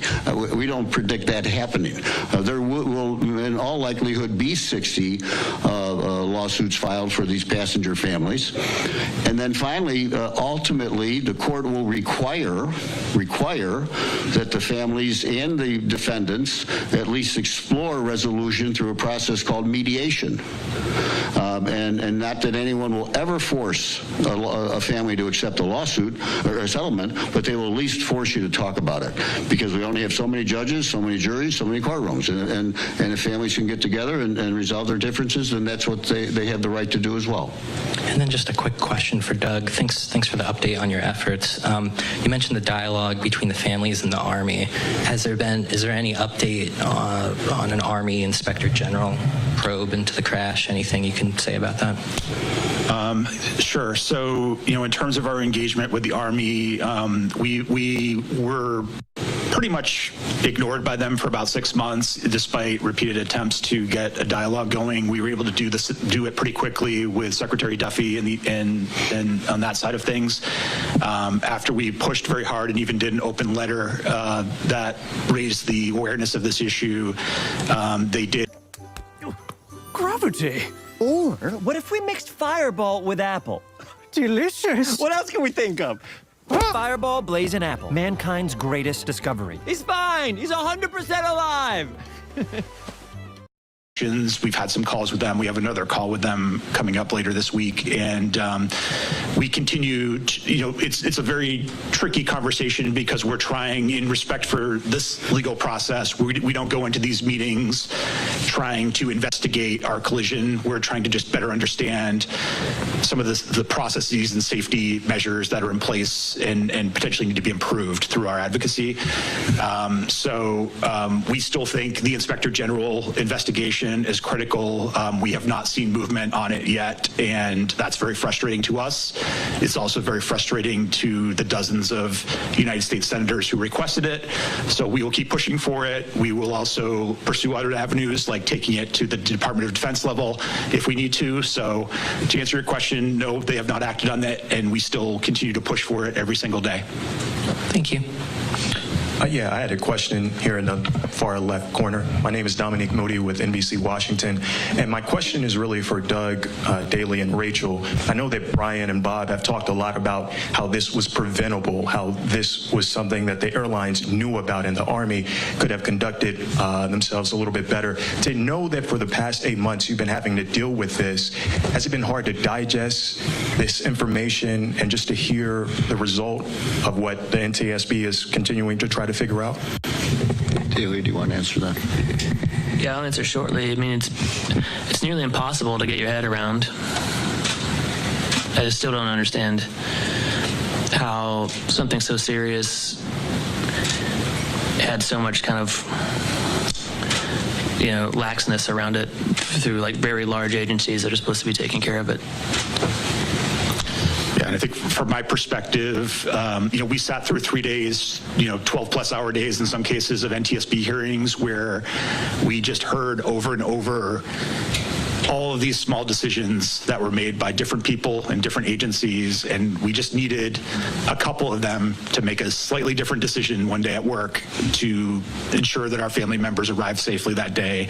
And that was very difficult. It wasn't like, one big mistake. It was a perfect storm of, whether it was negligence or whether it was just, people, kind of having an off day or whatever the case was. That was very difficult. And I think, when it comes to, it's honestly been, I think from early on, and certainly in the hearings, it was very clear that the Army and the FAA were going to be held to account for this. But, the lack of attention on the airlines has been a point of frustration for me. And I kind of, if you look at, the 15,000 plus near misses over a few years that the NTSB reported in their preliminary report, and you look at the volume of flights that American Airlines has in and out of that airport every single day, I kind of liken it to, imagine you put your child on a school bus every day, and 3 times a week the cement truck runs a stop sign and almost crashes into the bus. After 3 years, the bus drivers start complaining and say, hey, this isn't really safe, but the bus just keeps going as going.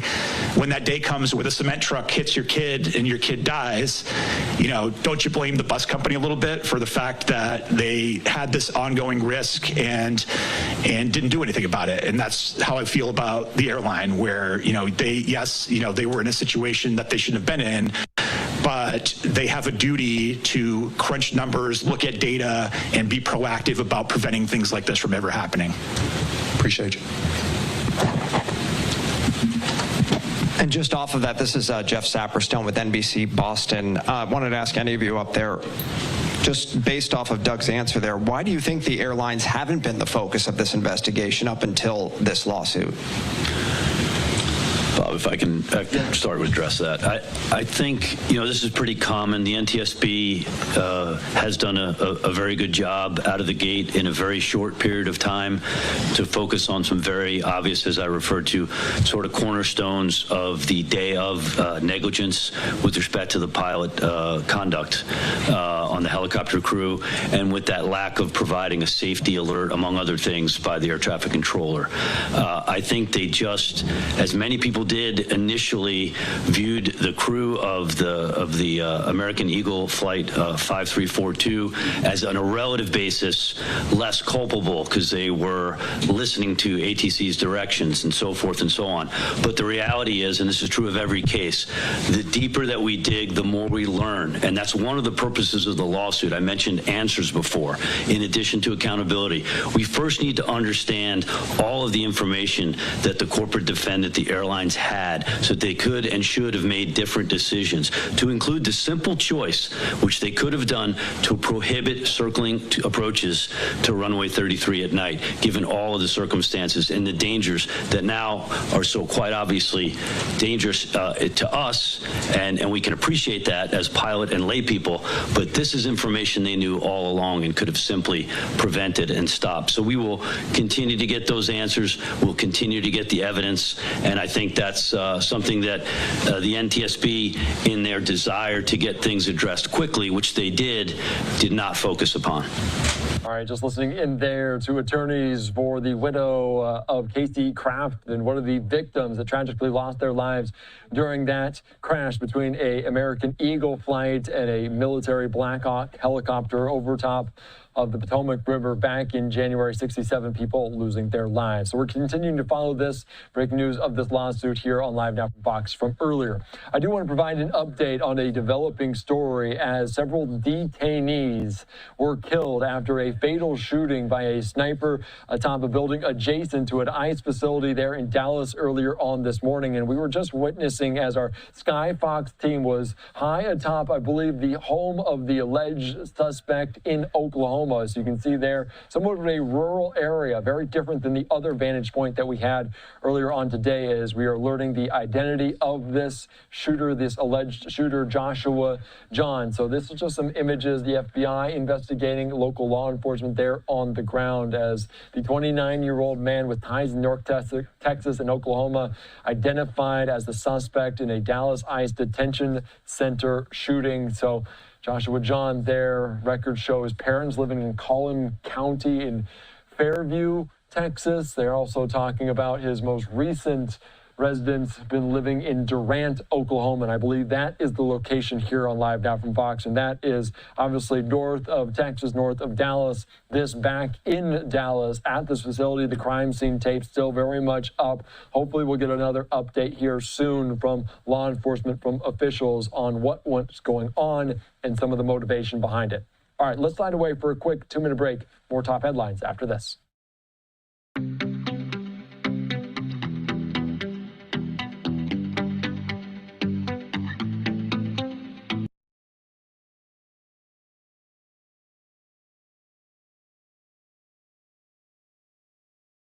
Thanks so much for being with us here on Live Now from Fox. I'm your host, Christina Evans. My thanks to my colleague, Andy Mack, who's with you for the last few hours, taking you through some of today's top stories.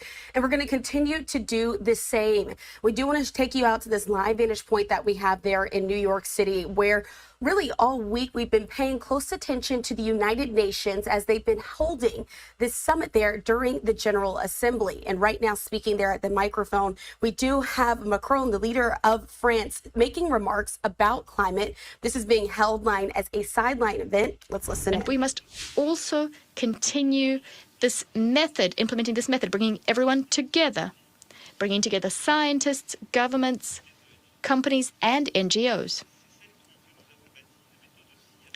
This method, part and parcel of it, is the Pact for People and Prosperity, the 4 Ps, which brings together 73 states and has come up with innovative initiatives thanks to this mobilization. I'll just mention a few. Kenya, Barbados, Spain, Somalia, Sierra Leone, Antigua and Barbuda.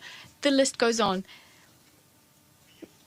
Many countries have committed to improvements in aviation, resilience, innovative financing. That's what it's called. We need to continue forging coalitions to mobilize innovative financing. With the UK, we've created a framework for biodiversity credits and essential mechanisms to achieve what I just mentioned on forests.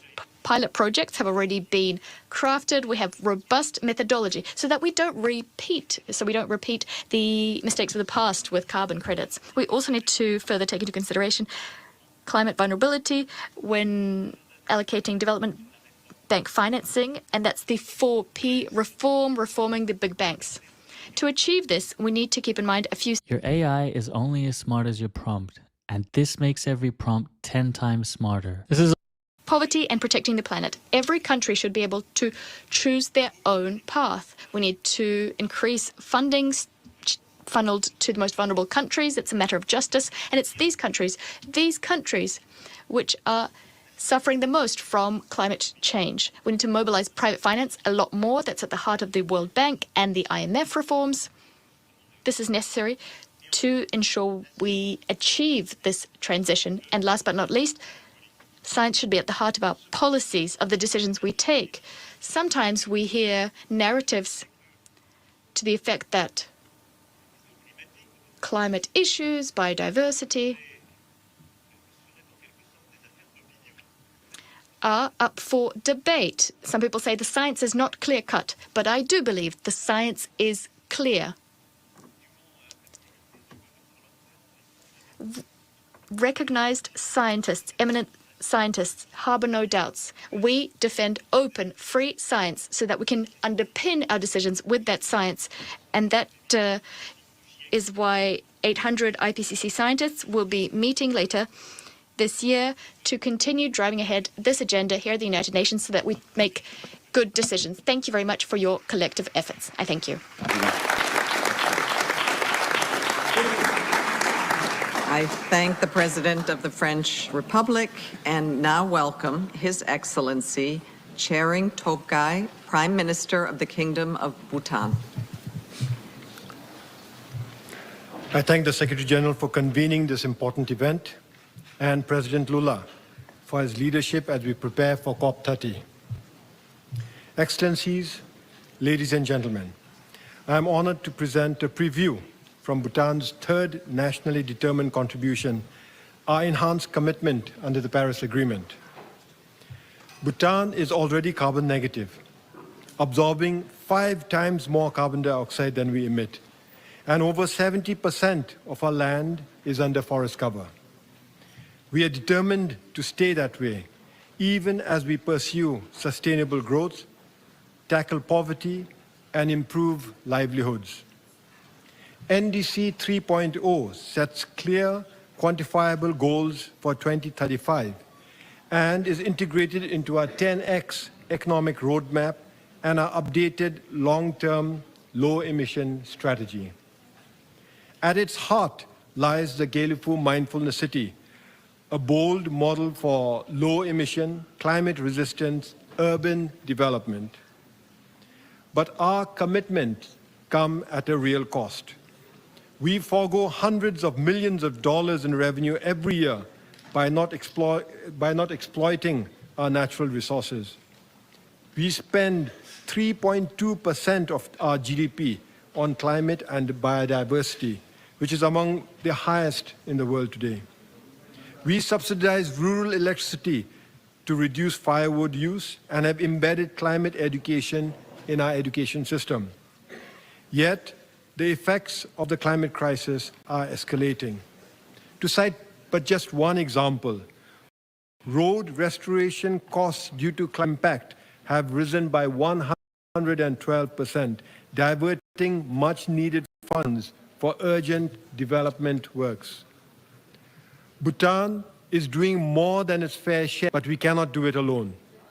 We call on the international community for predictable finance, technology, and capacity support so that we can sustain our neutrality and resilience. Excellencies, ladies and gentlemen, we want COP30 to be the implementation COP, where ambition is translated into delivery. Bhutan will lead by example, submitting NDC 3.0 ahead of COP30 with concrete, actionable targets. Projects like the Gyealfu Mindfulness City and our RED Plus initiatives show how even a small, vulnerable nation can pioneer solutions anchored in nature and regenerative development. Excellencies, ladies and gentlemen, I am pleased to announce here that we will launch our NDC 3.0 in Laya, a nomadic highland community. The village is situated at over 4,000 meters above sea level. By doing so, we highlight the front line of climate change, melting glaciers, risks of glacial lake outburst floods, biodiversity loss, degraded pastures, and rising human-wildlife conflict. Highland communities all over the world, like Laya, are already living the consequences of climate change and need us to act on their behalf urgently. The time for rhetoric is over. Let us act decisively together. Thank you for your kind attention, and Teshidile. I thank the Prime Minister of the Kingdom of Bhutan. Our next speaker is His Excellency Dick Schoof, Prime Minister of the Kingdom of the Netherlands.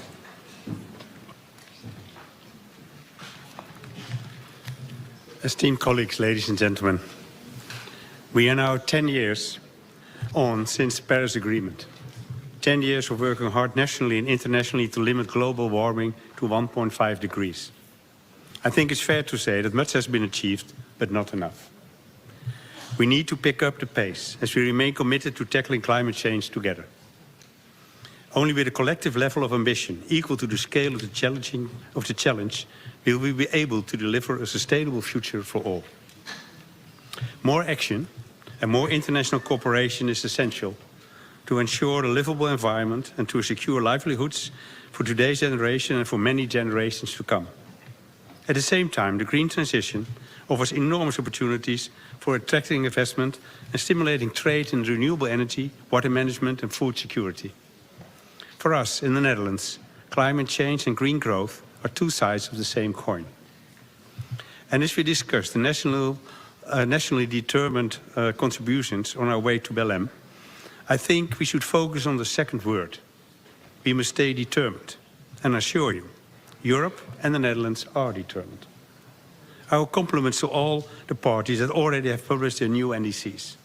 We know how much effort has gone into this. The EU is preparing a joint NDC so that it can be submitted ahead of the COP30.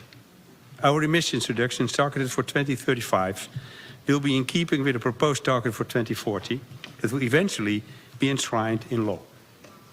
As you know, and as you've heard from the chair of the Commission, the European Commission has proposed a target of 90%. In a union with 27 member states, it's important to allow the democratic process to run its course. We will be in time for Belém, and we will not disappoint the world. Setting targets is the first step. Implementing them is second. And it's only fair to admit that when we talk about a green transition, other interests are at stake as well. So we need to keep a realistic view, a realistic pace, and a realistic discussion, because we need everybody, everyone, people and business on board. And I'm happy to tell that the Kingdom of the Netherlands is definitely on board. We offer a world-class knowledge and expertise in areas such as water management, climate-smart agriculture and renewable energy, such as green hydrogen. And we stand ready to work together with other countries and institutions through knowledge sharing, technology transfer, capacity building and innovative forms of finance. Together we must close the implementation gap and accelerate the green transition. In conclusion, to reach the outcomes of the global stocktake, we need to be determined. Determined in our commitment to follow through on the agreement we made 10 years ago, and determined to implement our NDCs together. Let us move forward at a faster pace, and let us reaffirm our deep commitment to the Paris Agreement. Thank you. I thank the Prime Minister of the Kingdom of the Netherlands. Our next speaker is His Excellency Pedro Sanchez Perez Castillo, President of the Government of Spain. Thank you very much, Excellencies, ladies and gentlemen. Devastating fires have affected Spain this past winter. Almost 400,000 hectares have burned so far this year. And it's more than a dozen states of the United Nations. However, the data is undeniable. And this has been the hottest summer since we've kept records. And the climate emergency is moving forward. And yet the ambition to face it, unfortunately, is backsliding. And this is unacceptable because we have to comply with what we agreed upon, and we have to present a new round of NDCs in line with the objective of 1.5 degrees centigrade, because our lives depend on it. And we have to redirect the course, and the COP30 in Belém is the place to do it. Spain is working with all of the other European partners in order to present an NDC at the European level in line with science and with the objective of reducing 90% of emissions by 2040. We have to move decisively. We can't backslide. And my country is working in 3 priority areas with respect to climate action, which I would like to share with you now. First of all, financing. We must continue to make concrete steps when it comes to financing to be credible in the fight against climate change. The Seville Commitment and the Seville Platform for actions adopted in the 4th Financing for Development Conference represents a milestone in strengthening international financing. And secondly, the fight against misinformation and disinformation. Disinformation does not only create confusion, it spreads false news, and in the framework of the climate emergency, it places at risk lives and property. And that is why climate disinformation as well is an actor that kills. And today, I'd like to announce that Spain supports the Global Initiative for Informational Integrity on Climate Change. Because it's not simply fighting hoaxes, it's about saving lives. And lastly, in last place, improving our prevention systems in the light of extreme climate phenomena, which unfortunately will be more frequent and more violent. And this is the reason behind the proposal that I'm making to all of the institutions and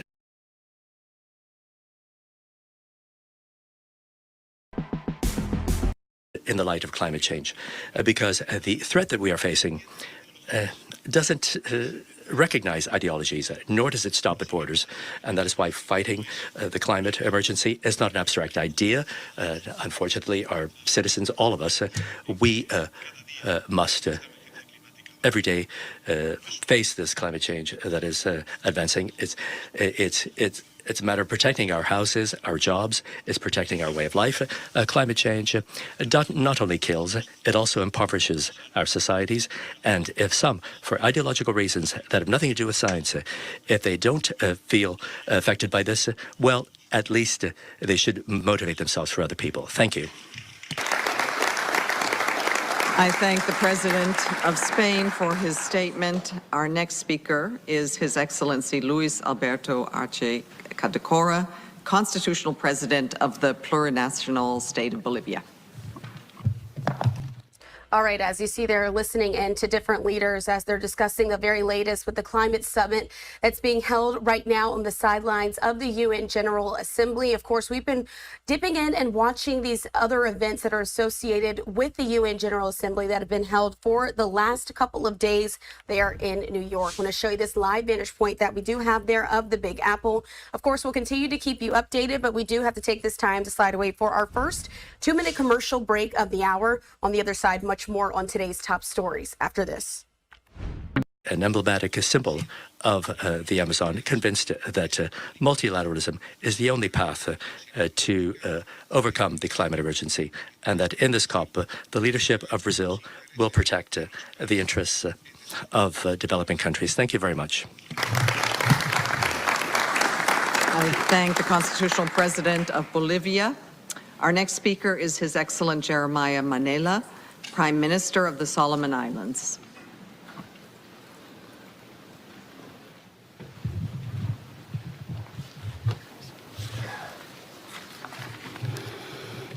Co-chairs, Excellencies, ladies and gentlemen, we gather here today at a time when the impacts of climate change continue to define our shared future.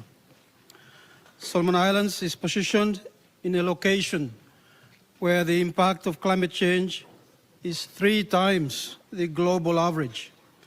Climate change is a daily reality. Eroding coastlines, sea level rise, biodiversity loss, and the frequency and intensity of disasters is placing stress on our people, economy, and livelihoods. We face a climate emergency that is not of our making. The NDCs are the cornerstone of the Paris Agreement that can place us on a 1.5 degrees Celsius pathway.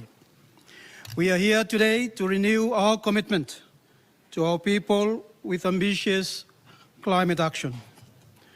Solomon Islands has done more than its fair share in submitting an ambitious third cycle. All right, as you see there, just listening into a bit of this climate summit that's being held there on the sidelines of the UN. Also want to show you this live vantage point that we have there of Vice President J.D. Vance. As you can see, he just stepped off of Air Force Two. Of course, we heard from him a bit earlier today as he made a trip down to North Carolina. And so Vice President Vance now getting ready to aboard Marine Two, as well as he's landing back there near our nation's capital at Joint Base Andrews, saluting those guards standing on other side and boarding the helicopter as well. And so were able to bring you those remarks earlier today from Vance as he visited North Carolina. It's been 1 year since Hurricane Helene struck. And so we heard from him speaking to a lot of those folks. He really, though, focused more on crime, free speech, and other aspects as he talked in Concord, North Carolina. And so, again, wanted to make sure we brought this to you. Have this point of Vice President Vance returning there to near our nation's capital after his visit to North Carolina. Let's take this time, though, to slide away for a quick 2-minute commercial break. On the other side, much more on today's top stories.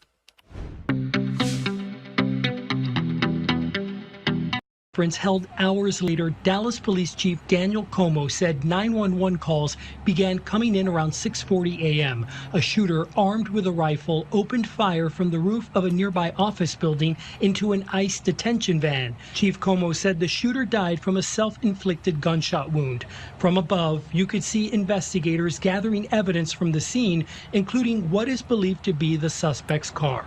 I can confirm at this time that the FBI is investigating this incident as an act of targeted violence. The FBI said ammunition found at the crime scene contained anti-ICE messaging.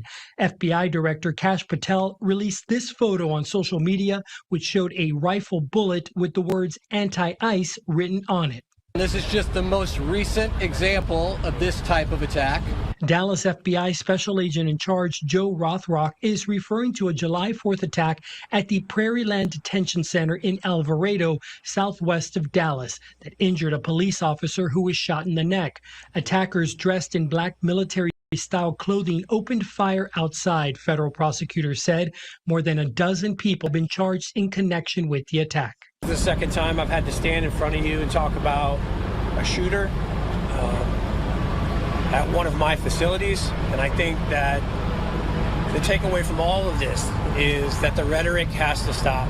A sentiment shared by Texas politicians. So I'm going to ask you all to join me also in praying for this city, that we can come together at a time like this. We need to learn to work together without demonizing each other. The divisive rhetoric tragically has real consequences.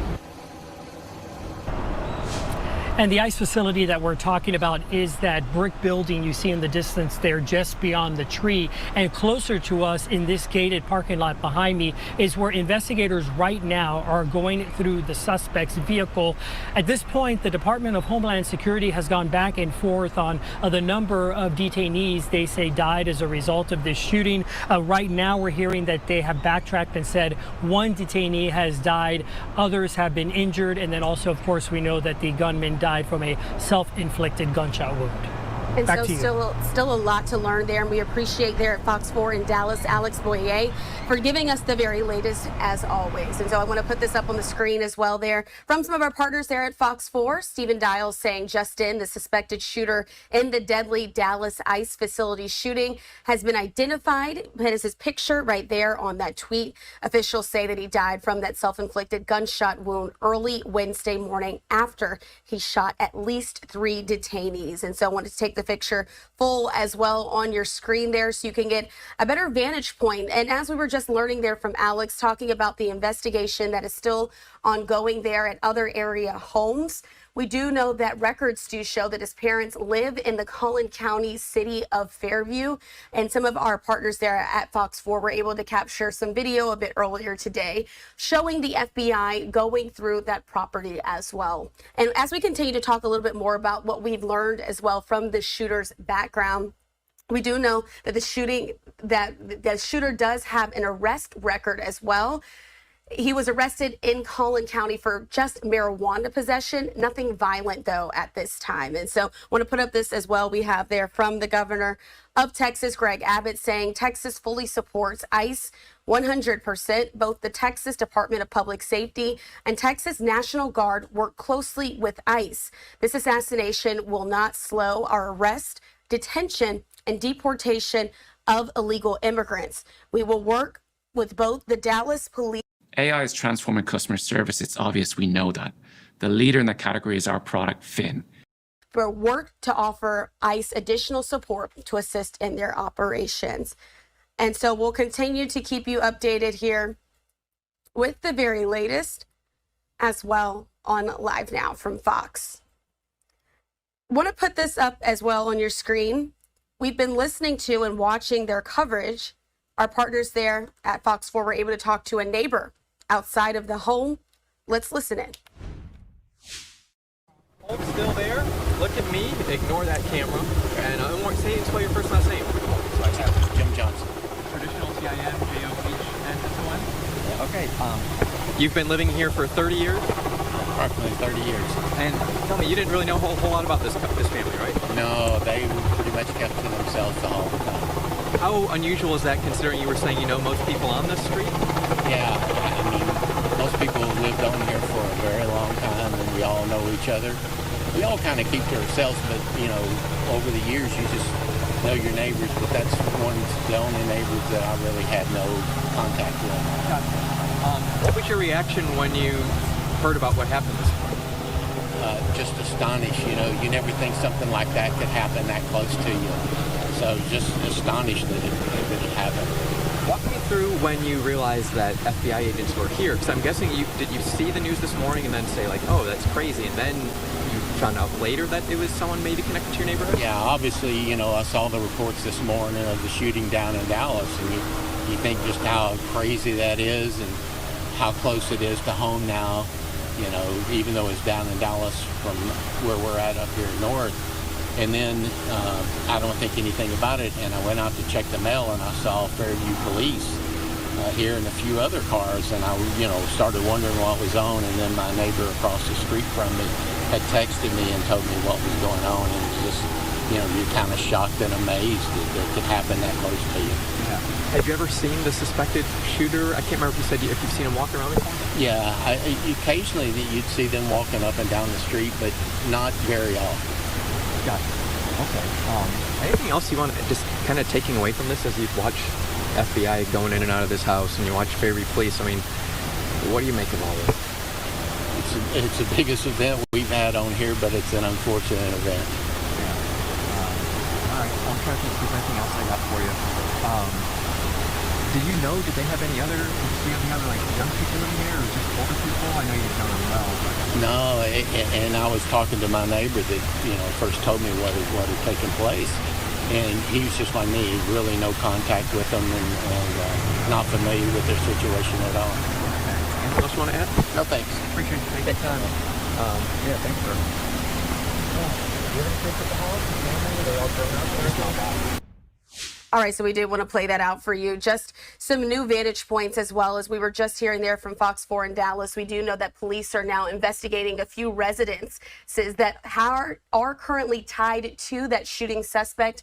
Of course, we do know that he died in a self-inflicted gunshot wound. That's according to FBI agents as well. And so as we're continuing to look at the very latest and continuing to get in some reaction as well from not only local law enforcement, but those as well from the president. We'll be able to pull up. We do know that he made a statement on Truth Social. We'll work to get that pulled up here in just a second as well. But again, folks are still beginning to react to these updates. I'm going to read it out for you as I have it here. And once I'm able to put it on the screen, I'll do that as well. This is via President Trump from Truth Social saying that I have been briefed on the deadly shooting at the ICE field office in Dallas, Texas. It has now been revealed that the deranged shooter wrote anti-ICE on his shell casings. This is despicable.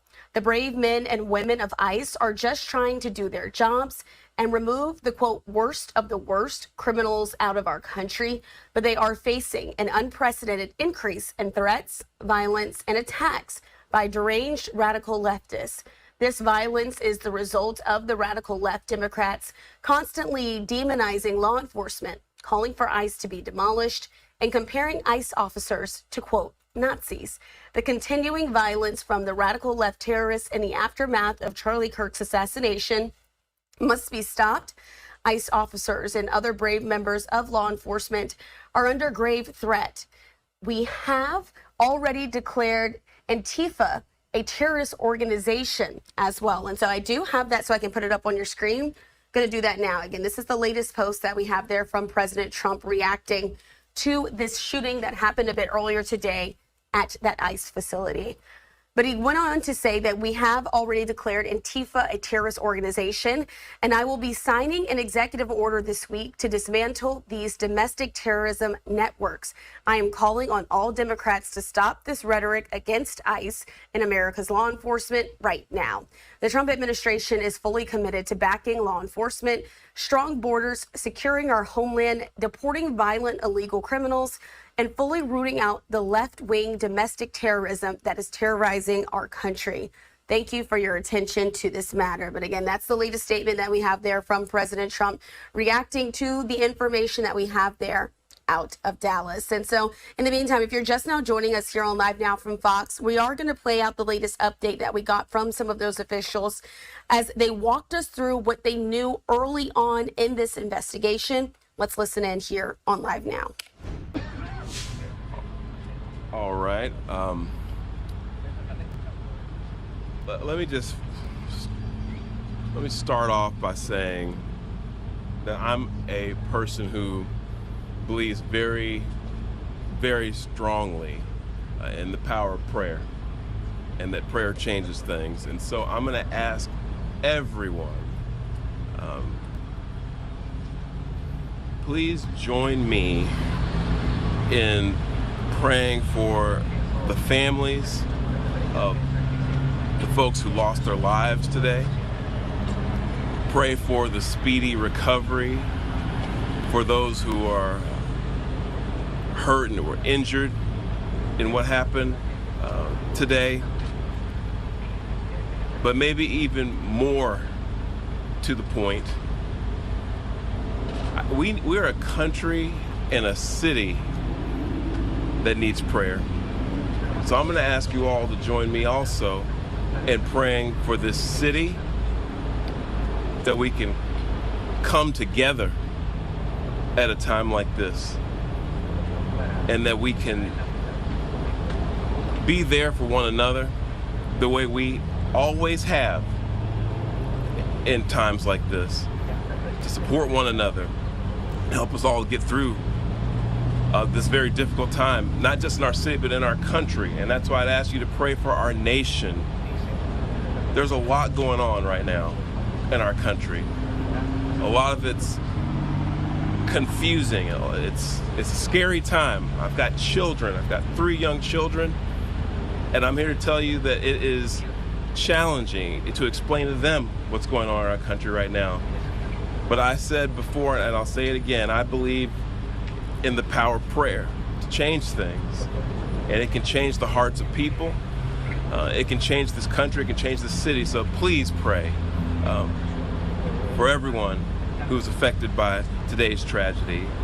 I also want to say thank you to the Dallas Police Department, and say thank you to the Dallas Sheriff's Department, Dallas County Sheriff's Department, Texas Department of Public Safety, and all of our various federal law enforcement partners who acted so quickly today to make sure that today's tragedy wasn't worse than what it was. So on behalf of the city of Dallas, I want to say thank you to all of you. And you're going to hear from some of those folks later, but I want to let you know that we appreciate what you all do, not just today, but every day, to help keep us all safe. And lastly, and this is really important, I would ask all of the city of Dallas residents who can hear me right now, let's be patient, let's remain calm, and let's let our law enforcement partners our police department do their job. This is an active investigation. There's still a lot of unanswered questions. And I want to encourage all of you to exercise a little bit of restraint and allow them to do their job to help make sure this continues to be a safe city and that they can help us figure out what happened here today. But with that, I want to say, again, thank you to all the folks who came out this morning from our law enforcement community. I'll turn it over to our police chief, Daniel Como, to speak a little bit more directly to the investigation itself. And with that, Chief Como, thank you. Thank you, Mayor. Today at approximately 6:40 a.m., we received a assist the officer call. We responded to the call, got to the scene, and we later learned that we had 4 individuals that were shot, 2 of them deceased, including the shooter. The DPD was able to locate the shooter who was deceased. We're going to be working this investigation shoulder to shoulder with our federal partners. The FBI is on scene, and right now I'm going to introduce you to the SAC of the Dallas Field Division, FBI Joe Rumrock. Yeah, good morning. My name's Joe Rothrock. I'm the special agent in charge of the Dallas FBI Field Office. I want to first start by thanking our partners in local law enforcement, specifically the Dallas Police Department, for their quick and timely response. I can confirm this time that the FBI is investigating this incident as an act of targeted violence.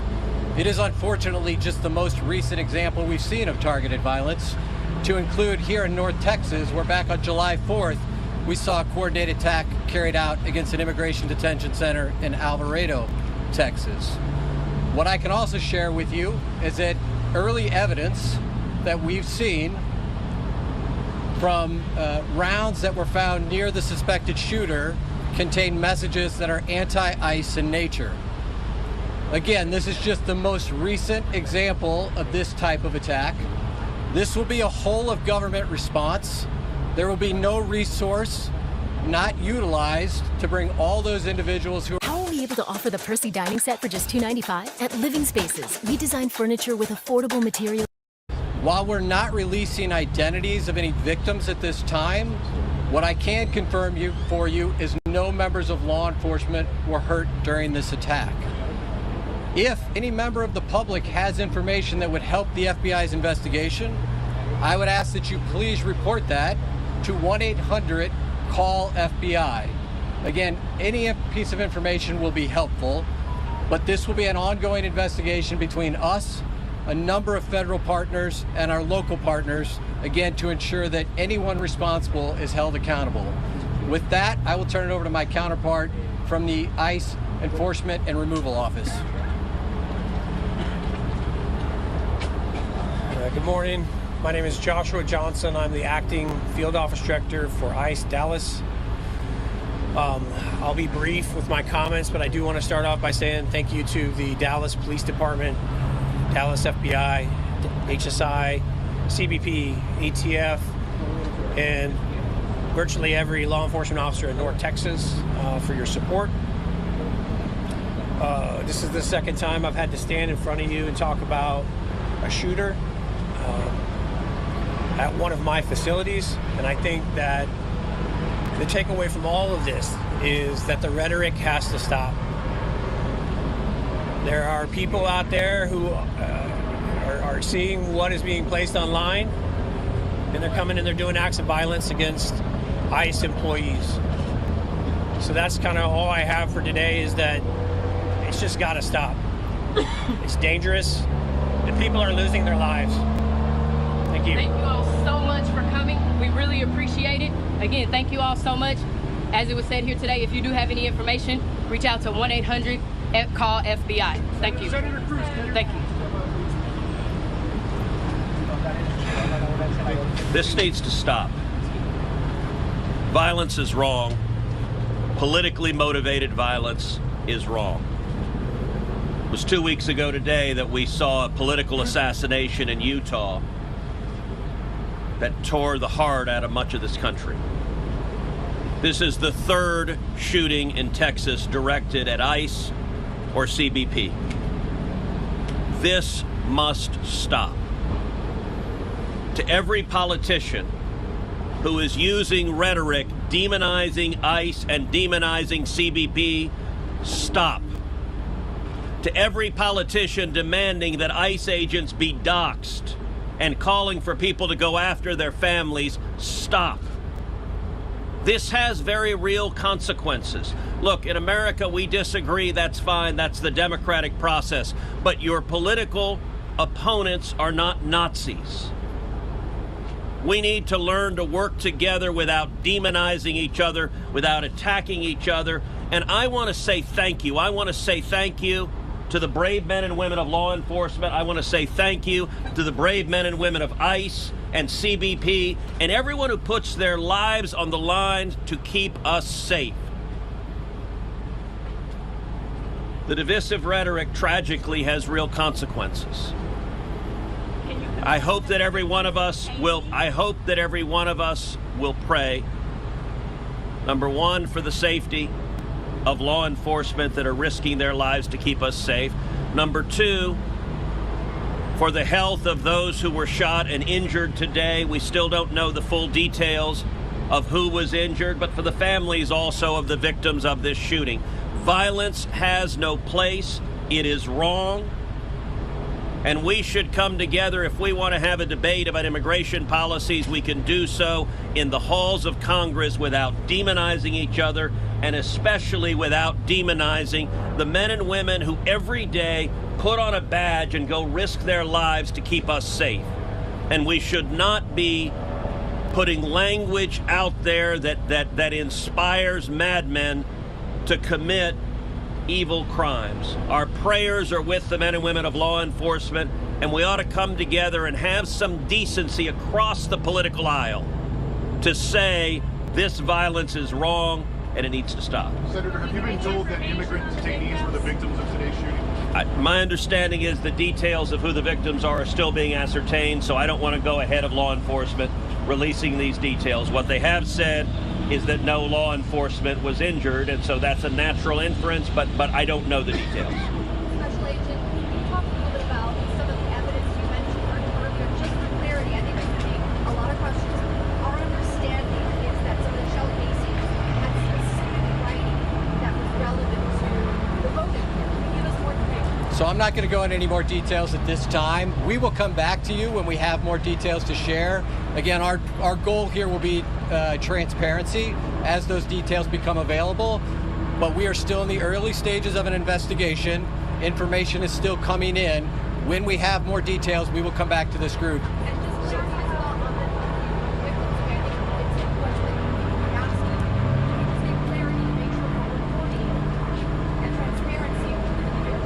I'm not going to be identifying victims at this time. The only thing I will confirm at this time is no law enforcement was injured.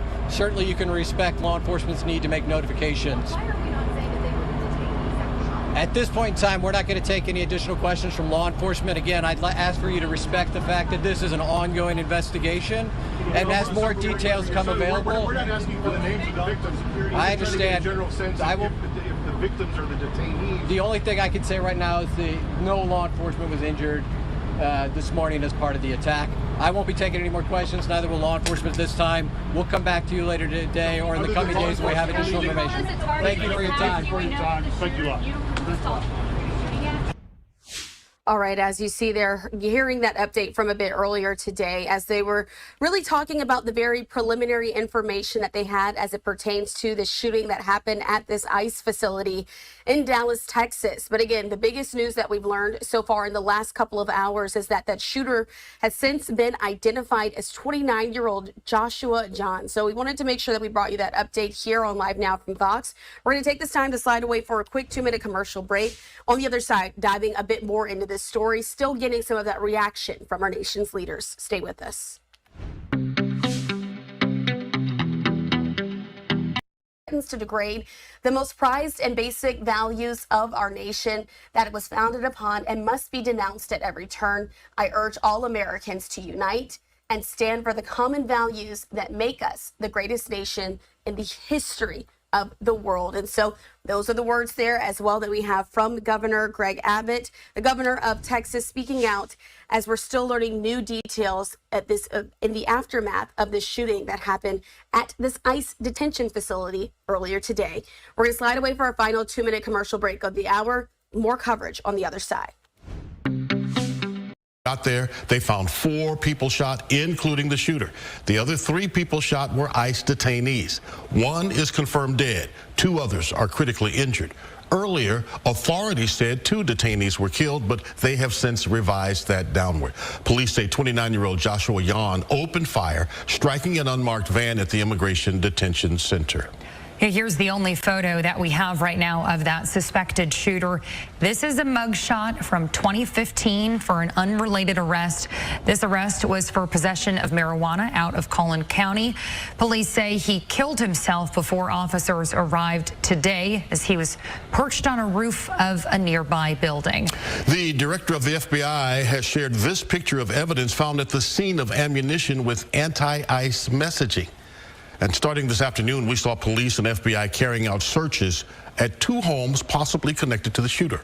First was in Fairview, just south of McKinney, at a home in a neighborhood near 75 in the Sam Rayburn Tollway. The second was a home in Durant, Oklahoma. Authorities are there right now at the scene investigating. This is in a fairly rural area, just a few miles west of US 75. And that's where we're joined now by Fox 4's Stephen Dial, who's been following this police activity as it moved north from the scene in Dallas. Stephen.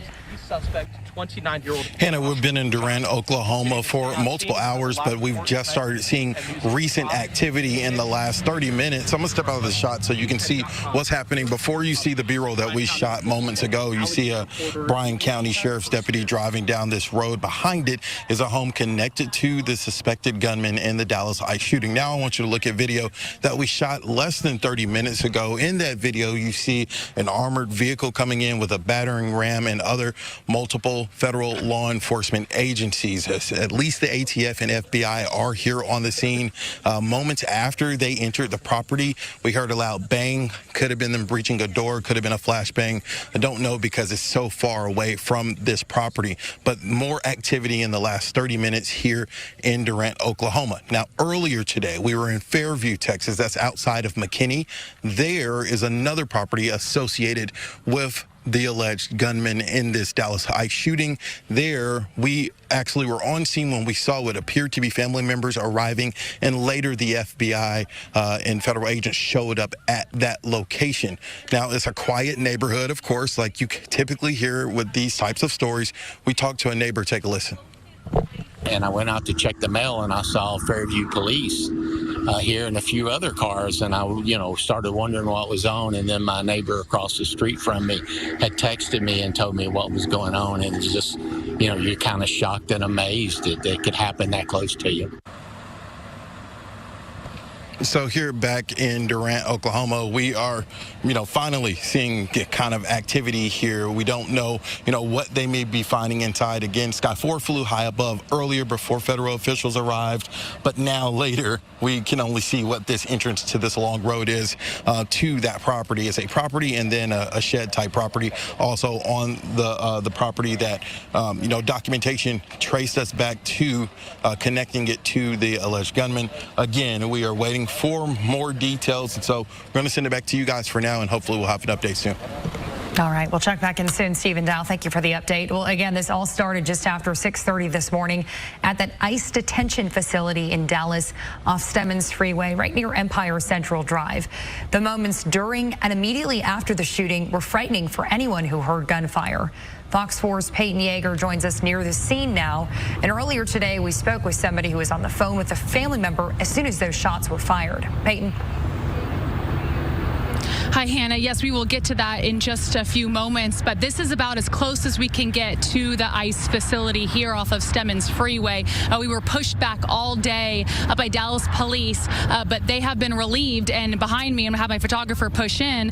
We do have some Homeland Security vehicles blocking the entrance to this ICE facility. So, again, this is kind of where the media is staged right now, but we'll roll on some B-roll that we have been taking all day from the air and from the ground. Now, this is where the targeted targeted attack started this morning at 6:30 a.m. A shooter was on an adjacent roof and fired at the ICE facility and also at unmarked vans in the Sallyport area. We know 3 detainees were shot, 1 was killed, and 2 are in a nearby hospital. Now, FBI is not releasing any information on the victims at this time. We know no law enforcement officers were injured. Again, no law enforcement officers were injured. Now, Hannah, this ICE facility is constantly open for law enforcement, but for some people, they come here for meetings with maybe family members or any necessary appointments. Take a listen to a witness we spoke to earlier today on scene. Sentimiento porque mi mamá estaba adentro. Uno viene con muchas emociones aquí. Now, this woman was very emotional when we spoke to her. When we arrived on scene earlier this morning, she spoke to us in Spanish, but I'll paraphrase for you guys.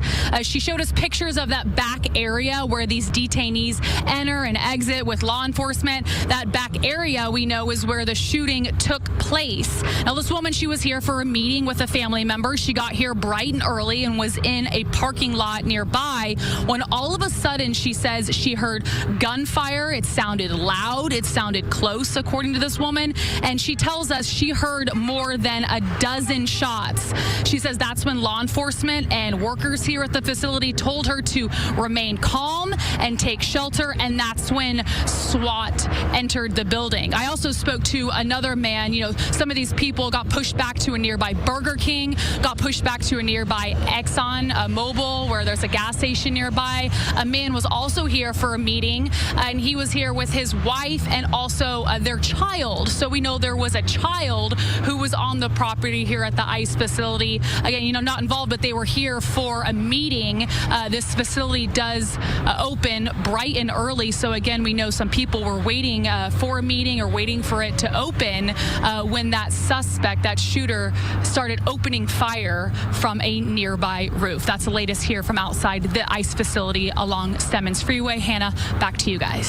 Thousands of detainees go through that processing facility. All right, scary moments there. Peyton, thank you.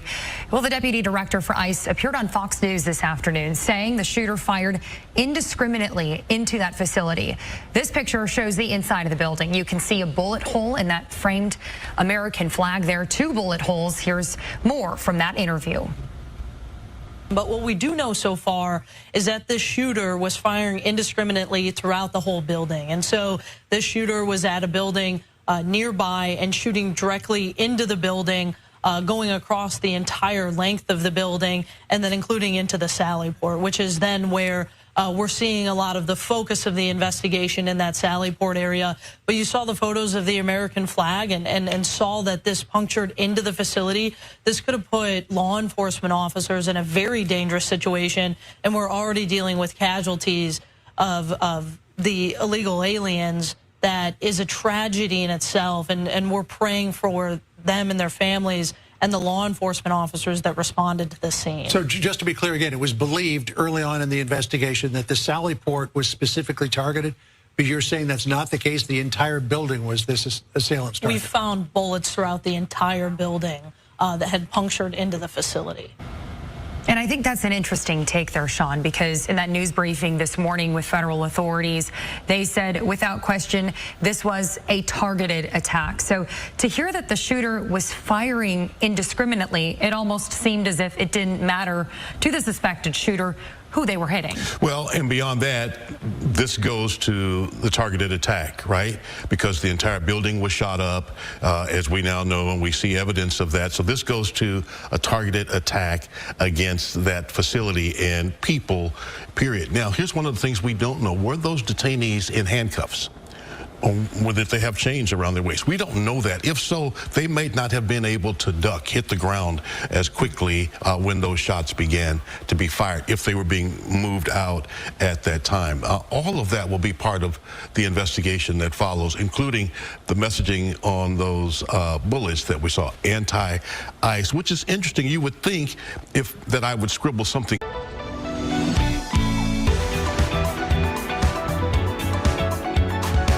ICE is what we saw, and maybe that's his voice against ICE. We don't know, but we do know those detainees were shot. Still, there's a lot of evidence they have and a lot more they're going to get from these search warrants being executed. Yeah, there's a picture of those bullets recovered at the scene. That photo released from the FBI Director Kash Patel, also convoluting the entire possible motive in this shooting was that poster found on the suspected shooter's car. I can't quite seem to place that in any possible motive that's been raised for this shooting. The sign on the shooter's car reading, quote, radioactive fallout from nuclear formations that have passed over these areas for more than 2 times since 1951. A convoluted message, but that poster on that car of interest that authorities have been searching for and searching through and all that throughout this afternoon. The poster's on the other side of the vehicle from what you can see. The right rear quarter panel. It appears to be a map of the United States with areas shaded in like coverage areas of this nuclear radiation fallout he's referencing. It makes no sense, and like you said, adds confusion to the equation. And I think, too, one thing that's worth noting is as much as we're learning about the suspected shooter, we haven't learned anything about the victims. The one person we now know is dead, and the 2 critically injured, whether they knew this suspected shooter, whether they had any sort of connection, or whether this was just some sort of random attack that happened to target them. And of course, understand, they probably have been interviewed also about this now, but we don't know what country they're from. We don't know why they were detained. We don't know if they were all men or women. We just don't know any of that. They are not invisible people.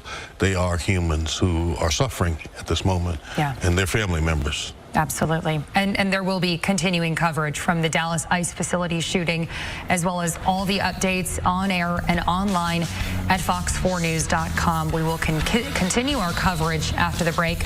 We'll be right back.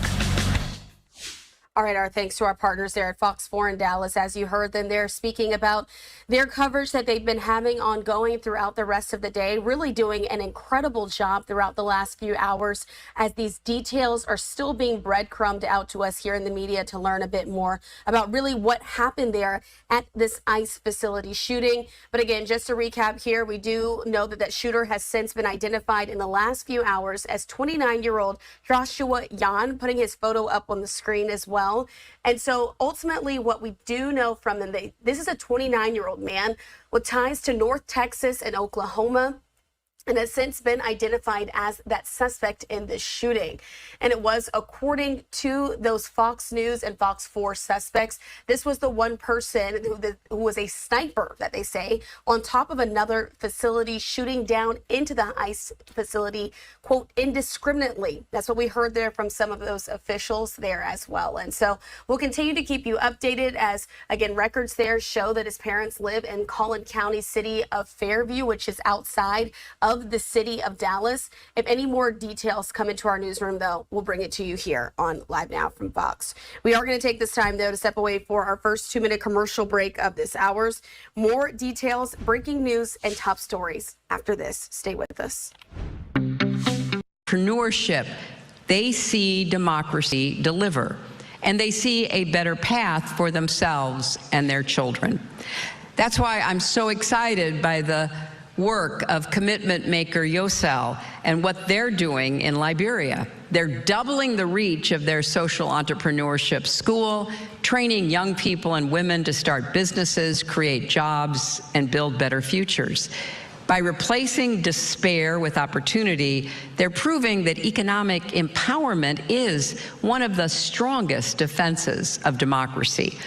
And later in this plenary session, you'll hear from Hamdi Ulukaya, who is working with Governor Kathy Hochul of New York to create economic opportunities and jobs in places without them in upstate New York. Third, women. Attacks on democracy are almost always presaged by attacks on women. From suffrage to civil rights movements, women's participation has fueled democracy's progress. And when autocrats move to suppress democracy, they target women. They roll back legal protections, they dismantle comprehensive health care, and they confine women or urge that women be confined to the home. As you saw from the movie, 30 years ago, I stood on a stage in Beijing and said something which is, I hope, self-evident. You know, human rights are women's rights, and women's rights are human rights. And this week, as part of a CGI commitment to action, Columbia University's Institute of Global Politics and Global Women's Voices from the Global Women's Leadership Network released this report outlining the policy priorities critical to meeting modern challenges to further the Beijing platform that was adopted by 189 countries so that we can build on the progress that's been made, stop the backsliding, and move forward. Because the report is both a prescription for the future and a call to action. The takeaway is clear. If you're fighting for democracy, you're fighting for women. And if you're fighting for women, you're fighting for democracy. They go hand in hand.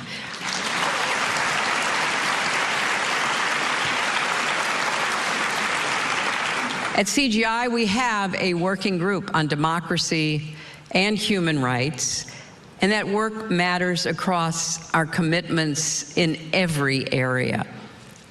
Because there is no one formula, as I said, to save democracy, but there are plenty of places to start. And everywhere I look at CGI, I meet and see people who are stepping up. Now, it's true that autocrats and strong men make the headlines and the evening news, but step away from the screens and look around, and you'll see organizations, activists, nonprofits, cities, states, religious organizations, all doing work that represents the best of our humanity.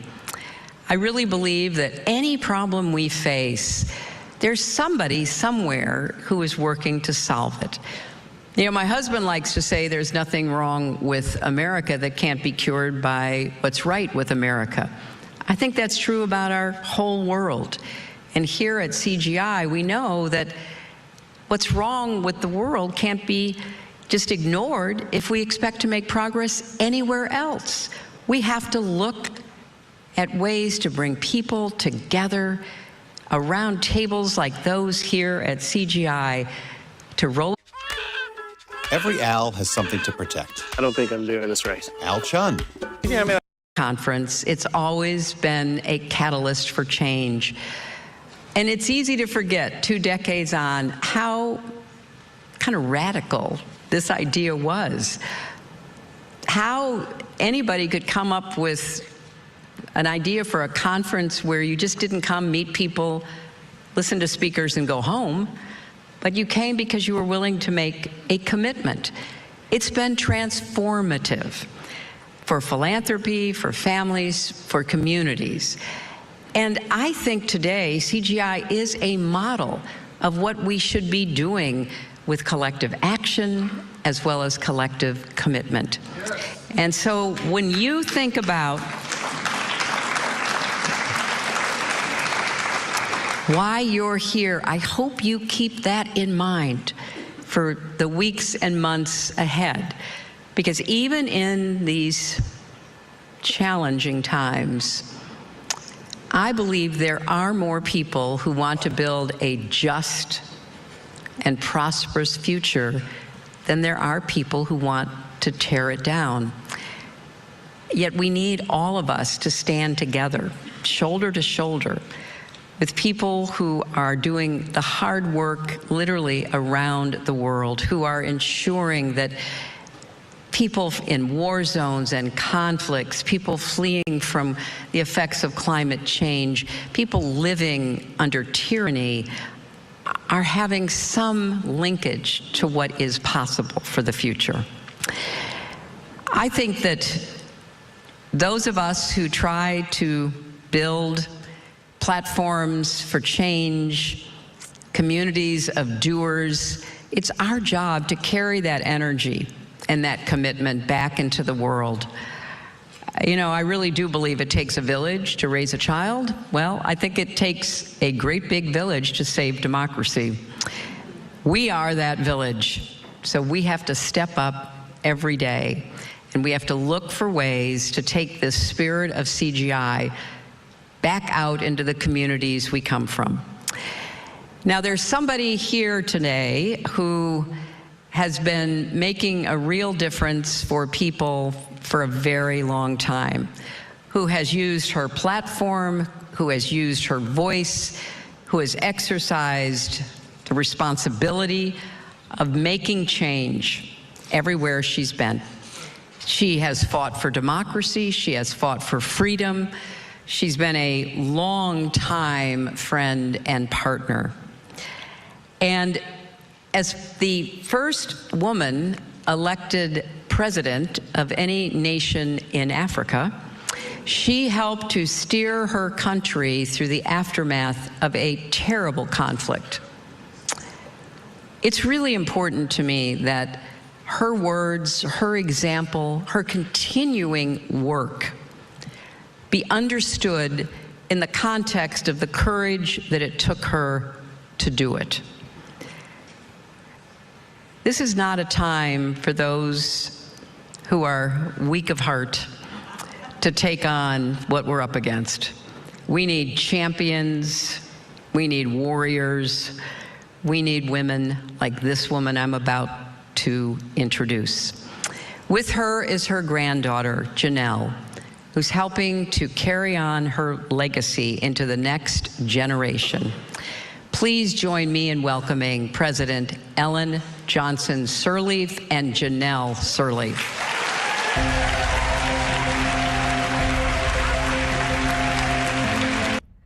All right, as you wanted to bring that to you here on Live Now from Fox, that wrapped up just about 15 or so minutes ago, hearing there from Hillary Clinton. Of course, you know, she's a very prominent face there, becoming one of the first women to run as the face of a national party a few years ago when she ran as the nominee there. So wanted to bring that to you here on Live Now from Fox. We are awaiting this to get underway, expecting to get some footage there of Secretary of State Marco Rubio. He's expected to meet with the Kenyan president. As you can see, the flags are set up there in the room. If we're able to get any of that footage, we'll certainly bring it to you here on Live Now from Fox. In the meantime, we're going to slide away for a quick 2-minute commercial break. Stay right here with us.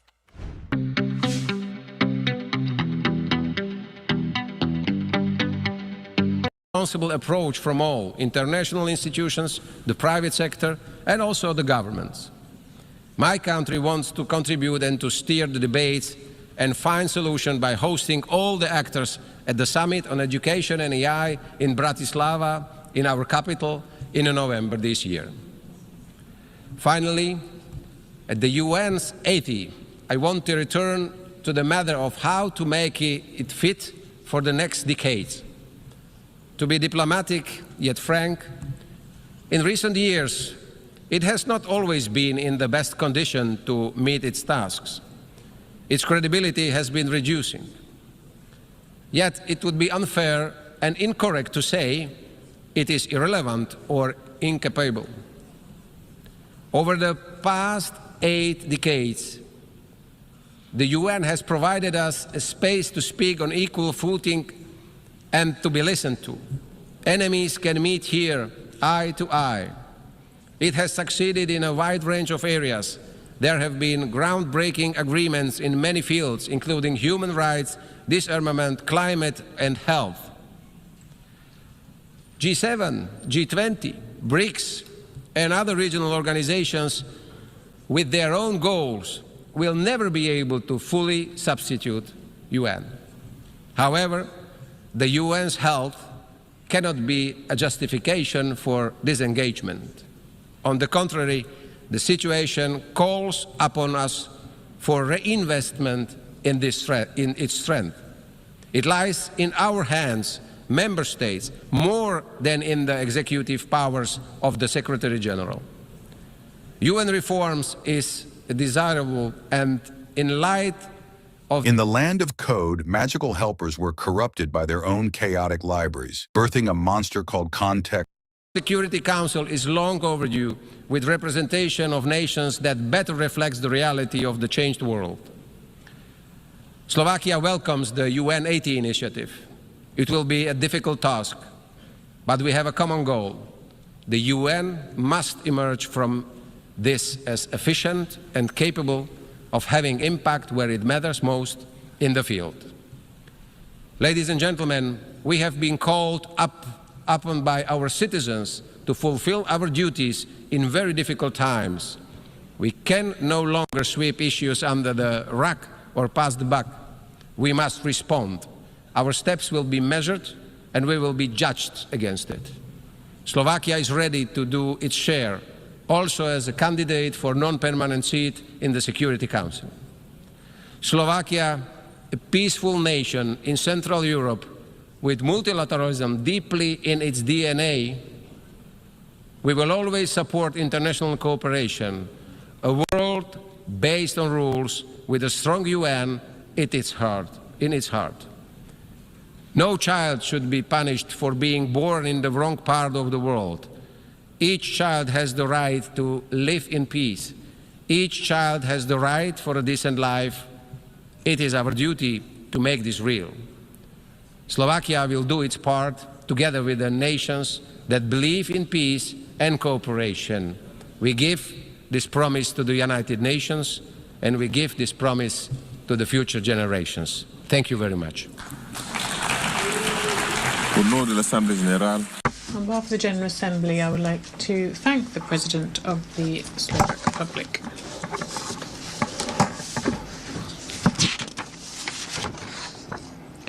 The Assembly will now hear an address by Her Excellency Hilde Heyn, President of the Republic of the Marshall Islands. I request protocol to escort Her Excellency and invite her to address the Assembly.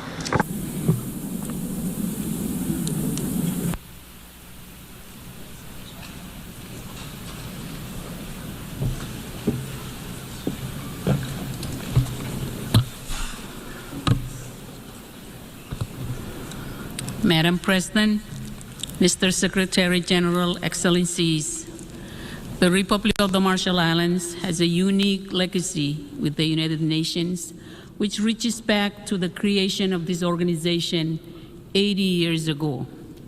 As a strategic UN trusteeship, it was the UN flag which flew first over our islands, and it inspired us to define our nation and speak up when we saw injustice.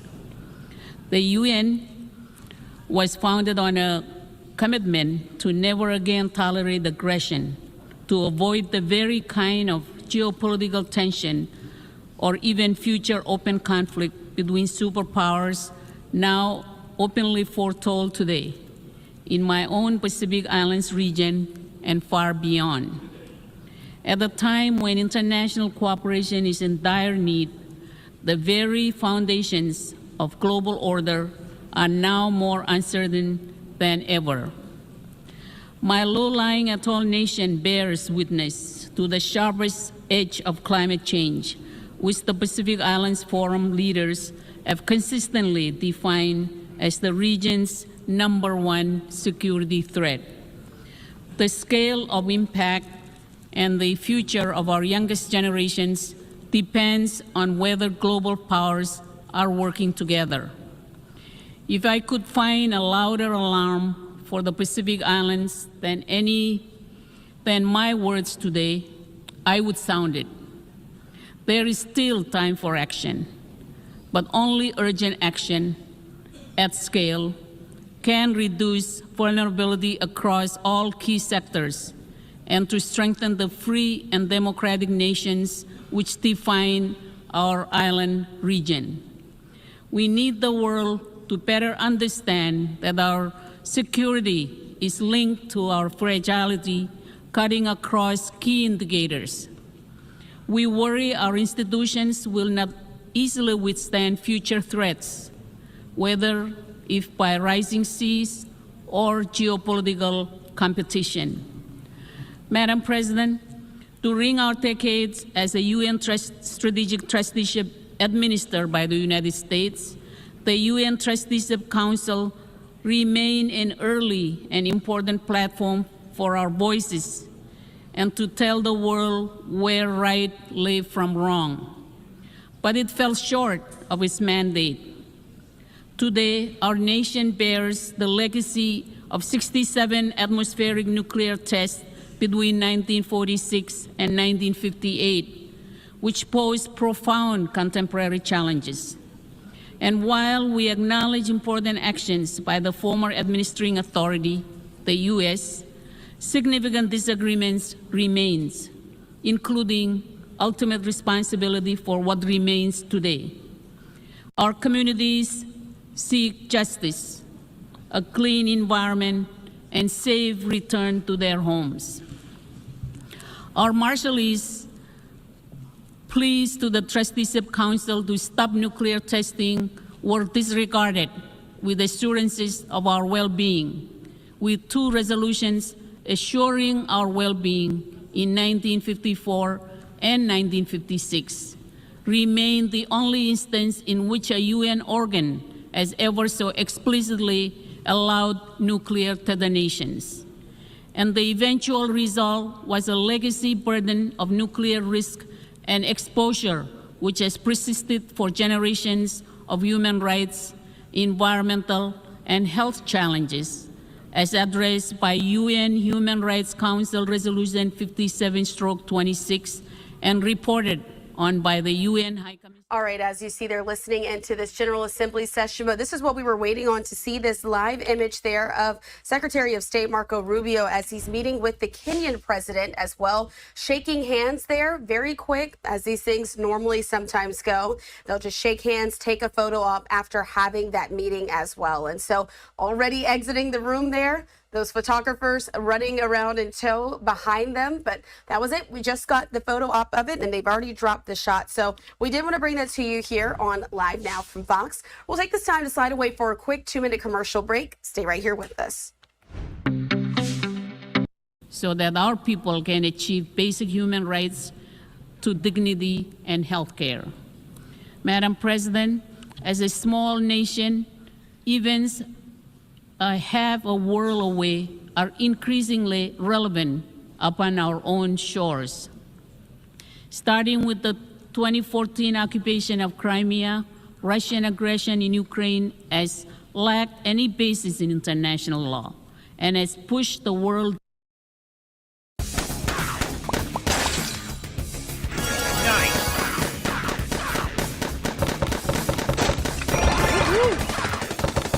With Jimmy Kimmel and the FCC pressure. I'd love to hear your thoughts on both of those. Well, look, on the free speech conversation, I'm pretty sure that Jimmy Kimmel was back on the air last night. And to the extent that he's not back on the air, it's because he's not funny and has terrible ratings. This is not a federal government problem. This is...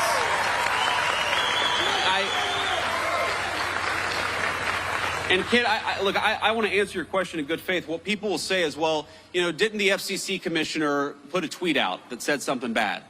Well, Kit, compare that, the FCC commissioner making a joke on social media. What is the government action that the Trump administration has engaged in to kick Jimmy Kimmel or anybody else off the air? Zero. What government pressure have we brought to bear to tell people that they're not allowed to speak their mind? Zero. We believe in free speech in the Trump administration. We are fighting every single day to protect it. Now compare that to the Biden administration, where we found out just yesterday that conservatives on YouTube and on a number of social media platforms were being censored. Why? Because the Biden administration picked up the phone and said, we want you to censor our political opponents. That is real government censorship, and it left the White House when Joe Biden left the White House. Now to Ukraine. Look, I've answered a version of this question probably 100 times over the past 3 months. And one of the things I'll say about the president is that he is responsive to the reality on the ground. And the reality on the ground is that, number one, we have engaged in incredibly good faith negotiations with both the Russians and the Ukrainians. And I believe the president is growing incredibly impatient with the Russians right now because he doesn't feel like they're putting enough on the table to end the war. That's number one. Number two, the president has grown very confident that this war is bad for Russia. You hear me say this all the time. You hear the president say this all the time. The war is bad for Russia. It's bad for Ukraine. It's bad for America. We want the killing to stop. That remains the president's position. But the president also can look at reality on the ground. He sees the economic numbers that are coming out of Eastern Europe. He sees the number of dead people, both Russians and Ukrainians, that are happening in that war. And the president is telling Vladimir Putin it is time to stop the killing. He would say that to Zelensky. In fact, has said that to Zelensky. He wants this war to end, and he's doing everything that he can to stop it. But look, if the Russians refuse to negotiate in good faith, I think it's going to be very, very bad for their country. That's what the president made clear. It's not a shift in position. It's an acknowledgement of the reality on the ground. We're going to keep on fighting for peace every single day in the Trump administration. And I'll do one more question here. Another question. Sir. I want to take it from you. Good afternoon, Mr. Vice President. Monica Casey, WRAL, out of Raleigh. We are coming up on the one-year anniversary of Hurricane Helene's devastation. Sure. What is the administration doing to speed up the distribution of federal aid for that disaster? Yeah, so just in the last week, the Secretary of Homeland Security put another, I believe, $64 million into the disaster relief effort.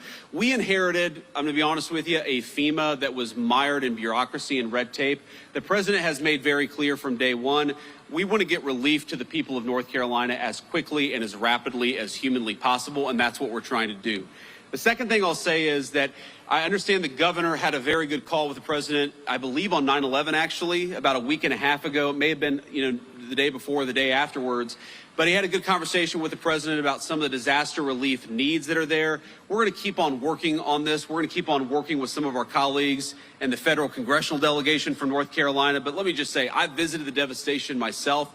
I want the people there to know we continue to think about them. We continue to work on this issue. And we're going to make sure that we never forget that area of North Carolina and the devastation that storm caused. Great. All right. On that note, I just want to say you guys have been an incredible group to get to spend some time with. Henry, I hope you got the photo you needed. So are you going to get like a tardy, Henry, or what's the deal? If you get a photo with the vice president, you're allowed to have an excused absence? Is that how that works? Okay, he doesn't know, actually. Henry is not as confident in that question as I would have hoped, but it's great to meet you, my friend. It's great to be with all of you. Just remember, we've got a very, very important job, and each and every single one of us has a role to play. To our law enforcement, thank you for the job that you do. We're going to keep on fighting for you in the Trump administration. We're going to keep on fighting for safety and security all across the state of North Carolina. God bless you. Thank you for having me. We'll take a 2-minute break. You won't miss anything. We'll take you right back out to more coverage of Live Now from Fox.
is particularly good at.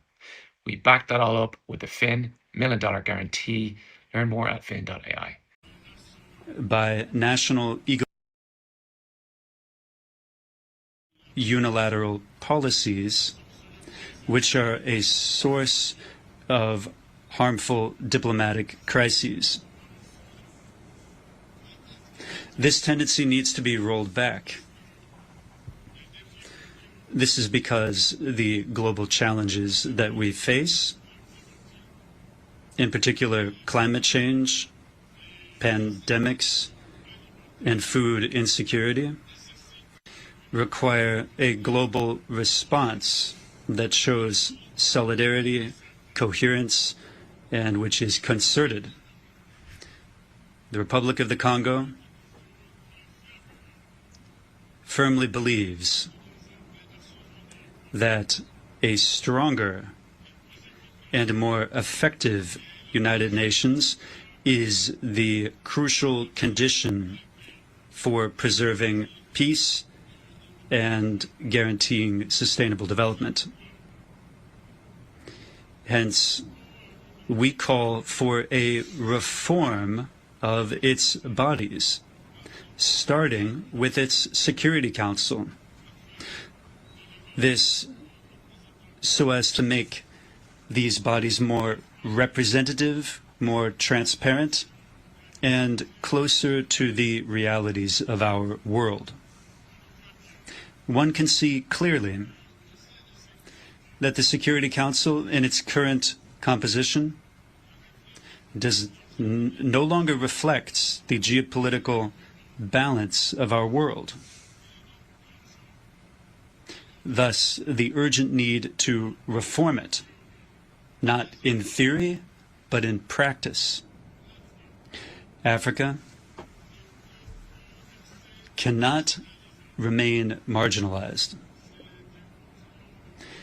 This is a continent with more than 1,400,000,000 residents. It is a continent of the future, of the youth, of potential, for which today we need to ensure full and complete participation in global decision-making. I wish to state forcefully, Africa deserves permanent representation on the United Nations Security Council.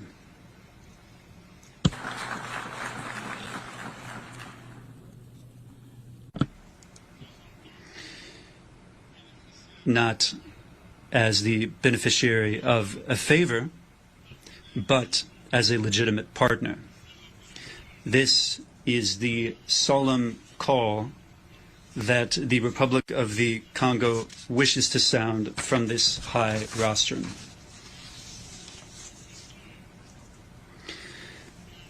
We must invent a smarter multilateralism, a more effective multilateralism, one that is closer to the aspirations of the people and one that is more representative of the realities of the 21st century. Quick 2-minute commercial break. Stay right here with us.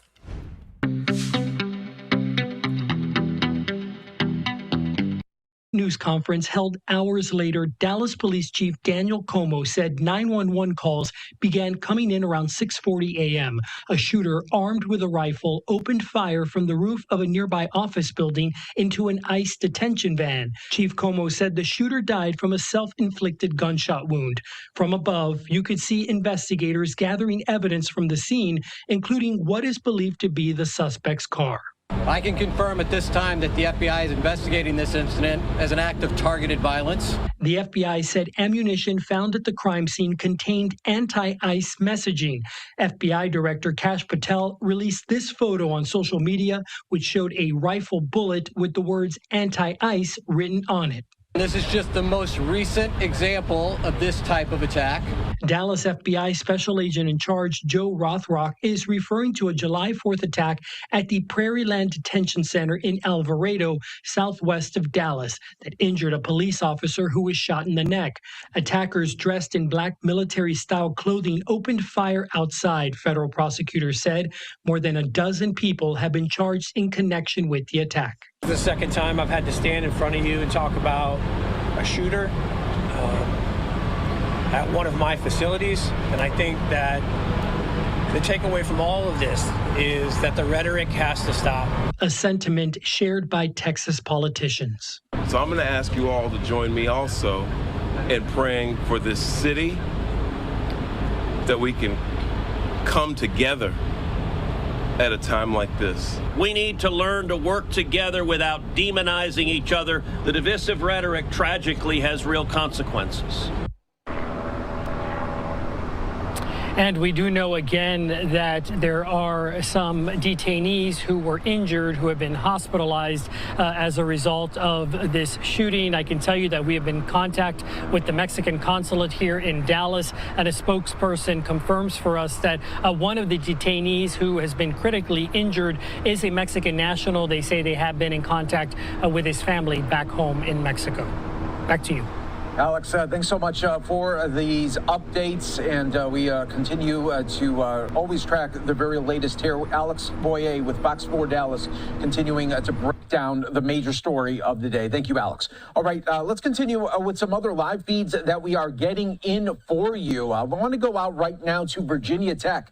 This is the Turning Point event that's just getting going with Megyn Kelly today and Governor Glenn Youngkin speaking. And happening right now is the governor speaking to this event. Let's listen in for a little bit here on Live Now from Fox. Grieved with her and her family. We have prayed for her and her family, and we have stood together for her and her family. And tonight, we see that the next leader of Turning Point is the person who knew Charlie the very best. Someone who looked into his heart. And therefore, is there anyone better to lead Turning Point going forward than Erica Kirk? My friends, I think right now it's a moment to cheer for Erica Kirk.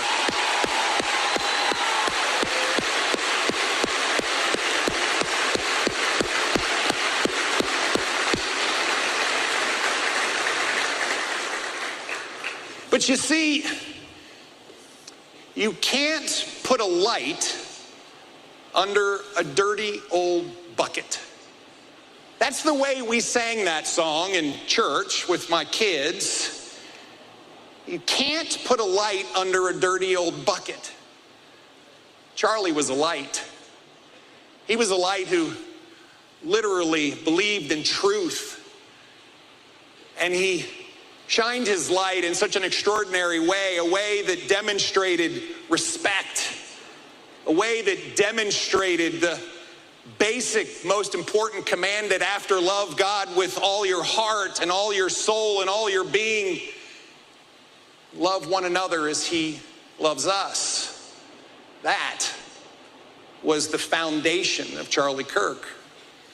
But you see, given that all of you are the next Charlie Kirk, all of you therefore are light. Each one of you is the light. A light that shines in the corner of the room, a light that shines brightly on evil, a light that chases out darkness.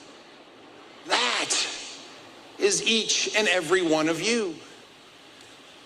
And I don't begin to know where each and every one of you may be in your own faith walk. And that's why tonight is so important. Because tonight is a moment for us to come together and, as I said, grieve, but also to go. Tonight is a moment for us to come together and reflect. And that's why I want to share with you a few thoughts around how to do that. First, I'm going to ask each and every one of you to examine yourself. Stare into the mirror and ask yourself some really basic questions. What do I believe? Do I believe that there is an almighty being, an all-powerful God? Do I believe that that God loved me so much that he sacrificed his only begotten son so I could be reckoned?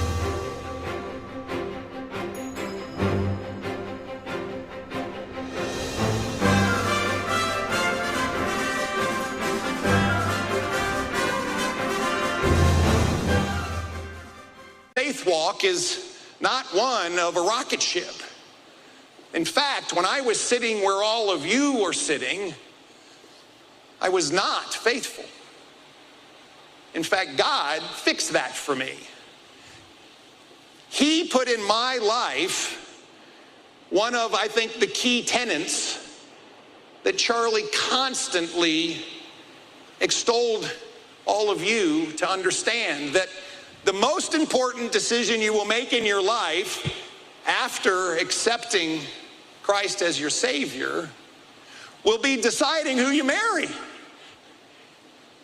That's the most important decision after that.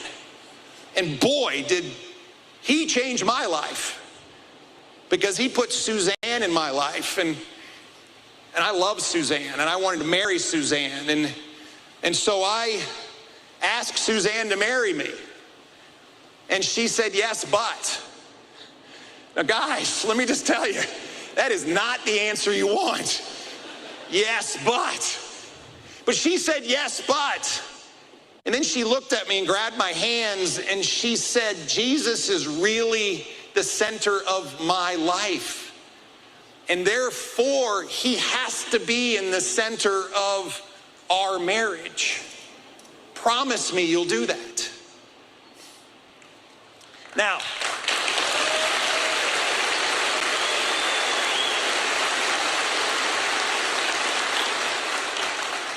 Now again, here's some coaching for the guys. When you're in that moment, let me just tell you what the answer is. Yes, that's the answer. But see, I wanted to get married. And so I looked at Suzanne and I said, absolutely yes.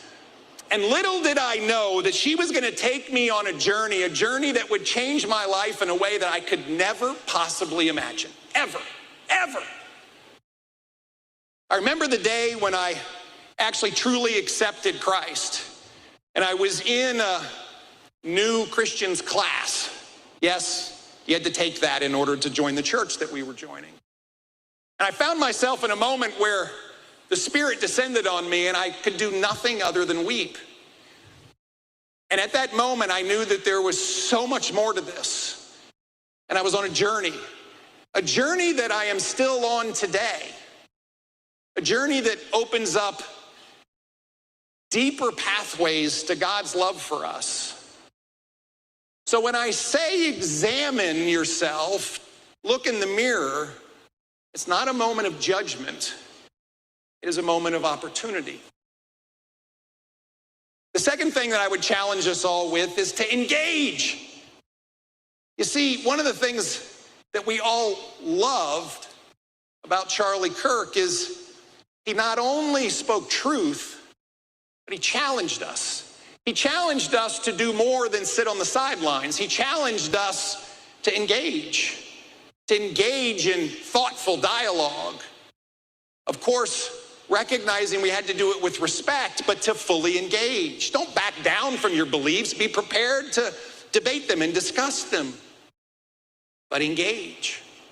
And then he would call us all to engage in the search for that person that will make you a better person when you enter into marriage. To engage in relationship and family. To engage in the things that we know make us better. But also to engage in our civic duties, our civic responsibilities. To understand what it means to jump in. To understand what it means to stand for the values and the principles that we hold dear in this great United States of America. Now I'm going to tell you a secret. Being governor of Virginia is really cool. It's awesome. And by the way, someone in this room, I hope one day will feel a calling on your heart and you will run for office, and you will run for office to serve. You will run for office to stand for the things that we believe. And I can't wait to hear the story of the one of you or two of you or 10 of you or 100 of you that choose to do that. But I got to tell you, being governor is really awesome. You see, every morning I have an opportunity to think about what are we going to do today in order to make people's lives in Virginia better. Every day. It's unbelievable. Now, I start out every day with the clear recognition that it's impossible for me to discern what that is. It's impossible for me to execute against the plan. It's impossible for me to do that without asking for help. And so this journey that my amazing wife put me on, this journey that I found that there was so much more than just me, invited me into a relationship with the Lord that's unbelievable. And so now I have a chance every morning to wake up and bury myself in Scripture and then pray about the day. And I have to say I'm sometimes lazy, and I repeat the same prayer every morning. I think God's okay with that. I don't think he minds, because I'm doing what he asks us to do, which is come to him. My favorite psalm is Psalm 121. You all should love this psalm because you have the appropriate geography. You see, it starts out with, I lift my eyes up to the hills. You get to do that every morning. Where does my help come from? My help comes from the Lord, maker of heaven and earth. It's extraordinary. That's where it comes from. And so as we engage and we seek help, there will be help. There will be help. In Virginia, we sort of have a lot of this we carry around with us. You see, Virginia, for those of you that aren't from Virginia, I'm sorry, but America was made in Virginia. I mean,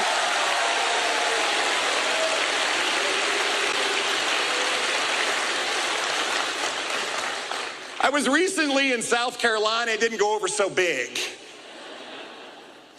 But you see, in this great Commonwealth of Virginia, so many of these basic principles were not just debated, but they were in fact inscribed on the founding documents of our nation, and then battles were held in order to win our liberty. Battles were held.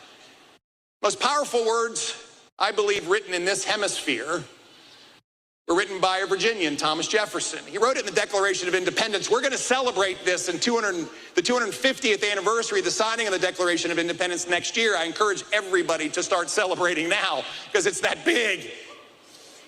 But he wrote these words: we hold these truths to be self-evident, that all men, broadly defined as men and women, are created equal, and that we are endowed by our Creator, not by government, not by a dictator, not by a monarch, but by our Creator, with certain unalienable rights.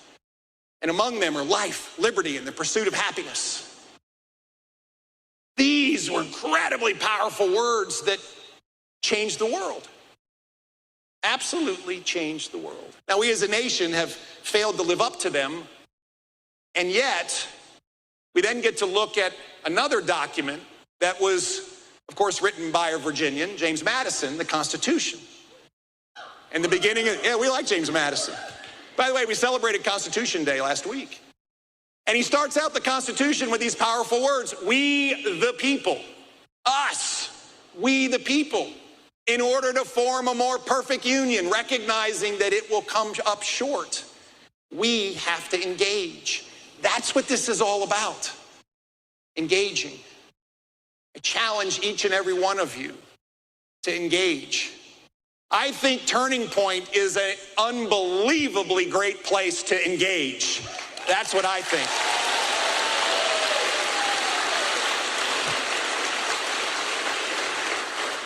And therefore, we are going to donate $100,000 to Turning Point USA to support new Turning Point chapters all over the Commonwealth of Virginia. That's what we're going to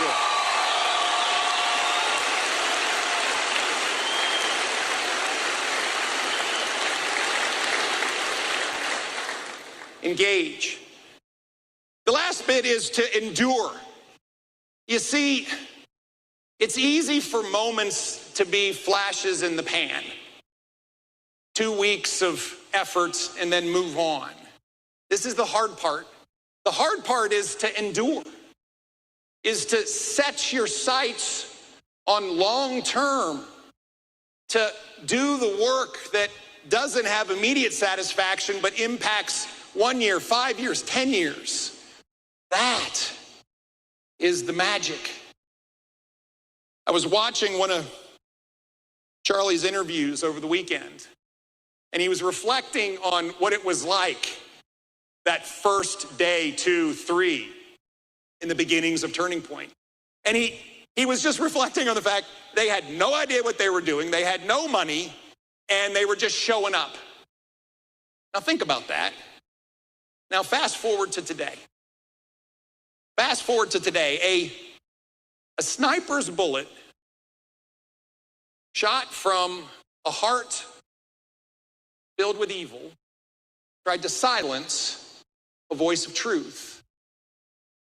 Sniper's bullet shot from a gun held by someone with a heart of evil tried to silence truth.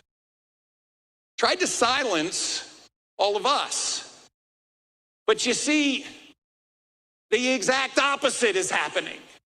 The exact opposite is happening. Scribe is how you stop explaining the same thing over and over at work. Watch this. It'll change your life. Raise your hand if you've told your boss how to do the same thing more than once. Thought so. That's why there's Scribe. Go to scribehow.com, click Capture, do the task once, and Scribe will create a step-by-step guide you can share automatically. You ever walk someone through a giant process and know they'll forget half of it? Scribe puts everything they need to know. Instructions, pictures, videos, all on one page. So the next time they ask, you can just send the link. I know what you're thinking. They still click the wrong thing half the time. Check this out. Scribe will literally guide them through it click by click. Warning. They're gonna think you're a genius and ask you how you did it. Just say Scribe. Scribe instantly turns any workflow into a step-by-step guide, so you never have to explain it again. Go to scribehow.com and try it for free. You don't even need a credit card. Quotes to live by. 2 prescient ones. This too shall pass. And we know that in all things God works for the good of those who love him, who have been called according to his purpose. Take those 2 home with you tonight. Reflect on them. Examine, engage, make a plan to endure. That's what tonight is all about. When I look out across this room and I see thousands of light, I see thousands of the future, I see where I want to invest my future in you, because you will be light. You will carry the baton. You will engage. You will change minds. You will be that revival. And therefore, I want to say thank you.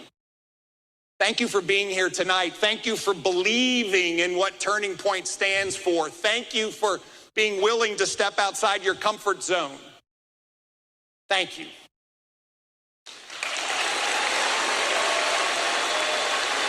Now, here comes the hard part. You see, one of the things that I firmly believe in is that prayer is essential, absolutely essential to everything we do. And this is now where it might be a little uncomfortable, but I'm going to ask you to bear with me. In my family, we hold hands when we pray.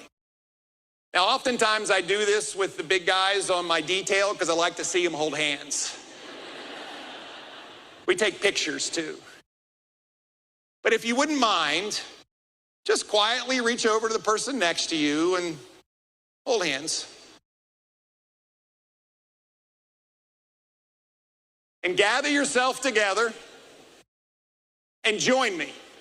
Join me in a moment of prayer. Father God, thank you. Thank you for every single person in this room. Father, you say to bring our asks to you. We would ask for some air conditioning. But Father, we know you gathered us here tonight for a reason. And you promise us when 2 or 3 are gathered in your name, you will be among us. And so we invite you. Father, we thank you for Charlie Kirk. We thank you for his life. We thank you for the way that he lived it. We thank you for the way that you inspired him and called him. We thank you for his courage to say, yes, send me. Father, we thank you for your promise is real, that Charlie is with you in your kingdom. And yes, when he arrived, there was a celebration, and you said, well done, good and faithful servant. Father, we pray for Erica and their family. We pray for her first as a mother. We pray for her as Charlie's wife. We pray for you to give her strength to fulfill those essential callings on her. But we also pray, Father, for her new role as leader of Turning Point, that you will provide her the strength, the capabilities, and by the way, the team to do all that you want Turning Point to do. Finally, Father, I ask for your blessing on everyone here. Will you stir in their hearts a moment to examine, a moment to engage, and the strength to endure? Father, will you shine your face upon each and every one? May they know your peace. Father, we pray all of this in the mighty name of your Son and our Savior, Jesus Christ. And all God's people say, amen. God bless you all, and thank you.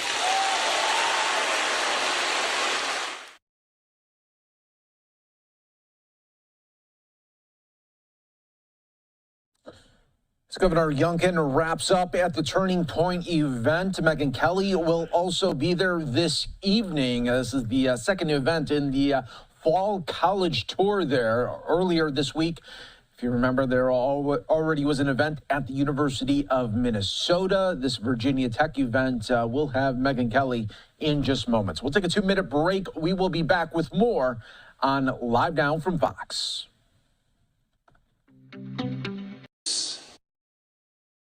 Father, we pray all of this in the mighty name of your Son and our Savior, Jesus Christ. And all God's people say, amen. God bless you all, and thank you.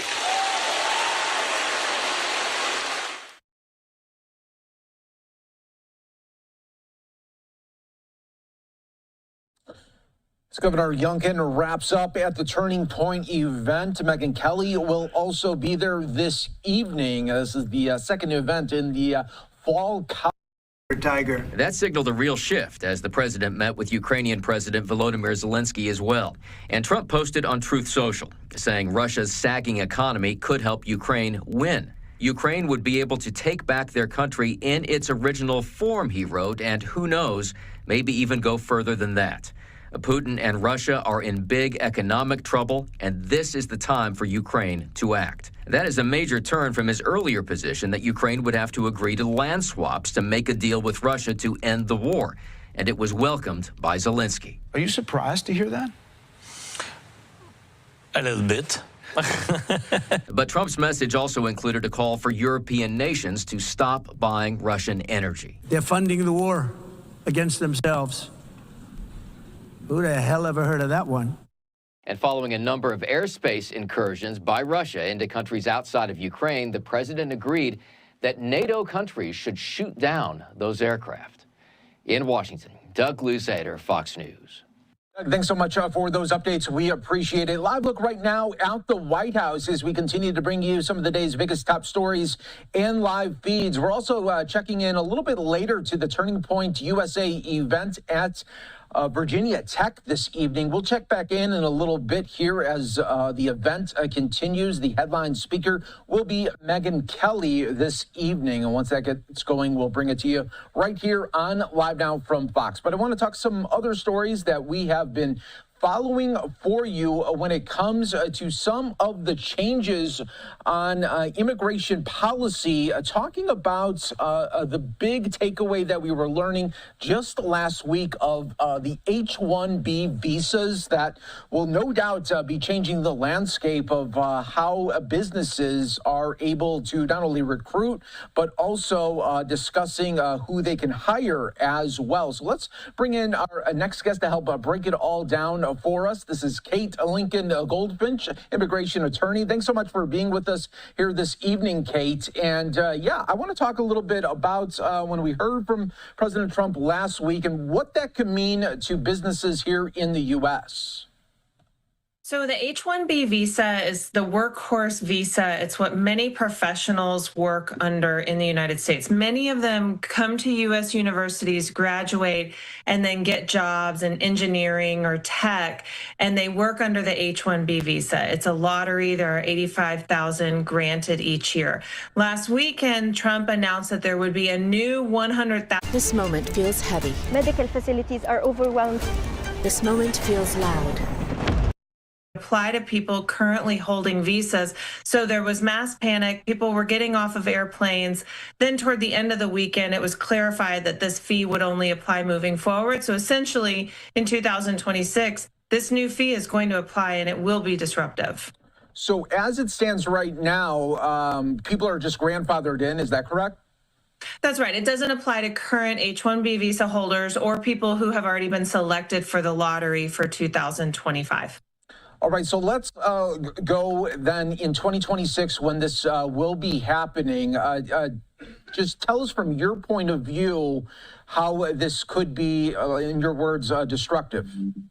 It's going to be really impactful. As I said, this is the visa that is the workhorse visa. This is how a lot of companies innovate, get patents. They use highly skilled workers under this visa. And it might be that Google or Netflix or multi-billion-dollar corporations can continue to pay these fees, but smaller companies, small businesses, and startups will not be able to access this talent. So it's going to hamper innovation in the United States. We're also going to lose our workforce and our competitiveness to places like Canada, UK, and even China. These other countries are already considering how to capitalize upon this opportunity. It's already disruptive. And so even if it were to roll back, we are going to see impacts of this just because it was announced, similar to tariffs.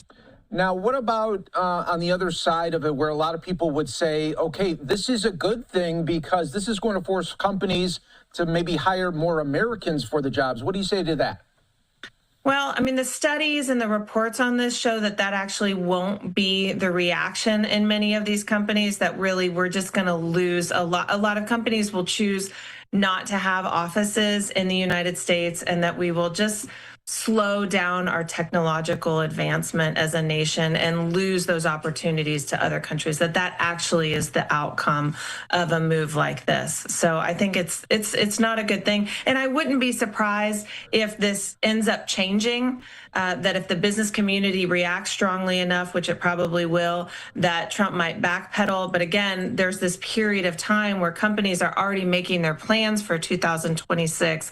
And so if they're facing this policy, they're already making decisions about where to move and what to do. So if a few months from now this policy shifts or rolls back, we will have already lost opportunities.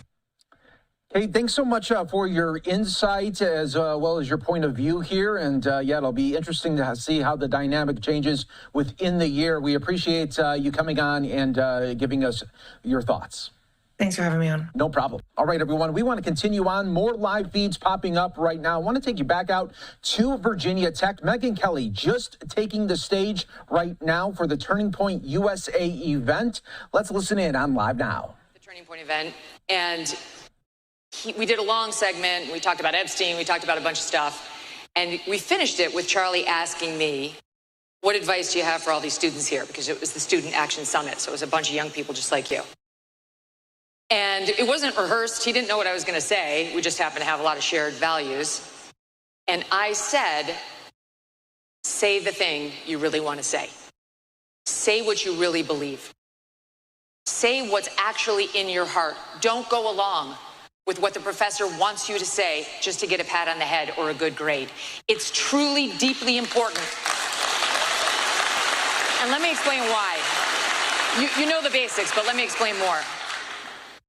For too long, what's been happening in college campuses and high schools and middle schools, for that matter, and possibly below, is that students who are right-leaning or conservative in thought or independent-minded even, and may have heterodox thinking on whatever issue of the day it is, have been clamming up.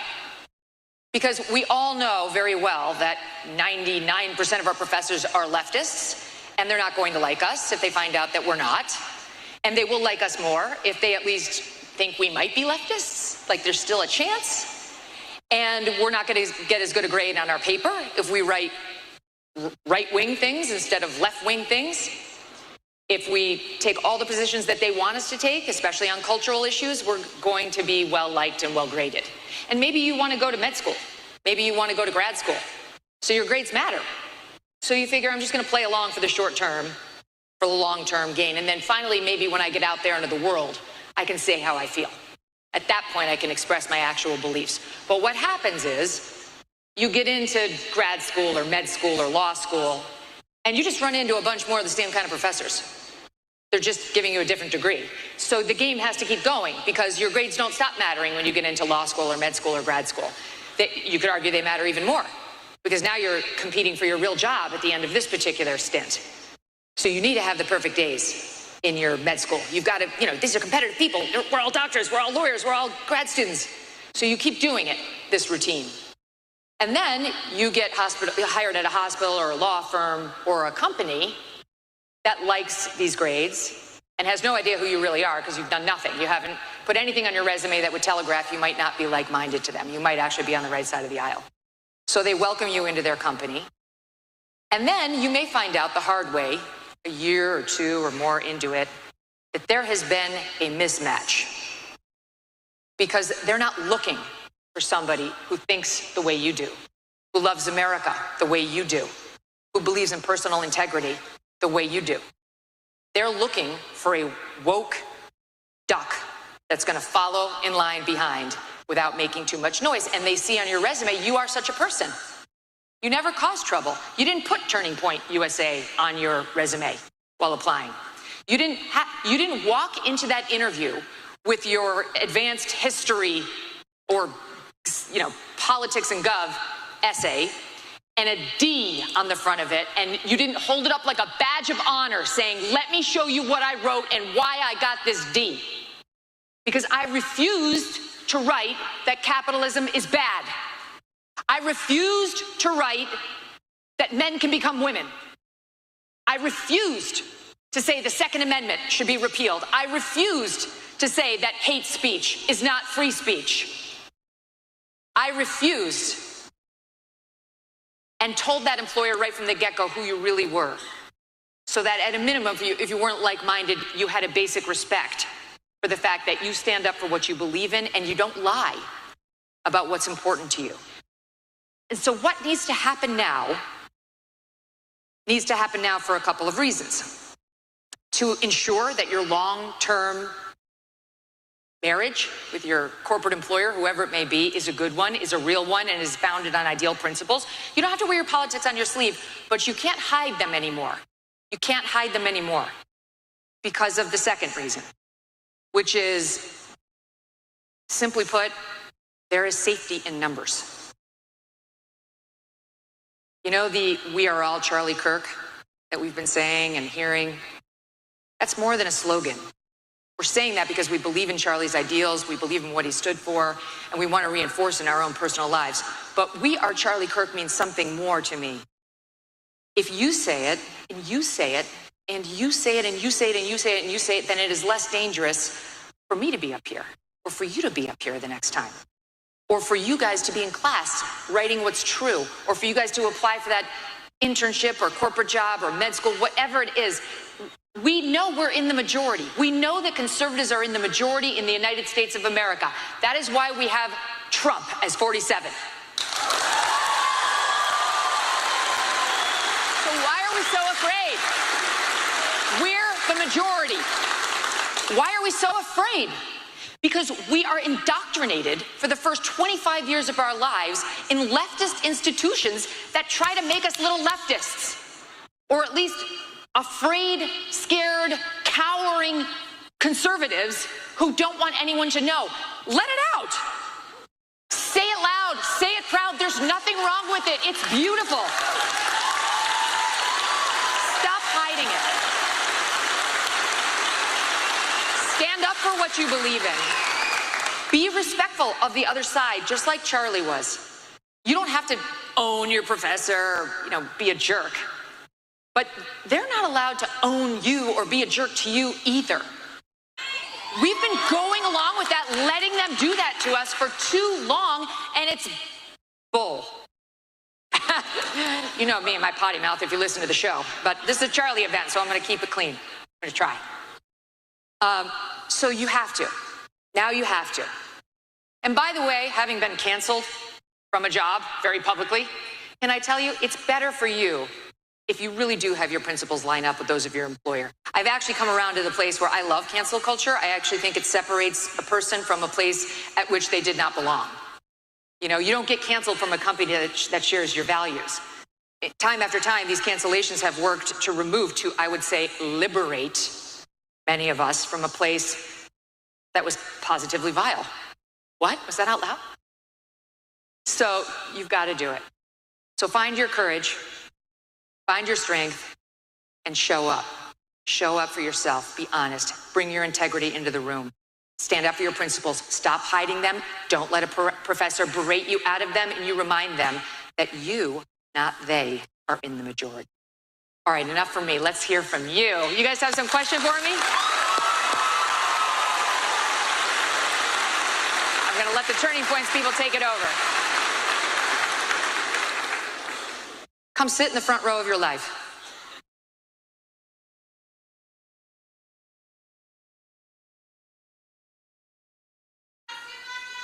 God bless you. Thank you. Love you guys. Love you.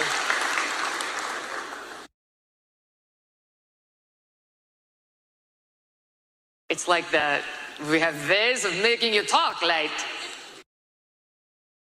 Hi, Megan. Hi. I'm just wondering, what is your gym split? My gym split. That is very funny. So I do work out only twice a week. And can I tell you, that's enough. I work out twice a week for 45 minutes with a trainer. And I just lift light weights. That's it. That's all you have to do. I do walk a lot, like I do some aerobic activity and that, but I'm telling you, you really don't have to do much more than that, to be honest, and I don't really have a ton of time to do much more than that. But if you can spare 45 minutes twice a week, it'll tone you right up. Yeah. Yeah, right on. You may get a little excited when you shop at Burlington. Just wanted to start you off with another easy question. What is your Starbucks order? Oh, my Starbucks order. All right, so it's a trick answer. I don't go to Starbucks. Right on. Not go to Starbucks. It's too bitter. And by that, I mean the employees. It's not for me. Hi. Hey, nice to meet you. I do disagree, I think, with some of the things that you have said, but I also disagree with some of the things that have been said about Israel in regarding to what Candace Owens has said, what Ben Shapiro has said. But I feel like I do agree with you in the sum that you sometimes will take a more nuanced approach and criticize them or agree with them. But I wanted to ask, I disagree with the Republicans. I feel like they're being vague about Israel. And so I wonder if places, I'm asking for specific people. Do people like Bill Ackman, Robert Shillman, or AIPAC, are they influencing American politicians? Are they influencing popular YouTubers? Are they influencing people like Fox News? And God forbid, are they influencing our president and the decisions that are made? You might be the one person in America that agrees neither with Ben Shapiro nor with Candace Owens. I don't understand where you are. So I don't know what the answer to that is, whether Bill Ackman is influencing President Trump on Israel. I mean, I think President Trump, especially on foreign policy, has come to his own conclusions. Look what he just said about Ukraine yesterday. He's suddenly flipped the switch and he was like, I think they could win the whole territory back. What? And then some, he said. Wait, what? Trump is actually, you can see his evolution as he deals with foreign policy. And that's a job of one, really, right? Because the commander-in-chief is going to have to make a lot of these calls that are going to get people killed. His goal is to stop killing people and to save lives, which is really laudable. So I think Trump is making his own decisions on Israel. I think Trump is very pro-Israel, very pro-Israel. And I would say Trump and I have the same position when it comes to Israel. We're on Israel's side. However, having said that, Trump said this a year ago, and I said this thereafter. It's time to wrap it up. It's time.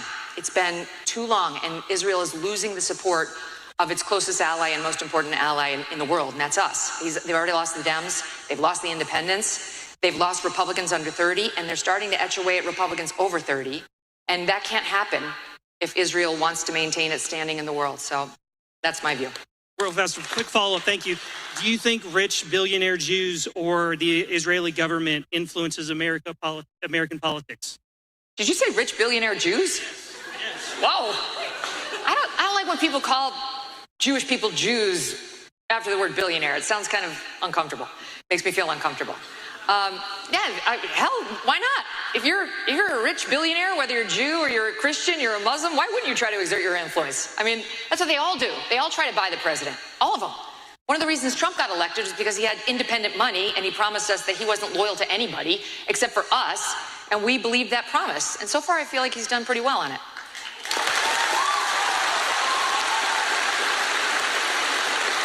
Hi there. Hi. I just wanted to know, because I feel like we live in a world that's full of a lot of people right now, how I, as a Christian conservative on a college campus, can love and show compassion on me and, quite frankly, hate me, because it's scary to walk around and feel secure in my beliefs. Want me to, die for what I.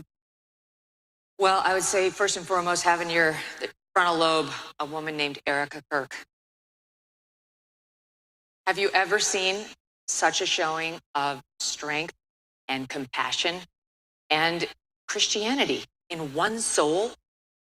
She is now the lifeblood of this entire organization, and she was completely the appropriate choice. But I mean, if she can find forgiveness in her heart for the assassin who stole Charlie from all of us, you can surely find it for the people who are jerks on college campuses. Now, having said that, I do actually have a real life approach to dealing with hardcore liberals with whom we disagree. And I know this approach. I have this in my heart because some of my best friends are hardcore liberals. I mean, I've been living in Manhattan for the past 20 years. We only recently moved to Connecticut. I'm from a family of Democrats, so I have this skill down, and I would recommend the following. Be with them, have dinner, have lunch, have coffee, have a drink, whatever, and don't talk about politics at all. There's so many other things we can talk about besides politics. Here tonight, we'll probably talk about some politics, among other things. But think about it. Like, when you go out with your girlfriends, you're not constantly talking about Trump and, Chuck Schumer. Literally nobody's ever talking about Chuck Schumer. You're talking about your life, like the guy you're dating and what school you want to go to and this professor who's a jerk and, the diet that you want to try. Like, that's all the stuff. Like, that's the spice of life. That's what can bond you with somebody and remind you of their humanity without making politics the stakes. I go on a once-a-year girls' trip with two of my best friends. One's from Chicago, one is from Detroit, and my Detroit gal is definitely very liberal, a committed liberal. Wouldn't call her a leftist. She's not woke. The Midwesterners are sane. And then my Chicago gal is more independent, right-leaning. And we've been doing this every year for 20 plus years. And why does it work? Because we don't talk about politics that much. I think you should keep leftists in your life. I don't think you should talk about politics. If you really, really love each other and you feel like it's safe to try an issue here or there, then introduce it. But there's really no reason to start debating, I think, people with whom you have diametrically opposed views.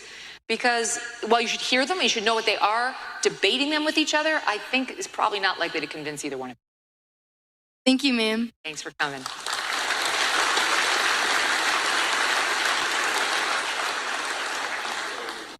Hi, how are you, Megan? Hi, I'm good. Thank How you you for being doing? here. Thank you, Glenn Youngton. This is a great event. I just want to start off by saying I'm a huge lefty. I love Joe Biden. I was one of the Welcome here anyway. I was one of the 50 to 100 people at his rallies back in the 2020 COVID era. And I just really want to ask about your thoughts on Barack Obama. He's like my favorite president of all time. I think he was great for this country. It was really nice to see a beautiful black man in the office. And where would you rank him among like modern U.S. presidents? Where would you put him? Sorry, I didn't hear the landing. Like, where would you rank Barack Obama out of the last few modern presidents? Like, for me, he's number one. Like, where would you put him? You're a very brave man, first of all. Good for you. Good for you for coming out here and saying that in front of all these people who you probably assume don't agree. So that's very brave of you. I would rank him in the 21st century at the very bottom. Yes, correct. Yeah. He'd be last. And I'll tell you why. I'll tell you why. As you guys may know, I don't know because you're young, but are you guys aware of the fact that President Trump and I didn't always get along? Yeah. Okay. So there's a history there. But now we do. Now we're all good. But at the beginning of Trump, 15, 16, we were coming off of Obama. And I used to say at that time, I think Obama is a good man, but a bad president, and that Trump is a bad man, but a good president. That's what I thought initially. And I completely had that wrong. I actually think Obama was a bad president, and I genuinely think he was a bad man. I know, sorry, controversial. And I think Trump is a good man and a good president. I think both. And the thing that I really object to about the Barack Obama years, having lived them and reported on him nightly on Fox News, is that I don't think we've had a more divisive president. People think President Trump is divisive. Let me walk you back through the Barack Obama years, okay? The first thing he did, was he seized control of 1/7 of the U.S. economy and shoved down our throats Obamacare, which the American people did not want and did not have majority support. It was the first time in our history that it had ever been done, and the country was angry. He lied repeatedly, saying, if you like your doctor, you can keep if you like your plan, you can keep your plan. It was a lie, and he knew it was a lie at the time.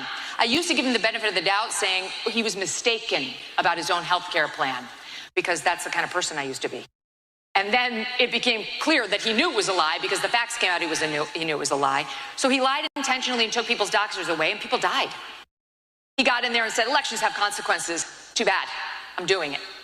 He's the one who injected race into the society at every turn. We never had a president do this before. And not just because he happens to be of mixed race.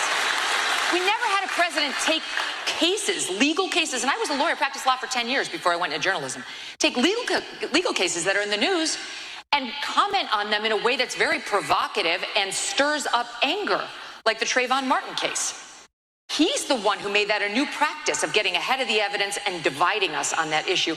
We could be here all night, but those are a couple of examples. So, okay, thank you. Thank you for coming and for the question.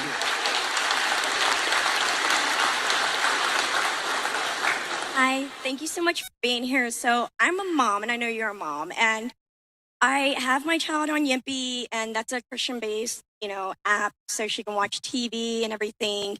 But I have a question on, we pray morning, eating, mid-afternoon, we do scripture, and we pray at night. But at the same time, I don't want to, brainwash her and make her feel as she gets older that I'm just shoving it down her throat and, brainwashing her. I want her to have that feeling that he's there. On your faith, you're saying? Right. Yeah. So how do I balance that? Well, I think with any of these issues, could you guys hear the question?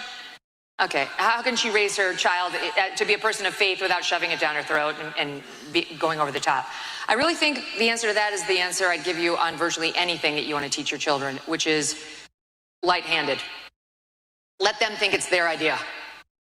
Even with our children, and my husband and I really do not want to raise 3 lefties at all. But we have said from birth, it's up to you. You guys will figure out what you want to do. This is how we view these issues. Even on the most controversial, you name it. We say this is what we think, but you guys are going to have to figure out what you think. And then just exposure, exposure, exposure. It's like Tucker Carlson is back for his 20th visit. I don't know why he's here again, right? Just exposure. And I think she'll get it, but it's kind of like you being a little more subtle about bringing it into her life. So part 2, what do you think is a good age? Let's say we go to church. What is a good age to be okay, you can make that decision? Well, that I would say never. Not until, once they're out of your house. Like in our house, they're going, whether they want to go or not. And you teach them. That's an obligation. You're coming. Thank you so much. You bet. Hey, Megan, it's so nice to meet you. My name is Jenna. I'm one of the co-founders of the Turning Point chapter at JMU. Right on. All right. I'm the other co-founder, co-president, vice president. Way to go, girls. So I have a question for you. Sorry, I'm like shaking. I'm so nervous. So I work at school, and I work under and with mainly a lot of people. AI is transforming customer service. It's obvious we know that. The leader in that category is our product, Finn. It's Of keeping the peace and the friendships. Since starting this chapter, I've received a lot of like different treatment from those people at work, indirectly mostly. However, recently this past week, I was reported by a coworker for discussing politics and making her uncomfortable with a fellow coworker when I was mainly just discussing how great it was to have this new chapter and the events we had planned this week. And in an interview for a higher position, I was asked who my role model was, and my answer was Charlie, because that's always my answer. And I tried to think of a different answer, but I'd be lying. So I said that, and when discussing this with a coworker who was present, I was basically told that it was a bad answer and that it was the wrong answer. So just like dealing with all of this at work, what is your advice on moving forward with this? Well, I mean, I'm trying not to swear, but F these people. These are bad people. You should not want to continue the relationship with them. Anybody who would make your politics the stakes of your presence there is not somebody you should work with. They're bad people. Normal lefties, again, I have them all over my life. Normal liberal people, normal Democrats will not make your love for Charlie the stakes of your employment or advancement. What you're telling me is these are bad people, and you should extract yourself from them as soon as humanly possible and find a better place to work. You're in Virginia. We have actual conservatives here, not like New York where I've been living. Get me your number, and I will help find you a job. Thank you. I'll try and find you after if that's okay. You're welcome. And also, part two, for our like new and upcoming chapter, do you have any advice for us starting in a mostly left-sided campus?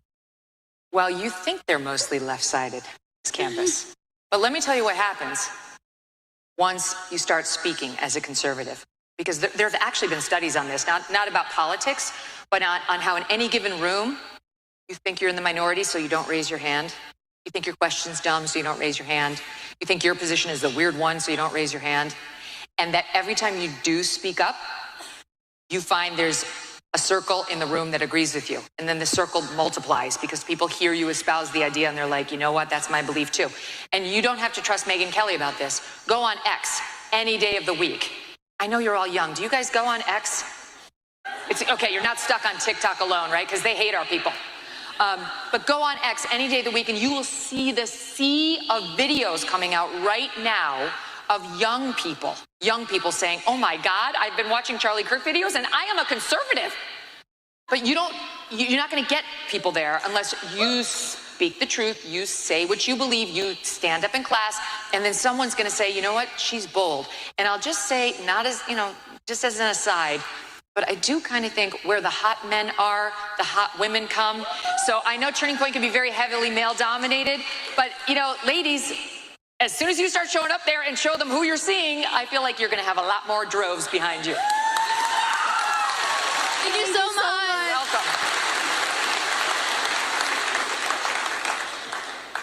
Hi, love your hat. Hi, thank you so much. I just want to first thank you so much for being here. My question today is, what is your advice to young adults who are getting leftist bull, we'll call it, pushed down their throats? Specifically with like my grandparents, they blatantly like screamed at me in front of like a family dinner for not being vaccinated, and I originally told them like business. Along with, I'm taking an identity and inclusion in agriculture class, which is a required course for my major. And again, I know you've mentioned it already a little bit, but I feel forced to act like I'm a left. What's your advice on that? So on the vaccine front? Just no, on how to deal with people who are trying to change my views. And well, you should listen to them. I mean, I listen to people who disagree with me all the time because the rare occasion comes along when I realize I was wrong about something. And then as a result of this conversation, I'll be less wrong tomorrow than I was today. So I mean, the name of this session, that he does on college campuses or did, is Prove Me Wrong. So you should be open-minded to being proven wrong. Because maybe we are wrong on some things. Who knows? Could happen. I thought I was wrong once, but I wasn't. Right. So you should listen to them and maybe engage, ask questions, see why they think about these issues differently than you do. And if you disagree, you don't have to try to convince them back. You just say, I got it. You gave me something to think about. That's it. And there's nothing wrong with your questions about vaccine. And that class you have to take is absolute baloney. And I'm doing well, aren't I? And on my swearing. And I actually think in that class, maybe you could have some fun. Like if I went to that class, I think I'd enjoy myself. You should say what you really believe. I'm honestly afraid that I'm not going to pass the class if I speak up, like you already mentioned. Then you take that paper and you go to your dean and you say, this person's failing me because I'm conservative, and I'm literally going to Harmeet Dillon at the DOJ's Civil Rights Office if you try to ruin my college career because of my political beliefs.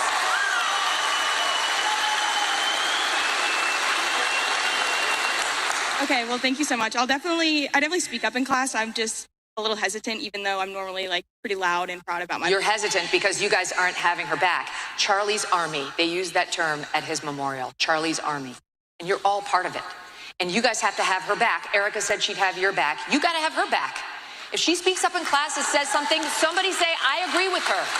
That's how I feel too. You got to do it for each other. So you're not just the one sore thumb sticking out, and the teacher feels less emboldened to try to bully you.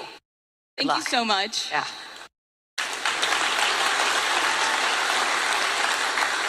Hi, Megan. My name's Mary. My mom loves you, by the way. Right on. Do you think the Epstein files should be released, and why do you think they haven't been released yet? Yes, I think the Epstein files should be released. This has not been handled well by the administration. I mean, the overpromising and the underdelivering doesn't work in any area of politics, and it really doesn't work when it's something this, well covered. So no, I think we are entitled to more documents. Will we get them? I doubt it. I don't think so. I think so far they've been sort of putting out things that they think are supposed to satisfy us, like we'll call for the court transcripts, like the grand jury indictment in the Epstein case and the Ghislaine Maxwell case, which they knew they weren't going to get. They knew the court was going to say no, and indeed the court said no. So these have been fig leaves so far. I'm not satisfied. I've also moved on because we have a lot more important things to discuss at this point. But yeah, no, I give them a D- in how they're handling Epstein. Thank you. Yeah.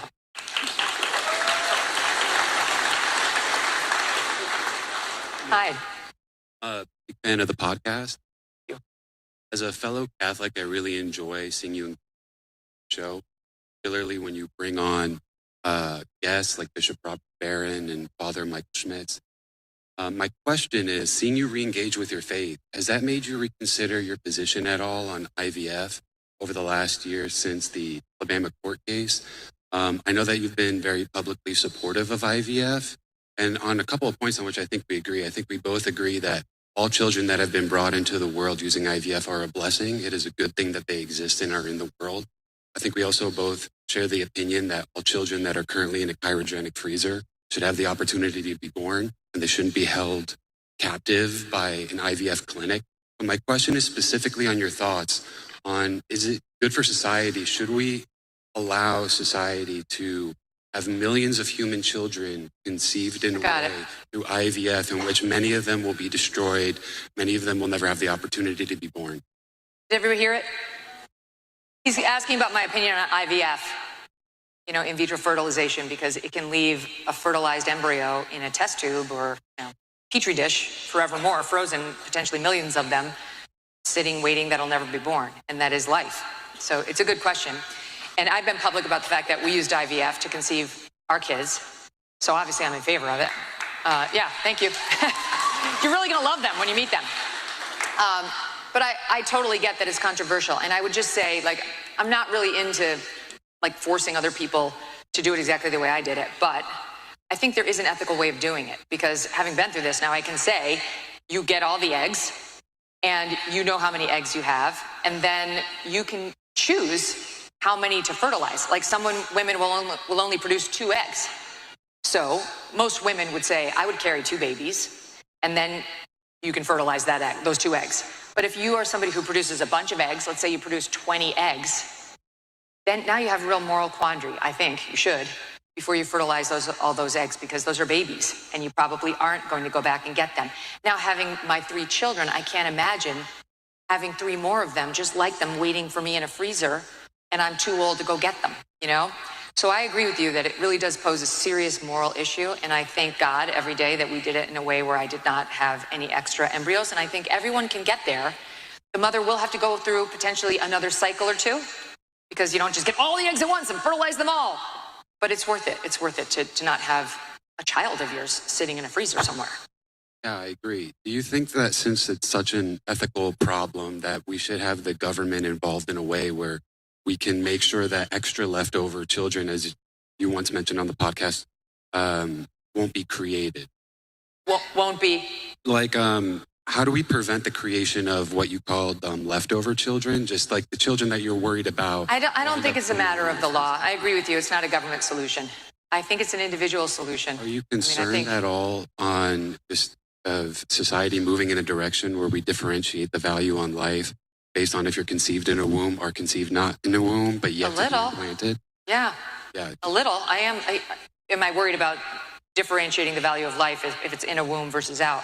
Because we're really getting into a weird transhuman and, you know, experimentation place in life. And I don't know where that's going. And you've got some people talking about growing babies in incubators without a mother even present, which is a hard no. So I am concerned. And I don't have that one all figured out. I just know, like, there are too many parents I know who are so amazing, who have had their kids via IVF, and we definitely want more kids. We already have a population problem, in this country. You guys are not going to be able to support my people when we're all on Social Security, which will be bankrupt anyway. So we really do need more babies, especially in the United States. So we want to encourage that. I don't think it's up to government to say no. Thank you for your question. I want to be respectful of the line, but I do want to say God. Yeah, let's let somebody else go, but thank you. God bless you and God bless Charlie. Thank you. Oh, yeah, God bless. I feel bad because you guys are all lined up. When equipment stops, productivity halts. Radwell sets the standard in MRO, automation, and lifelong conservative Jew, and I just wanted to understand or sort of reconcile the idea of all the different beliefs that are held here. I know that there are a lot. Do me a favor, put the mic closer to your mouth, you guys, so everybody can hear. There you go. Yes, it's better. Everybody can hear me now? We're all good? Awesome. All right, so I've been a lifelong conservative Jew, and I was just trying to reconcile the idea of all the different beliefs that we have here and the religion being brought into them as well. Can those beliefs be separated and sort of perpetuated without having to believe specifically in Catholicism or Christianity? Of course. Of and course. So you can be an atheist and believe everything that we believe. Everything. Except for the part about God and Jesus and Scripture. But you can not believe in God and still believe in respect for your fellow humans and still believe in divided government and still believe in the Constitution and the way we've chosen to live here in America. And in fact, that was one of the founding principles. We were a Christian nation and founded as a Christian nation. But the ability to have different faiths in the country was there from the beginning. So yes, I think it's a very big tent. Conservatism is a very big tent. Now I will say, taking conservative values and infusing them with faith in God supercharges them. And I think we saw that in Charlie. Gives you the will and the temerity to go out there and spread the good word and fight for these principles in a way you probably wouldn't have if you were purely an atheist. But yes, I think the answer to your question is yes. No, of course, that allows you to have some humility and understanding, at least fuels that humility and understanding that there's at least something bigger than you. My next question then was, would I'm good, thank you. Okay, thank you. Yeah, forgive me. Do me a favor, though. Keep it to one because the line is so long. We'll never get through it, and I hate to leave people standing. Hate it. Hi. Hi. Thank you for being here today. I just wanted to bring up some bipartisan issues. Sure. First, what's your stance on congressman term limits and individual stock ownership for congressmen? The stock ownership while they're in Congress and they basically insider trade all day has got to end. And it looks like it may. It looks like there's majority support in the House for that to happen. Now the question is whether the Senate will get on board, because it can't get to Trump's desk unless we get Senate buy-in. But I think that will come to an end. I mean, Paul Pelosi's trades are awfully on the mark. That woman got rich off of all of us, and she actually wants us to believe that it was just his good luck. That's a bull. So yeah, I'm totally against it. Term limits, yes, I guess so. I haven't really thought it out, to be honest with you. You guys like it. I see why. I guess here's my true view. I have zero hope in U.S. Congress people. I do not think they're the answer. I don't think it's going to matter whether we switch them out and switch new people in. I think the organization is corrupt and basically lost to us. And tomorrow's solutions rely on you, the private sector, Elon Musk, Peter Thiel, and people like that.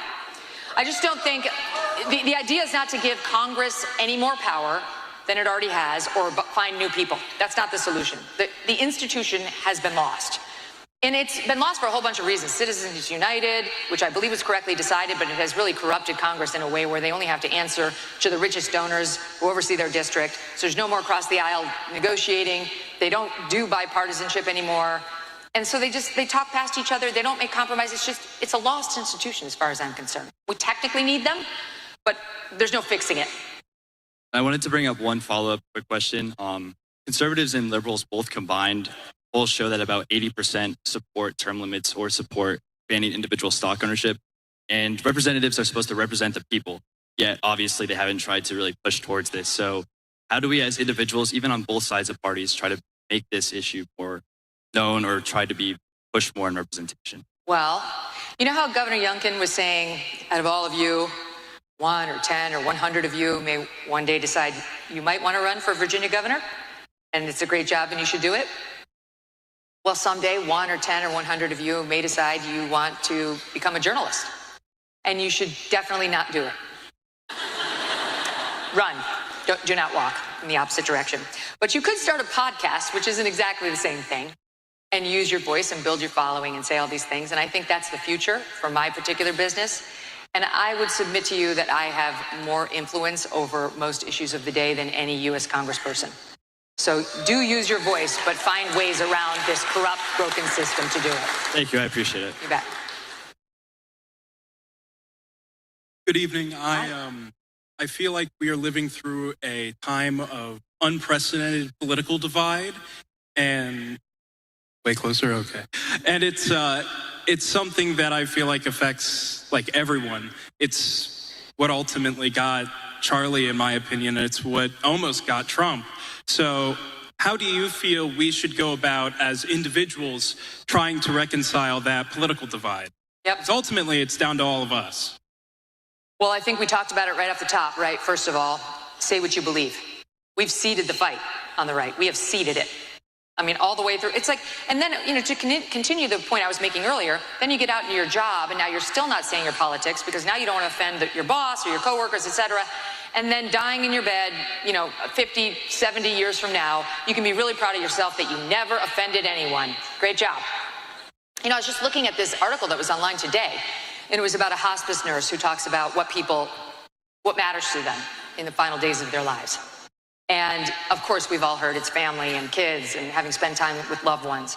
But the other thing she was saying most people want to talk about is whether they mattered. And they want to go over the things that they accomplished in their lives that made them feel like they mattered. I mean, wouldn't it be nice to know at a young age that you are making a difference?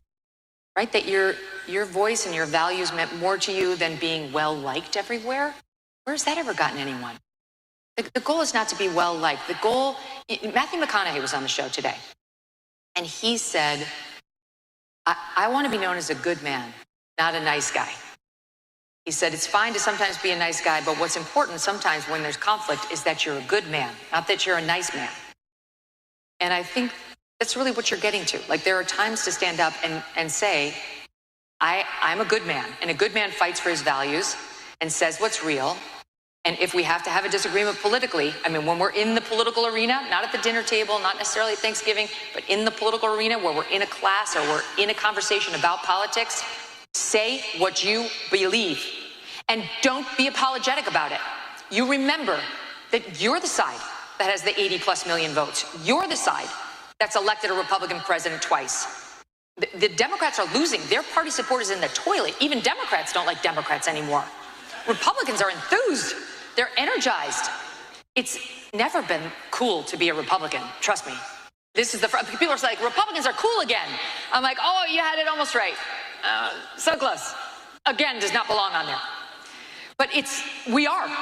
So don't be ashamed. Talk about it openly. And that's really the only way we're ever going to affect change.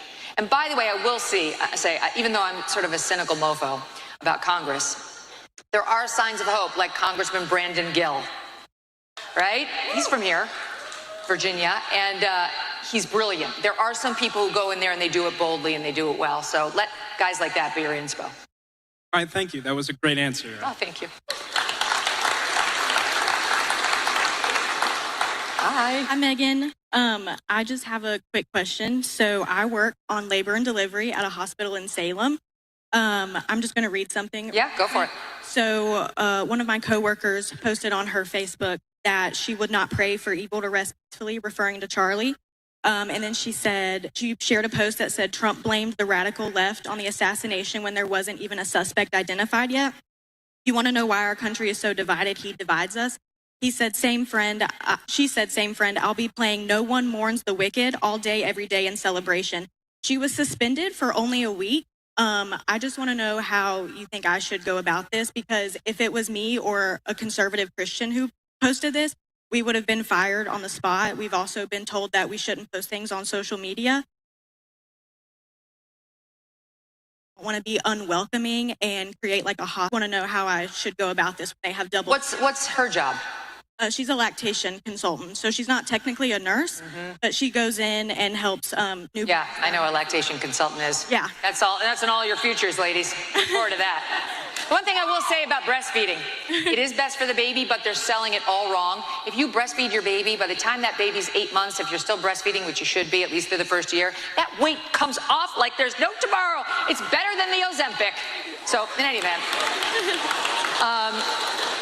I'm surprised that the hospital did anything to her for saying the hateful things about Charlie. And by the way, she's wrong, because the reason we knew this was a leftist who took Charlie's life right from the get-go is because we saw the bullet casings right away. Before we even knew who the guy was, we saw the bullet casings, which were very clearly leftist messaging. And then it's been reinforced at every single term, no matter what Jimmy Kimmel wants to tell you, right? So I would say, look, as a conservative, I don't think it's really our jam to run around getting people canceled, even for hateful thoughts. I think it's good the university or the hospital suspended her for a week. She probably got the message. But in this life, you're going to deal with bad people. You know, you are. If it's the majority at your place and they're actually your employers, you have to rethink where you're working. If it's just some coworker who's like dealing with breast milk, you got better things to worry about. Say what you believe and say it loud. Make sure more people agree with you than trying to police her.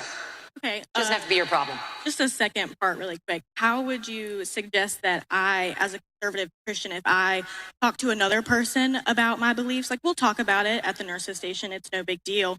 But when other people come up to us, like higher ups, and tell us to be quiet, but then they allow the liberals to talk about this around other people, how should I go about that? Well, I mean, look, at the office, you should be working. You know, you should be talking about politics at the office. Like at my office place, we talk about politics. But like at yours, you got babies to deliver. Like, let's focus on that. If I were your boss, I'd say save it for the after dinner drink, too. But if they have a different standard for the left and the right, one of two things. Now we may be back to you're not at the right place for you. Or it may be an issue that you have to go directly to your boss and address. And let me tell you something. This is not just, old hag Megyn Kelly telling you that. Young co-ed Megyn Kelly had a moment just like that. When I was a brand new lawyer, I had a partner at my law firm who kept making only me copy cases. If he had an assignment for the young men, the male lawyer. Supplies are low, deliveries are late. You can scream all day, or I was the only female attorney in the office, and when it was me, he wanted me to copy the case, which is secretarial work. And I was 24 and he was 64, and I was very scared, but I resolved the next time he asked me to copy a case, I was going to confront him on it. And I did. I had my pre-ready line. I had it in my head. I said, Bob, if the next time you want me to copy a case, I'm going to tell you that you need to ask Peggy or this other gal to do it. If you want me to copy a case because you want to sit down and discuss it with me as lawyers, that's a separate matter. But you have a secretary to do secretarial work. Well, he got red in the face. He almost blew a gasket. But you know what? He never asked me to copy a case again. And the owners of the firm backed me. They backed me. Yes. They actually said to him, if you ever make an associate of this firm copy a case for you again, it'll be the last thing you do at this firm. So, you know, God may be calling you to a moment where you may need to say to your employer, I don't object to you telling me that I can't discuss politics at work, but I do object to the double standard, and I would like an explanation. Thank you. Yeah. Hi. Hello. I came here from North Carolina to see Turning Point USA, and we were gonna go to see Charlie Kirk, but you know, and so I just wanted to say like thank you for like continuing it, and yeah. Thank you for showing up. The question is.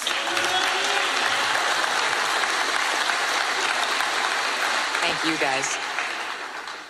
My question is, there are two definitions for the word virgin.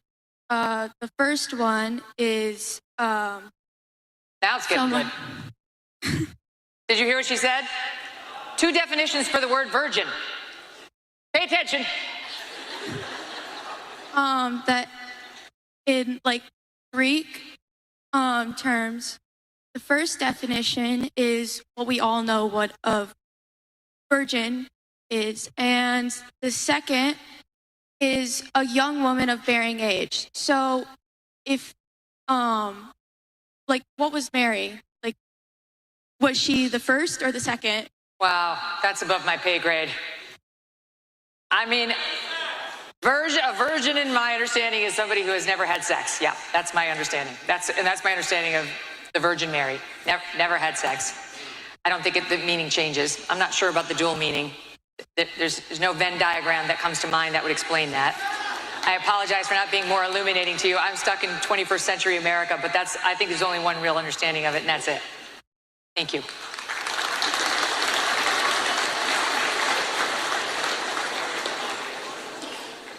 Would you rather be a human with pineapple thoughts or a pineapple with human thoughts? Would I rather be a human with pineapple thoughts or a pineapple with human thoughts? Wow. I guess I'd rather be a pineapple with human thoughts, right? Because then you have sentience. Then you actually have a way of thinking. Yeah, thank you. Thank you. Well done on your originality.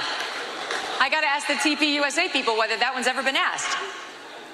Originality. Hi there.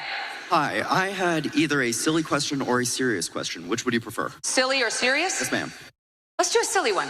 All right, so Charlie Kirk was very well known for his stance that the original Star Wars trilogy was the only one that should ever be watched. But I don't think you've actually come out on this issue. No. So, in your own words, which is the best Star Wars movie and why is it Revenge of the Sith? Okay. Very interesting. I mean, I hate to really let you down, but I never even saw the second trilogy. I mean, I know. I didn't do it. I know. So I'm going to have to go with the first because that was, you know, I was there. I saw that the original time it was in the theater. Well, but I will take you on a related but different question, which is the best Willy Wonka and why is it the one with Gene Wilder? Oh, Gene Wilder. Hello? Psychopath. The one with Johnny Depp is creepy. Why did they even try that? Tim Burton shouldn't have touched Willy Wonka. That's obvious. And by the way, while we're on movie trivia, Rose should have just gotten on the boat and then Leonardo DiCaprio could have had that piece of wood when they were floating in the water. She had a spot. Poor Jack froze to death in the Atlantic because she couldn't give up those extra 20 minutes with him. He would be alive, maybe not today, for a nice long time had she not been so selfish. If only, if only. Well, thank you very much for coming. Thanks for coming.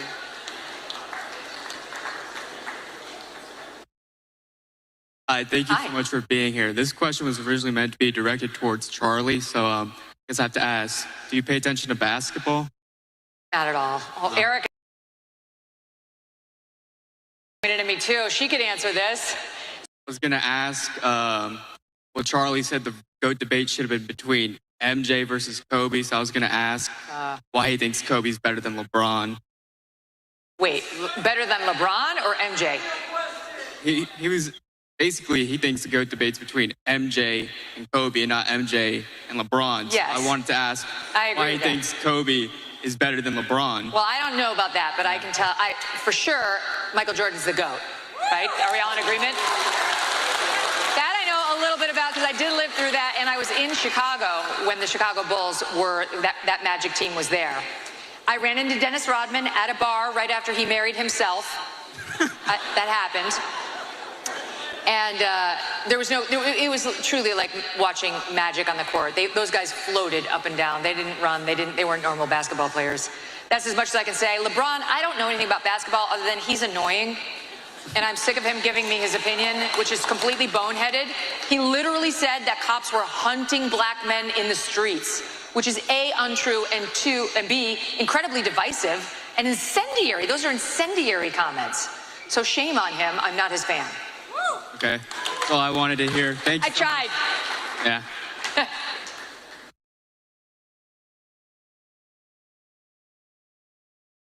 Who wins in a fight, a hokey bird or a cavalier? What? Hokey bird? Hokey bird. That's all I needed to know. Thank you. Hi, can everyone hear me? Yeah, they can hear you. I want to know why you support a president who contributes to the rhetoric that got your friend Charlie killed. We saw his rally recently. He said, "I hate my enemies." Stephen Miller said similar things. How can you support him when he contributed to what got Charlie killed? Assumes facts, not evidence. What you said is not true. 70% of political violence is committed by Republicans. Okay. Look it up. That's not DOJ just pulled it.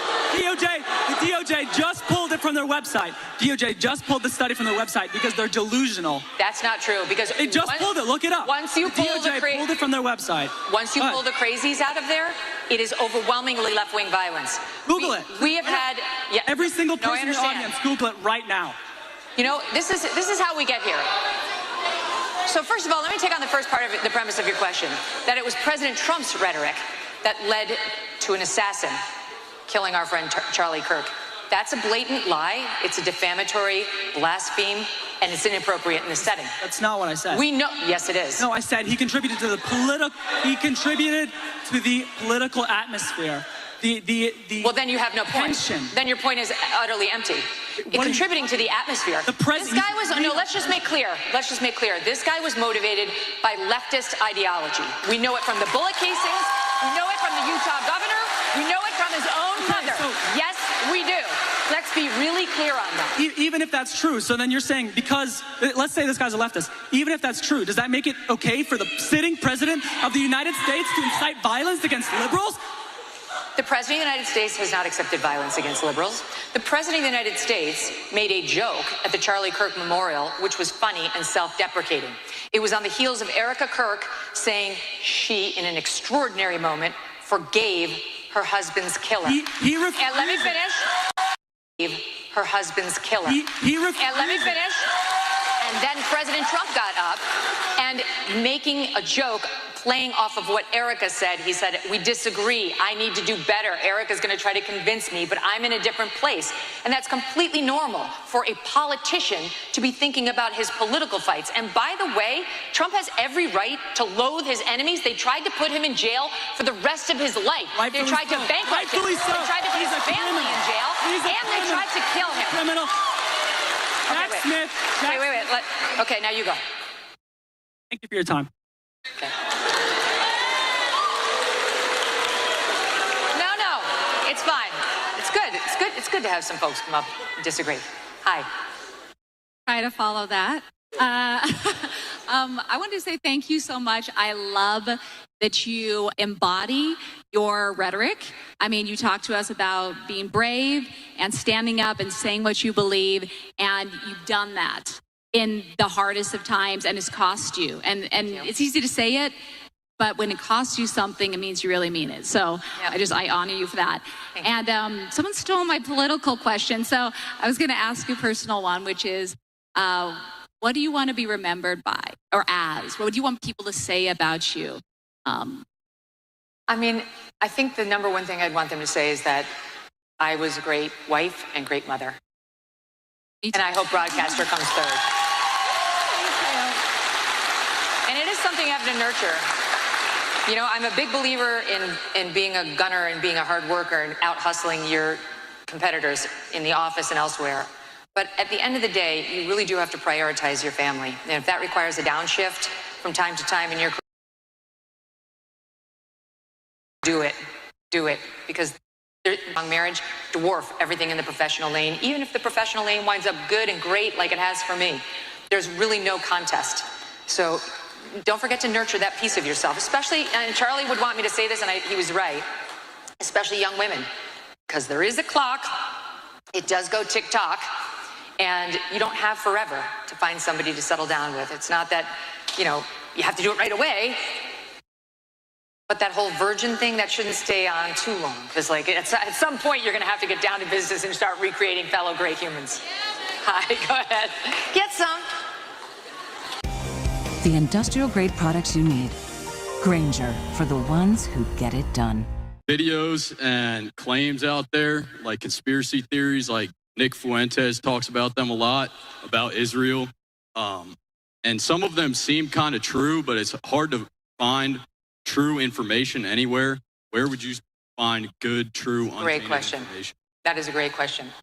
I'm sure you guys all have this experience, right? Like, what's real? You hear people who you respect, like, saying stuff that sounds like crazy. And you're like, did we land on the moon? Oh, right? They can make you rethink anything. And it is an ongoing battle. It's going to be a really hard battle for all of you because you're young and you're going to have years of dealing with this. My advice to you is to find one or two people who you know you can trust. And you'll know those people because they will tell you the bad news for your side. They will not just keep whispering sweet nothings in your ear every day when you turn on their podcast or the news or what have you. And once you find those two people, stick with them.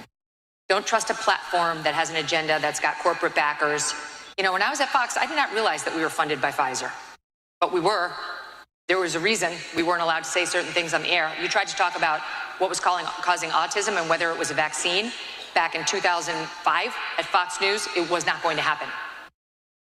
So I would recommend choosing someone from the independent lane. Of course, I'm biased, but I submit to you I'm an option for you. Ben Shapiro's another great option for you. There's a bunch of us in this lane who you can trust.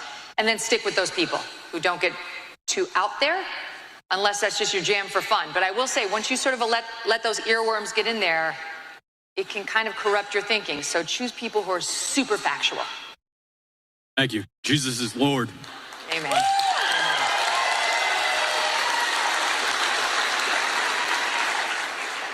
Hi, my name is Dylan. It's nice to meet you. Hi, Dylan. I wanted to start by offering my condolences. I don't think anybody's father or husband should be killed like that. Sorry, I couldn't. Can you speak louder? Or closer to the mic, yeah. I wanted to offer my condolences. I don't think anybody's father or husband should be killed like that, or killed at all, which is what informs the rest of my question. It's kind of a lot of words. I hope that's all right. Yeah. It has been credibly reported that 83% of the people Israel has killed in Palestine are citizens, not terrorists. 2 migrants were shot by a sniper and killed recently in an ICE facility. 32 people were killed by a gunman at Virginia Tech, most of any school shooting in American history. All you guys offer are thoughts and prayers. Charlie Kirk had more than that to offer, actually, which was the idea that some gun deaths are necessary in order to maintain our Second Amendment right. So my question is, which of those deaths were the necessary ones? The tens of thousands of Palestinian babies, the 32 students and professors at Virginia Tech, or the late Charlie Kirk? And do you still believe that thoughts and prayers can stop bullets? Well, you're asking me to defend words I didn't say, which I'm not prepared to do. But I'm perfectly happy to discuss violence in America with you. And I would say to you that, first of all, I'm not sure where you got your stats on Israel, But most of those come out of the Palestinian ministry, which you cannot trust. They lie, and they're propaganda experts. We're getting those numbers from The Guardian. Sorry? Getting those numbers from The Guardian. Yeah, same difference. The Guardian. So yeah, I sympathize with you because it is very hard to get actual data on what the numbers are out of Israel and Palestine. I mean, I think you're struggling with the same thing I struggle with, because I am not a shill for Israel at all.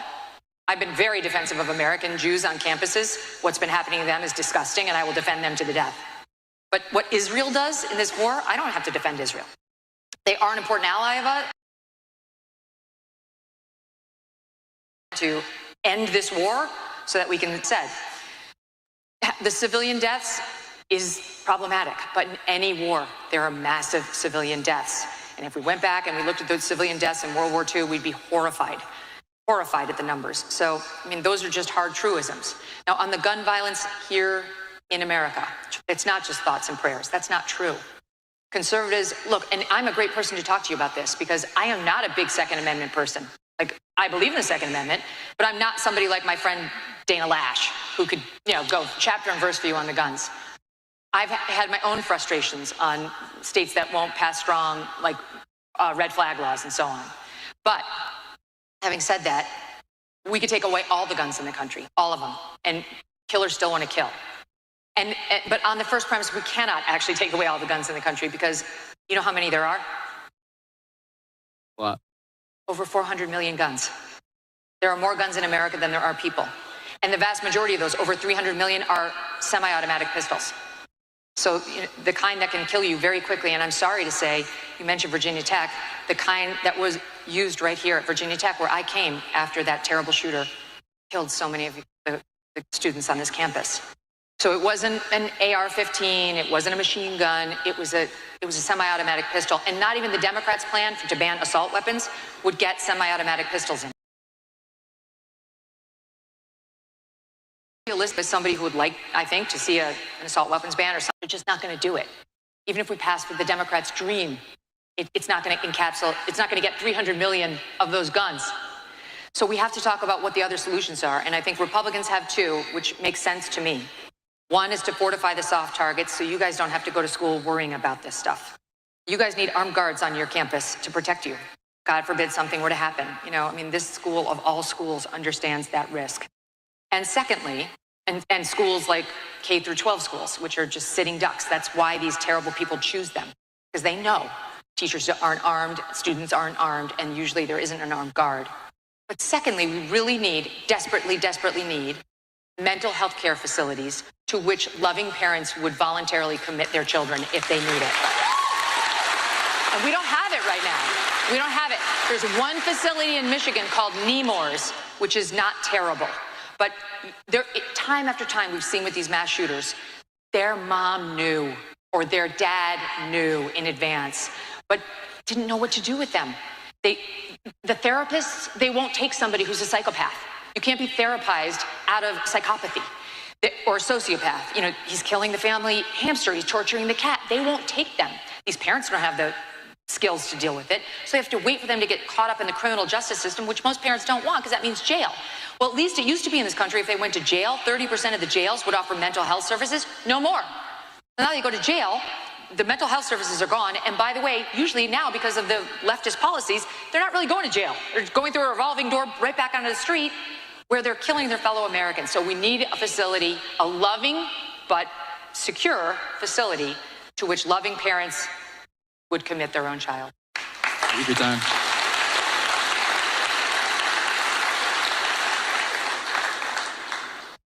So I got to be honest, when I first got into this line, I was, heart was pumping, I was getting a little bit nervous, but seeing the way that you were treating everyone with kindness and respect, that really settled me down. So I'd like to, first of all, thank you for that. Well, thank you. Thank you very much. So my question stems from my experience in high school. I'm currently a senior in high school, and me and one of my friends are currently working to create a chapter. And my question... Right on, yes. And what grade? Sorry? What grade? I'm a 12th grader. I'm a senior. Awesome. Going to start a TPUSA chapter at a school, 12th grade. So my question for you is, knowing the very polarized and volatile times that we're in right now, and knowing the condition that my school is in, being very split, far left or far right, how can I remain a mutualistic respect between the two? That way we don't have really screaming matches and more of, very respectful, kind, civil discourses and debates. Well, I mean, I think you're already halfway there because you sound like you're approaching it with a pure heart. And I think that'll come through in the way you talk to people. I think people can glean whether you are somebody who's respectful of the other side, even if you disagree. But make no mistake, being kind to the other side doesn't mean sacrificing 1 inch of your principles. Of course. So you need to study up, you need to know what you actually stand for, and you need to be able to defend it. And you should do that unapologetically. You should do that boldly and with confidence, without a sheepish posture as if you have something to feel bad about. You don't. I mean, there are a lot of dicey issues that are in the societal conversation right now, but if you discuss them boldly and with confidence, people will see that you're earnest. And you should, as I always did when I was a lawyer, if you really want to win an argument or persuade somebody of what you're saying, the very first thing you need to do is study the other side's arguments. Don't go into rhetorical battle without knowing what they're going to say against you. And then be ready for those points and show them that this is not a pastime for you. This is something you're really committed to. Don't be on your phone doing games after school. Be online doing research on these issues. Go to PragerU. They've got tons of educational videos. Go to Hillsdale College online. They've got tons of great information for you. But you can arm yourself with information so that when you do rhetorical battle, you're ready. Thank you so much. Yeah. This will be the last question. Okay. I'm sorry to those of you who didn't get your questions answered. Hi. Hi, Megan. Thank you so much for being here. My name is Emma Dayton. I'm a student at Liberty University. Right on. Yeah, Liberty. Yes, we actually care about the First Amendment and everything in our government. I wanted to end on a faith note, which is probably something Charlie would have wanted.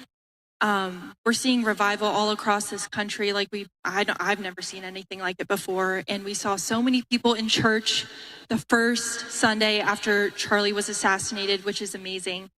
And I wanted to know your thoughts on what you think pastors should have said to their congregation that Sunday. I know a lot of Christians may have left disappointed knowing their pastors didn't say anything, or maybe they didn't really address it. So what would you have had pastors say to their congregation, and then maybe how churches go forward in light of that? Yeah, thank you for that. I think if your pastor didn't say anything about Charlie Kirk on the Sunday after he was killed, you need to find a new church.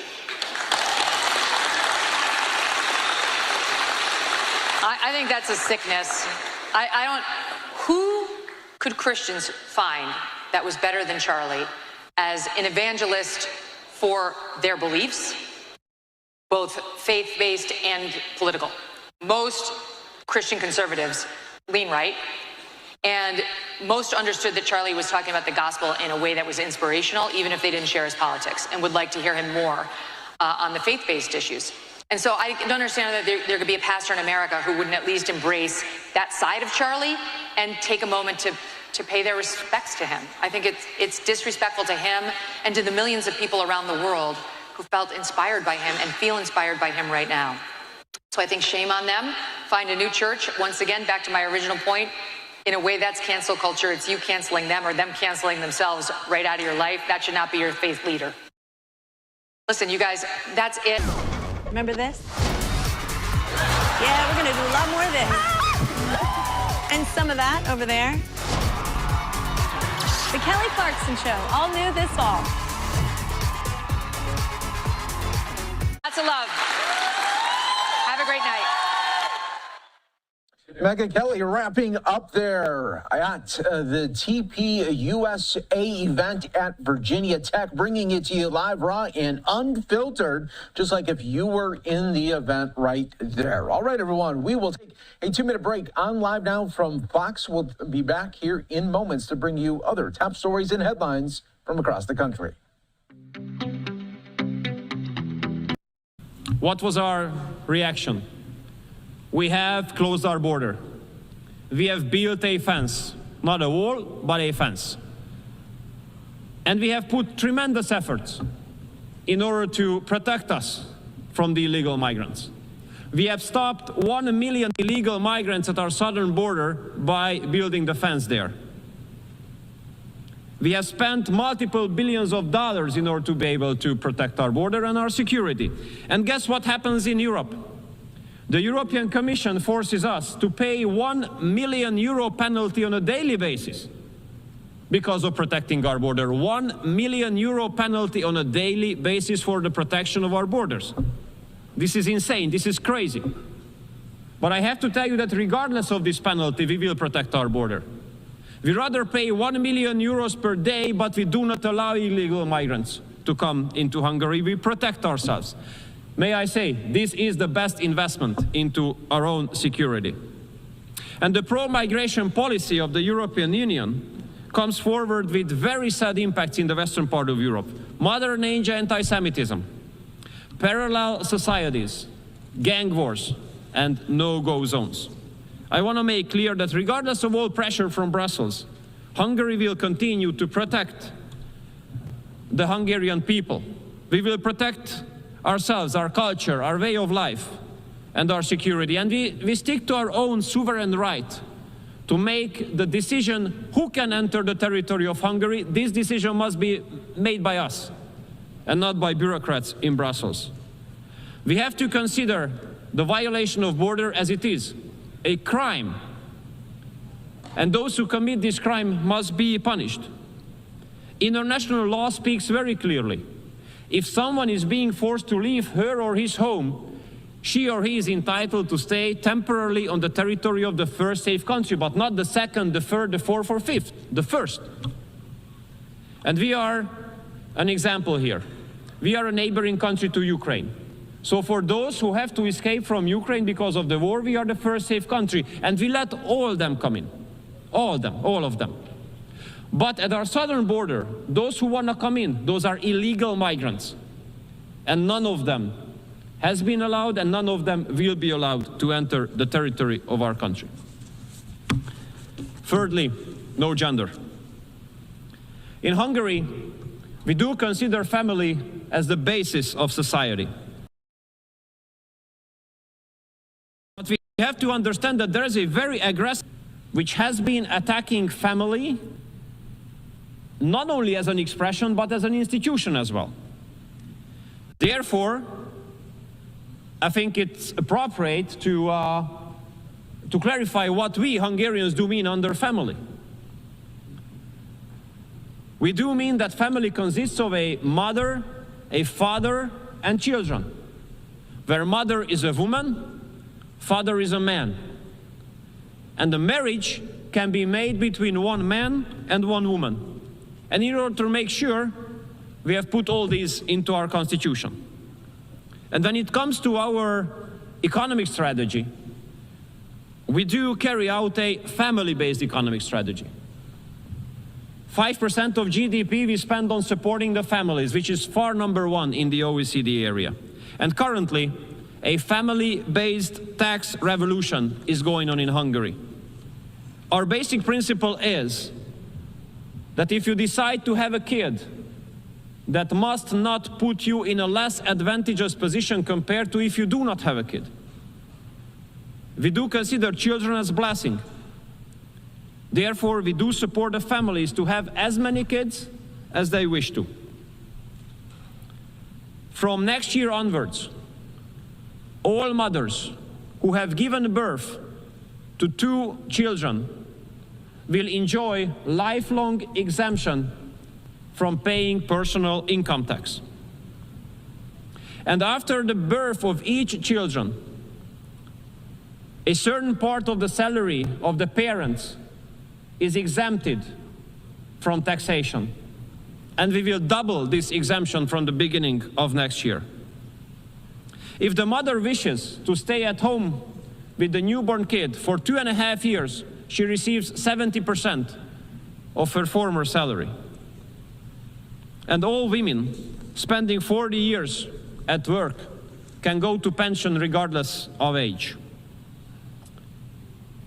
Young couples can take 28,000 euros of preferential loan called expecting babies, which means that in case of the birth of a first kid, interest rate is down to 0. After the birth of the second kid, 30% of the loan is being repaid by the state. And after the third kid being born, the state remits the whole loan. And as the most recent decision of the government, we launched the largest ever housing loan system in Hungary. All families are entitled to take a loan to buy a house or a flat with a fixed interest rate of 3%. So at the end, Mr. President, dear colleagues, it is our goal to make Hungary great again. In order to be able to make Hungary great again, we have to protect ourselves from the war, which has been going on for 3.5 years in our neighborhood. In order to make Hungary great again, we have to protect ourselves from illegal migration, making sure that we do not allow any illegal migrants to the territory of Hungary. In order to make Hungary great again, we have to be able to protect ourselves from the aggressive gender propaganda, and we have to be able to strengthen our families. No war, no migration, no gender. This is the Hungarian recipe. Thank you so much for your kind attention.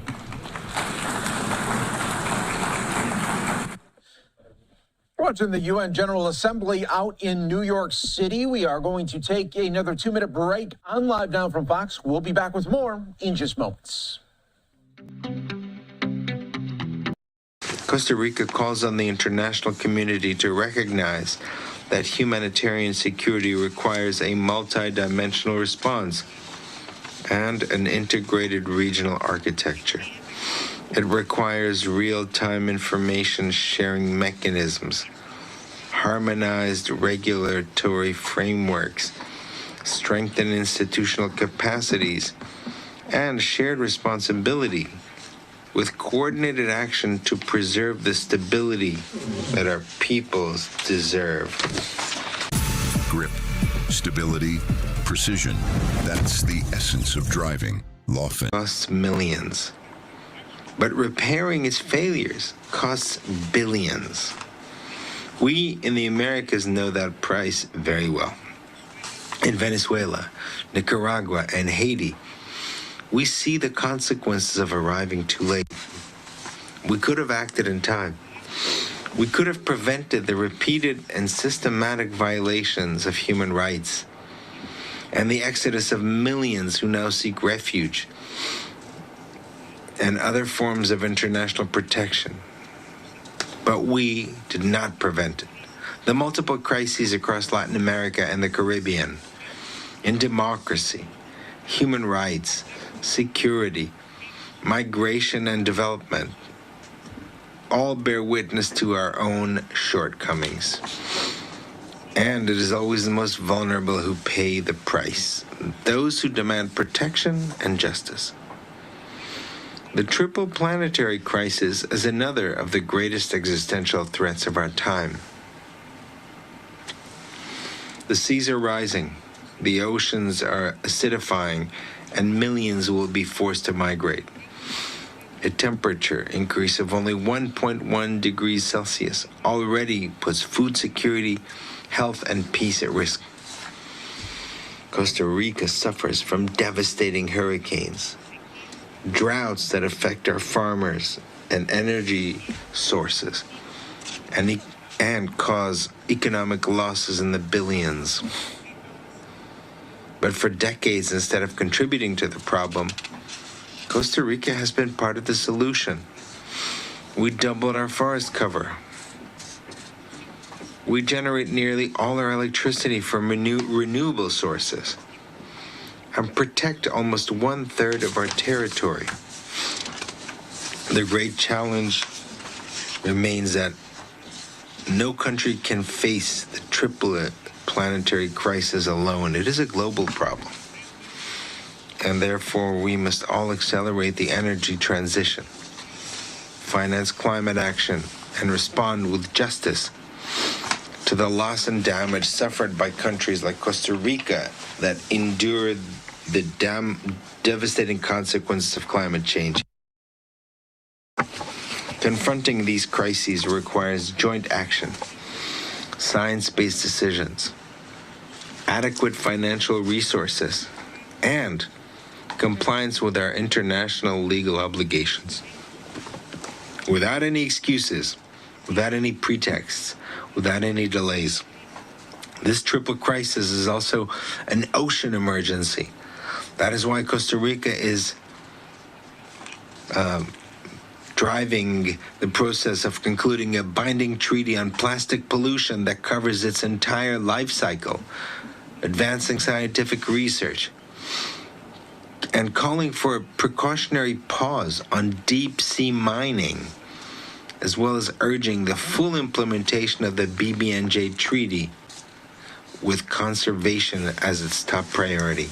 Time is running out to respond to these threats that do not recognize any borders. Time is also running out to bridge the digital divide and confront a technological revolution driven by artificial intelligence that is advancing at high speed. Artificial intelligence can strengthen our national economies and our collective efforts to achieve development. It can optimize resources, accelerate medical research, and democratize access to knowledge. But it can also divide us between those who have access and those who do not. Artificial intelligence also poses risks to international peace and security. It can become a vector of mass disinformation and enable cyber attacks that paralyze critical infrastructure. Artificial intelligence also challenges our ability to maintain meaningful human control over life or death decisions, as military automation advances without adequate regulatory frameworks. Establishing such frameworks is urgent and time is running out. One application of AI that deserves special attention is autonomous. Right, everyone, you are watching live now from Fox. We appreciate everyone continuing to join us. Just past a new hour here, 9:03 out on the East Coast, 6:03 on the West Coast. I'm your host, Mike Page. Always great to be with you as we continue to bring you some of the day's biggest top stories, headlines, and even some top talkers. And that's what we are going to get to next. A live look here at the White House. And that's where we are going to keep you here for this next story, because the White House putting this out on their social media channels. Did you see it? Here's the video. It is a wall of presidents there near the Rose Garden. Everything's normal, right? You're saying, okay, that's nice. Taking a look, you got President Obama. There's President Trump. And look who we have here for President Biden. It is the auto pen, not his picture, but the auto pen. And then you have to think, okay, was this an official account from the White? Yes, it was. You look at it and you say it is from the White House there, and it's not like an onion piece or something, with AI. This was something they put out there. And yeah, it's getting a lot of traction right now. A lot of people talking about this for really weeks and months. President Trump has been really commenting on the auto pen news that is coming out from President Joe Biden's presidency. So we'll get into that in just a little bit here on Live Now from Fox. But I do want to bring in our next guest to help break it all down. This is Brian Sobel with Political Analyst. Always great to have you on, Brian. And yeah, I mean, this is so interesting, right? Oh, absolutely, Mike. They're on the on the colonnade, in the colonnade, and right in the White House, where a lot of people walk by all those portraits, and to come by each president, and then you come to the auto pen, and I think it says everything about Donald Trump and his relationship or lack thereof with former President Joe Biden, and there it is. We'll see how long it stays that way. And Brian, I think, I don't care what if people are on the left or the right. In this moment, I don't think we'll ever see this again from really a White House putting this out. I mean, this is something that is truly a President Trump administration. No question. And this is a president who does not like, clearly, the former president, Joe Biden, and no love lost there. Joe Biden does not like Donald Trump. And this is Donald Trump's way, President Trump's way of saying, hey, you are insignificant to me. So insignificant, I'm going to replace you with the auto pen, which we have talked about, Mike, before. And we've spent time on the use of the auto pen, particularly by the Biden administration. And this is Donald Trump's commentary on Joseph Biden and the auto pen. Yeah, and there's some real, thinking here for President Biden's presidency when you in the speculation of why he would have auto pen, because you feel like, okay, you spend your whole life to become president of the United States. You would want to start signing some documents and really using the office the way you see fit. But why is it that for President Biden, he used so many auto pen signatures? We may never really know the answer to it, but the president signs thousands and thousands of documents during their time in office. And even as President Trump has pointed out, the auto pen is not used typically for signing major pieces of legislation, executive orders, certificates and things for close friends. These are all done by the president himself. And so it feeds the narrative, Mike, that a lot more was going on at the White House in terms of the president's cognition or interest in some of these things, which is really the charge by President Trump that he and that Joseph Biden in particular abdicated a lot of his authority, gave it to his staff, and the staff ran with it, particularly around the issue of pardons. Yeah, that's such a good point there, Brian. And I was also thinking about, the way that President Trump is doing 2.0 for his administration. He really has the advantage of, hey, I can't be elected again, and I could really go full force with these social media kind of trolling attempts there. And really, at the end of the day, I mean, his base is going to 100% enjoy it and love it. And then at the same time, his detractors and haters, they are going to hate it 100% of the time. Absolutely. It fuels this divide in some respects, because when you put an auto pen up for nearly half the country to look at who already don't like President Trump, it fuels that issue, that divisive issue that we have in the United States. And I know it's a satirical comment by the president, but at the same time, for Biden supporters, it's a real knock on them.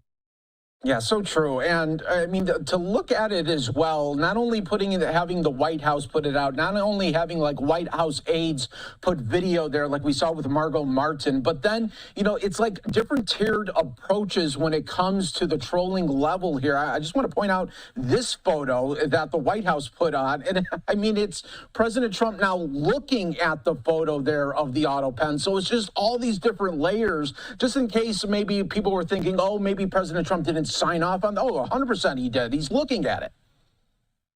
Absolutely. He had remarked to people in the past few weeks about the auto pen photo. I mean, he knew this presidential gallery was going to be installed. And I think at some point he turned to an aide and said, hey, we ought to put an auto pen where Joe Biden's picture will be or should be. And again, it's his comment about things. When equipment fails, Radwell steps in with over 40 million parts and 45 years of expertise. President Trump, for all his talk about understanding government and all of that, he didn't really understand Washington, D.C. And then came Donald Trump 2.0. After 4 years in Washington, D.C., he hit the ground running, knowing exactly what he wanted to do and in what direction he wanted to go in. And as I've said in many interviews for people who are chagrined about what Donald Trump is doing, my answer is he's doing exactly what he said he would do. This is what he talked about on the campaign trail, and he's doing exactly what he said he would do. And by the way, then I remind people that it was Barack Obama himself who once said, elections have consequences. So for people who don't like Donald Trump, that election had a consequence.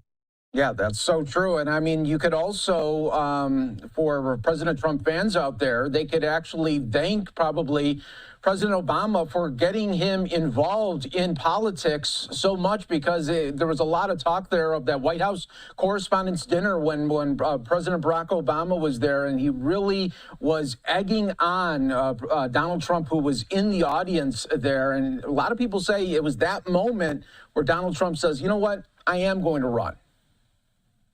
Donald Trump, I think, for a very long time, even before his first run, I think he was listening to people saying, you're very good at what you do, but why couldn't you do it for the entire country? I think it's some of the same type of things Ronald Reagan heard, and other people, Arnold Schwarzenegger, governor of California. You have all these people around these individuals who say, you know, you're very good at what you do in this arena. Boy, I bet you could take those skills and take them into politics. And so you've seen very often in American history, somebody really changing careers to run for the presidency of the United States. Yeah, that's such a great point there, Brian. And I also want to talk a little bit about, you know, we see this type of, I mean, there's just a very distinct way that President Trump is able to communicate. Of course, he had before on Twitter and X. Now he does his Truth Social. But we see now on the left there, especially with Governor Gavin Newsom, he and his team are trying to emulate this in their own version and kind of like make fun of the way that Donald Trump talks and the way he talks to his fans out there. But it doesn't seem like it gets even close to what